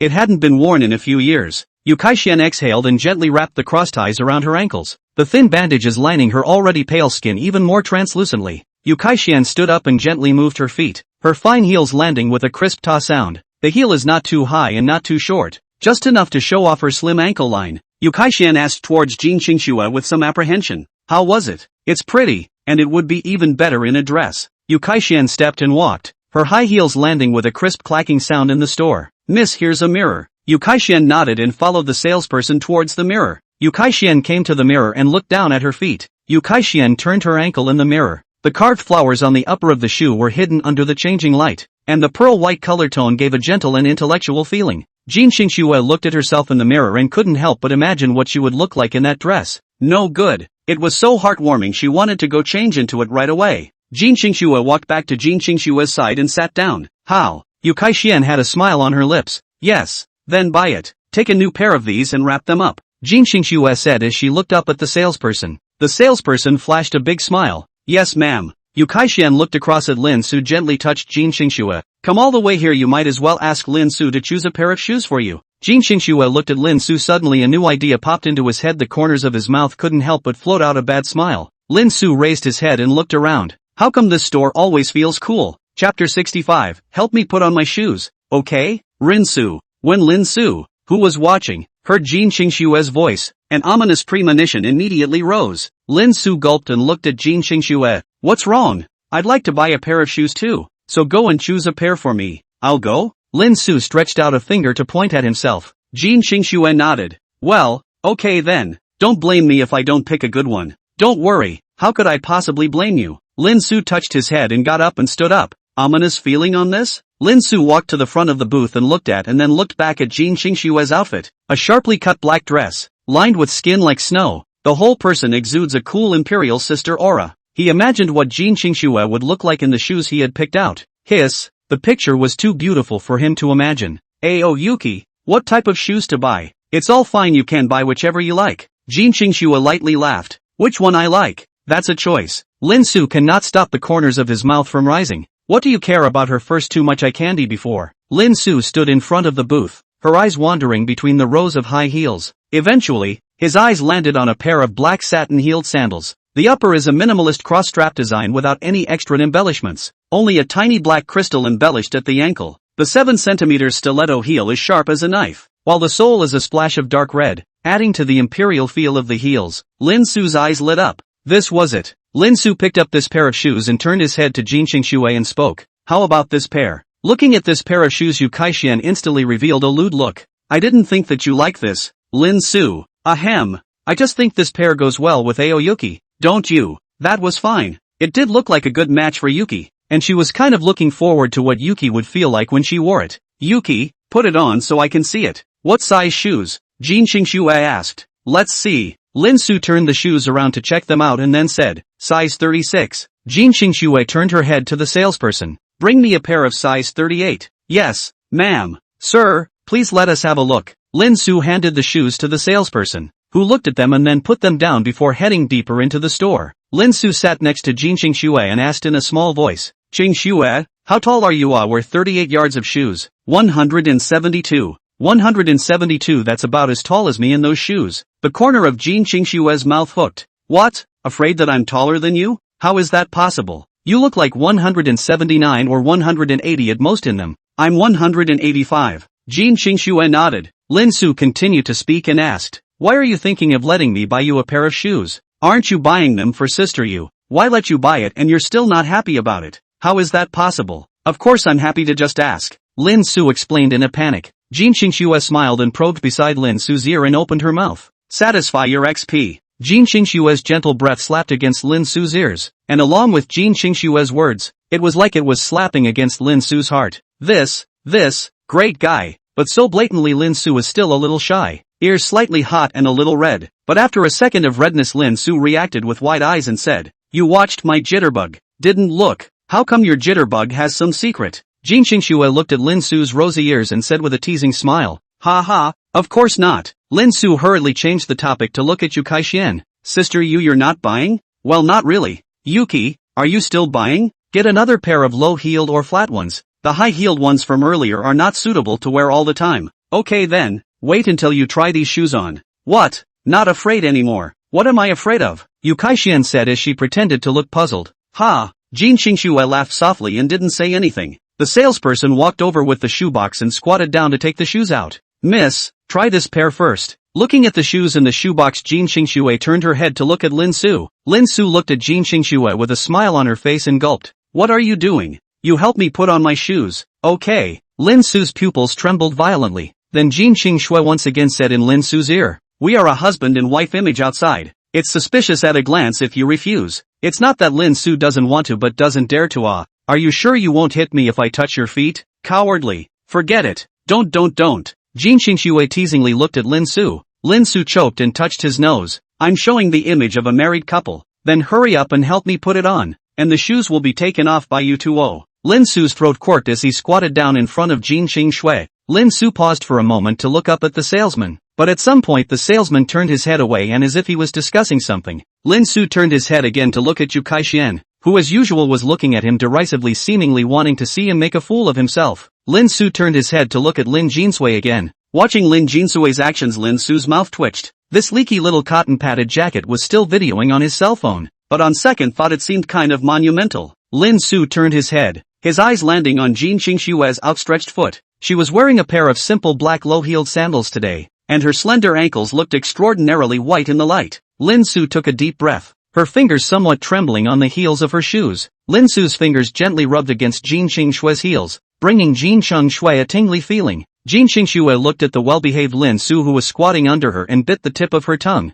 This look of little Susu is so cute, simply like a puppy. Really want to ravage a meal. There was a soft click and the shoe buckle was undone. Lin Su carefully held her heels and eased the flats off. Jin Xingxue's feet were beautifully shaped, with just the right curvature of the arch, rounded and neat toes, and red and white. His fingertips inadvertently grazed the backs of her feet, a slightly cool but soft touch that made his ears heat up a few more times. New shoes. Lin Su's voice was a little dry as he cleared his throat and took out the pair of black satin heels from the shoebox. The cool, smooth touch of satin flowed through his palm as he held Jin Xingxue's ankle with one hand and aimed the tip of the shoe at her toes with the other. Yu Kai-xian looked at this scene with some silence and some excitement. Silent because this scene seems to be a bit immodest. Excited also because this scene is a bit immodest. It's almost like in a fictional TV show, where the older sister is mastering the younger brother, and the younger brother is submitting to the older sister. Lin Jinha, who was on the side, was also overflowing with surprise in her eyes. These were precious memories. While Lin Jinha on the side was looking at Lin Su and Jin Xingxue with a calm, dumbfounded face.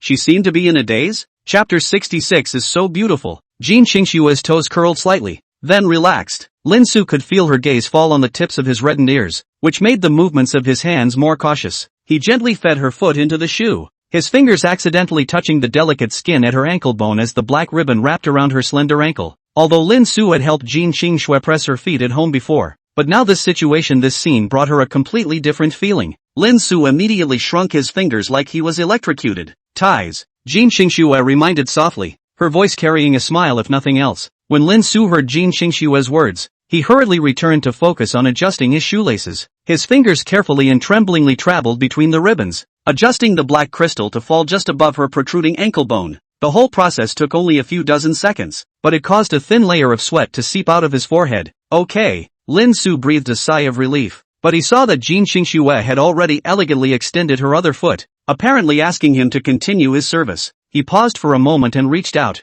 moving much more skillfully this time, and quickly slipped the other shoe on for her as well. Lin Su wiped the sweat from his forehead, half-crouched, and stood up, then sat down with his butt on the sofa and took a long breath. Jin Xingxue lowered her head and looked at the sandals on her feet that Lin Su had put on for her and gently wiggled them, then stood up. The 7-centimeter stiletto heel lengthened her already tall figure. Black ribbons wrapped around her slender ankles, lining the bare insteps as white as snow. As she moved, the lines of her calves that were hidden under the hem of her skirt were enhanced by the black dress. She took 2 steps forward, the heels of her shoes tapping out crisply on the marble floor. As she turned around, the hem of her skirt gently raised in an elegant arc, revealing ankles outlined even more exquisitely by black ribbons. When she stood in front of the seated Lin Su, her line of sight was almost flush with him, and the condescending angle added a few more points of oppression to those cool eyes. Lin Su dumbfounded Jin Qingshua's figure that was as arrogant and cold and beautiful as a snow lotus in the Tian Shan Mountains. It was too beautiful. Jin Qingxue laughed softly as she looked at Lin Su's dumbfounded appearance and stretched out her slender fingers to flick Lin Su's forehead.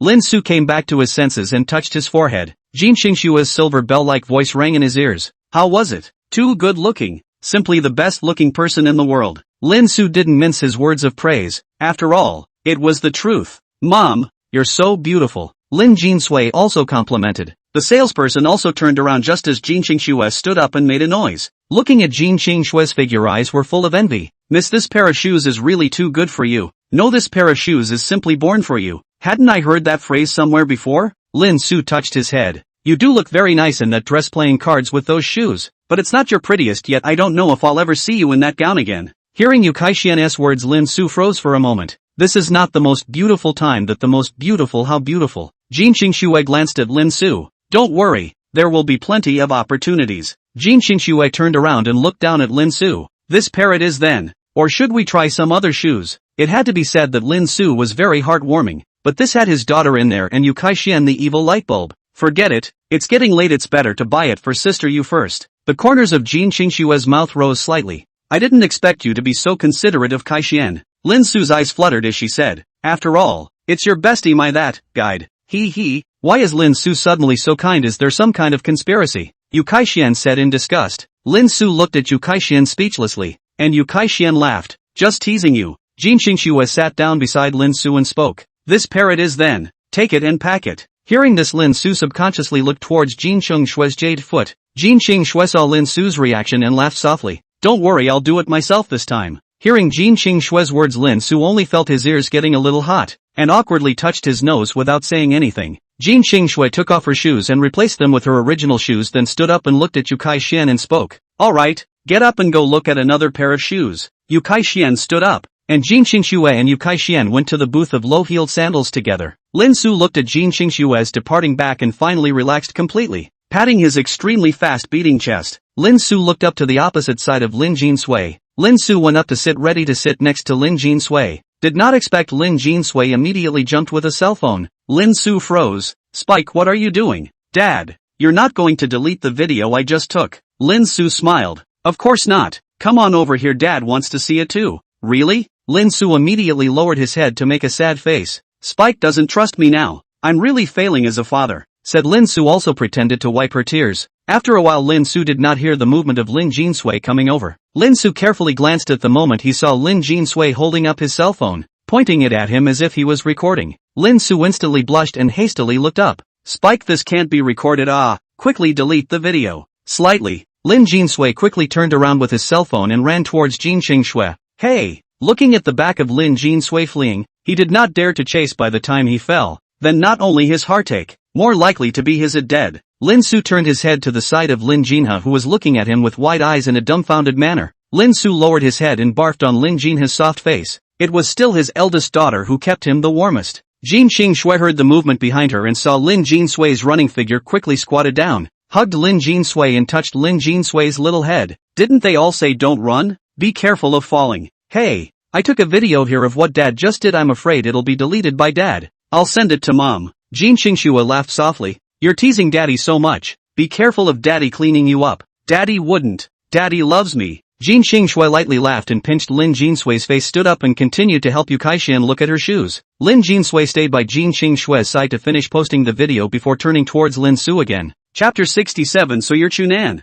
right? Lin Su watched as Lin Jinsui returned to his side and smiled. Yo, not afraid of Dad hitting you. Dad, you can't scare me. Lin Su reached over and hugged Lin Jinsui. Lin Jinsui thought he was going to tickle his body, instantly stiffened. Lin Su pinched Lin Jinsui's cheeks. Alright, give my phone to my dad to see the video you took too. Hearing Lin Su's words, Lin Jinsui was relieved it wasn't just a tickle. Lin Jinsui handed his cell phone to Lin Su, who took it and tapped on the album to find the video and tap on it. Lin Su looked at his stiff movements and reddened ears when he put on Jin Qingshue's shoes, and couldn't help but touch his somewhat hot ears once again. Was it so obvious? Luckily Jin Qingsue didn't digest him. Lin Su looked at the time as still 10 minutes short of 5 o'clock. Lin Su entered the green bubble to see. Has not yet said when to eat. Lin Su thought about calling Feng Chunhua. Do. The phone rang for a while without connecting. What's going on? What's going on? Lin Su hung up the phone and called again. The ringer rang again for more than 10 seconds, but this time it connected.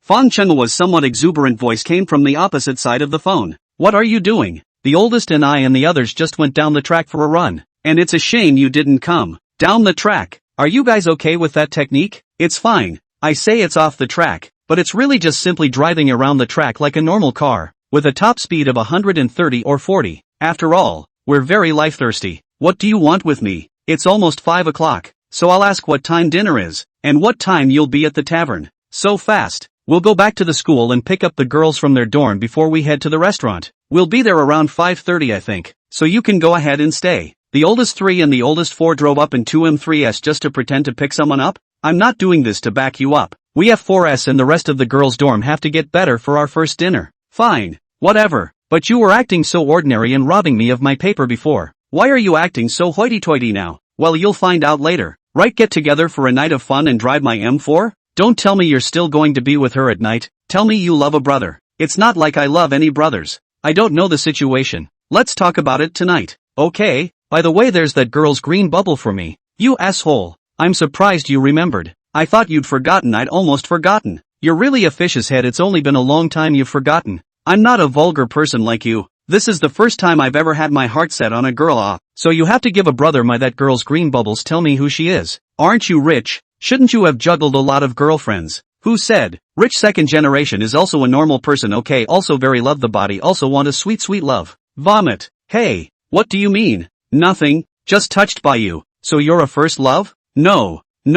Lin Su rubbed his chin and looked at Lin Jin Sui who was looking at him from the side. Lin Su stood up and walked outside. So you're Chunan no? Do you have to ask so closely? I'm not curious. It doesn't matter if I tell you or not. Don't laugh at me if I tell you. So you're a virgin are you? Hey, aren't you? Fang Chenhua violently raised his voice as if irritated. Lin Su returned flatly. I am. It's not like there's anything to get excited about. What's your hurry? Okay, nothing to hang up. You wait for me. I'll later if you don't tell me who she is. See if I don't elbow you to death. Oh, just you. Okay, too lazy to get into it with you. Hang up. Lin Su hung up and walked back with his phone. Fang Chenhua sent him the room number of the restaurant, as well as proof of identity. Okay. Lin Su put away his cell phone and came to Jin Qingshue's side. Still not elected? Jin Qingxue glanced at Lin Su. Who were you on the phone with just now? Fang Chenhua. Ask him when he's going to eat. So when? 5:30 or so. It's only about a 10-minute drive over here. It's still early. Jin Qingxue nodded. Lin Su looked at Jin Qingshue's feet and spoke. Do you want to go sit down for a while? The corners of Jin Qingshue's mouth rose slightly. No need. I've told you it's fine. That'll do. By the way, is you going back today? Kaixin, are you going back today? To go back. Junior is still there. By the way, June called me earlier to ask if you'd eat together, and I forgot to get back to him. So you guys are going to eat together? Lin Su opened his mouth and asked. Of course not. How can we be together with a child? Yu Kaixin pulled out her cell phone and said back. Lin Su nodded slightly. Do we have things to do next? If not, we might as well go ahead and sit at the restaurant. And, what is it? Buy you 2 pairs of shoes. Lin Su looked down. There's no need to buy shoes. Right. It's not like anyone's looking. You have to remember that your image out there is not only yours but also your daughter's. And if your daughter goes to kindergarten, well, the teachers look down on your daughter if you go there dressed like this. I think the teacher should know the Mercedes S. Jin Qingxue paused for a moment then glared at Lin Su. Buy it when I say so, give me back my seat. Lin Su threw up his hands in surrender and turned back to the couch sniffing down that there should be no smell. Dad, what are you doing? Lin Jinha asked curiously from the side. Not doing much. Hungry or not? Just had dessert, not hungry. Lin Su looked at the 2 munchkins, got up and sat beside Lin Jinha to take out the cell phone. You guys take it and play with it. Don't want to play with my cell phone. Lin Jinha shook her head and refused. Lin Su looked at Lin Jinsui, who hesitated and shook his head. Okay, then you guys stay well and let Dad know if anything happens. Aha. The 2 munchkins nodded. Lin Su pondered for a moment, clicking on the writer's assistant to look at the hypes and comments. It was only when he saw the comments on the latest chapter that Lin Su remembered what he had forgotten. Hiss, tomorrow's chapter is gone. I have to code again. Lin Su looked at the clothes on his body. One of his clothes are more than 10,000, have to code 2 months to buy one. He had to think about whether he could do something else. Since his future self was able to marry someone as outstanding as Jin Qingxue, he must be developing well too. I don't think my future self is also a soft eater. By the way, one could ask Spike. Lin Su sat next to Lin Jin Sui from Lin Jin. He sighed.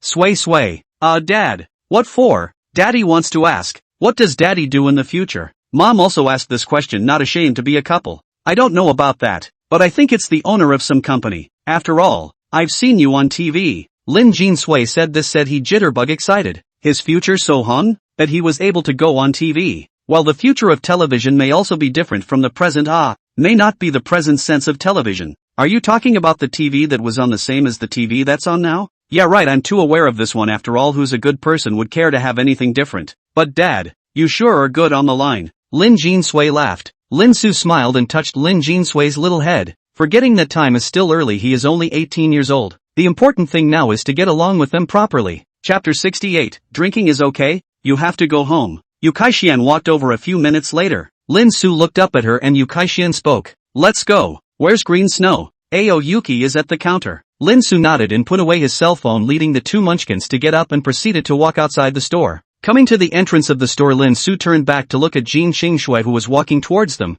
Jin Qingshui came to the side and spoke. Let's go to buy you shoes. Mom, hug. Lin Jin Sui let go of Lin Su's hand and opened her hands towards Jin Qingshui and said, Spike, what's with the hugging? Your mommy is too tired to walk on her own with you in her arms. Hearing Lin Su's concerned words, Jin Qingshui smiled faintly. It's fine, Spike is so light. I can still hold him. Saying this, Jin Qingshui squatted down to pick up Lin Jin Sui. Lin Su saw this and looked down at Lin Jinhe. Do you want Daddy to hold it? Well, want. Lin Su bent down to pick up Lin Jinhe, and Jin Qingshui spoke. Let's go. A few people walked out of the store into the hallway and walked forward, observing the stores around them, looking for a suitable men's shoe store. Spike has something to say to Mom. Mom, didn't you tell me to look at what kind of cars Dad likes? I saw that a large portion of Dad's likes are for a car called AMG. My baby is so wonderful. Here's a bonus kiss. Mwah. I'll reward Mommy with a kiss too. Moo wow. Lin Jin Sui playfully barfed on Jin Qingshui's white face. Lin Su looked at the two and then looked down at Lin Jinhe in his arms. It seems like his daughter hasn't kissed him yet.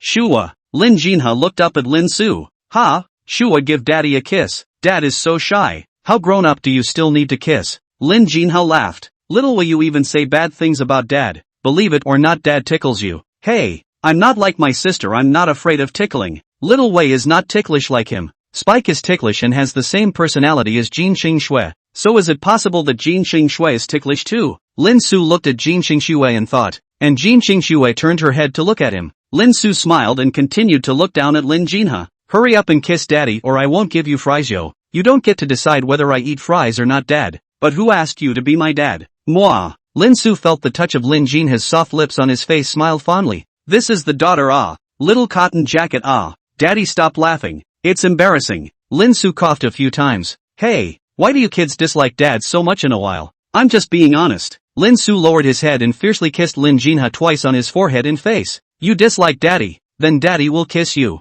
Then I'll kiss Daddy too. Mwah. I'll kiss you too. Mwah. Mwah. Mwah. Mwah. Jin Qingshui raised an eyebrow as she watched the two show their love in public, stopping to stomp on Lin Su's feet. Lin Su ate the pain and instantly turned his head to look at Jin Qingshui. Lin Jin, he kissed Lin Su's face once again. He, Dad, I won. Looking at Lin Su looking at him, Jin Qingshui just flatly said, pay attention to the image of so many people. Lin Su looked around and realized that quite a few people were looking at them. There were also some females looking at them and smiling, but it was the anti-smile kind. Alright. Even though Lin Su's cheeks had gotten thicker, he still put down the idea of kissing Lin Jinhe one more time in order to take care of Jin Qingshui's cheeks. The next few people walked quietly until they stopped in front of a shoe store. How about this one? Jin Qingshui asked towards Lin Su. Could be. Well, go in and take a look. The trio walked into the store and a welcome sounded as the salesperson approached. Hello sir, is it you who wants to buy shoes? It's me. I'll see for myself. Okay. Lin Su put Lin Jinhe down.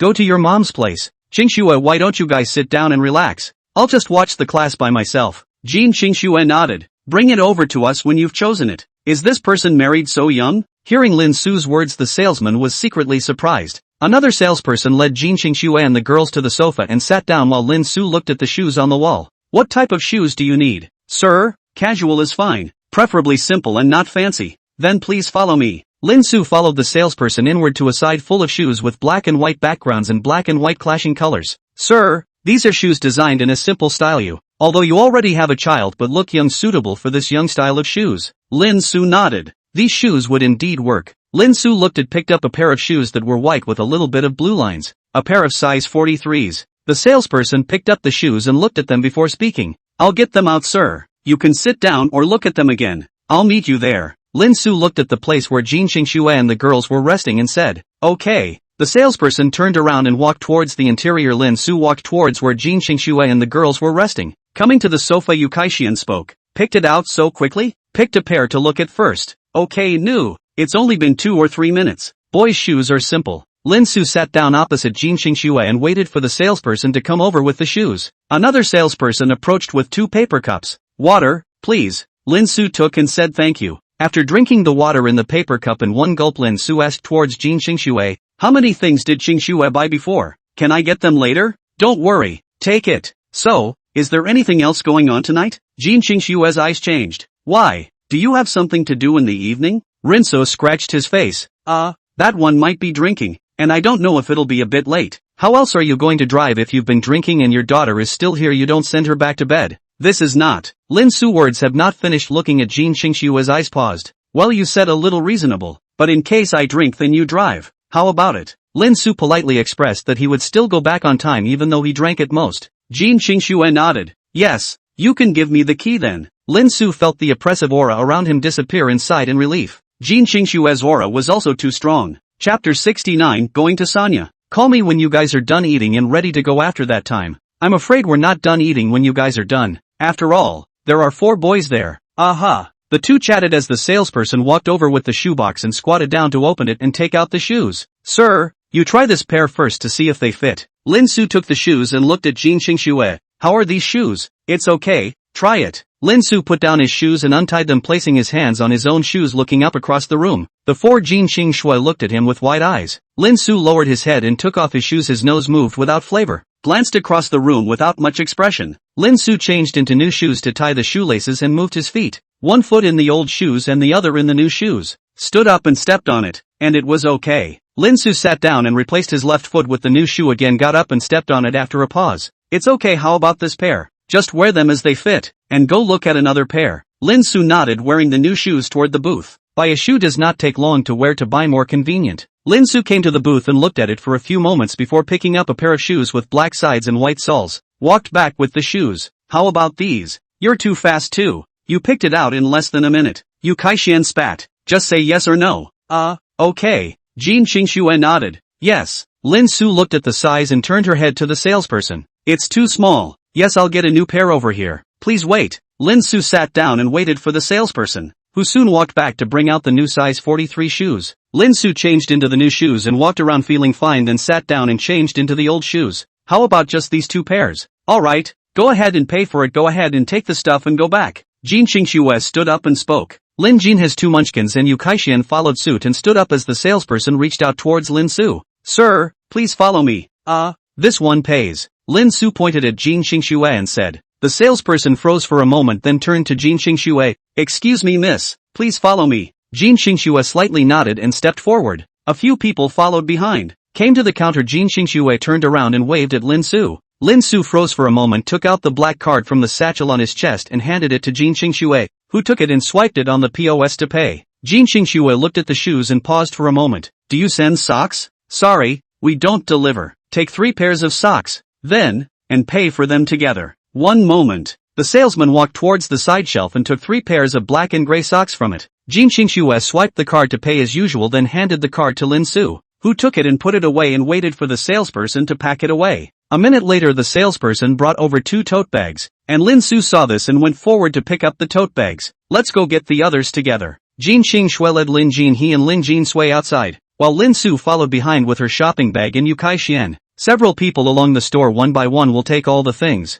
Things more Lin Su was not good to take on. Yu Kaixian also helped take. Jin Qingxue is holding 2 daughters. After a few people picked up their things, they took the elevator down to the parking lot and returned to the car. Lin Su put the shopping bag down and pulled out the key to unlock it. Opening the trunk, Yu Kaixian put the shopping bag in her hand into it, and Lin Su followed suit by picking up the shopping bag that was placed on the ground and putting it in. Closing the trunk, Lin Su opened the rear door. Lin Jinha and Lin Jinhui took the lead and sat in, followed by Yu Kaixian sitting, and Lin Su closed the rear door. Lin Su then came back to the passenger side to open the car door, his left hand blocking the roof to prevent hitting his head, and Jin Qingxue pinched the hem of her skirt and sat in. Lin Su ignited the fire to turn on the air conditioning, then removed the satchel and put it away, took out his cell phone and looked at the time to Fong Chenghua to call over the phone. Hello, boss, where are you guys? I'm getting ready to go to the restaurant in about 10 minutes. So soon? We've only just arrived at the school and we haven't received anyone yet. You can watch what you want to eat when you arrive. We shouldn't get there until about 5:30.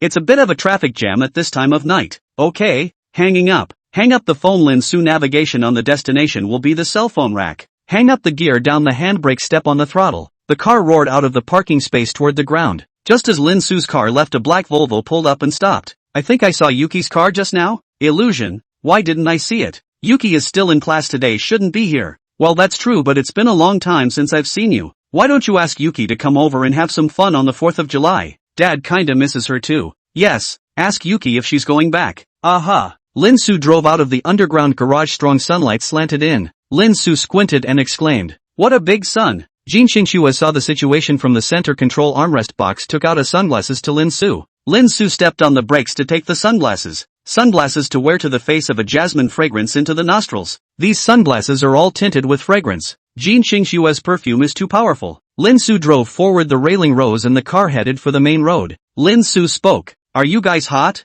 Lower the air conditioning temperature a little if you are. It's not bad. Inside the basement the car is cool now, it's not hot. But later on when the sun shines for a long time it should get hot. Yu Kaixian said back. Jin Xingxue looked back at the sun shining through the window on Lin Jinhe and Lin Jinsui's faces. The two munchkins squinting. It was time to add a sunshade. She wouldn't have come out on such a hot day without those before. But if her daughters were going to come out to play, the sun would be uncomfortable. Hey, Mom! Lin Jinhe's voice came into her ears. Jin Xingxue looked at Lin Jinhe and asked, well, what's wrong? Do we want to go play tomorrow? Saturday. Hearing Lin Jinhe's words, Lin Su also opened his mouth and said back, where are you going to play on such a hot day? Go to the water park. The water at the water park is too dirty to play in, so wait for the 4th of July when it's cooler to go out. Hearing Lin Su's words, Jin Xingxue turned her head to look at Lin Su and asked, you're not going back? I'm not going back. My dad and the guys are going on a trip. What about you? You're not even going back. What am I going back for? And the daughter is still here. Since Mom and Dad aren't going back to Grandma and Grandpa's, let's go to the beach. Lin Jinhe exclaimed. Going to the beach? Jin Xingxue mused. Yu Saishuan's voice reached her ears again. I'm going too. Jin Xingxue glared at Yu Kaixian, mouth opened. We are a family, what are you going? She'd forgotten, too, that they definitely juggled together as a family and could bond a bit. However, there's still a week left, so we'll see what happens then. Jin Xingxue spoke. Yu Kaixian understand is to see to give a little June they say. Give little June they say, that may go together. Yu Kaixian nodded. What riddle words are you talking about? It's nothing. It's early in the day, we'll see then. But if my daughter wants to go she should. Oh, what in spike hours if you want to go? Definitely going. Right sister. Lin Jinhe looked at Lin Jinsui after she finished speaking. Well, I want to go play in the water too. Mommy will give you a positive answer in a few days. Okay. Okay. Jin Xingxue smiled and turned around to continue looking ahead as Lin Su drove smoothly. But Fong Chenghua is right. This afternoon the car is indeed more than enough to drag nearly 20 minutes before Lin Su came to the destination. Chapter 70, Buying Flowers. Lin Su drove into the underground parking lot and stopped to pick up his cell phone and look at the time, then called over to Fong Chenghua. Penis, you're here? Well, I got to you guys then. Still stuck in traffic. Still about 10 minutes to go, I think, so you can go ahead and have some of the appropriate dishes served. Okay, hanging up. Still driving. Fong Chenghua's side hung up the phone. Lin Su turned his head to look at Jin Xingxue. Xingxue, you guys are eating here, aren't you?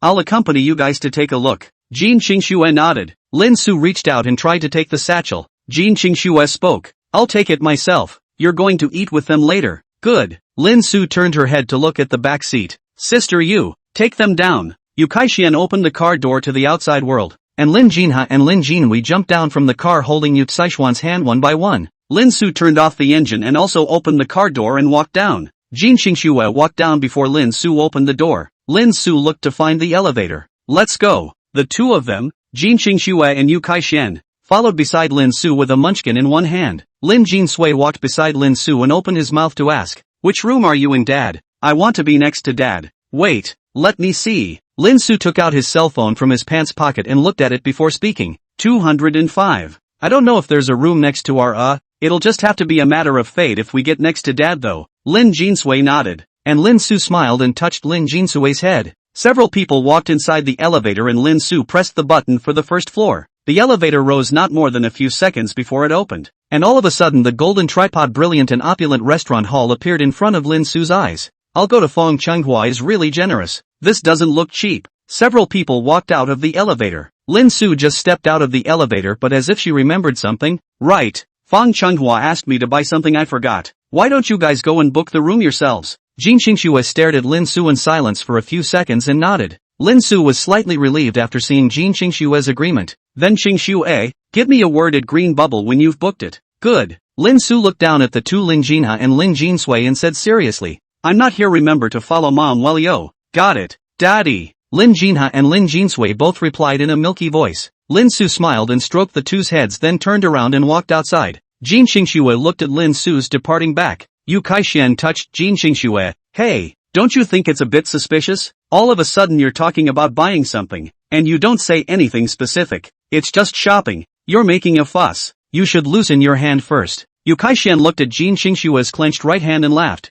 Jin Qingxue didn't say anything and turned towards the front desk. Yu Kaixian shrugged and led Lin Jinha to follow. Lin Su came to the front door of the hotel, turned around and looked at Jin Qingxue, then took out his cell phone and navigated to the nearby flower store. He hadn't forgotten what Lin Jinsui had said, that he would send Jin Qingxue's flowers every day in the future, and flower delivery should definitely be a surprise. He had wondered how to hide the flowers from them when he was at the mall earlier, and searched for a flower store right near the tavern, which was how he came up with the idea. After navigating his destination, Lin Su followed the navigation to the right, and after walking for 3 or 4 minutes he reached his destination. At the same time Lin Su received a message from Jin Qingxue. They booked the private room right next to 205. 204. Lin Su returned an okay and looked up at the flower store in front of her. Lin Su walked into the flower store. The owner of this flower store was a middle-aged man. Boss, do you have any white roses and jasmine bouquets? Yes. How big are you asking for? Regular sized can hold no weight. Expensive doesn't matter.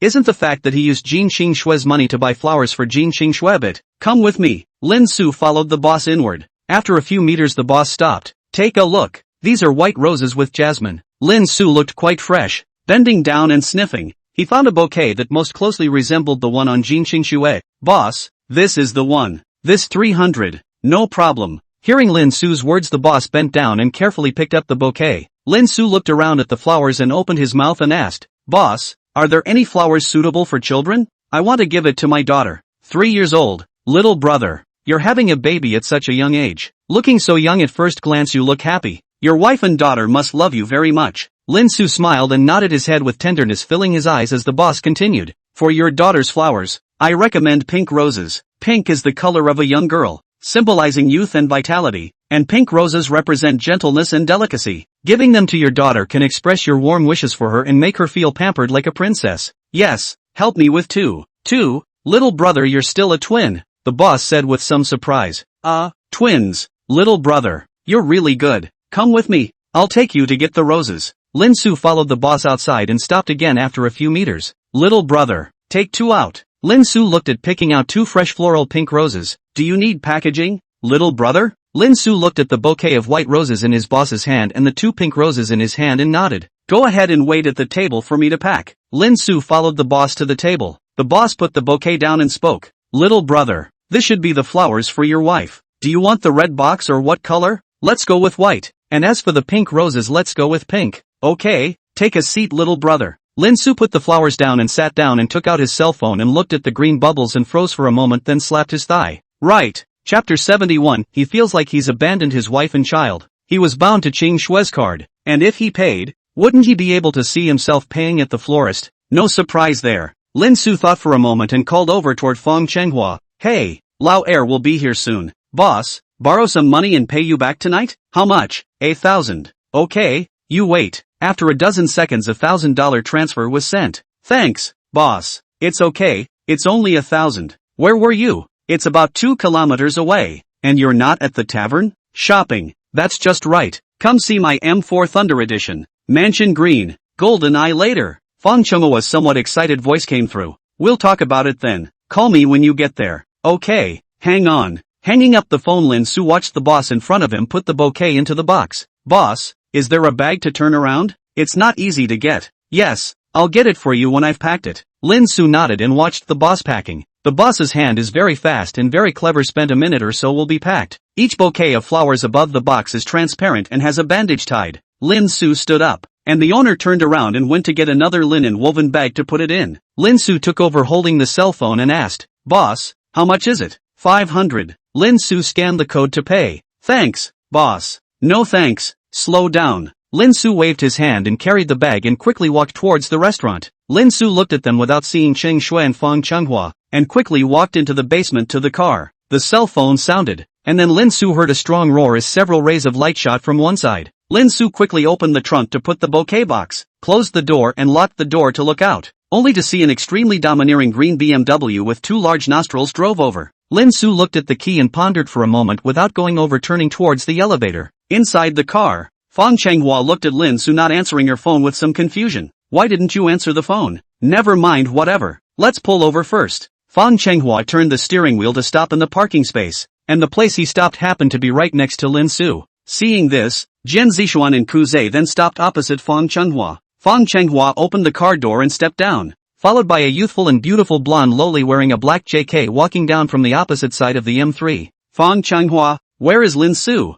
Suisun opened her mouth towards Fang Chenghua and asked. Fang Chenghua shrugged. "I don't know. He called before and said he was outside just now and didn't pick up the phone. Let's just go up and sit and wait for him." "Lin Su shouldn't have not come, right?" Suisun asked skeptically. "How can that be? Do I look like the kind of person who would lie?" Jiang Yiqiao nodded. "I've invited you all here for such an expensive meal. Do you think it would cost so much just to cheat you?" Jiang Yiqiao shook her head. "Isn't that right? Let's go up first and you give him a call." Lao San. "Okay." On the other hand, Lin Su went through the elevator to the second floor to find the room where Jin Qingxue and the girls were and knocked on the door. Knock knock. The door to the room opened and Yu Saishuan's face was revealed. "Yo, back, I thought you were out fooling around." Lin Su looked at her expressionlessly. "This is not your line." "Alright, get out of the way, Fang Chenghua, they're coming." Hearing Lin Su's words, Yu Kaixian cackled. "Fang Chenghua." Lin Su looked at Yu Kaixian frozen in place, not moving, somewhat puzzled. "Sister Yu?" Yu Kaixian turned back to get out of the way. Lin Su walked in,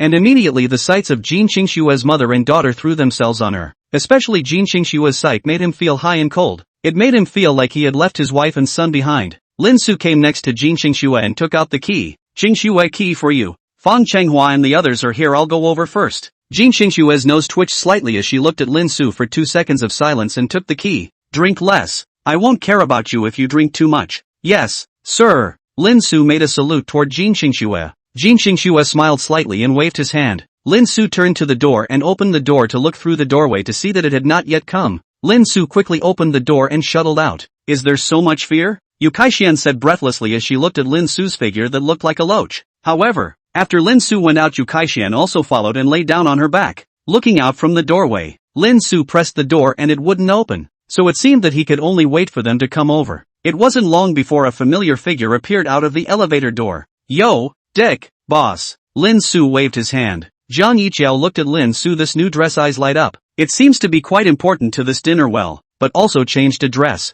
"Fang Chenghua? It looks pretty good, but it feels a bit frivolous." "Well, after all, they are children." Lin Su turned his head to look at the JK girl on Fang Chenghua's side, froze for a moment. This woman was quite good looking when she dressed up a bit. The Jiang Yiqiao housemates behind the two also whispered when they saw Lin Su. "This Lin Su is indeed handsome. No wonder Chow Chow has always wanted to have dinner with him." Coquette isn't that vulgar. He simply wanted to pay him back by buying him dinner. Of course there's a bit of a horny episode. After all, she draws immodestly. Hearing the discussion behind her detractors, Jiang Yiqiao turned back and glared at them. Seeing this, the two of them immediately made a motion to shut up. A few people walked up to Lin Su, and Jiang Yiqiao immediately greeted Lin Su with a smile. "Lin student, it's really a bit hard to treat you to a meal. Just call me by my name. Jiang student, I'm the one who didn't expect you to be so persistent. What a decent person."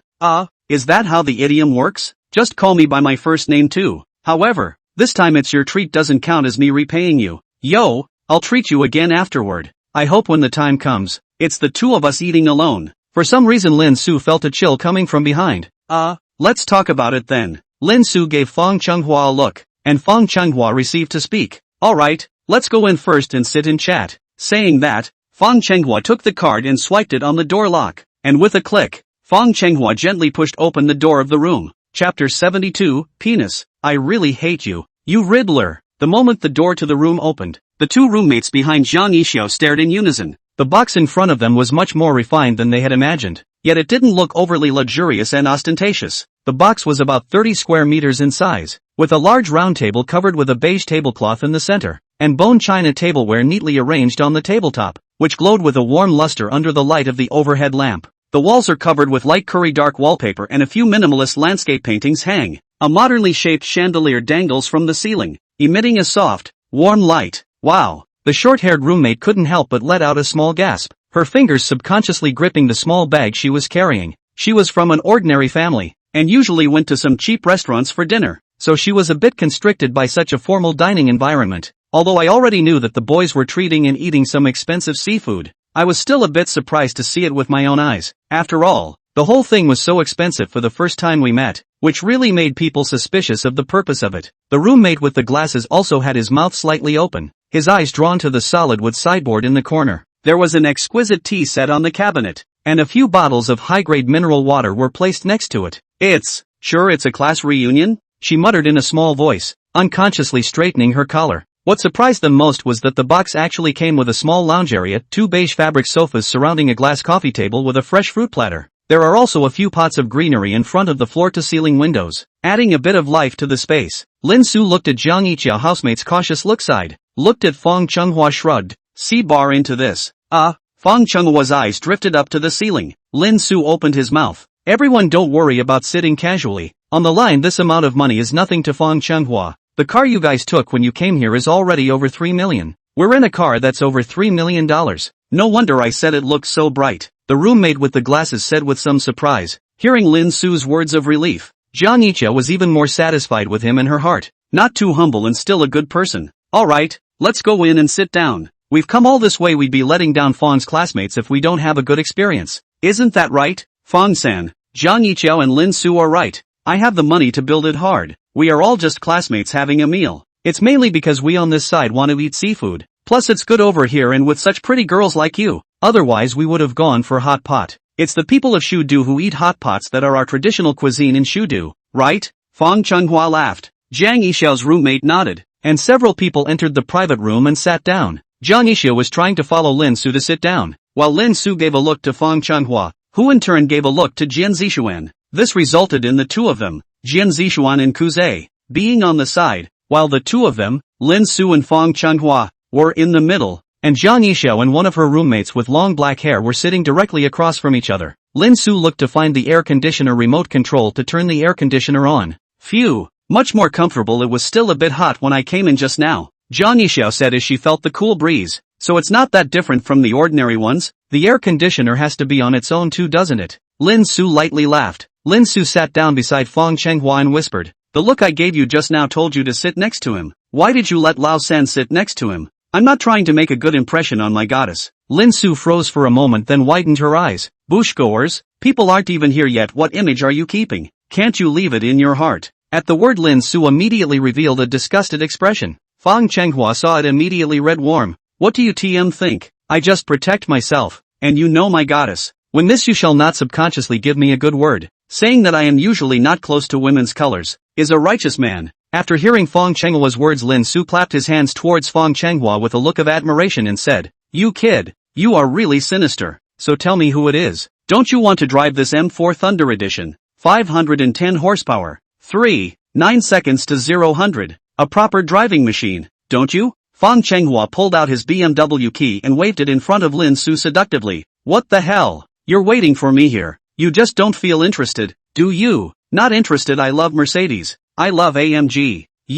I don't really have an AMG, but I'll remind you of that, seeing as how you've gone to so much trouble. Speak quickly." Fang Chenghua excitedly waited for Lin Su's words. Knock knock. A knock sounded on the door. Lin Su turned his head toward the door. "Come in." Watching Lin Su's movements, Fang Chenghua bit his teeth. This rebellious son is also too riddling. I really don't know who he learned from. He wasn't even like this when he first started school. The door to the room opened and the waiter pushed the food cart in. "These are the fruit platters. The main course will be served later, please wait." The waiter put the fruit platter down and turned to leave. Lin Su gave Fang Chenghua a look, and Fang Chenghua grinned breathlessly at Lin Su. "Try it. It's a hot day. Eat some fruit to relieve the heat. Then thank you for the treat, Mr. Fang." Jiang Yixiao graciously picked up a grape and put it in her mouth. Fang Chenghua looked at the four girls in front of him, also temporarily put down the idea of asking Lin Su. It's better to greet them first. You all ordered before the main course. Would you like a drink? Ah, to drink? The short-haired girl said in a bit of a panic. Fong Changhua quickly returned. No, not drink, we all drove the car. Drink some drinking alcohol on the line. Coca, Sprite, and so on. By the way, penis, you don't have to drive. Do you drink? Hearing Fong Chenghua's words, Lin Su then remembered. Right, they all drove a car, that's still how to drink. He really had faint. However, since he had given the key to Qingshui, how could he not drink it? You guys don't drink, then have some red wine and taste it for less. Fong Changhua nodded. What about Jiang Yixiao and you guys? Oh, by the way, this tavern has some of its own drinks. Let me find out where the menu is. Here. Jiang Yixiao bent down to take out the dish tray and waved it. Then see for yourselves, and speak to me when you do. After saying that, Fong Changhua turned his head to look at Lin Su. Speak quickly. I'll give you 2 hints. First, we both know each other, and second, she has a Xian in her name. We all know each other. Is it the 4 of us, or are there still them? Fong Changhua looked at Jiang Yixiao and the girls. Just us. All 4 of us know each other. And there's a Xian in the name. Hiss. What? Figured it out? Fong Changhua shook his head. It's okay if you can't figure it out. There's a chance you'll see her tomorrow at the freshman party. And in class. Lao Er, I really hate you. You Riddler. Fong Changhua said as he rubbed his teeth at Lin Su. Lin Su shrugged. I can't afford to offend her. Anyway, you'll definitely be able to see it afterward. It's just a matter of time at most. After saying that, Lin Su picked up a piece of watermelon and ate it. Brothers, a lot of people said before that my punctuation is wrong. I revised the punctuation of the first chapter. You guys help to see how it looks after the revision? Chapter 73, Friendship Over Lovers. Jiang Yixiao looked at the hairband in Lin Su's hand, elbowed the long black-haired classmate beside her. The long black-haired student opened her mouth towards Lin Su, and Jiang Yixiao nodded. Lin Su raised his head to look across the room, and Jiang Yixiao continued. You don't know my roommate yet, right? Let me introduce him. Good. Lin Su nodded. Jiang Yixiao pointed to the girl with long black hair beside her and introduced. This is Sun Yan. Hello. Hello. Jiang Yixiao then turned to the 2 girls on the left, one with glasses and one with short hair. This is Yu Miaoshuan and this is Baoya. Hello guys. Hello Lin. After the introduction, Jiang Yixiao gently touched Sun Yan. Sun Yan gestured to open the door. Lin, students did not expect you to be so handsome. Never heard of you before. I did not expect a hit. Became the school's high and cold male god. Lin Su smiled awkwardly. What high and mighty male god? Just an ordinary person. The classmates have lifted me up too high. Where? You're really handsome. What I'm curious about though is that you're wearing a hairband on your hand. But then I heard on the forums that you're courting a girl. Is that true? Fong Changhua and Jin Zishuan, who were chatting with each other, looked at each other. It's coming on strong. Well, can't say it's a pursuit. Both should have a little bit of that feeling in their hearts. Running towards each other, but not to the point of really liking it. Got it. It's friendship over romance. Lin Su stroked his chin. Husband and wife above lovers? I guess it kind of is. Jiang Yixiao heard Lin Su said words. 2 people running to each other, suddenly dark eyes. 2 people are running to each other, then what else can she do? Surely can not compare to others. So who's that girl you're courting? Before Lin Su could return, he felt Fong Chenghua's movements. Lin Su turned his head to look at Fong Changhua, who gave Lin Su a bending down and bowing his head motion. Lin Su bent down, and Fong Changhua followed suit and whispered, Elder, that Jiang Yixiao of theirs is interested in you. Prying for news about you. Have you? It can't be right, I've only met her a total of 1 time. Plus this is only the 2nd time. Lin Su has not been chased by anyone since he was a child. Naturally he does not believe that he is interested in him after just 1 meeting. Of course Jin Qingshui does not count. That is officially certified by his daughter. Really? If you're concentrating on that girl of yours, talk to Jiang Yixiao. But of course it's better to be a bit more euphemistic. After all, we're just getting started here. We haven't even eaten yet. Okay. Some students, sorry, just now I said a little problem. I and that girl of mine have actually already cohabited. Is the status of intern boyfriend? Is still in the test. You see? I told you that this kid was his girlfriend last night, also sister it. When Lin Su's words fell, Fong Changhua stretched out his finger and pointed at Lin Su, spitting at Jian Zishuan in a Jin Ziden-like manner. Lin Su looked at Fong Changhua breathlessly. Can you damn well keep your voice down? Intern boyfriend? In what era is there still this kind? Student Lin, you're not being trolled, are you? Sun Yan asked curiously. No, we get along fine. Oh, that must be a pretty good girl to have you as an intern boyfriend. Is she from our school? I'm not at liberty to say this. Lin Su politely declined. Sun Yan nodded and turned his head to elbow Jiang Yixiao, who was a bit low beside him. Xiao, you're giving up here? What am I not giving up for? People have told me they're already living together. Intern boyfriend, so I'm sure I can't bother him. You can't even tell me the identity of this girlfriend. How do you know they're real? What if they're just a shield? Don't you have to buy him dinner once more? That time you'll take another look before you say anything. If you're really sure that people are genuinely in love with each other, then give it up. Jiang Yiqiao pondered for a moment. Indeed, this modern society who play girlfriends still hide. Usually hide is caught licking dog. Makes sense. Until next time when I know better. Sun Yan looked up and continued. By the way, are you guys going to the orientation party tomorrow? Go on. You guys are going too? Yeah. Where are you guys sitting? Let's see if we're sitting together. Lin Su turned his head to look at Fang Changhua. Boss. Fang Changhua gave Lin Su an okay gesture, took out his cell phone and checked it, saying, we're at 503 to 506. It's really fate that we're at 603 to 606. Fang Changhua glanced at Lin Su and shrugged. That's indeed quite fateful. Unfortunately didn't know we were so fateful. Otherwise it's dinner tomorrow afternoon. And we'll go to the show afterward. Indeed. Eat and watch the show, or watch the show and go eat. I heard that 2 school girls from our side of the school are going to be on stage, and 2 from the school across the street. One from our school is from this term called Suisun, who is from your finance school, and there's also a junior sister called Sheng Shuyin who is from the literature school. Hearing the familiar name, Fang Changhua glanced at Lin Su. Lin Su frowned and calmed down again. Forget it, she is just performing. A performance and nothing will happen. There will also be a junior student body president. Shiyan President's Gala. That's a school goddess, too. After saying that, Jiang Yiqiao and Sun Yan both looked at Lin Su's reaction, while Lin Su's face was flat. On the contrary,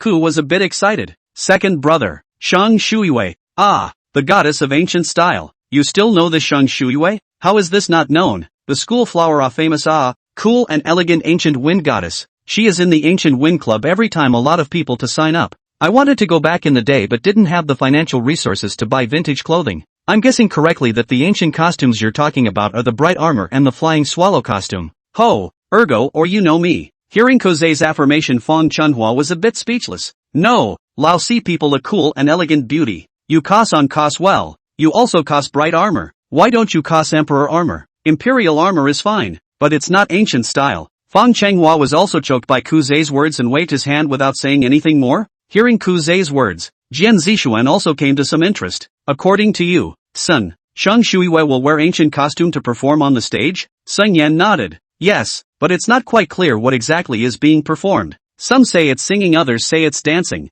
but I think it might be dancing. After all, I heard that Shang Shuiwei dances very well. Second brother, look at the Douyin, there's still 1 million followers of her account on Douyin. Lin Su took the phone handed over by Kozei and looked at it. It is indeed quite beautiful, but still not as beautiful as Jin Xingxue. But looking at this Shang Shuiwei wearing the ancient wind floating appearance, she also quite want to see what Jin Xingxue wearing the ancient wind clothing is like. Is it a fairy or a queen? Chapter 74, You're still afraid of women. Thanks to you being a Chuanyu man. So, which 2 schoolgirls are at the school across the street again? Seng Yan shook his head at this question from Jian Zixuan. Lin Su returned the phone to Kozei and turned his head to look at Fang Changhua. What are you doing? I'm going to send the campus wall to have someone look for it and see if they can find it. Lin Su froze for a moment, quickly holding Fang Chenghua's hand. Listen to me, don't ask. Fang Changhua looked at him doubtfully. Why? That guy doesn't like to post pictures online like that. Even this one was forced on me by my girlfriend to get her to send it to me. Shaga, then you must have contact information inside your cell phone.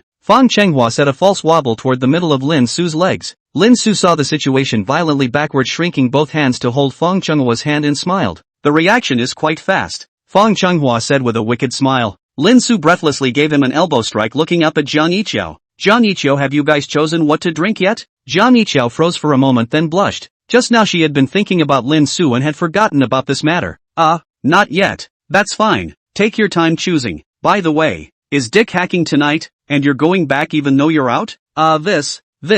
Well, it's not about not driving in the dark, it's about driving slowly. Slowly? What the hell are you talking about? You're still afraid of the woman's penis. Really, the more you live the more you go back. At the expense of you or a Chuanyu people. Lin Su looked at Fang Changhua helplessly. Aren't you? And aren't most of the people in Chuanyu rakiers? Do you believe you're going to be in charge from now on? How is that possible? I'm sure I'll say one thing or the other from now on. Opinions agree with you and disagree with her. Right. I'm not Zhang Wei. I'm a real, high, rich, handsome. Fang Changhua proudly raised his head and said, well, to dealing with it. Lin Su said perfunctorily. Seriously, I'm all set to take Jane Zixuan and Kozei back to my house to hack together. And you're not going? Your parents aren't home? My own house. Just me.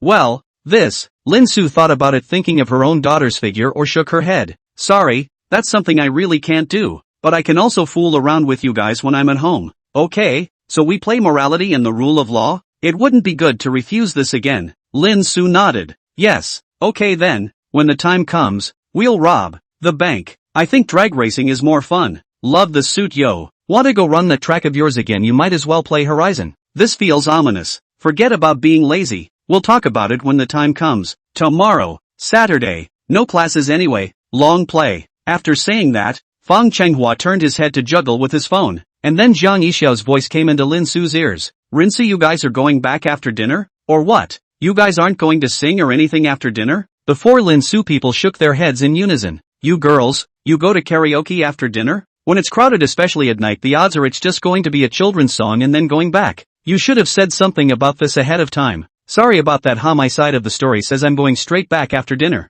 It's okay, and I didn't make myself clear. But after thinking about it, it's kinda far from the school. It won't be long before we go to karaoke after dinner. Lin Su nodded. Jiang Yiqiao pushed the menu in her hand over. Fang Chenghua, we've chosen. Just 4 lemon sodas. Ice. Okay. Outside the corridor, Yu Kaixian, lying in the doorway listening to the conversation inside the door, heard footsteps coming from the elevator. Yu Kaixian quickly returned to their box. Yu Kaixian returned to sit beside Jin Xingxue, and Jin Xingxue opened her mouth and asked, "What? Were you discovered?" "No. The waitress came up, just me standing there was too suspicious. I came back first." "So what did you hear?" "Didn't hear much, but your family, Lin Su, should be okay." "Didn't hear any girls talking, mostly boys." "And when is the food coming up?" "I'm starving." "Didn't you just have dessert?" "So does ice cream and poppy seed count as a meal?" "It's just water." "Your daughters are craving it." Jin Xingxue turned her head to look at Lin Jinha, who smiled cheekily. "It hasn't been long since we ordered, and we didn't make a reservation in advance. Of course the food can't be served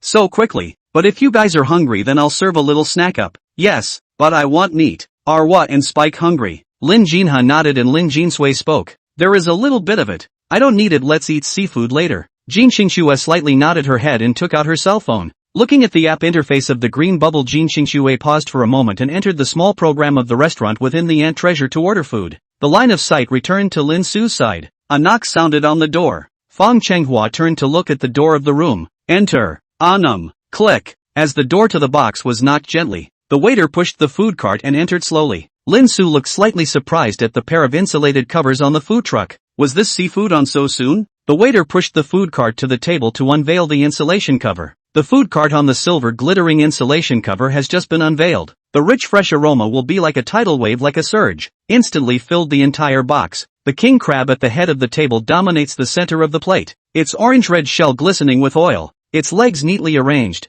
Each section so full that it almost bursts through the shell. Crab meat was skillfully half peeled out. Snow-white meat with clear texture. Topped with golden garlic sauce. Still moist. Hot air wrapped in garlic flavor and the unique sweetness of the crab meat on the face. Next to it was a plate of steamed Eastern Star garupa, the fish's body maintaining a graceful curve. Its silvery red skin garnished with emerald green shredded green onions and tender yellow slices of ginger. The fish is steamed just right, and the snow-white flesh, layered like garlic cloves, oozes with crystalline juices. The sashimi platter is a work of art. The salmon fillets are a vibrant orange-red color and the fat is marbled. Arctic shells are thin and slightly curled at the edges. The sweet shrimp were neatly arranged, their crystalline flesh dotted with caviar that shimmered seductively in the light. The most stunning is the seafood casserole, a creamy broth that rolls slightly in the casserole, hinting at plump abalone, toothsome shrimp and plump scallops. A few slices of bright green cilantro floated on the surface of the soup, contrasting with the red goji berries. Even the side dishes were not sloppy. The steamed scallops with garlic vermicelli had their vermicelli soaking up the essence of the seafood, each one glistening with oil. Crab tofu was tantalizingly golden. The tender tofu is covered with a thick layer of crab meat and exudes a rich, fresh aroma. "It's been a long time. Enjoy your meal," the waiter said softly, while thoughtfully serving each person a bowl of seafood soup served in a crab shell, clear in color with a few grains of golden crab oil floating on top. The entire box fell into a brief silence. Everyone was too shocked by the seafood feast to speak. Jiang Yixiao's 2 roommates were even more wide-eyed. They had never seen such an exquisite and sumptuous seafood meal. Even the knowledgeable Fang Chenghua couldn't help but gulp. Lin Su gently touched Fang Chenghua. "Aren't you a rich second generation? Just this has made you greedy like this? You know I'm lazy. I don't usually eat seafood and I don't often come to these fancy restaurants. I stay home and eat takeout. It's been a long time since I've had this kind of premium." "Too." Lin Su nodded. "By the way, how did you get on so quickly?" "For those who booked a time in advance, the back kitchen will get some of the dishes done first." "Shaga." Fang Chenghua picked up his chopsticks and spoke. Eat, it'll get cold later. Lin Su, on the other hand, took out his cell phone and opened Green Bubble. Chapter 75, Stupid. Next door box Jin Xingxue in the order of snacks heard the message tone toward the top of the phone to see. Little Susie sent her a message. Xingxue, this seafood will be served slowly if you guys don't have a reservation. You won't be hungry. Seeing Lin Su's message, Jin Xingxue's mouth hooked. Don't worry, this restaurant isn't just about seafood. There are other things as well. You can't starve your daughter. What are you talking about? You can't be hungry either, okay? Jin Xingxue laughed softly, and Yu Kai-shian saw Jin Xingxue's movement and probed to see. Hey, this Lin Su is good enough. I'm still her teacher. Why don't you care if I'm hungry or not? Jin Xingxue blankly glanced at Yu Kai-shian. What are the three of us? And what are you? Ooh, Yuki, you're so cruel. Am I becoming an outsider? Yu Kai-shian pretended to be crying and was about to pounce towards Jin Xingxue. Jin Xingxue gave Yu Kai-shian a hand knife. Yu Kai-shian then immediately covered her head and returned to normal. Xingxue, we've already served the food here. So will you guys be done eating when I'm done? We didn't finish. So why don't you just come over when you're done? Stupid. I don't know why Lin Su felt sweet in his heart when he saw the stupid words sent by Jin Xingxue, and a smile appeared on his face. What are you looking at? Fang Chenghua held a crab leg and stuck his head over. Lin Su quickly shrunk his hand. Adults' business, kids go aside. Yoo-hoo, quite a drag. Believe it or not, I'll eat all your king crab. Do you think you can finish it? Are you challenging me? Before Lin Su could say anything, Fang Chenghua quickly said again, fine, I accept your challenge. Lin Su looked at him breathlessly. If you change a pig's hoof it'll be more like it. But you're just a little white, don't pretend to be a grandmaster, okay? Shay, don't you know that I have the title of wavy little white stripes? That's the white dragon. Fang Chenghua paused for a moment. Harm. It all pretty much means the same thing. The corner of Lin Su's mouth rose slightly, surfacing a wicked smile. You mean you have a rich love history? Oh, then I told your goddess. Fang Chenghua immediately stared with wide eyes. Lin Su laughed. I'm lying to you. Eat your heart out. Fang Chenghua gave Lin Su a middle finger and continued eating seafood to go. Lin Su turned towards Jin Xingxue and said back. Alright, I'll come over when we finish eating first then. Let's not talk to you. I'm going to eat first or I'll get eaten up later. Eat slowly. Aha. Putting away his cell phone, Lin Su also quickly picked up his chopsticks and put a crab leg into his own bowl. Lin Su looked at the three of them, Jian Zixuan and then at Zhang Yixiao and the others. Several people had their heads down and were concentrating on the seafood, and all of them looked like they were enjoying themselves. Lin Su elbowed Fang Chenghua, who looked at him with crab meat in his mouth, and after swallowing the crab meat into his stomach with a gurgle, he said suspiciously, What for? Did you order any drinks? Fang Chenghua froze for a moment. I was so focused on eating that I forgot. Wait. Fang Chenghua shivered. The hand of the juice reached out to want to pick up the phone. The hand in front of the phone stopped for a moment. Fang Chenghua picked up a paper towel and wiped his hands and then picked up the phone to start pointing drinks. Penis. What brand of wine do you want? A bottle? Lin Su shook his head. Ordinary is fine. I don't have any fun drinking alone. I can't drink that much. I'm just tasting it. Fang Chenghua nodded and tapped a few times on his phone. Alright. Fang Chenghua put down his phone and picked up his chopsticks to continue toward the seafood. Lin Su looked down at the crab meat on his chopsticks, thought for a moment and reached out to dip his hand in the special ginger vinegar sauce, then brought it to his mouth, and the moment he brought it to his mouth, the sweet crab meat and the slightly acidic sauce mingled on the tip of his tongue, making him squint his eyes unconsciously. In contrast to his Fang Chenhua's eating was much bolder. He grabbed half a cheesy baked lobster straight away, the golden cheese pulling out long strands. He opened his mouth wide and took a bite. The popping of the lobster meat and the richness of the cheese caused him to let out a satisfied mmm. Not even bothering to wipe the cheese from the corners of his mouth, he couldn't wait to take a second bite. Zhang Yixiao's eating style was the most elegant. She used a small crab fork to gently pick out the meat in the crab pincer, dipped it in a bit of lemon butter sauce, and used a paper napkin to gently wipe the corners of her mouth as she took small bites. But when the fresh and sweet crab meat melted in her mouth, her eyes instantly lit up, and she unconsciously sped up the movements of her hands,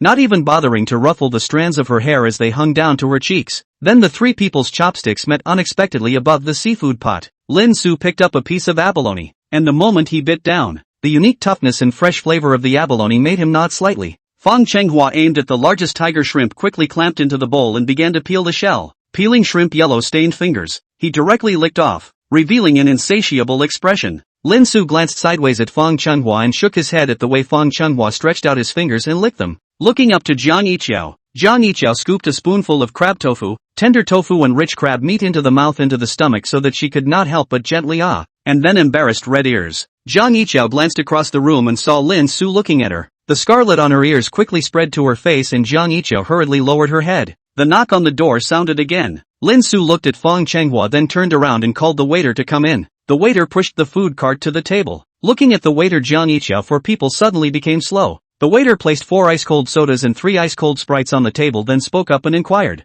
"Wine anyone?" "This." Lin Su beckoned. The waiter pushed the food cart to the back of Lin Su's side, shook the vessel with red wine then poured it into a highball glass. The waiter put the glass of wine on the table and said to Lin Su, "Call me if you're done." Lin Su nodded as the waiter pushed the table and turned to leave. Lin Su picked up the wine glass and smelled it. Well, couldn't he smell anything? Wine glass to the mouth, slightly tilted his head, bright red wine into the mouth. The astringency of the red wine washed away the fresh and sweet flavor of seafood as if resetting the taste buds of the mouth in general. Fang Chenghua looked at Lin Su and spoke, "How is it good? Do you want to brew some Sprite?" "Well, that's a good offer." The two laughed. Fang Chenghua picked up the Sprite he hadn't drunk yet and poured it towards the wine glass. The Sprite poured into the red wine making a zippy sound. Fang Chenghua closed his hand and ice cube scratched into the wine glass.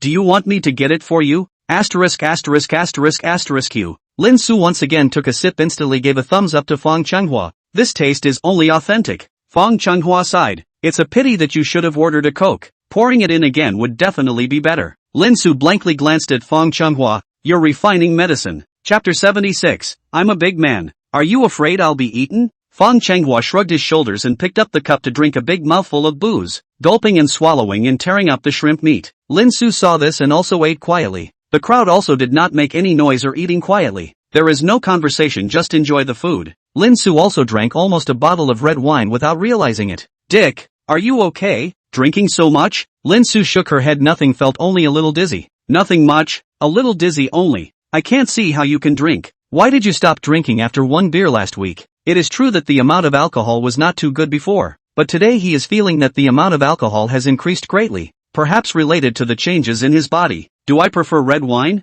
Beer doesn't feel quite as good." Fang Chenghua nodded and turned his head to look at the table, where most of the food was finished, grabbed my phone again and looked at it. It was only 7 o'clock and I was eating pretty fast. "Have you had enough to eat?" The three of them nodded. Fang Chenghua was looking up at Jiang Yiqiao and the girls across the room. "Jiang Yiqiao, have you guys eaten enough?" Full, so rest and relax for a while and we'll get you back to school." "Okay, thanks a lot for bringing us here to eat something so expensive." Jiang Yiqiao said thanks. The students around Jiang Yiqiao followed suit and thanked them. "Ugh, it doesn't matter, it's just a sudden whim to have a meal of seafood. They're all classmates, no need to be polite. Would you guys like some dessert or something?" "Dessert?" Jiang Yiqiao thought about it or shook her head. "Since there's nothing left to eat, then rest for a few minutes and talk to me when you're done." "Okay." Jiang Yiqiao looked sideways at Lin Su. Lin Su's white cheeks exudes a faint redness. Eyes are also a little fluttering. That high cold breath is washed away, looks like a wounded little puppy. Jiang Yiqiao looked at, cannot help but excited. "It's really too cute." Lin Su stood up and walked to the window to open it. The summer breeze at night and the cool breeze of the air conditioner collided to make Lin Su's body shiver, and his eyes that were somewhat in a trance cleared up quite a bit. Lin Su slowly exhaled a mouthful of turbid air and took out his cell phone from his pocket to send a message towards Jin Xingxue. "We've finished eating over here. What about your side?" Drip. The cell phone beeped. Jin Xingxue put down her chopsticks and picked up her cell phone to open it and read the message, then looked at Lin Jinha and Yu Kaixian. "Baby, have you had enough? Eat up." "Kaixian, what about you?" "It's okay, there just isn't much seafood that isn't enjoyable. Why don't you order seafood? When the time comes to go to Sanya then. There are you eat seafood. Here eat more, then you will not have that big appetite then." Then didn't Lin Su eat so much seafood? I could smell a fresh aroma at the door. Jin Xingxue choked on Yu Saishuan's words. "He's a foodie, am I not?" Jin Xingxue put down her phone and turned her head to stare at Yu Kaixian, who raised her hand and smiled cheekily. The corner of Jin Xingxue's mouth hooked as she picked up her cell phone and replied to Lin Su. "We've finished eating as well. Then I'll come back when they're gone.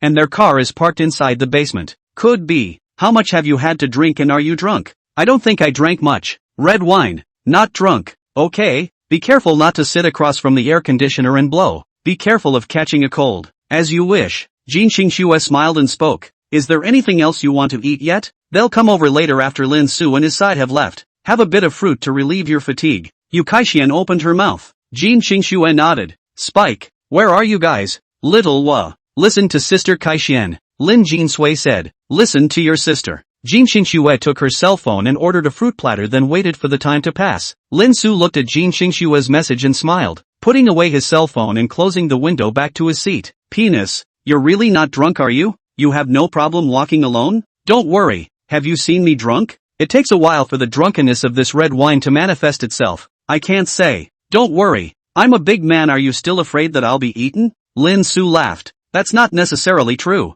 This is Shudu. Hearing Fong Chenhua's words, Lin Su was speechless. How dare you kid think of something bad? Can't it be a beautiful woman who picked me up and took me home? You're thinking about fart eating. Lin Su gave Fong Chenhua a middle finger. I'm going to the bathroom. You're not going to fall down the toilet. Lin Su once again gave Fong Chenhua a middle finger and then walked out, leaving the box into the toilet to open the squatting toilet cubicle, closed the door and stood still for more than 10 seconds. Clattering water flow sound. The sound of water flow stopped. Lin Su body trembled, put on his pants and left the cubicle to come to the sink. Lin Su looked at the rosy cheeks in the mirror, pounced some water with his hand to slap his cheeks. After washing his face and leaving the toilet to walk back, Lin Su walked to room 203 and stopped. After thinking for a while, Lin Su still opened the door of room 204 and walked in. Returning to the box, Lin Su walked to the water dispenser. Jiang Yiqiao's voice rang in his ears. Lin Su, can you help me pour a cup of warm water? Lin Su squatted down and took out 2 paper cups. How many do you want? Half will do. Okay. Lin Su poured half a cup of warm water for Jiang Yiqiao and a cup of cool water for himself, taking the cup of water and walking over to Jiang Yiqiao to put it down.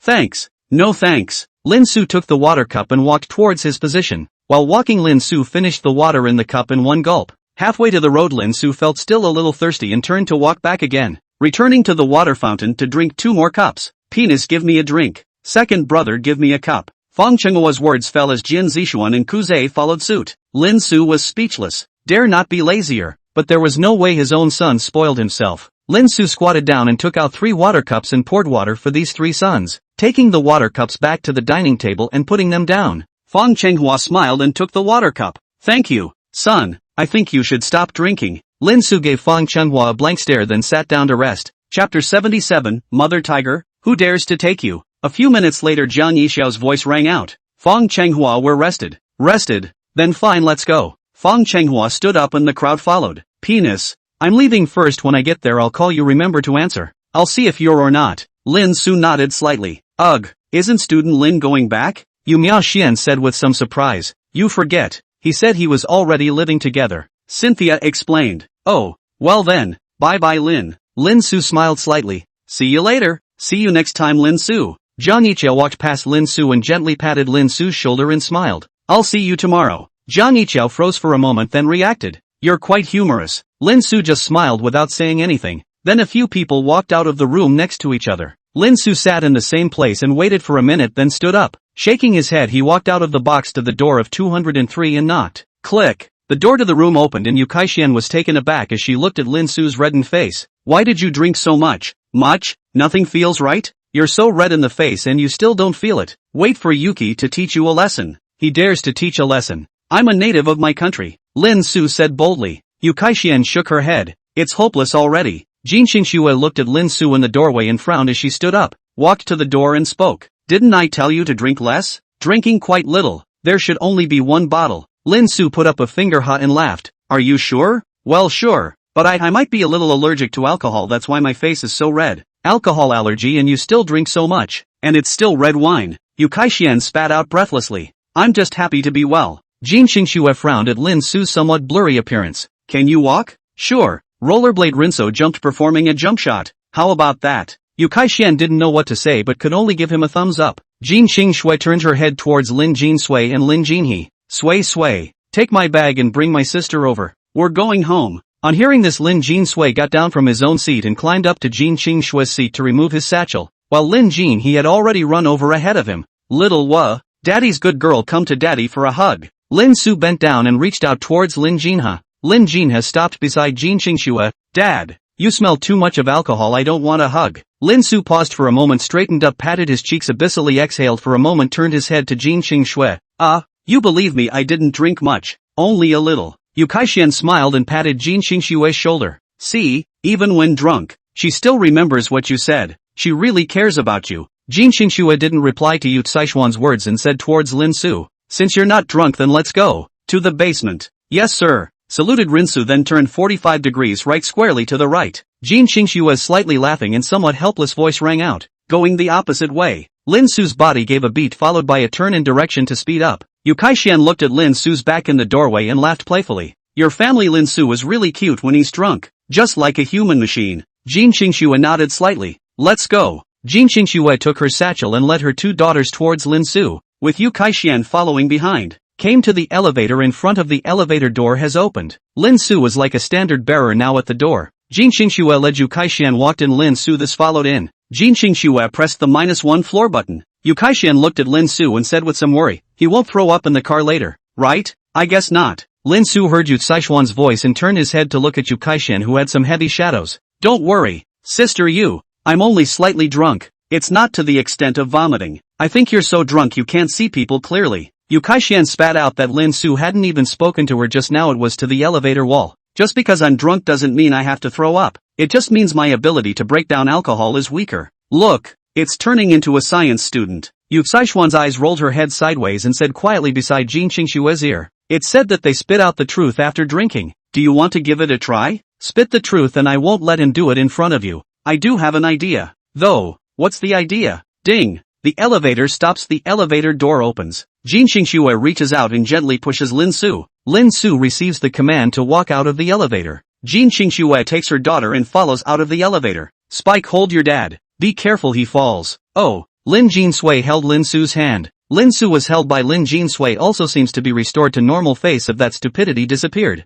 This is? Yu Kaixian looked at Lin Su's appearance in sudden amazement. Is he back to normal? Jin Qingxue looked at Lin Su and shouted softly. Lin Su? What for? I don't think you're from the motherland. Hey, you evil woman dares to say that I'm not from the motherland. Believe it or not, I'll let you feel the power of the lunar sky rush. Lin Su said as he let go of Lin Jinsui's finger and pointed at Jin Qingxue's forehead. Hearing Lin Su's words, Jin Qingxue instantly darkened her face and slashed at Lin Su's head with a hand slash. Lin Su instantly gripped Jin Qingxue's wrist and laughed idly. Little bastard, how dare you sneak up on me? The words fell, another hand slash to Lin Su's forehead. Lin Su covered his forehead and looked at Jin Qingxue in surprise. Hiss, what kind of person are you to be able to break my steel body? Yu Kaixian laughed and said to Jin Qingxue, your family Lin Su reads quite a variety of things, but also the body of steel. Superman? Ah. No, I'm not Superman. I'm from my motherland. Immediately after hearing Yu Saishuan's words, he said to Yu Kaixian with a serious face. After saying that, Lin Su crossed one hand and pointed one finger at Jin Qingxue.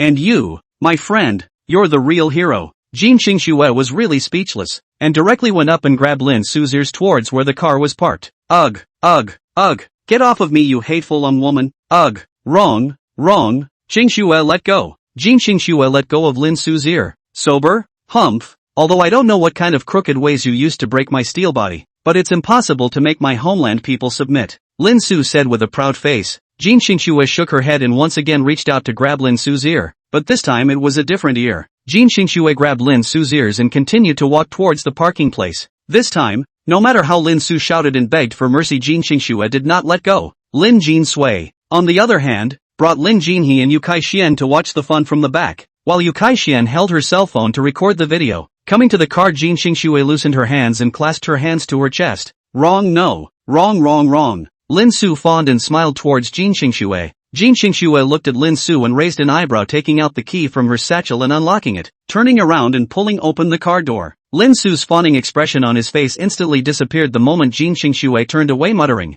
Mother Tiger, who dares to want you? Jin Qingxue pulled open the car door and looked at Lin Su. Go inside. Oh, Lin Su stumbled and sat down. Chapter 78, Sister, do you feel that Mom and Dad are strange? Yu Kaixian smiled and walked over. The picture just now was quite funny. I recorded the image and sent it to you later. Delete it when you send it to me. If you say delete, I'll delete. I don't want to lose face.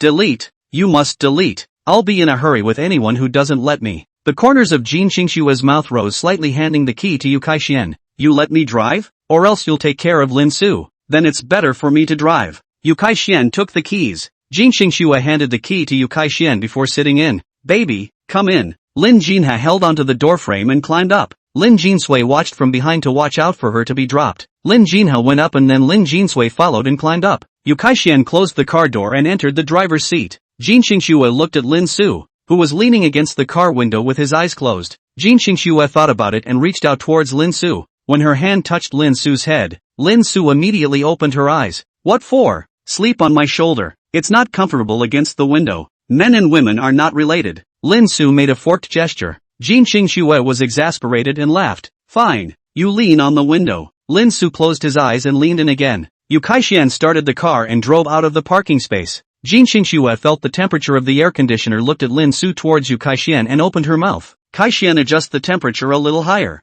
I'll open the windows a little. Okay. Yu Kaixian turned up the temperature, and Jin Xingxue bent sideways to reach toward the car door. Lin Su's nose twitched. What a fragrant smell. Jin Xingxue froze for a moment to lower the window down. Cold wind blew in through the window cracks, and Lin Su's body shuddered and shrunk. Already asleep? So soon? Jin Xingxue reached out and pinched Lin Su's nose. Lin Su didn't react much. Looks really asleep. Jin Xingxue loosened her hands and took out the folded quilt from the back, placing the folded quilt open onto Lin Su's body to cover it. The car drove out of the basement, driving on the main road. Lin Su's head constantly nodded on the car window. Lin Su frowned, his body twisted and fell directly towards Jin Xingxue. Jin Xingxue's eyebrows arched as she looked at Lin Su, who had collapsed in her lap, and reached out to fiddle with the quilt to cover her properly. Mom! Lin Jinsue's voice came from the side. Jin Xingxue looked at Lin Jinsui sideways. Baby, cold? It's not cold. I want to juggle my cell phone. Inside the bag. Help yourself. Sister,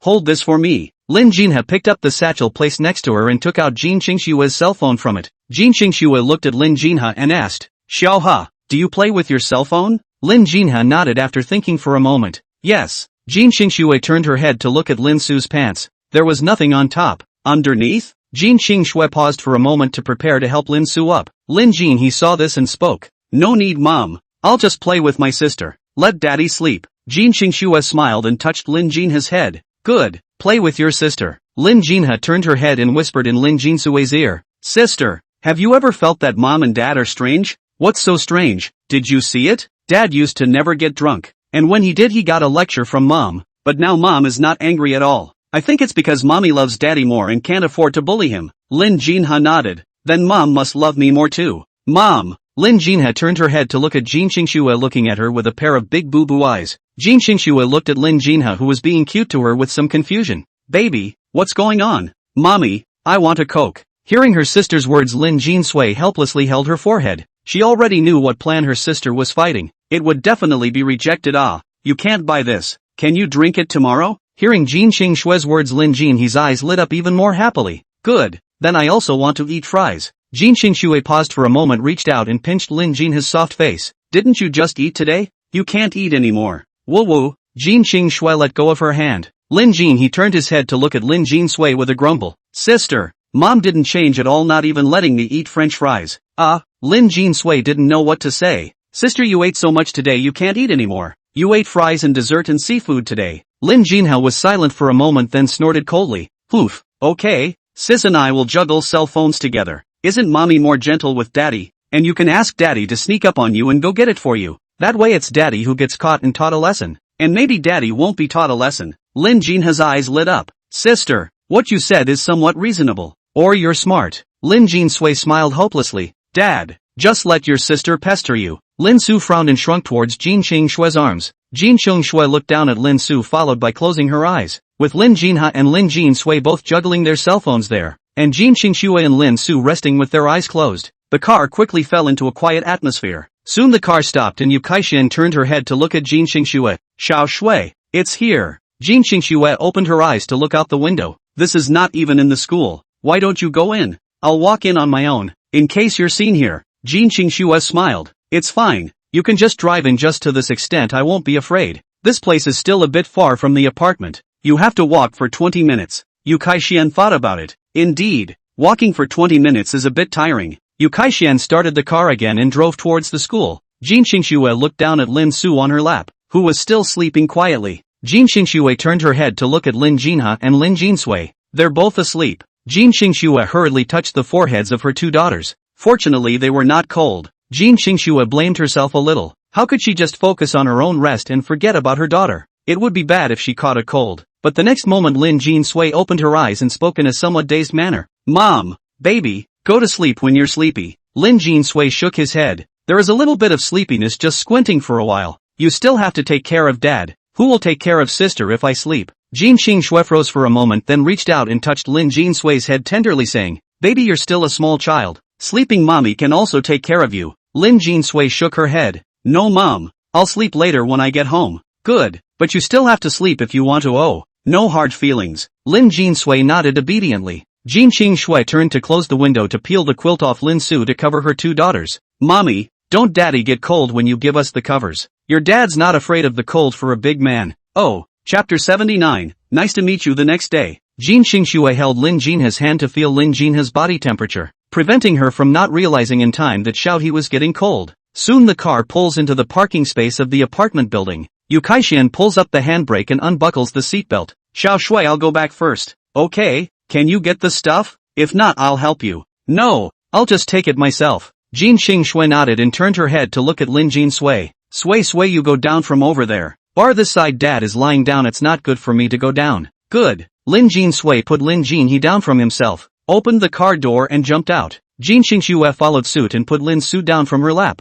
carrying Lin Jinha and walking out. Yu Caishuan's side left the driver's seat and came to the trunk. And when she opened the trunk, she instantly saw the bouquet of flowers that was placed right in the center. Yu Caishuan's pupils shook as a wave of envy rose from her heart. When can someone send me flowers? Yu Kaixian looked at Jin Shui, who didn't look this way and was bending over to place Lin Jinha. Yu Kaixian quickly took out her clothes and shoes and put them on the ground and quickly opened the trunk. Jin Shui straightened up and looked at Yu Kaixian in this flustered manner, somewhat puzzled. What are you doing? Junior's rushing me. I have to hurry back. Jin Shui nodded. Alright then, see you tomorrow. Yu Kaixian turned to leave with her shopping bag. Jin Shui looked down at Lin Jin Sui. Spike, go in. Watch your sister, be careful she hits her head and falls down. Got it. Lin Jin Sui climbed back into his seat. Jin Shui closed the door into the cab, looked back at the father and son in the back. The corner of his mouth slightly upturned, put down the handbrake and hung up the gear and stepped on the gas pedal and drove towards the outside of the school. Time flew by, and it didn't take long for Jin Shui to return to her parking spot.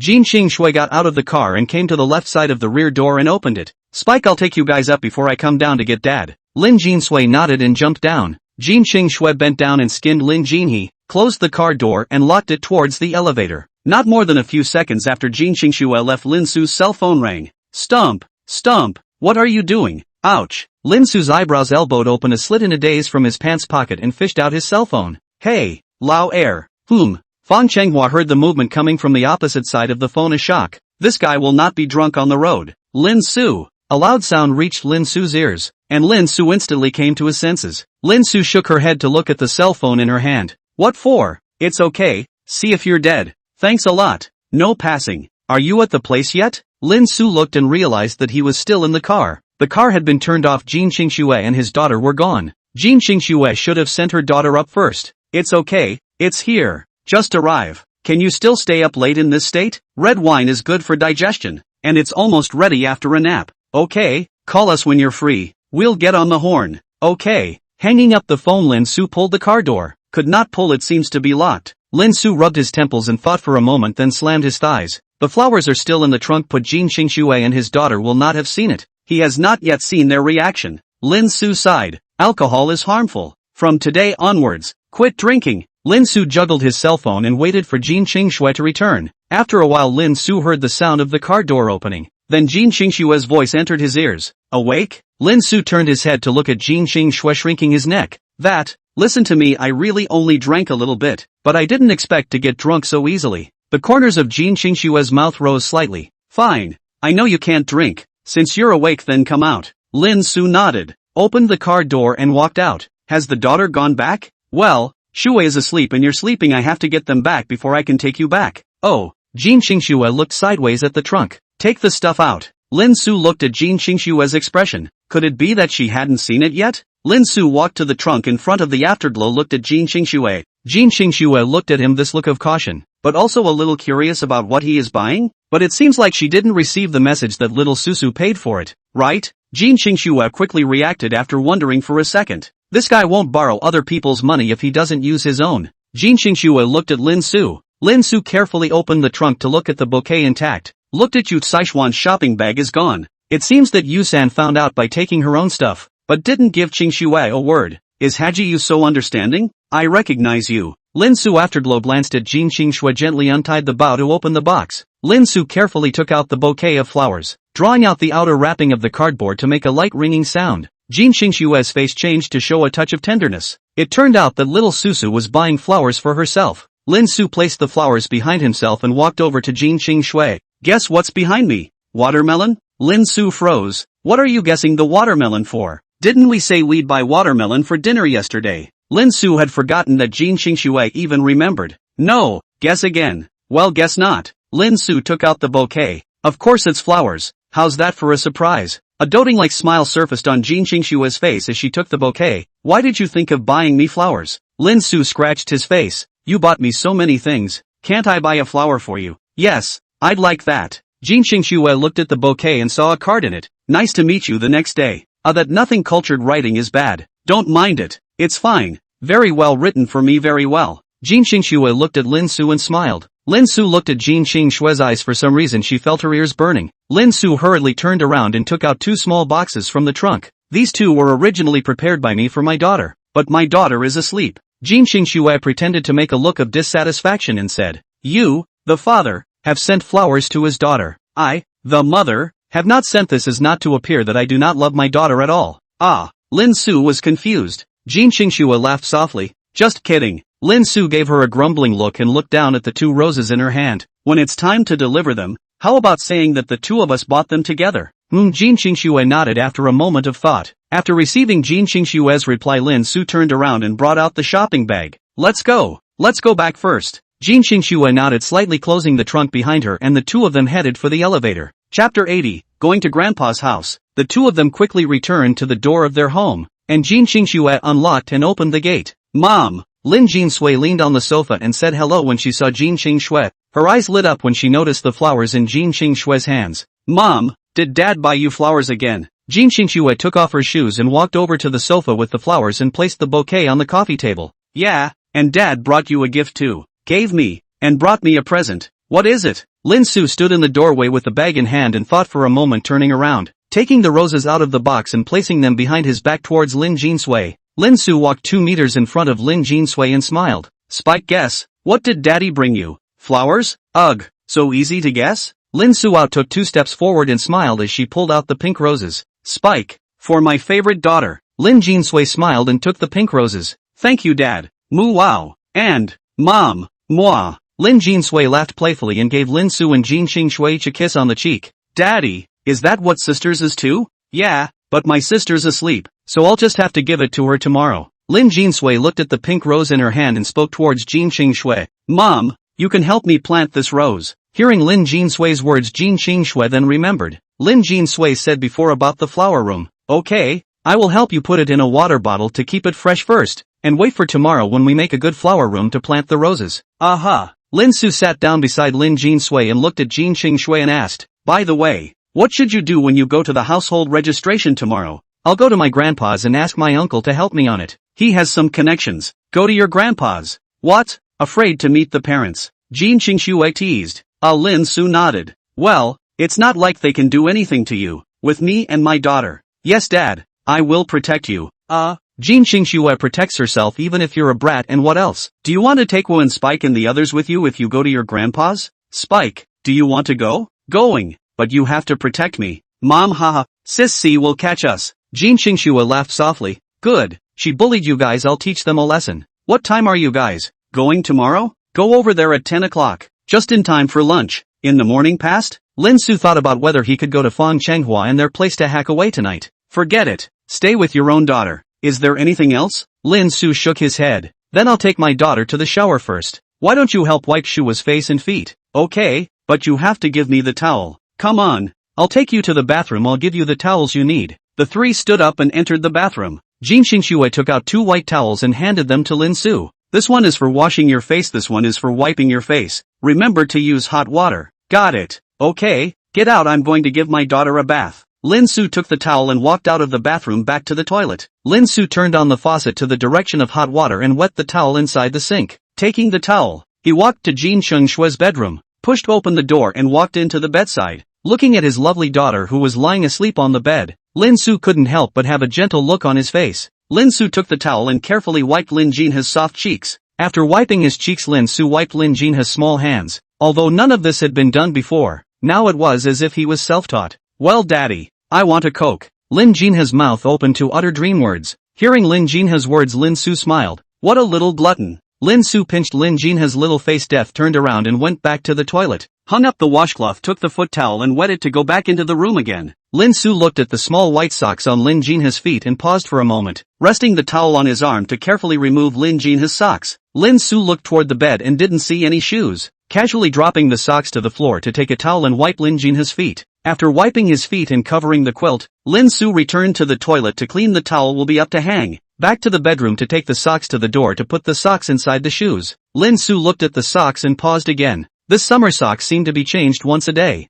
right? Never mind. Let's ask Ao Yuki later. Lin Su returned to the couch and lay down, taking out his cell phone and swiping the doojang. After some time the sound of snapping slippers sounded. Lin Su looked back and Jin Xing Shui walked over with Lin Jinhe who had wet hair. Lin Jin Shui walked to Lin Su and stopped. Jin Xing Shui spoke. Wait here. I'll go get the hair dryer out. You blow your daughter's hair. Good. Jin Xing Shui turned around and walked towards the bedroom. Lin Su looked at Lin Jin Sui who was standing in front of him and stood up to lead Lin Jin Sui to the place where he had blown out his hair in the morning. Lin Su sat down and placed Lin Jin Sui on his lap. Sui, how have you been feeling these past 2 days? That's nice, but not as fun as the future. Lin Su gently rubbed Lin Jin Sui's face. That's for sure. The technology of the future is definitely more advanced. What are you playing in the future? Virtual technology, and this one seems to be from Dad's company. Am I so hungover? I developed virtual technology. Lin Su was a bit excited and asked towards Lin Jin Sui. Really? The virtual technology is from Dad's company? I'm not really sure. I just know that the equipment that was used had Dad's company printed on it. That's why I thought it was Dad's company. Lin Su nodded. Virtual technology then indeed might be on TV. He certainly doesn't have it though. I wonder who does. So keep an eye out for it in the future. Spike, do you know any more information yet? Lin Jin Sui shook his head. Although I'm a genius, I usually play. After all, I'm a rich generation who doesn't need to work hard. Lin Su laughed breathlessly, and Jin Xingxue walked over it this time with a hairdryer and comb. What's being said? You know, Spike said that I've appeared on TV in the future, and I'm also a virtual technology company. Lin Su looked at Jin Xingxue and said with some pride, Oh, got it. Take it and blow dry your daughter's hair. I'm going to take a shower first. You'll do it after I wash it. After saying that, Jin Xingxue turned around and left. Lin Su swung his fist at Jin Xingxue's back. You owe a hammer. Lin Su looked down at Lin Jin Sui in his arms. Lin Jin Sui was smiling at him, and there was a flavor of mockery in his smile.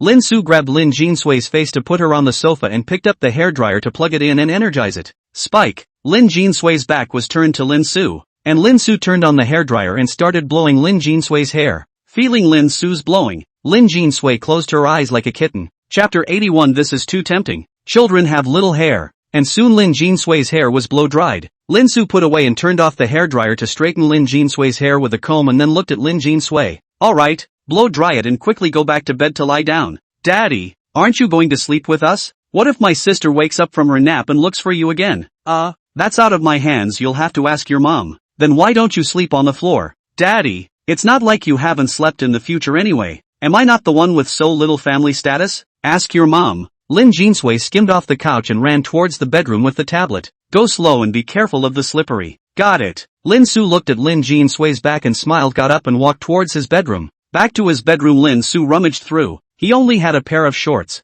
but after washing them in the morning and at night they should have dried. Lin Su took the top and liner and went back to the couch to lie down and juggle his phone. Waiting for Jin Xingxue to finish washing and blow drying her hair, the bathroom door slowly opened, and a light stream of shower gel interspersed with warm steam wafted out. Jin Xingxue walked out of the bathroom, wearing a lightweight halter nightgown, which was soft and snug, outlining the contours of her delicate figure. Her thin waist and slender legs were hidden. Her skin was so white in the light that it was almost transparent, like a freshly shelled lychee, so tender that it could be pinched out. The long, wet hair was wantonly draped over her shoulders, and a few strands of hair were plastered against her face, adding a lazy wink, forming a subtle collision with her cool temperament. Her face was delicate and cold, her high nose jade like a carving, her thin lips a hint of detachment. The deep eyes were like obsidian scorching stones in the night sky, flickering with a cold and mysterious light, as if they were going to freeze one's soul in an instant. Jin Xingxue was barefoot, her slender and rounded feet stepping on the floor with a slight sound,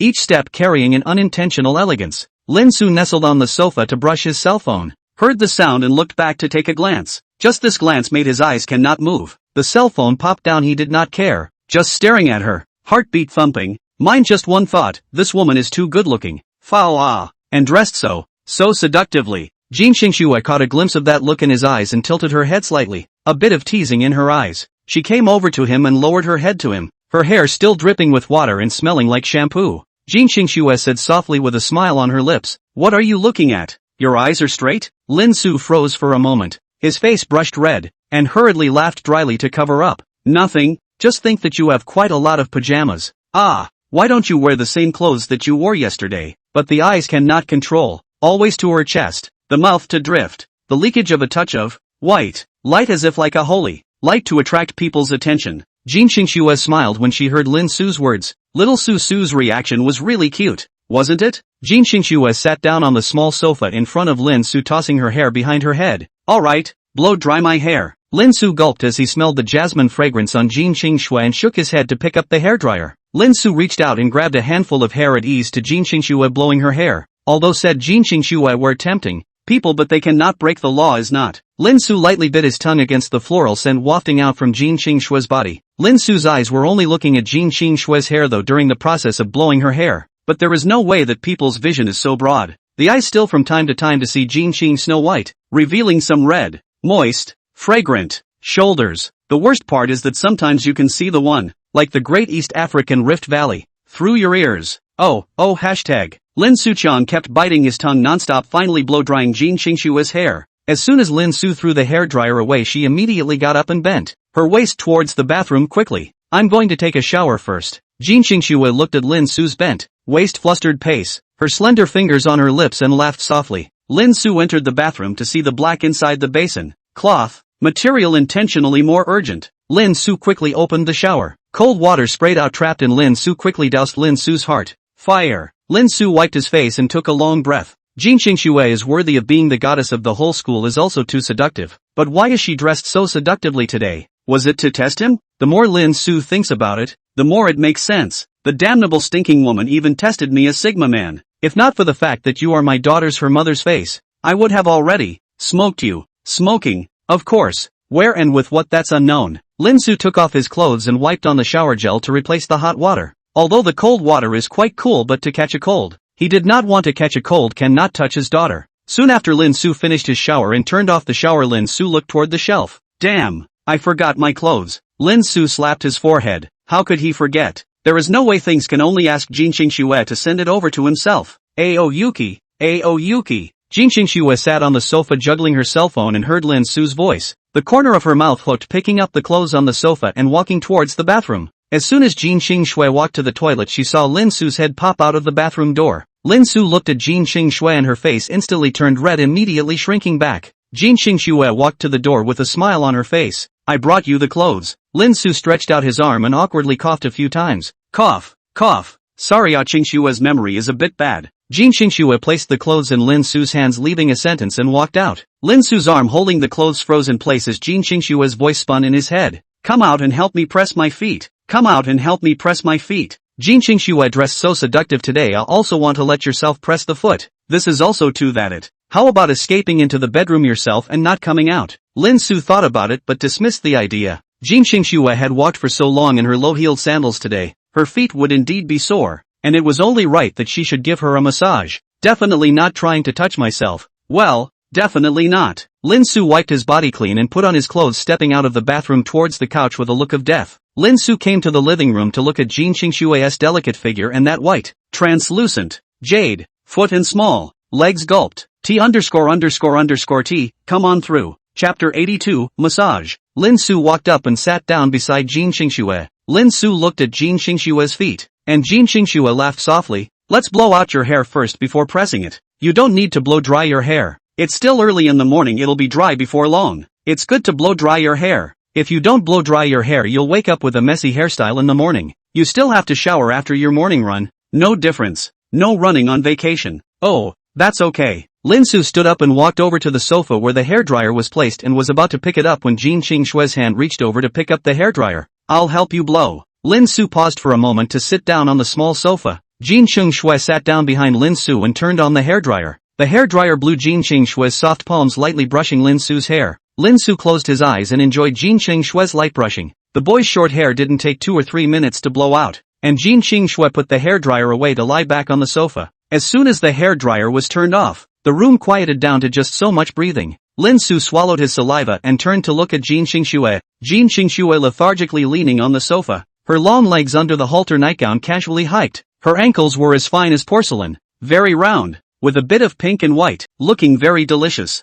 He sat down in front of Jin Shui and cleared his throat, pretending to say casually, "So what? Didn't you just say she presses her feet? Come on, I'll help you." Jin Shui sniffed and looked up at him, a hint of a smile flashing through those cool eyes, as if she had seen through his little mind. She didn't say much and nodded gently, bringing her leg over and resting her foot gently on Lin Su's leg. Her feet were cool and her skin was smooth as silk. Lin Su looked down and his heartbeat inexplicably beat 2 beats faster. He steadied himself, his fingers resting lightly on the backs of her feet, pretending to be serious about his work, but his reddened ears and heaving, obvious chest revealed his inner unrest. Lin Su's fingers rubbed against Jin Shui's feet, and Jin Shui felt an electric current travel through her body from her feet. A blush flew up on Jin Shui's face as Jin Shui gave Lin Su a light kick on his chest. "Press it properly." Lin Su coughed a few times and bit his tongue to re-grip Jin Shui's jade foot. The fingers began to slowly turn around, from the instep to the center of the foot. The technique is not too light and not too heavy, the force to pinch just right.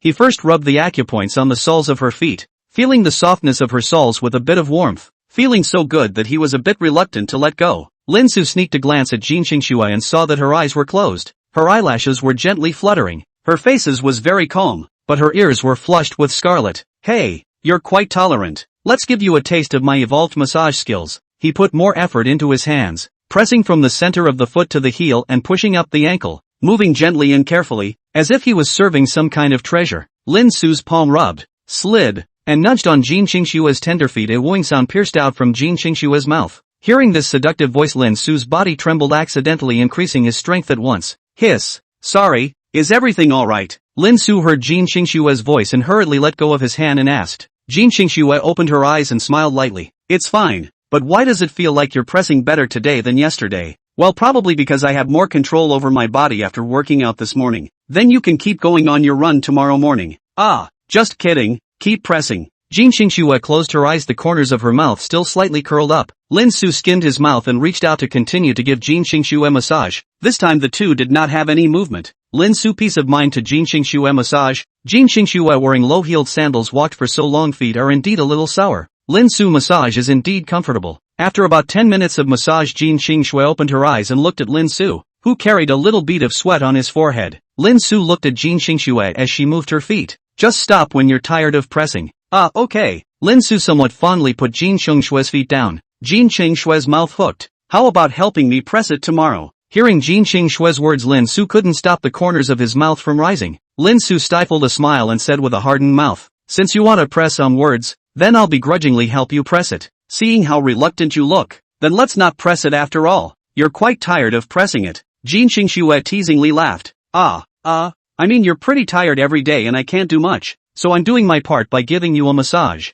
"Okay, tomorrow, you go and wash my clothes." Washing Jin Shui's clothes, Lin Su suddenly remembered that he had rotted her clothes last night. Lin Su's eyes fluttered as he looked left and right. "Let's just forget it. Men and women are not related." Jin Shui narrowed her eyes. Why did little Susu look like she was weak? Did she do something bad? "I don't think so. Little Susu doesn't have the guts. Wash it when I tell you to." "Okay, I'm going back to the bedroom." "Hey." Lin Su looked at Jin Shui's departing back somewhat helplessly. He wouldn't give her the clothes to rot again. Lin Su looked down at his hands and snapped. Lin Su slapped his hand to suppress his impulse, picked up a cup and walked over to the water fountain to catch a glass of cold water and drink it. The cold water entrance relieves the dry mouth from earlier. Jin Shui walked to the door, suddenly thought of something, turned around and returned to the living room, looking at Lin Su's appearance of drinking water and smiled. Lin Su heard the movement and turned around to see that it was Jin Shui. Instantly his ears burned. Just now he could not have seen it all. "Ayo Yuki, what are you doing? Do you need my help?" "No, I'll put this flower in to prevent it from wilting." Lin Su nodded. "Be careful, there are thorns." "Aha." Jin Shui went to find the container for the flowers. Lin Su saw this and also walked towards the toilet. Entering the toilet, Lin Su looked at Jin Shui's black fabric with a little bit of lace pattern and swallowed his saliva. Patting his cheeks, abyssal spit once he put the basin under the faucet and opened the faucet. Cool water flowed down. Lin Su plowed through the clothes. "Hey, are Xiaohe's clothes in there too? What if I don't want to wash it when there's so much of it?" Lin Su thought about it. Forget hand washing, just hand washing. Lin Su waited for a few dozen seconds to turn off the faucet to take his clothes and put them into the washing machine. Started the washing machine and then returned to squat in front of the washing basin. Lin Su poured in the laundry detergent to stir his fingers a few circles out of the foam. and his fingers gently picked up Jin Qingshue's cups and rubbed them. I have to say that this expensive is indeed good. Lin Su feels like his fingers are rubbing cotton is soft and delicate. Snap. Slippers sound. Lin Su immediately became incomparably serious, body stiffly scrubbing the hands of the clothes. Jin Qingxue walked in with a glass container. Jin Qingxue looked at Lin Su, who was squatting on the ground holding his cool cleaning, and smiled. Lin Su's hand movements do not stop, eyes glancing toward Jin Qingxue. See Jin Qingxue hands holding a glass container. Lin Su a spit. You cannot go to the kitchen to receive water. I see you are on purpose. And it's not like there's only one toilet in the house. Chapter 83 Ethics and the Rule of Law. Rin Su. What is it? Bring me in my daughter's clothes later when you're done washing. Lin Su froze for a moment, then nodded. Talking about the clothes in the sun, right? Jin Qingxue left with the glass container filled with water. Lin Su turned her head to look at the kukui in her hand. Hiss. I seem to have rubbed it out again when I wasn't paying attention to myself. Damn. Too much power isn't a good thing. But the bottom line is that this cookie is so Thai. Forget it. Whatever. You made me wash it. Don't blame me. Lin Su lowered his head and continued to clean it. After 10 minutes of cleaning, Lin Su dried it. Picking up the sun-dried clothes and placing them in his hands, he walked towards Jin Qingshue's bedroom. Walking to the bedroom, Lin Su knocked on the door. Jin Qingshue's voice came out from it. Come in. Lin Su pushed the door and entered. Jin Qingshui and Lin Jinsui were both lying on the bed. Lin Jinsui was leaning on Jin Qingshue's arms, juggling the tablet. Jin Qingshui was holding the computer and didn't know what she was doing, presumably in the office. Lin Su walked over to the bed and put the clothes down. Jin Qingshui glanced at it before opening her mouth and pointing to the closet. That side contains my daughter's clothes, and that side contains my underwear, nightgowns, and clothes. This is better for you to put your own clothes in. Jin Qingshui thought about it and nodded. Then put your daughter's clothes away. Lin Su walked over to the closet and opened it, taking out the drying rack and returning to the bed to hang up all of her daughter's clothes, then returning to the closet to hang them up. Lastly, in putting my daughter's underwear in the closet. Closing the cabinet door, Lin Su looked at Jin Qingshui and asked, You're still in the office this late? Jin Qingshui stopped tapping her fingers on the keyboard. I'll help with some business at my father's company. Would you like to see it? Lin Su shook his head. I haven't even touched my side yet. I'm laying down flat Willow Gully. I'll just have you. Jin Qingshui smiled faintly. Looks like I'll have to give you more lessons in the future. I want to be lazy too. That won't be necessary. I have quite a few classes at school. Jin Qingshui nodded slightly. What are you doing later? Playing games with friends. You're going to have to take your daughter for a while. Lin Su looked at Lin Jinsui and froze for a moment. It's not good to let her play games when she's only 3 years old. What's wrong with daddy? I'd like to try the game you're juggling. That's a good one. Come here. Lin Jinsui stood up with the tablet and walked towards Lin Su, who picked up Lin Jinsui and spoke towards Jin Qingshui. Then I'll take Sui over first. Jin Qingshui nodded slightly. Lin Su brought Lin Jinsui away back to his bedroom. Lin Su put Lin Jinsui down. Lin Jinsui looked over. Dad, your bedroom is so simple. I can't help it. I just moved in and haven't bought anything yet. Lin Su stood beside the bed with the computer and paused for a moment. This is not fun without a table. Nah. Forget it, put it on the bed the same. Lin Su laid down on the bed, and Lin Jinsui saw this and said doubtfully, Dad, is this how we're going to play? Dad's table won't be here until tomorrow, so we'll just have to play with it like this for now. Then let's go play in Mommy's bedroom. Mom's in her office. Can't disturb her. Lin Jinsui nodded as Lin Su put the computer on his lap. Baby, ever heard of the game Morality and the Rule of Law? Lin Jinsui shook his head. I haven't heard of it, but Dad, do you love to study so much, playing games and learning about morality and the rule of law? Lin Su smiled magically. You'll find out later. Lin Su took out his cell phone and opened Green Bubble. Sui-san sent him a message. She's going to be on stage tomorrow and wants him to go see her perform, telling him to come and get the tickets to give to his housemates on the way. No, my roommate and I already have tickets. Lin Jinsui probed beside him and looked at Lin Su. Lin Jinsui innocently and naively said, Daddy, who is this? Well, this person is called Sui-san. Have you heard of her? Lin Jinsui shook his head. Ordinary people. You don't have to care about her. Oh, after replying to Sui-san, Lin Su made a shushing gesture at Lin Jinsui. Dad is calling my friend. Don't make a sound. Lin Jinsui nodded, and Lin Su called Fong Chunghua. Hey, Dick's busy. Well, get on the number, right? Which one? GTA. Okay, hold on. Oldest 3, oldest 4 GTA on the number. Woohoo. Here it comes. Take off. Penis. Green bubbles on voice chat. Okay. Hanging up the phone, Lin Su looked at his cell phone. Sui-san returned his message. Sui-san, tickets for our show can do the front, so you guys can use my tickets. No, you give it to your housemate. I don't really like being in front. After replying to Sui-san, Lin Su turned his head to look at Lin Jinsui. Spike later, Dad and friends voice call. You have to talk whisper in Dad's ear. Got it? Just talk normally if you can't help it. I'll just say you're a sister. Got it, Dad. Lin Su entered the GTA waiting for it to start, then initiated a group voice call within the dorm group. Boss, what are you guys going to do tomorrow? Sleep. What else? I'm sure we'll have to pull an all-nighter tonight, and catch up on sleep tomorrow. So what do you want to do? Oh, nothing, I just don't think I have anything to do tomorrow. So, go to the movies? Nothing to see here, I guess. How about I take you to wash your feet? Hearing Fong Chunghwa's words, Lin Su quickly looked at Lin Jinsui, who blinked her big eyes at him, seemingly not knowing why Lin Su suddenly looked at her. Ahem. Watch your image, haha. I'm a decent man. Ergo, you're restricted. Ahem. Oh, hey. Fong Chunghwa laughed wickedly a few times. Okay, enough with the bull asterisk.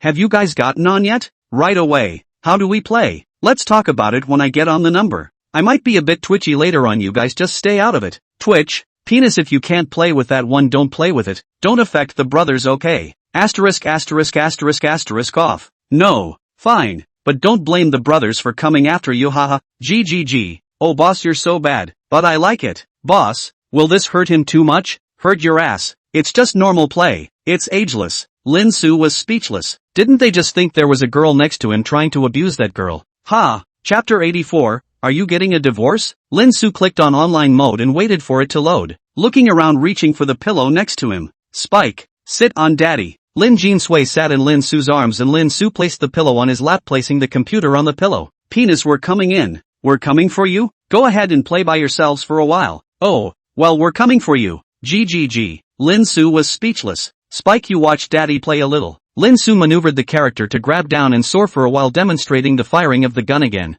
Know how to play it. Lin Jinsui nodded. Yo. Dick, we're here to die. The ones with names on Spike's head are real people. The rest are NPCs. You play. Da. Fong Chunghwa, they came with 2 skeleton horses, scurried out from the side, bullets sweeping over. Seeing this, Lin Jinsui hurriedly maneuvered the car to escape, and Fong Chunghwa's 3 men kept chasing after him. Lin Jinsui maneuvered the car forward without stopping with a serious face. You're not bad at driving that car, Lao Air. You're pretty good at it. Not bad, a little bit stronger than you guys. Lao, see, you just help them. You do not come to help me a little bit. How can I beat you 3 alone? Okay, let me help you. Traitor. Boss, stop the car and I'll get in. Without waiting for Lin Su's instructions, Lin Jinsui maneuvered to stop the car while Ko quickly parked and got into Lin Jinsui's car. Lin Jinsui, a liar, turned Fong Chunghwa. They rushed towards them. 2 cars collided, quickly spinning and bounced away. Ko then shot both sides while entangled collision against the gun. Lin Su looked down and watched the smile on Lin Jinsui's face. The corners of his mouth also hooked up into a smile. I don't know how long it took for the knock on the door to come. Enter. The door to the room opened. Jin Qingxue looked at Lin Su and spoke. It's 10 o'clock for bed. 10 o'clock? So soon? Lin Su picked up his cell phone and looked at it. It was really 10 o'clock, but it was just 10 o'clock. Asterisk. You. Unsurprisingly, Jin Qingxue's voice rang. The phone was quiet for a moment. Opposite immediately came manic voice. Fortunately, Lin Su had the foresight to immediately reduce the volume. Spike. Lin Jinsui was a little too intent on closing his hand. Lin Jinsui turned his head to look at Lin Su and spoke. Dad, I still have to play tomorrow. Okay, play. Lin Su touched Lin Jinsui's head, picking Lin Jinsui up and putting him aside. Lin Jinsui got up and walked towards Jin Qingxue. Jin Qingxue picked up Lin Su. You also go to bed early. Lin Su gave an okay gesture, and Jin Qingxue turned to leave with Lin Jinsui in her arms. Lin Su picked up her cell phone and amplified the volume. Okay, stop barking. What are you barking at? Exactly. What are you barking at? You don't love your brother when you have a woman, do you? Yes. Alright, let's switch to PUBG and play. GTA is getting a bit tiresome. Okay, but I thought I told you to go to bed. How dare you play? Ha, women only manage to get to me. I have to stay up all night tonight. Yo ho, atmosphere. That's what makes us good brothers. I declare you to be Sigma Man. Low key. A few people started another round of the game. PUBG. The door to the room opened. Jin Qingxue pushed the door and looked at Lin Su, who had his head down and was concentrating on playing the game, and walked over with slow steps. Jin Qingxue walked over to the bed and looked at Lin Su, who happened to be swept to death by someone else. Seeing that he was dead, Lin Su twisted his head and saw Jin Qingxue next to him. His body shook. Lin Su removed his headphones and smiled awkwardly. Jin Qingxue said softly, It's 11:30. Going to bed early is good for the body. Right away. I'll sleep when this hand is over. Jin Qingxue nodded and turned around, ready to leave. when Lin Su grabbed Jin Qingshue's nightgown. Jin Qingxue turned her head to look at him, and Lin Su spoke. In case Xiaohe gets up at night and sees that I'm not there, you can just say that I'm in the restroom. Okay. The two stared at each other for a few seconds before Jin Qingxue faintly said, let go. Lin Su came back to his senses only to realize that he had been holding on to Jin Qingshue's skirt. Lin Su hurriedly let go and Jin Qingshui turned away. After the door of the room was closed, Lin Su looked at the screen. Looking at the settlement interface, Lin Su spat. No, you guys are too good. I just died not long before you guys finished dying. I'm a sniper. I'm sure I'd be dead without you up front against the gun chant. You know, ergo, I'm a poor shot. I got run over. What a bunch of losers. Okay, let's play pesticide. What's with the pesticides again? Of course the cell phone is well hidden. Even if Jin Qingxue comes over again, Lin Su can pretend to be asleep. Ugh. No, how does this feel to have experienced? I'm TM grown-up college, stay up a night and still be restricted. Forget about it. She wouldn't dare do anything if she couldn't beat her. She's the baby's mom, after all. Hit the pesticide to loosen up your fingers. Are you sure? Are you just playing or not? Play. Turn off your computer and put it on the bed next to you. Timmy activated. Opened the door to the room and came to Jin Qingshue's bedroom door and knocked on the door. Jin Qingshui opened the door with a hint of depression between her eyebrows. Xiaohe has to find you. I'll watch her sleep. Why don't you just sleep with us? With our daughter in the middle anyway. This, okay? Don't worry. You're still afraid I'll eat you. That's not right, is it? Say it backwards. Jin Qingshui turned around and walked inside. Lin Su followed closely. Lin Jinha sat on the bed and cried. Lin Su quickly went forward to hold Lin Jinha. Oh, Daddy just went to the bathroom. Why is baby crying? Lin Jinha sobbed and pounded Lin Su's body. Stinky dad, you lied to the nest. You don't even smell like a toilet. You're just separated from your mom. Are you guys getting a divorce? I'll go. What kind of dog has such a good nose that it even knows if there's a toilet smell? How did Daddy divorce Mommy? Daddy just didn't sleep next to you because he was playing a game and didn't want to disturb you. The nest doesn't believe it. Daddy, show you. Lin Su carried Lin Jinha towards his bedroom, with Jin Qingshui and Lin Jinsui watching from behind. Jin Qingshui asked to Lin Jinsui in a depressed manner. Sui, why do you think Xiaohe has to have his father around? Can't I be around? I don't know, but it might have something to do with the future mom and dad. Future me? Are we not in good terms in the future? Are we pretending to be in good terms? That's definitely not true. I can confirm that mom and dad are very much in love. But as you know, I'm only 3, maybe we weren't very good when we were first born or very young. Had he been so in control of his future that he scared off little Susu and then scared little Wa? But it can't be, can it? One can't be that controlling. Chapter 85, Get up and make breakfast. Lin Su carried Lin Jinha back to the bedroom and sat on the bed. Look, I'm playing a game, aren't I? Lin Jinha huffed and moved her cell phone, which returned to the main screen from the room. Believe Dad or not? Don't believe me. Daddy wants to stay with me and sleep together. Lin Jinha leaned into Lin Su's arms and said in a jar, Good Daddy sleeps with you, and with my mom and sister. Together, of course. After Lin Su picked up his cell phone and sent a message that something was wrong, he took Lin Jinha back to Jin Qingshue's bedroom. Back in the bedroom, Lin Su looked at Jin Qingshui and opened his mouth. We can only sleep together. Jin Qingshui nodded and lifted the quilt to put her legs under it. Lin Su came to the other side to put Lin Jinhe in front of Lin Jinsui. Lin Jinho looked at him with a pair of big watery eyes. Lin Su smiled and laid into the bed. Lin Jinho arched into Lin Su's arms. Lin Su reached out and hugged her. I turned off the lights. Good.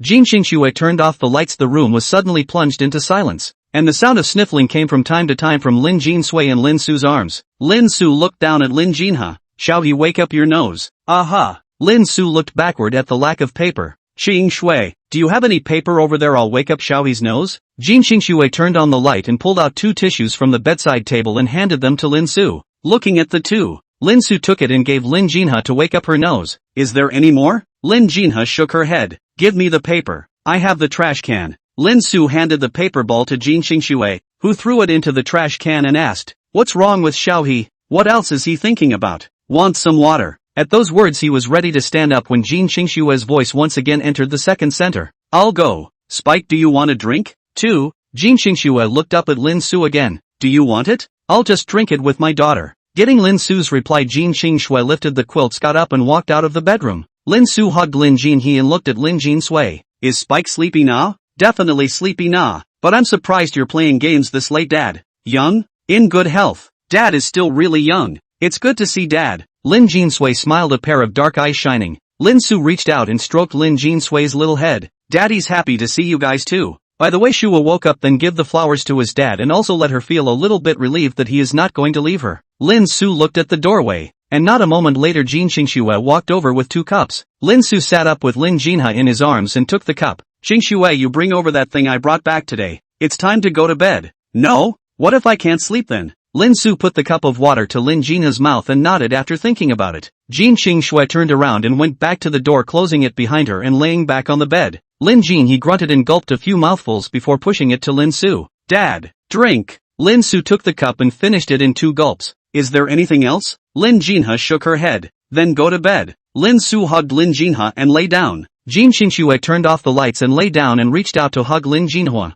and the room quickly fell into a quiet atmosphere. Time drifted past the dinging bell of the alarm clock. Jin Xingxue opened her eyes and reached for her cell phone, closing her brain hole and squinting a bit as she sat up, turning his head to look to the side. Lin Jinha and Lin Jinsui were cuddling together, Lin Su sleeping peacefully on the right side, the sunlight passing through the gap in the curtains sprinkling the 3 of them. Jin Xingxue gently smiled, then reached out and patted Lin Su's face. Lin Su's body trembled and opened his eyes in a daze. Well, what? Go make some bowls of chutney for breakfast. Lin Su did not reply and closed his eyes and tried to sleep again. Jin Xingxue grabbed Lin Su's ears and Lin Su opened his eyes in a flash. Jin Xingxue loosened his hand. Lin Su's arm braced himself. Why don't you go and do it? I'm not with you guys, let me sleep, can I? I'm going to give Shua a bath last night if she doesn't have one, and I have to clean up after them when I go to call Grandpa today. Lin Su was speechless. Okay, I've already made the powder. Just get off on it. Oh, Lin Su turned her head to look at the blinding sun outside. What time is it? 9 o'clock. Lin Su shook his head and lifted the covers in preparation for getting up.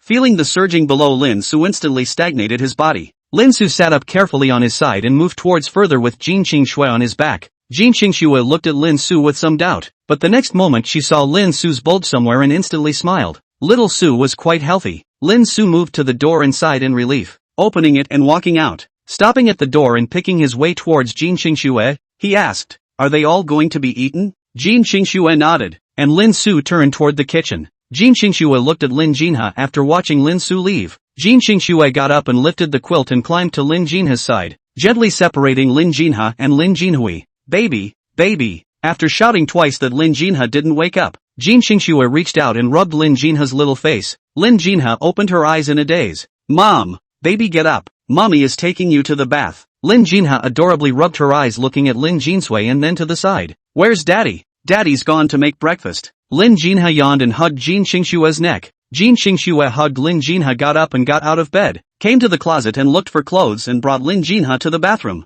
Jin Xingxue put the clothes away and put Lin Jinha into the bathtub. Jin Xingxue undressed Lin Jinha, who was still a bit confused. Clothes off, Lin Jinha opened her big eyes. Jin Xingxue looked at her and smiled. Baby, awake? Mom, you're supposed to wake me up at night. I don't want to take a shower when I'm so sleepy in the morning. Jin Xingxue stretched out her slender fingers and pointed at Lin Jinha's nose. Mom didn't even say anything about helping you take a bath. And you, the one who was lying down, even said that you're tired. Well, I should get more rest if I'm a kid. Kids should dance more. Jin Xingxue took off Lin Jinha's clothes and put them in the basin to remove the shower, turned on the shower and waited for the temperature to rise and then wet Lin Jinha. Then he put shampoo and body wash on Lin Jinha. Lin Jinha leaned on the edge of the bathtub with a lackadaisical look and let Jin Xingxue play with him. Soon Lin Jinha will be washed. Jin Xingxue looked at their own those skincare products. While there are also children's skincare products to buy, there are many things I have forgotten. The adult Jin Xingxue was not going to rub Lin Jinha, so Jin Xingxue dried Lin Jinha's body to dress Lin Jinha. Chapter 86 Morning Routine. Jin Xingxue walked out of the bathroom holding Lin Jinha after her bath, and then a sour and spicy fragrance drifted into her nostrils. Lin Jinha instantly said crisply with bright eyes, "Wow, it's the flavor of hot and sour noodles." Jin Xingxue laughed and pasted Lin Jinha's warm face. "You and a snacker, you're so powerless when bathing, but as soon as you smell the food, you're energized." Hey! Jin Xingxue carried Lin Jinha to the living room and watched as Lin Su took out the bowl with hot and sour noodles from the kitchen and put it on the table. Lin Su put the bowl down and heard the voice and looked up to see Jin Xingxue hugging Lin Jinha, instantly laughed. Finished washing. Jin Xingxue nodded slightly, placing Lin Jinha on the bench. You watch over your daughter. I'll go tell Spike to get up. Spike's not up yet? I'll let her sleep a little longer. Why don't you let me sleep a little more? Thinking like this in my head on the surface, Lin Su nodded in a breezy manner. Jin Xingxue turned to leave, and Lin Jinha reached toward Lin Su. Dad, chopsticks. Lin Su gently flicked Lin Jinha's forehead. Lin Jinha rubbed her forehead and beamed, complaining. Bad daddy won't let me eat. Wait until I get all the bowls out for our family before you eat. I'll watch you eat and watch out for falls. Lin Jinha and the girls were still a bit short. They could only stand or squat to eat. Lin Su wouldn't dare to let her eat there alone. Okay, Dad, hurry up. Lin Su smiled and stroked Lin Jinha's round little head, turning back to the bedroom to pick up the remaining 2 large bowls of hot and sour noodles. Lin Su put it on the table and went back to the kitchen to take out the chopsticks and vinegar bottle. Taking these 2 things out of the kitchen, just in time to see Jin Xingxue bringing the still somewhat confused Lin Jinsui towards this side. Lin Su put the chopsticks and vinegar bottle down and walked over to Jin Xingxue. Give me the child, put me to bring it. I'll do it. You can go to bed after you eat. By the way, the dishwasher is set up, did you see it? See, will it work? Haven't used it, but a little fumbling should do the trick. Jin Xingxue nodded. Jin Xingxue hugged Lin Jinsui and sat down opposite Lin Jinhe. Lin Su sat down next to Lin Jinhe. Lin Su opened the vinegar bottle and handed the bottle to Lin Jinha. Baby, take it and put the vinegar in it. Lin Jinha curved the corner of her mouth and took the vinegar bottle and poured black vinegar left and right. The corner of Lin Su's mouth twitched. Eating so heavily in the morning. For Dad. Lin Jinha finished pouring and handed it to Lin Su, who took the bottle of vinegar and looked at it and followed by pouring around. Then put it in front of Jin Xingxue. Lin Su watched as Jin Xingxue poured vinegar into her and Lin Jinsui's bowls and then stopped looking at Lin Jinhe, who was eating next to her without any problems, and then picked up her chopsticks and stirred it well. Lin Su picked up a pinch of hot and sour noodles, smelling the distinct vinegar flavor. He already regretted it a little. Putting it into his mouth, a strong vinegar flavor exploded in his mouth. Lin Su frowned and chewed a few times and swallowed it. Lin Su stood up with the sea bowl. Jin Xingxue looked up when she saw this and asked, "What are you doing?" "I'll add some chili oil. Less spicy. Too much is bad." "Oh, I listen. But don't change." Lin Su took the sea bowl and headed for the kitchen, returning to scoop up 2 tablespoons of the chili oil that had only just been fried and pouring it into the bowl, mixing it well and tasting it. Nice. The vinegar flavor washed out quite a bit. Picking up the sea bowl and leaving the kitchen, Lin Jinsui had gotten off Jin Xingxue by now to eat it standing on his own. Lin Su returned to his seat and spoke. "Xingxue, Xiaohe, they are too short. We have to buy a small bench to put on top of the bench so they can sit and eat. Yesterday you said to buy a small bench. Too busy to engage and forget. Later this afternoon you go to the supermarket to buy 2. By the way, to see there are other to buy not. Okay, will you be back this afternoon? Or in the evening for dinner?" "Should be back for dinner tonight." Lin Su nodded. "Let me know in advance what you guys want to eat." "Aha, right, and let's take that one to her together later." "Which one?" Lin Su opened his mouth and Jin Xingxue understood. "No problem." Lin Su turned his head to look at Lin Jinha, who was quietly and intently eating hot and sour noodles there. Lin Su smiled and also lowered his head and quietly ate the hot and sour noodles. Soon several people finished eating. Lin Su stood up to clean up the dishes. "You go clean up for your daughter." Jin Xingxue nodded and picked up Lin Jinsui and Lin Jinhe. Jin Xingxue put Lin Jinhe on the sofa and took Lin Jinsui to the toilet to wash up. Lin Su took the dishes and went back to the kitchen to study how to use the dishwasher, putting the dishes in it. Starting the machine, Lin Su returned to the living room and looked at Lin Jinha, who was lying on the sofa, and after thinking about it, Lin Su came to the toilet door. "Ayo Yuki, what is it?" "Let me help Shuo put on her socks and shoes. Both new ones." "Okay, no problem." Lin Su passed by Jin Xingxue to the balcony to pick up a pair of small white shoes and small white socks to return to Lin Jinhe. "Shuo, come daddy, put your socks on." Lin Su grabbed Lin Jinha's little feet and put her socks on, then put her shoes on. "Well baby, how about coming down for a walk? I've tried it, but what if it's uncomfortable to wear now again?" Lin Jinha nodded and jumped off the couch, taking a few lazy steps, then jumped back on the couch to lie down. "Rinsu, hey, Xiao's mouth tastes a bit heavy from eating the hot and sour noodles, so bring her over to rinse her mouth." "Coming, come on, daddy will take you to gargle." Lin Su thought that Lin Jinsui would step on the dirty shoes he was wearing, so he hugged Lin Jinhe and walked over. Lin Su carried Lin Jinha to the toilet. Jin Xingxue was standing on the floor of the toilet with her, both of them gargling. Jin Xingxue's look, with her mouth stained with some white foam, looked a bit dopey. Seeing this, Lin Su couldn't help but smile. Jin Xingxue looked at Lin Su. "What are you smiling about?" "Xingxue, which one is Shua's?" Jin Xingxue pointed to a pink cup. "Help me squeeze Shua with her shoes on. They'll get dirty." Jin Xingxue was speechless and spat out the spittle in her mouth. "Just carry her directly to the door later."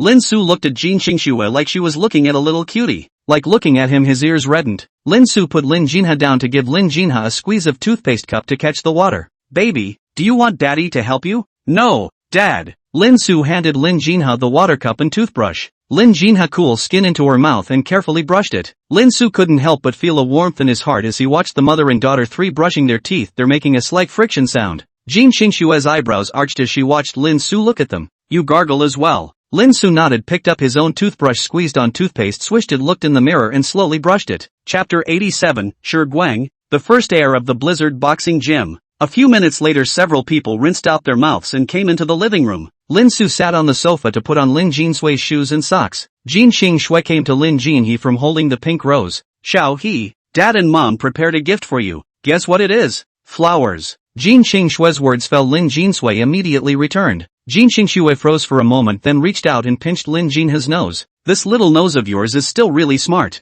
Hey, inherited from Mom. Jin Qingshui took the roses out from behind her back. Little Mommy and Daddy love you like it.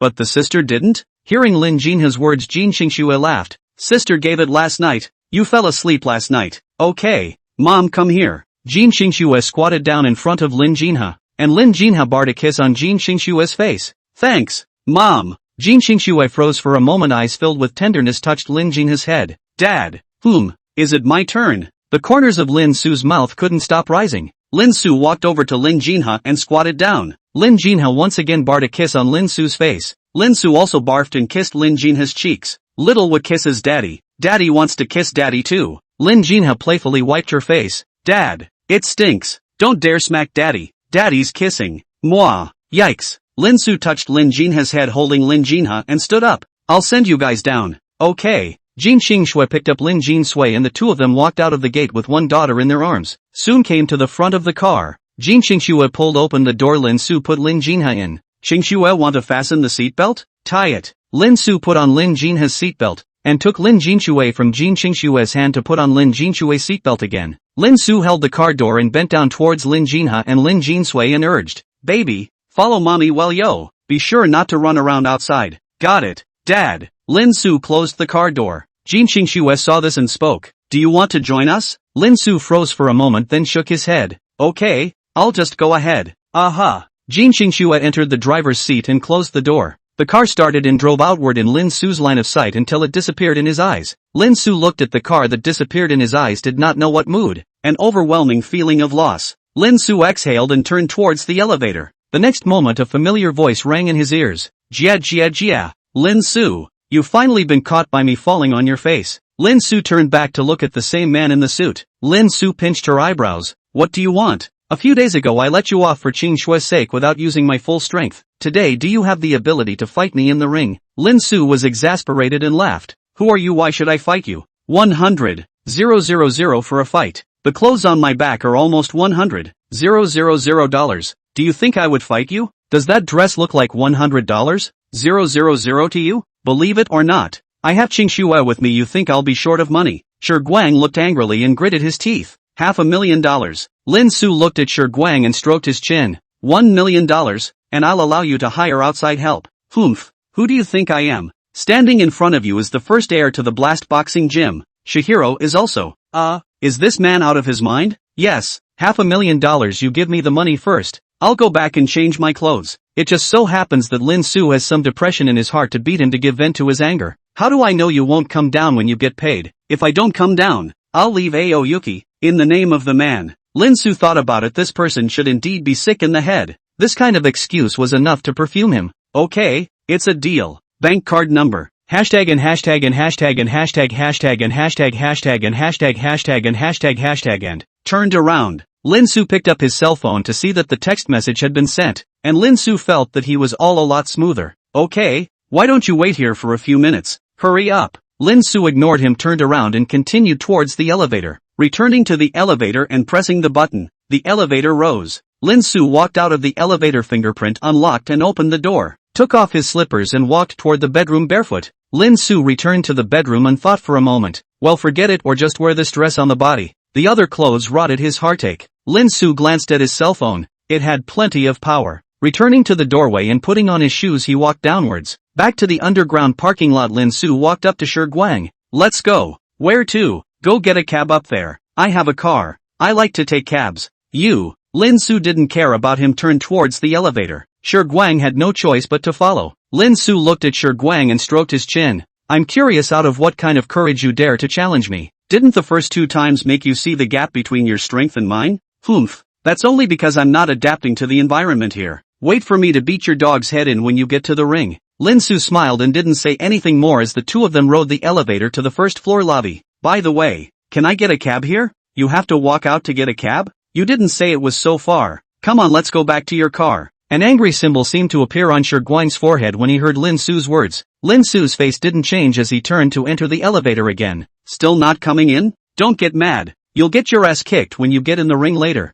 The two went back to the underground garage again through the elevator. Shi Guang led the way in front of the two to a Mercedes-Benz Big G. You drive this car? How is it? I have this car more than $1 million. Can you, a poor boy, afford to buy it? Qingshui is not something you can climb up to. Ha, you. Well, sure, drive. I can't wait. Lin Su said mockingly as he pulled the car door open. I endure. Shi Guang opened the car door and entered the driver's seat. Lin Su sat up and closed the door. Sure, I'll turn on the air conditioner. It's a bit hot. Chihiro was silent, just reaching out to turn on the air conditioner, though the grooves of his teeth protruding from both sides could see that he was angry at the moment. Gee, that's what it's like to be the boss, with the driver out front. Lin Su knocked on this car window and felt it should be able to break? Not really. Oh, chicken, you're so beautiful. Baby called me. Missed me? Lin Su immediately pulled out his cell phone, and the next moment he saw the name displayed on the phone. Lin Su's face fell. Hello, Lin Su. Why haven't you updated your novel today? Lin Su was speechless, coming to press for more.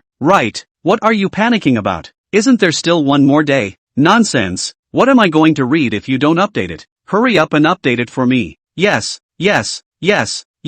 this afternoon. I have things to do in the morning. Okay, where's Yuki? Did you go out with her? No, she's taken Spike and the girls to her grandpa. Chapter 88, A Passing Masked Rider. Why don't you go? Oh, you're afraid to meet the parents. Lin Su was speechless. Alright, hang up if it's okay. Alright. Hanging up the phone, Lin Su looked at the outside world. Sure, what's the name of that boxing gym of yours? Blast Fist Gym. Why are you afraid? It's no use waiting to be walked on. Lin Su mockingly laughed did not provoke him. He was afraid of over-provoking. The hot brain directly led him to die with him. Lin Su searched in the lack of map. The director of the Blast Boxing Gym is the runner-up in the middleweight class of the national boxing competition, and really has real talent. How to accept Shi Guang such a crouching dragon? Lin Su thought about it and realized that the crouching dragon is good at cheating money. Lin Su looked at Shi Guang and shook his head in pity. Hey, what's with the eyes? Lin Su didn't say anything, just sighed and lowered his head to continue looking at his phone. Shi Guang's palms gripping the steering wheel were hard and his veins were bulging. No anger. Storm him later. Soon came to the Blast Wind Boxing Hall. Lin Su looked at it. The green decoration deserves the name of Blast Wind. This boxing hall is quite big. Go. Shi Guang walked forward. Lin Su walked beside him with his hands in his pockets, and the two entered the boxing gym. A man who was about 1 meter 8 in height, but looked at 1.5 Lin Su's size and was covered with muscles, walked over. Shi Huang, this is? Master, this is the person I want to challenge. The man looked at Lin Su. Suddenly a flash of dislike flowed from his eyes. This Shi Guang is also too wasteful. This man is so concealed, cannot be beaten. Okay, you guys sign an agreement. The two followed the man inward, and a boxing ring appeared in Lin Su's eyes. The man took out 2 pieces of A4 paper from a cabinet. Lin Su looked at what it said. Even if 2 people can fight each other without rules to severe injuries, by the man as a referee until one side has no power of action before the end of the game. Sure enough, there is a trap, but it doesn't matter. Let you see what it means to be a man of the motherland. What it means to be a man of steel. Lin Su numbly signed his own name. Shi Guang saw this and the corners of his mouth could not help but raise up to quickly sign his name. Wait while I get ready. Hurry up and roll back. Finish the fight early and get off work early, Lin Su said perfunctorily. Shi Guang sneered and turned to leave. The man on the side did not remind Lin Su to prepare. After all, Shi Guang is his big customer. Who does not love people with stupid money? Moreover, the man was dressed so poorly that he looked like a poor man, and it was even more unlikely that he would be warned. It wasn't long before Chihiro walked back with his gloves and braces in a pair of shorts. Shi Guang walked up to Lin Su and pounded his fists together to make a provocative sound, raising his head towards him and raising an eyebrow. Lin Su elbowed him away with an elbow strike and walked straight towards the ring. Shi Guang looked at Lin Su as if he had flames in his eyes. The man brought Shi Guang aggressively walked to the front of the ring. Lin Su and Shi Guang rolled over and entered the ring inside. Due to the rules of no rules, not authentic, 2 people what the opposite stand or not all depends on their mood. The man calls out from the sidelines. 3, 2, 1, go. The words fell. Shi Guang hold up the fist frame in front of Lin Su. Left jump right. Lin Su speechless, a positive kick directly. Shi Guang kicked flying. Shi Guang flew to the fence, bounced back to the ground. You cheat, you use your legs. Chihiro braced his upper body to look on angrily. You're cheating. You use your legs. Come on, did you see that irregulars can use their legs? Shi Guang froze angrily, pounded the ground and stood up. Don't use your legs if you can help it. Good. I'll let you lose today. Shi Guang once again clasped his fist frame and jumped around there. Lin Su was speechless. This crouching dragon was really fooled and crippled. Lin Su slowly stepped forward, and Shi Guang saw the joy in his eyes and swung his fist. Lin Su easily dodged it with a tilt of his head, followed by a snap. Shi Guang froze. You, how dare you hit me in the face? My mom never did. You're blaming me for your lack of headgear. After saying that, Lin Su threw another slap on the left side of Shi Guang's face. Not bad. This looks symmetrical. You, Shi Huang, hold on. You can win. The voice of the man next to him reached his ears, and Shi Huang forced himself to suppress his anger to once again hold the fist frame. Lin Su stood in front of Shi Guang and did not move. Shi Guang punched Lin Su once again. Slap. Left slap, right slap. Lin Su caught Shi Guang fanning wildly, until Shi Guang's head swelled into a pig's head. This only stopped. Chihiro flopped down and the man saw it and rolled into the ring to hold him up. Lin Su twisted his wrist. The pig's cheeks are really thick enough, and his hand is red for me. Shi Guang pointed a trembling finger and tugged at Lin Su. A glint of joy flashed in the man's eyes. I'll fight next. I'm sorry, but he's paying the price he'd pay if he fought alone and didn't call in outside help. Unless, add money. Lin Su smiled crookedly. Plus, Shi Huang said shakily. Lin Su smiled and held out 5 fingers. Same old O. Pay before I hit O. Chihiro tugged at the man. Hand. Cell phone. The man puts Chihiro down and rolls out of the ring, dragging Chihiro out onto a couch off to the side. Then turns around and goes to get his cell phone. Lin Su looked at the railing, juggling his cell phone with nothing to do. It wasn't long before the man returned to Chihiro with his cell phone and handed it to him. Then a message popped up on Lin Su's cell phone that 500,000 yuan had arrived. The corner of Lin Su's mouth hooked. I'll take your commission. Come on. Shi Huang gave the man 5 fingers and the man immediately rose in momentum with a dashing roll into the ring. Then with a single footfall, he came at Lin Su with a jab. The next moment Lin Su's figure flashed, a dull crash sounded. The man was like a boiled prawn arching up and his skin turned red. Lin Su withdrew his hand, and the man suddenly poofed to the ground, and Shi Guang, who was lying outside, stood up at once when he saw this, his eyes wide with shock. 10, 9, 8, 7. Lin Su shouted to 7 when the man even stood up. This is to let Lin Su another eye. Really is a real skill. Received my 30% power, can still stand up. The man was much more cautious this time, holding up his fists and racking his feet, turning cautiously as he watched him. Shi Guang saw this and laid back on the couch again, and the master got serious. Not waiting for him to be happy for a few seconds, the next moment, another impact sound was heard. The man once again fell down like a boiled prawn. You, just where are you from? The man said as he fell to the ground, breathlessly staring at Lin Su. Just a passing masquerade night. Seeing that the man was no longer able to resist, Lin Su jumped out of the ring with a flip and headed toward Shi Guang. Seeing this, Shi Guang stood up trembling in fear and stepped backward. You, what do you want to do? I tell you, this is not in the ring. Hitting people is against the law. Lin Su sneered as he twisted his neck and squeezed his fist, and kakaka sounded. Shi Guang saw a flutter to the bottom, and the pungent smell flew into Lin Su's nose. Lin Su frowned and stepped back, only to see a puddle of yellow liquid flowing out from between Shi Guang's legs. Lin Su looked at him with a look of disgust, then turned away. Chapter 89. Good day, uncle. Walking out of the boxing gym, Lin Su looked at the series of zeros in his cell phone with some relief. Good people. Send money to himself. But looking at the money, Lin Su is a burst of emptiness. He is a person who is not interested in money. If the daughter is good. Sigh. Lin Su hit a car ready to go back to write a novel. Rich but no way. Yu Kai-shian is still urging more, not. Getting into a cab and driving towards the Bohemia mansion. He soon returned home. Lin Su took his computer and sat down in front of the desk in Jin Xingshua's bedroom. Smelling the smell of jasmine on the desk, for some reason Lin Su's heart suddenly calmed down. Then the only sound left in the room was the tapping of the keyboard. On the other side, Jin Xingxue looked at the car and looked at her cell phone from time to time. Last night, after listening to the words of Lin Jinsui, for some reason Jin Xingxue had a little bit of fear that Lin Su had left her. Fear of their quarrels. Jin Xingxue looked at her daughter in the back through the rearview mirror, slightly relieved the anxiety in her heart. There is a daughter in Lin Su, how could she leave her? It's not possible. Jin Xingxue shook his head to shake the boredom in his heart out of his head, which is driving it behind. There is a daughter. Cannot be distracted. Jin Xingxue concentrated on driving, and an hour later the car drove to a luxurious villa. A white-haired middle-aged man at the gate of the luxurious villa looked at Jin Xingxue's car with some surprise. This is Ms. Ao Yuki's car. Jin Xingxue lowered the window. Grandpa Wang. After seeing that it was indeed Jin Xingxue, Wang Fugue burst out laughing. Miss Xingxue, you came to see the old master? Something like that. Is uncle there? Young master is in the living room watching TV. Do you need me to talk to him? No. Grandpa Wang, don't tell them I'm coming yet. Wang Fugue nodded. Grandpa Wang, where are you going? The old forest next door is looking for me to play chess. Oh, then Grandpa Wang won't bother you anymore. How can you say disturbing? Ms. Ao Yuki. By the way, is Yu Kyun at home? No, she's at school. Jin Xingxue nodded. Then, Grandpa Wang, I'll go in first. Bye.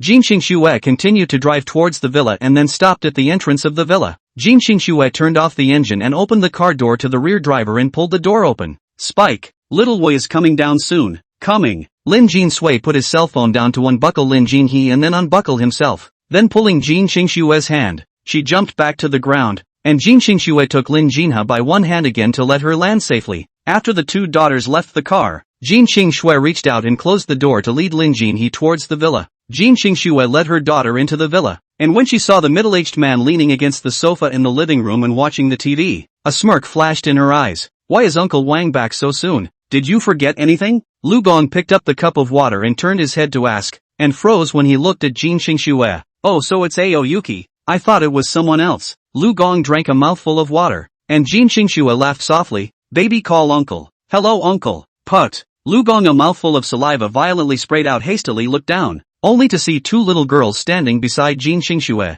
And this little girl couldn't be said to look like Jin Xingxue. She was practically identical, especially since one of the temperaments was a bit alike. Lu Gong looked at her blankly, and with his mouth open, he stretched out his finger in a demented manner and pointed at Lin Jinha and Lin Jin Sui. Jin Xingxue looked at Lu Gong and laughed lightly. Uncle, they are my daughters. Lu Gong swallowed a mouthful of water in one gulp and finished the water in the cup with a stiff smile and greeted the two girls. Hello, wow. Mom, uncle is so strange feeling awe. Lin Jinha looked up at Jin Xingxue in confusion. Uncle is just so happy to see you guys after such a long time. Oh, Spike, you take your sister on the couch and play with your cell phone. My uncle and I have something to talk about. Got it, uncle. Lu Gong quickly stood up as Jin Xingxue walked outward, and Lu Gong stiffly followed Jin Xingxue. Jin Xingxue came to sit on the bench at the doorway. Uncle, sit down. Lu Gong quickly sat down and impatiently asked, Snowy, what's going on here? Why do you have a daughter all of a sudden? And she's not even young. I know you're in a hurry, but hold your horses, uncle,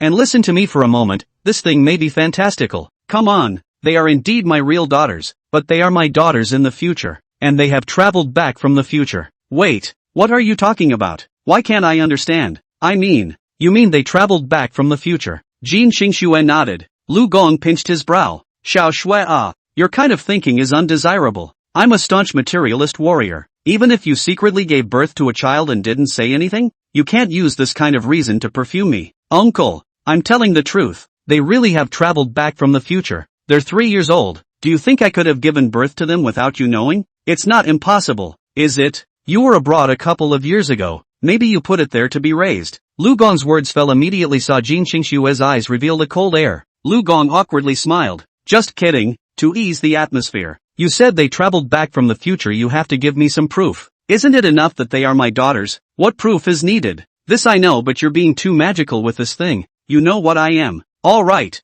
you wait. Jin Xingxue stood up and walked towards the villa. Jin Xingxue came to the sofa and spoke. Spike, give mom your phone for a moment. Lin Jin Sui handed his cell phone to Jin Xingxue, who took it and sent the photo to Lu Gong, then returned it to Lin Jin Sui and turned to walk out. Jin Xingxue returned to Lu Gong and sat down beside him and opened her mouth. He is his daughter's father, 18 years old this year, called Lin Su, the forest of Lin Mu, the Su of awakening. 18? Lu Gong said angrily. Jin Xingxue looked at Lu Gong with an expressionless face. With your ability you can check on him and you can be sure that they did indeed travel back from the future. Lu Gong nodded, sending the picture to his assistant. Xiao Zhan, you help me check this person. Within 5 minutes I want to know his basic information and make sure that he hasn't left the country within 4 years. Chapter 90. Yuki will actually get married. After sending the message, Lu Gong turned his head to look at Jin Xingxue. Then Xingxue, what are you doing here looking for me today? Before Jin Xingxue could reply, a scream came from inside the villa. Ah! Jin Xingxue hurriedly stood up and ran to the door to look back, only to see her aunt standing there with a surprised look on her face touching Lin Jin's face. Gosh! Whose kid is too cute? Jin Xingxue helplessly held her forehead. making a fuss to scare me. Your aunt is really a small person. What's the point of screaming and scaring us? Lu Gong also spat from the side. Jin Qingxue nodded approvingly, then entered the villa towards them. Baby, whose child are you? Why are you here? Shi Shangyun asked with her eyes shining as she let go of Lin Jinhe's face. Auntie, have you forgotten?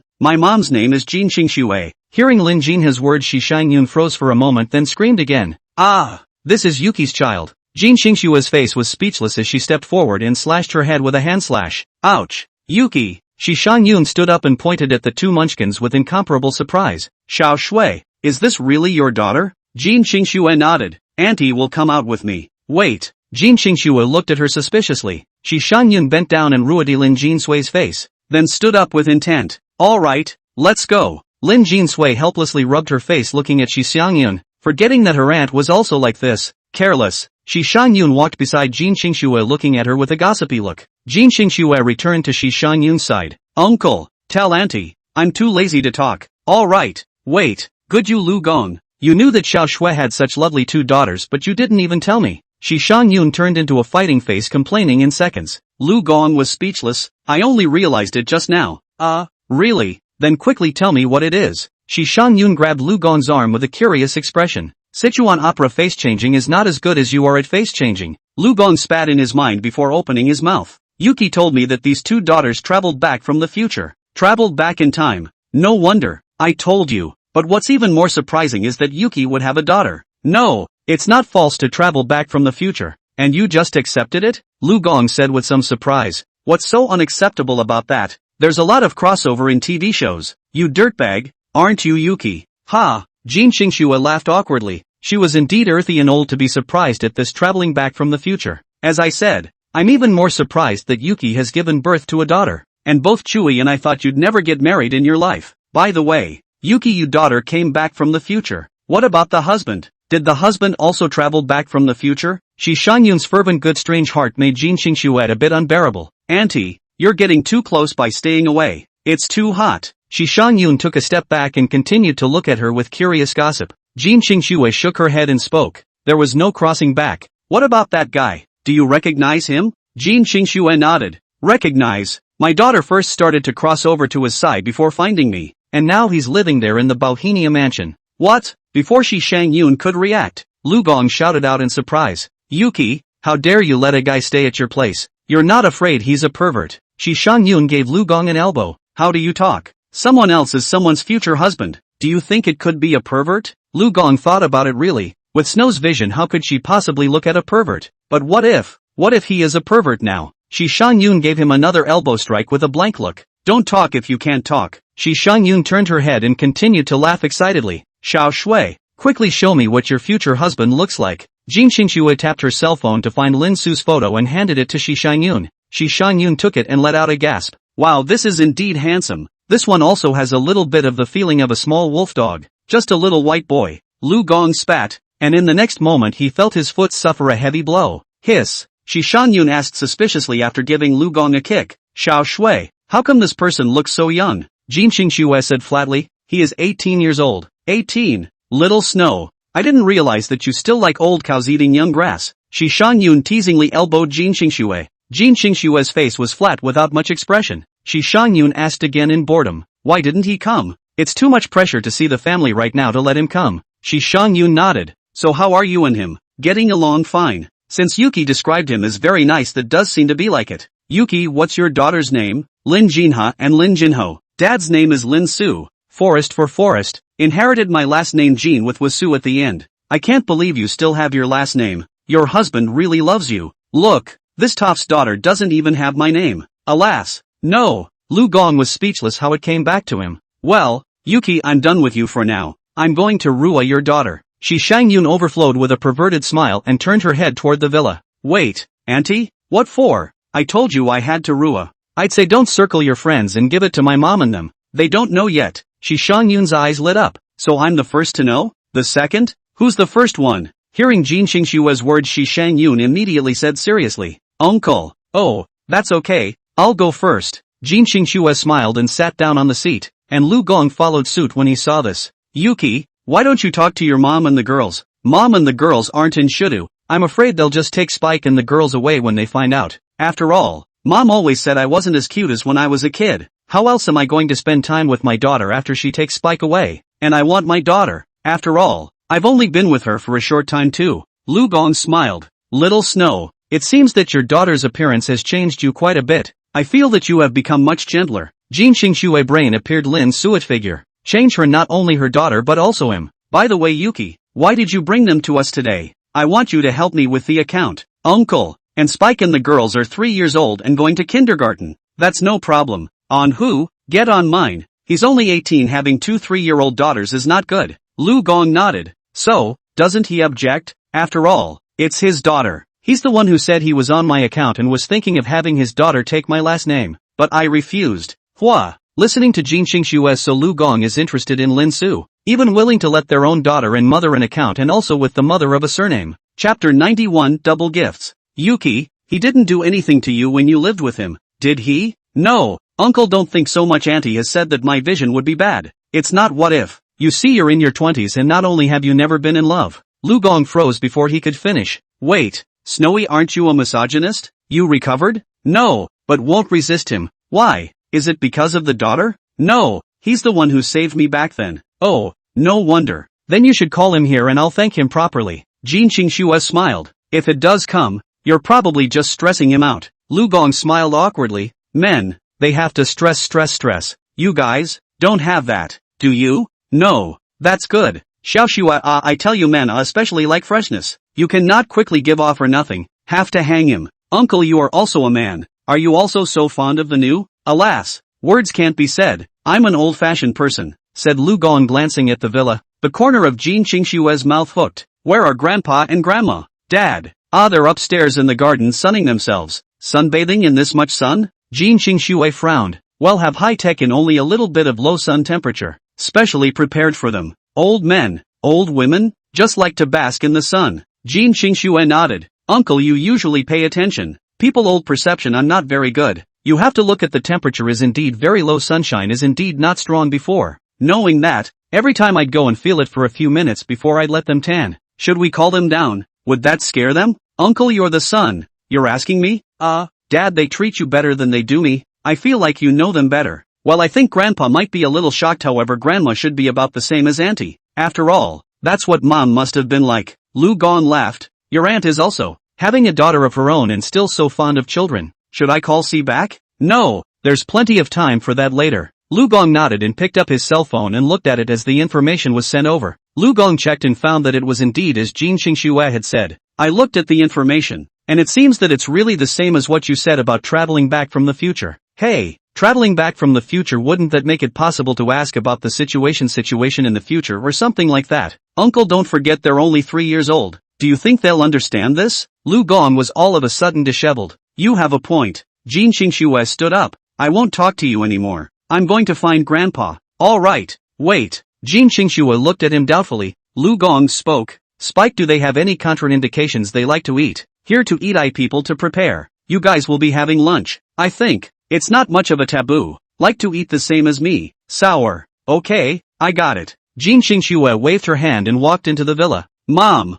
Lin Jinsui ran towards her. Lin Jinsui's face flushed. Jin Xingshu squatted down to look at Lin Jinsui. What's wrong with baby? Mom, Auntie keeps ruining our faces as well as kissing our faces. Too enthusiastic. Lin Jinsui said helplessly. Jin Xingshu smiled. So, what about sister? It doesn't matter about my sister. She's dull or able to take it. Alright then, I'll take you to see Zuzu. Good. Auntie, I'm taking Spike upstairs. Okay. Shi Xinyun hugged Lin Jinha without turning her head back. Jin Xingshui held Lin Jinsui and walked towards the upper floor. Soon Jin Xingshui came to the rooftop. Jin Xingshui looked at the black flower room next to her. Jin Xingshui led Lin Jinsui to push open the door and walked in. 2 gray-haired old men and women were there lying on recliners juggling their cell phones. The corners of Jin Xingshu's mouth rose slightly as she slowly walked up. Grandpa, Grandma. One of the old women immediately headed over and laughed. Yo, why is little Snow here? Come on, have a seat. No, you guys can just sit. Spike called. To Grandma, to Grandpa. Hello, Great-Grandma, Great-Grandpa. Hearing Lin Jinsui's voice, the old man who was originally still leisurely lying on the recliner dabbed up, while the cell phone in the old woman's hand instantly fell towards the ground. Jin Xingshu reached out to catch it and laughed. Grandma's cell phone should be held steady. The old woman received the cell phone in a daze. The old man looked down at Lin Jinsui, looked up at Jin Xing This, what's going on here, Xiao Shui? How did you suddenly have such a big daughter? The old woman also reacted. That's right, what's going on with Xiao Shui? You didn't secretly give birth to a child without us knowing, did you? As for whether or not they were biological, they could all tell that they were absolutely biological and were practically identical to Jin Xingxue. Come on, baby, let the great-grandmother see. Lin Jinsui went forward. The old woman reached out and touched Lin Jinsui's face excitedly. Hey, the family has a queen ah! The family has a queen ah! Jin Xingxue was speechless. Grandmother, is this my family's okay? What do you mean by the family having a queen? You're almost 30 with no movement at all. Everyone says you won't get married and have children, and your family is your only daughter. And now that you have a daughter, it's not the family that has a descendant. That said, there's no need to be so dramatic, making it seem like she was a sinner in the family. Snowy, you haven't told me what's going on here, the old man asked. Jin Xingxue had no choice but to explain the reason once again. Traveling through time is simply amazing. By the way, Yuki, since Spike traveled back from the future, does he know what the future holds for us? Uncle asked me too. You are not ashamed to be father and son. Spike is just a 3-year-old. What do you think he's going to remember? Grandpa, what were you doing when you were 3? Ugh, that's true. Come on, good grandson, let great-grandpa take a look. Lin Jinsui walked up to the old man, who touched Lin Jinsui's head. It's just as spiritual as you, little Snow. Hey Yuki, you guys wait here, I'm going to get Spike a present. Grandpa doesn't have to. Why not? It's my granddaughter. It has to be given. You wait here, the old man said decisively, then turned to leave. Jin Xingxue called out to him. Grandpa, Spike has a twin sister. Take double the gifts. Ah, chapter 92. Little Snow, you mean twins? The old woman said excitedly. Jin Xingxue nodded slightly, and the old woman slapped her thighs. Good, good. Where's the man? Show me. Down there with my aunt and uncle. I'll go down and check on the other kid first. Wait, Grandma, don't you scare her. She doesn't know about her traveling back from the future. See what you mean. Would my own great-granddaughter scare her? Let's go, old man. Just in time to go down and see the other great-granddaughter. The old woman couldn't wait to pull the old man about to head down. Jin Xingxue quickly took the old woman's hand. Grandmother, you are old. Be careful not to panic so much. Hey, it's okay, the body is fine. You hold Spike. Watch out for falls. Jin Xingxue saw this and had to let go and hold Lin Jinsui's hand, and the two old men and women walked downward. Lin Jinsui smiled cheekily and said, Mom, guess what kind of gift Tai Grandma gave me? Jin Xingxue pretended to make a puzzled look and said, Well, Mommy can't guess. Baby, do you know? Of course, Mom, you forgot I traveled back from the future. I'm sure I know wow about the gifts from the great-grandmother. Wow, baby's the best. So can you tell Mommy what it is? It's a medallion from the great-grandmother. Who said this would bless me and my sister? Jin Xingxue smiled and touched Lin Jinsui's head. Although you know, but later on when Tai Grandmaster sends you a gift you still have to show a surprise look. Got it. This is Tai Grandmaster's intention. Mom, I know, but not my sister. In my sister's eyes, the great-grandmother has already given away exactly the same thing. Well, this she is not really sure. Forget about it until then. Anyway, even if there is no reaction, it does not matter. Grandpa has given out enough medals, and I'm sure I'm tired of seeing the surprise look. Jin Xingxue led Lin Jinsui down the stairs to the stairwell, could hear the happy voices of the old woman and Shi Xiangyun. The two were talking about Lin Jin he little one, and little Lin Jinha sat there quietly watching the TV. Little Wa, come and let Tai Lulu give you a hug. The old woman loved Lin Jinha so much when she saw this dumb and cute appearance that she wanted to reach out and pick up Lin Jinha. Shi Xiangyun stopped her. Hey Mom, you're old and your body is not good, be careful if you twist your back. I'll drag Showa. No, I'm hard as nails. It's fine. Mom's body is good enough to hold. Lu Gong spoke from the side. All right. The old woman smiled and picked up Lin Jinha, who looked at her with a pair of round black eyes. Hello, great-grandma. Hey, good grandson. Come and let the great-grandmother give you a kiss. Mwah. The old woman kissed Lin Jinha after looking at Lin Jinha's face and smiled. All right, Mom, put Xiaohe down. Lu Gong spoke. The old woman put Lin Jinha down and touched Lin Jinha's head and laughed straight. That's great. I'm also considered the perfect 3 generations to die without regret. Hey Mom, what are you talking nonsense about? What death is not regrettable? You are still young. That's right, Granny, you're still young enough to see Spike and the girl's children. The old woman smiled. That's right, and I'm going to hold out until I see C's baby, Spike and the girl's baby come out. Blah blah blah. The old woman yucked away the bad words with several yucks. Lu Gong looked over and asked,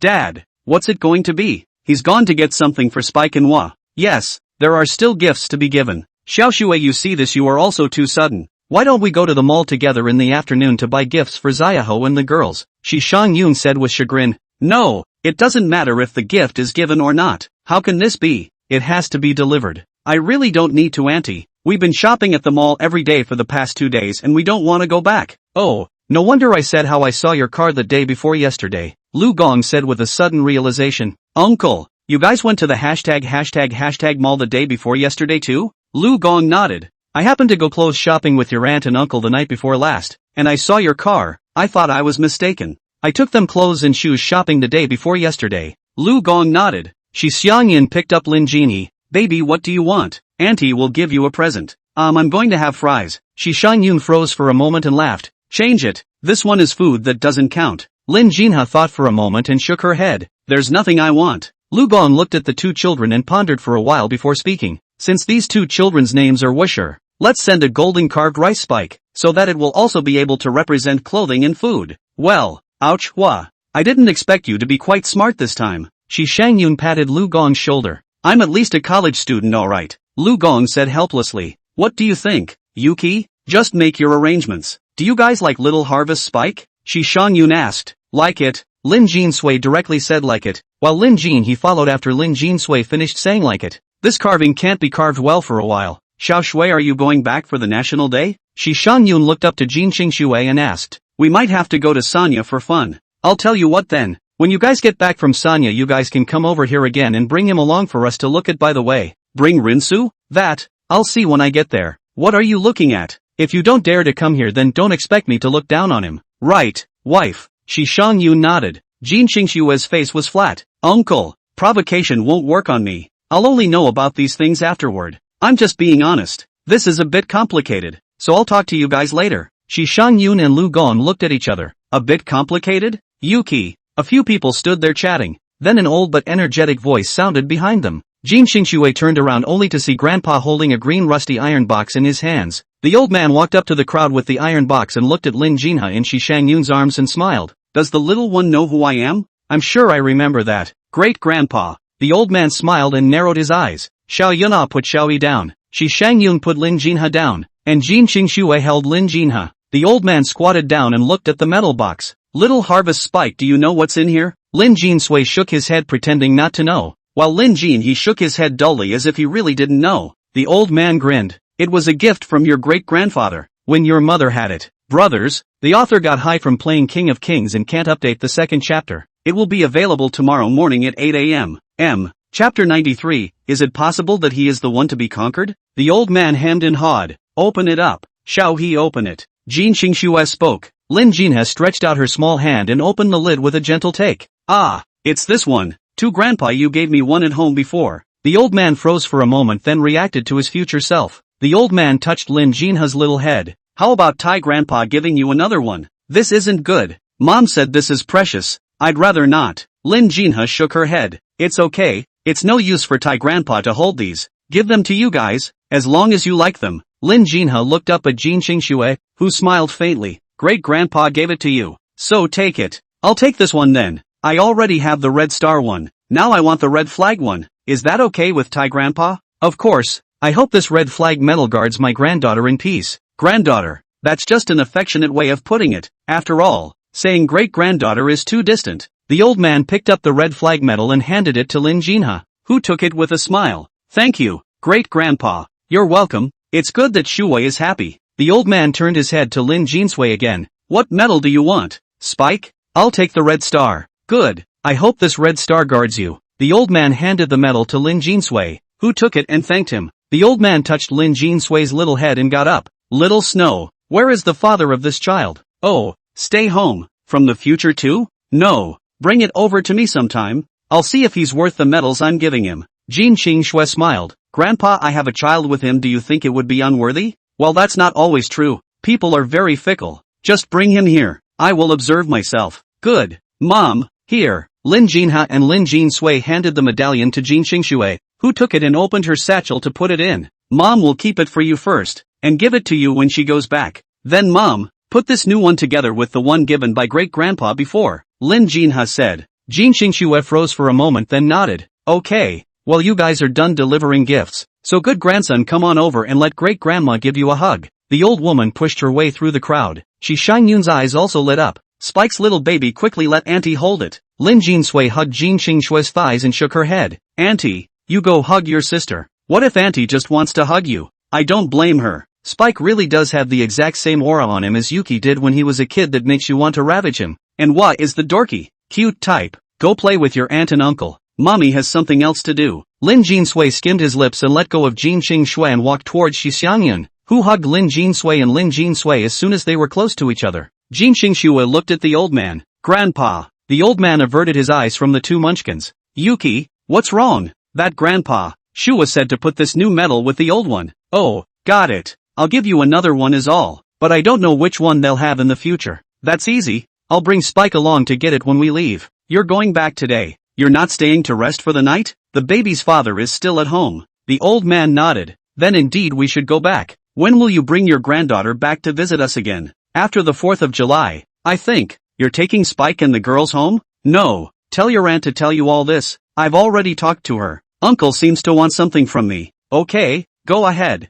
Jin Xingshui turned toward Lu Gong, and the old man called out to her once again. Ugh, wait, what is it, Grandpa? You show me a picture of the baby's father. Jin Xingshui was a bit helpless. How many times had this been repeated? Jin Xingshui took out the cell phone and opened it to hand it to the old man. The old man took the cell phone and looked at it. Not bad, this young man looks quite handsome. At a glance it is a look of great wealth. But how is it so young? Grandpa, you still know how to read faces? Why haven't I heard you say that before? Jin Xingshui asked with some curiosity. The old man hemmed and hawed. I don't get it, but wouldn't it be great wealth with you? Jin Xingshui held her forehead and took her cell phone. Grandpa, I'm not going to talk to you. If there's anything you go ask your aunt and uncle. After saying that, Jin Xingshui turned around and left. The old man shook his head. On fire. Jin Xingshui came to Lu Gong and opened her mouth to ask, Uncle, what's the matter with you looking at me all the time? Oh, this. That means what you said about things being a little complicated. It's not going to be bad for you, is it? Let's take our time on this one.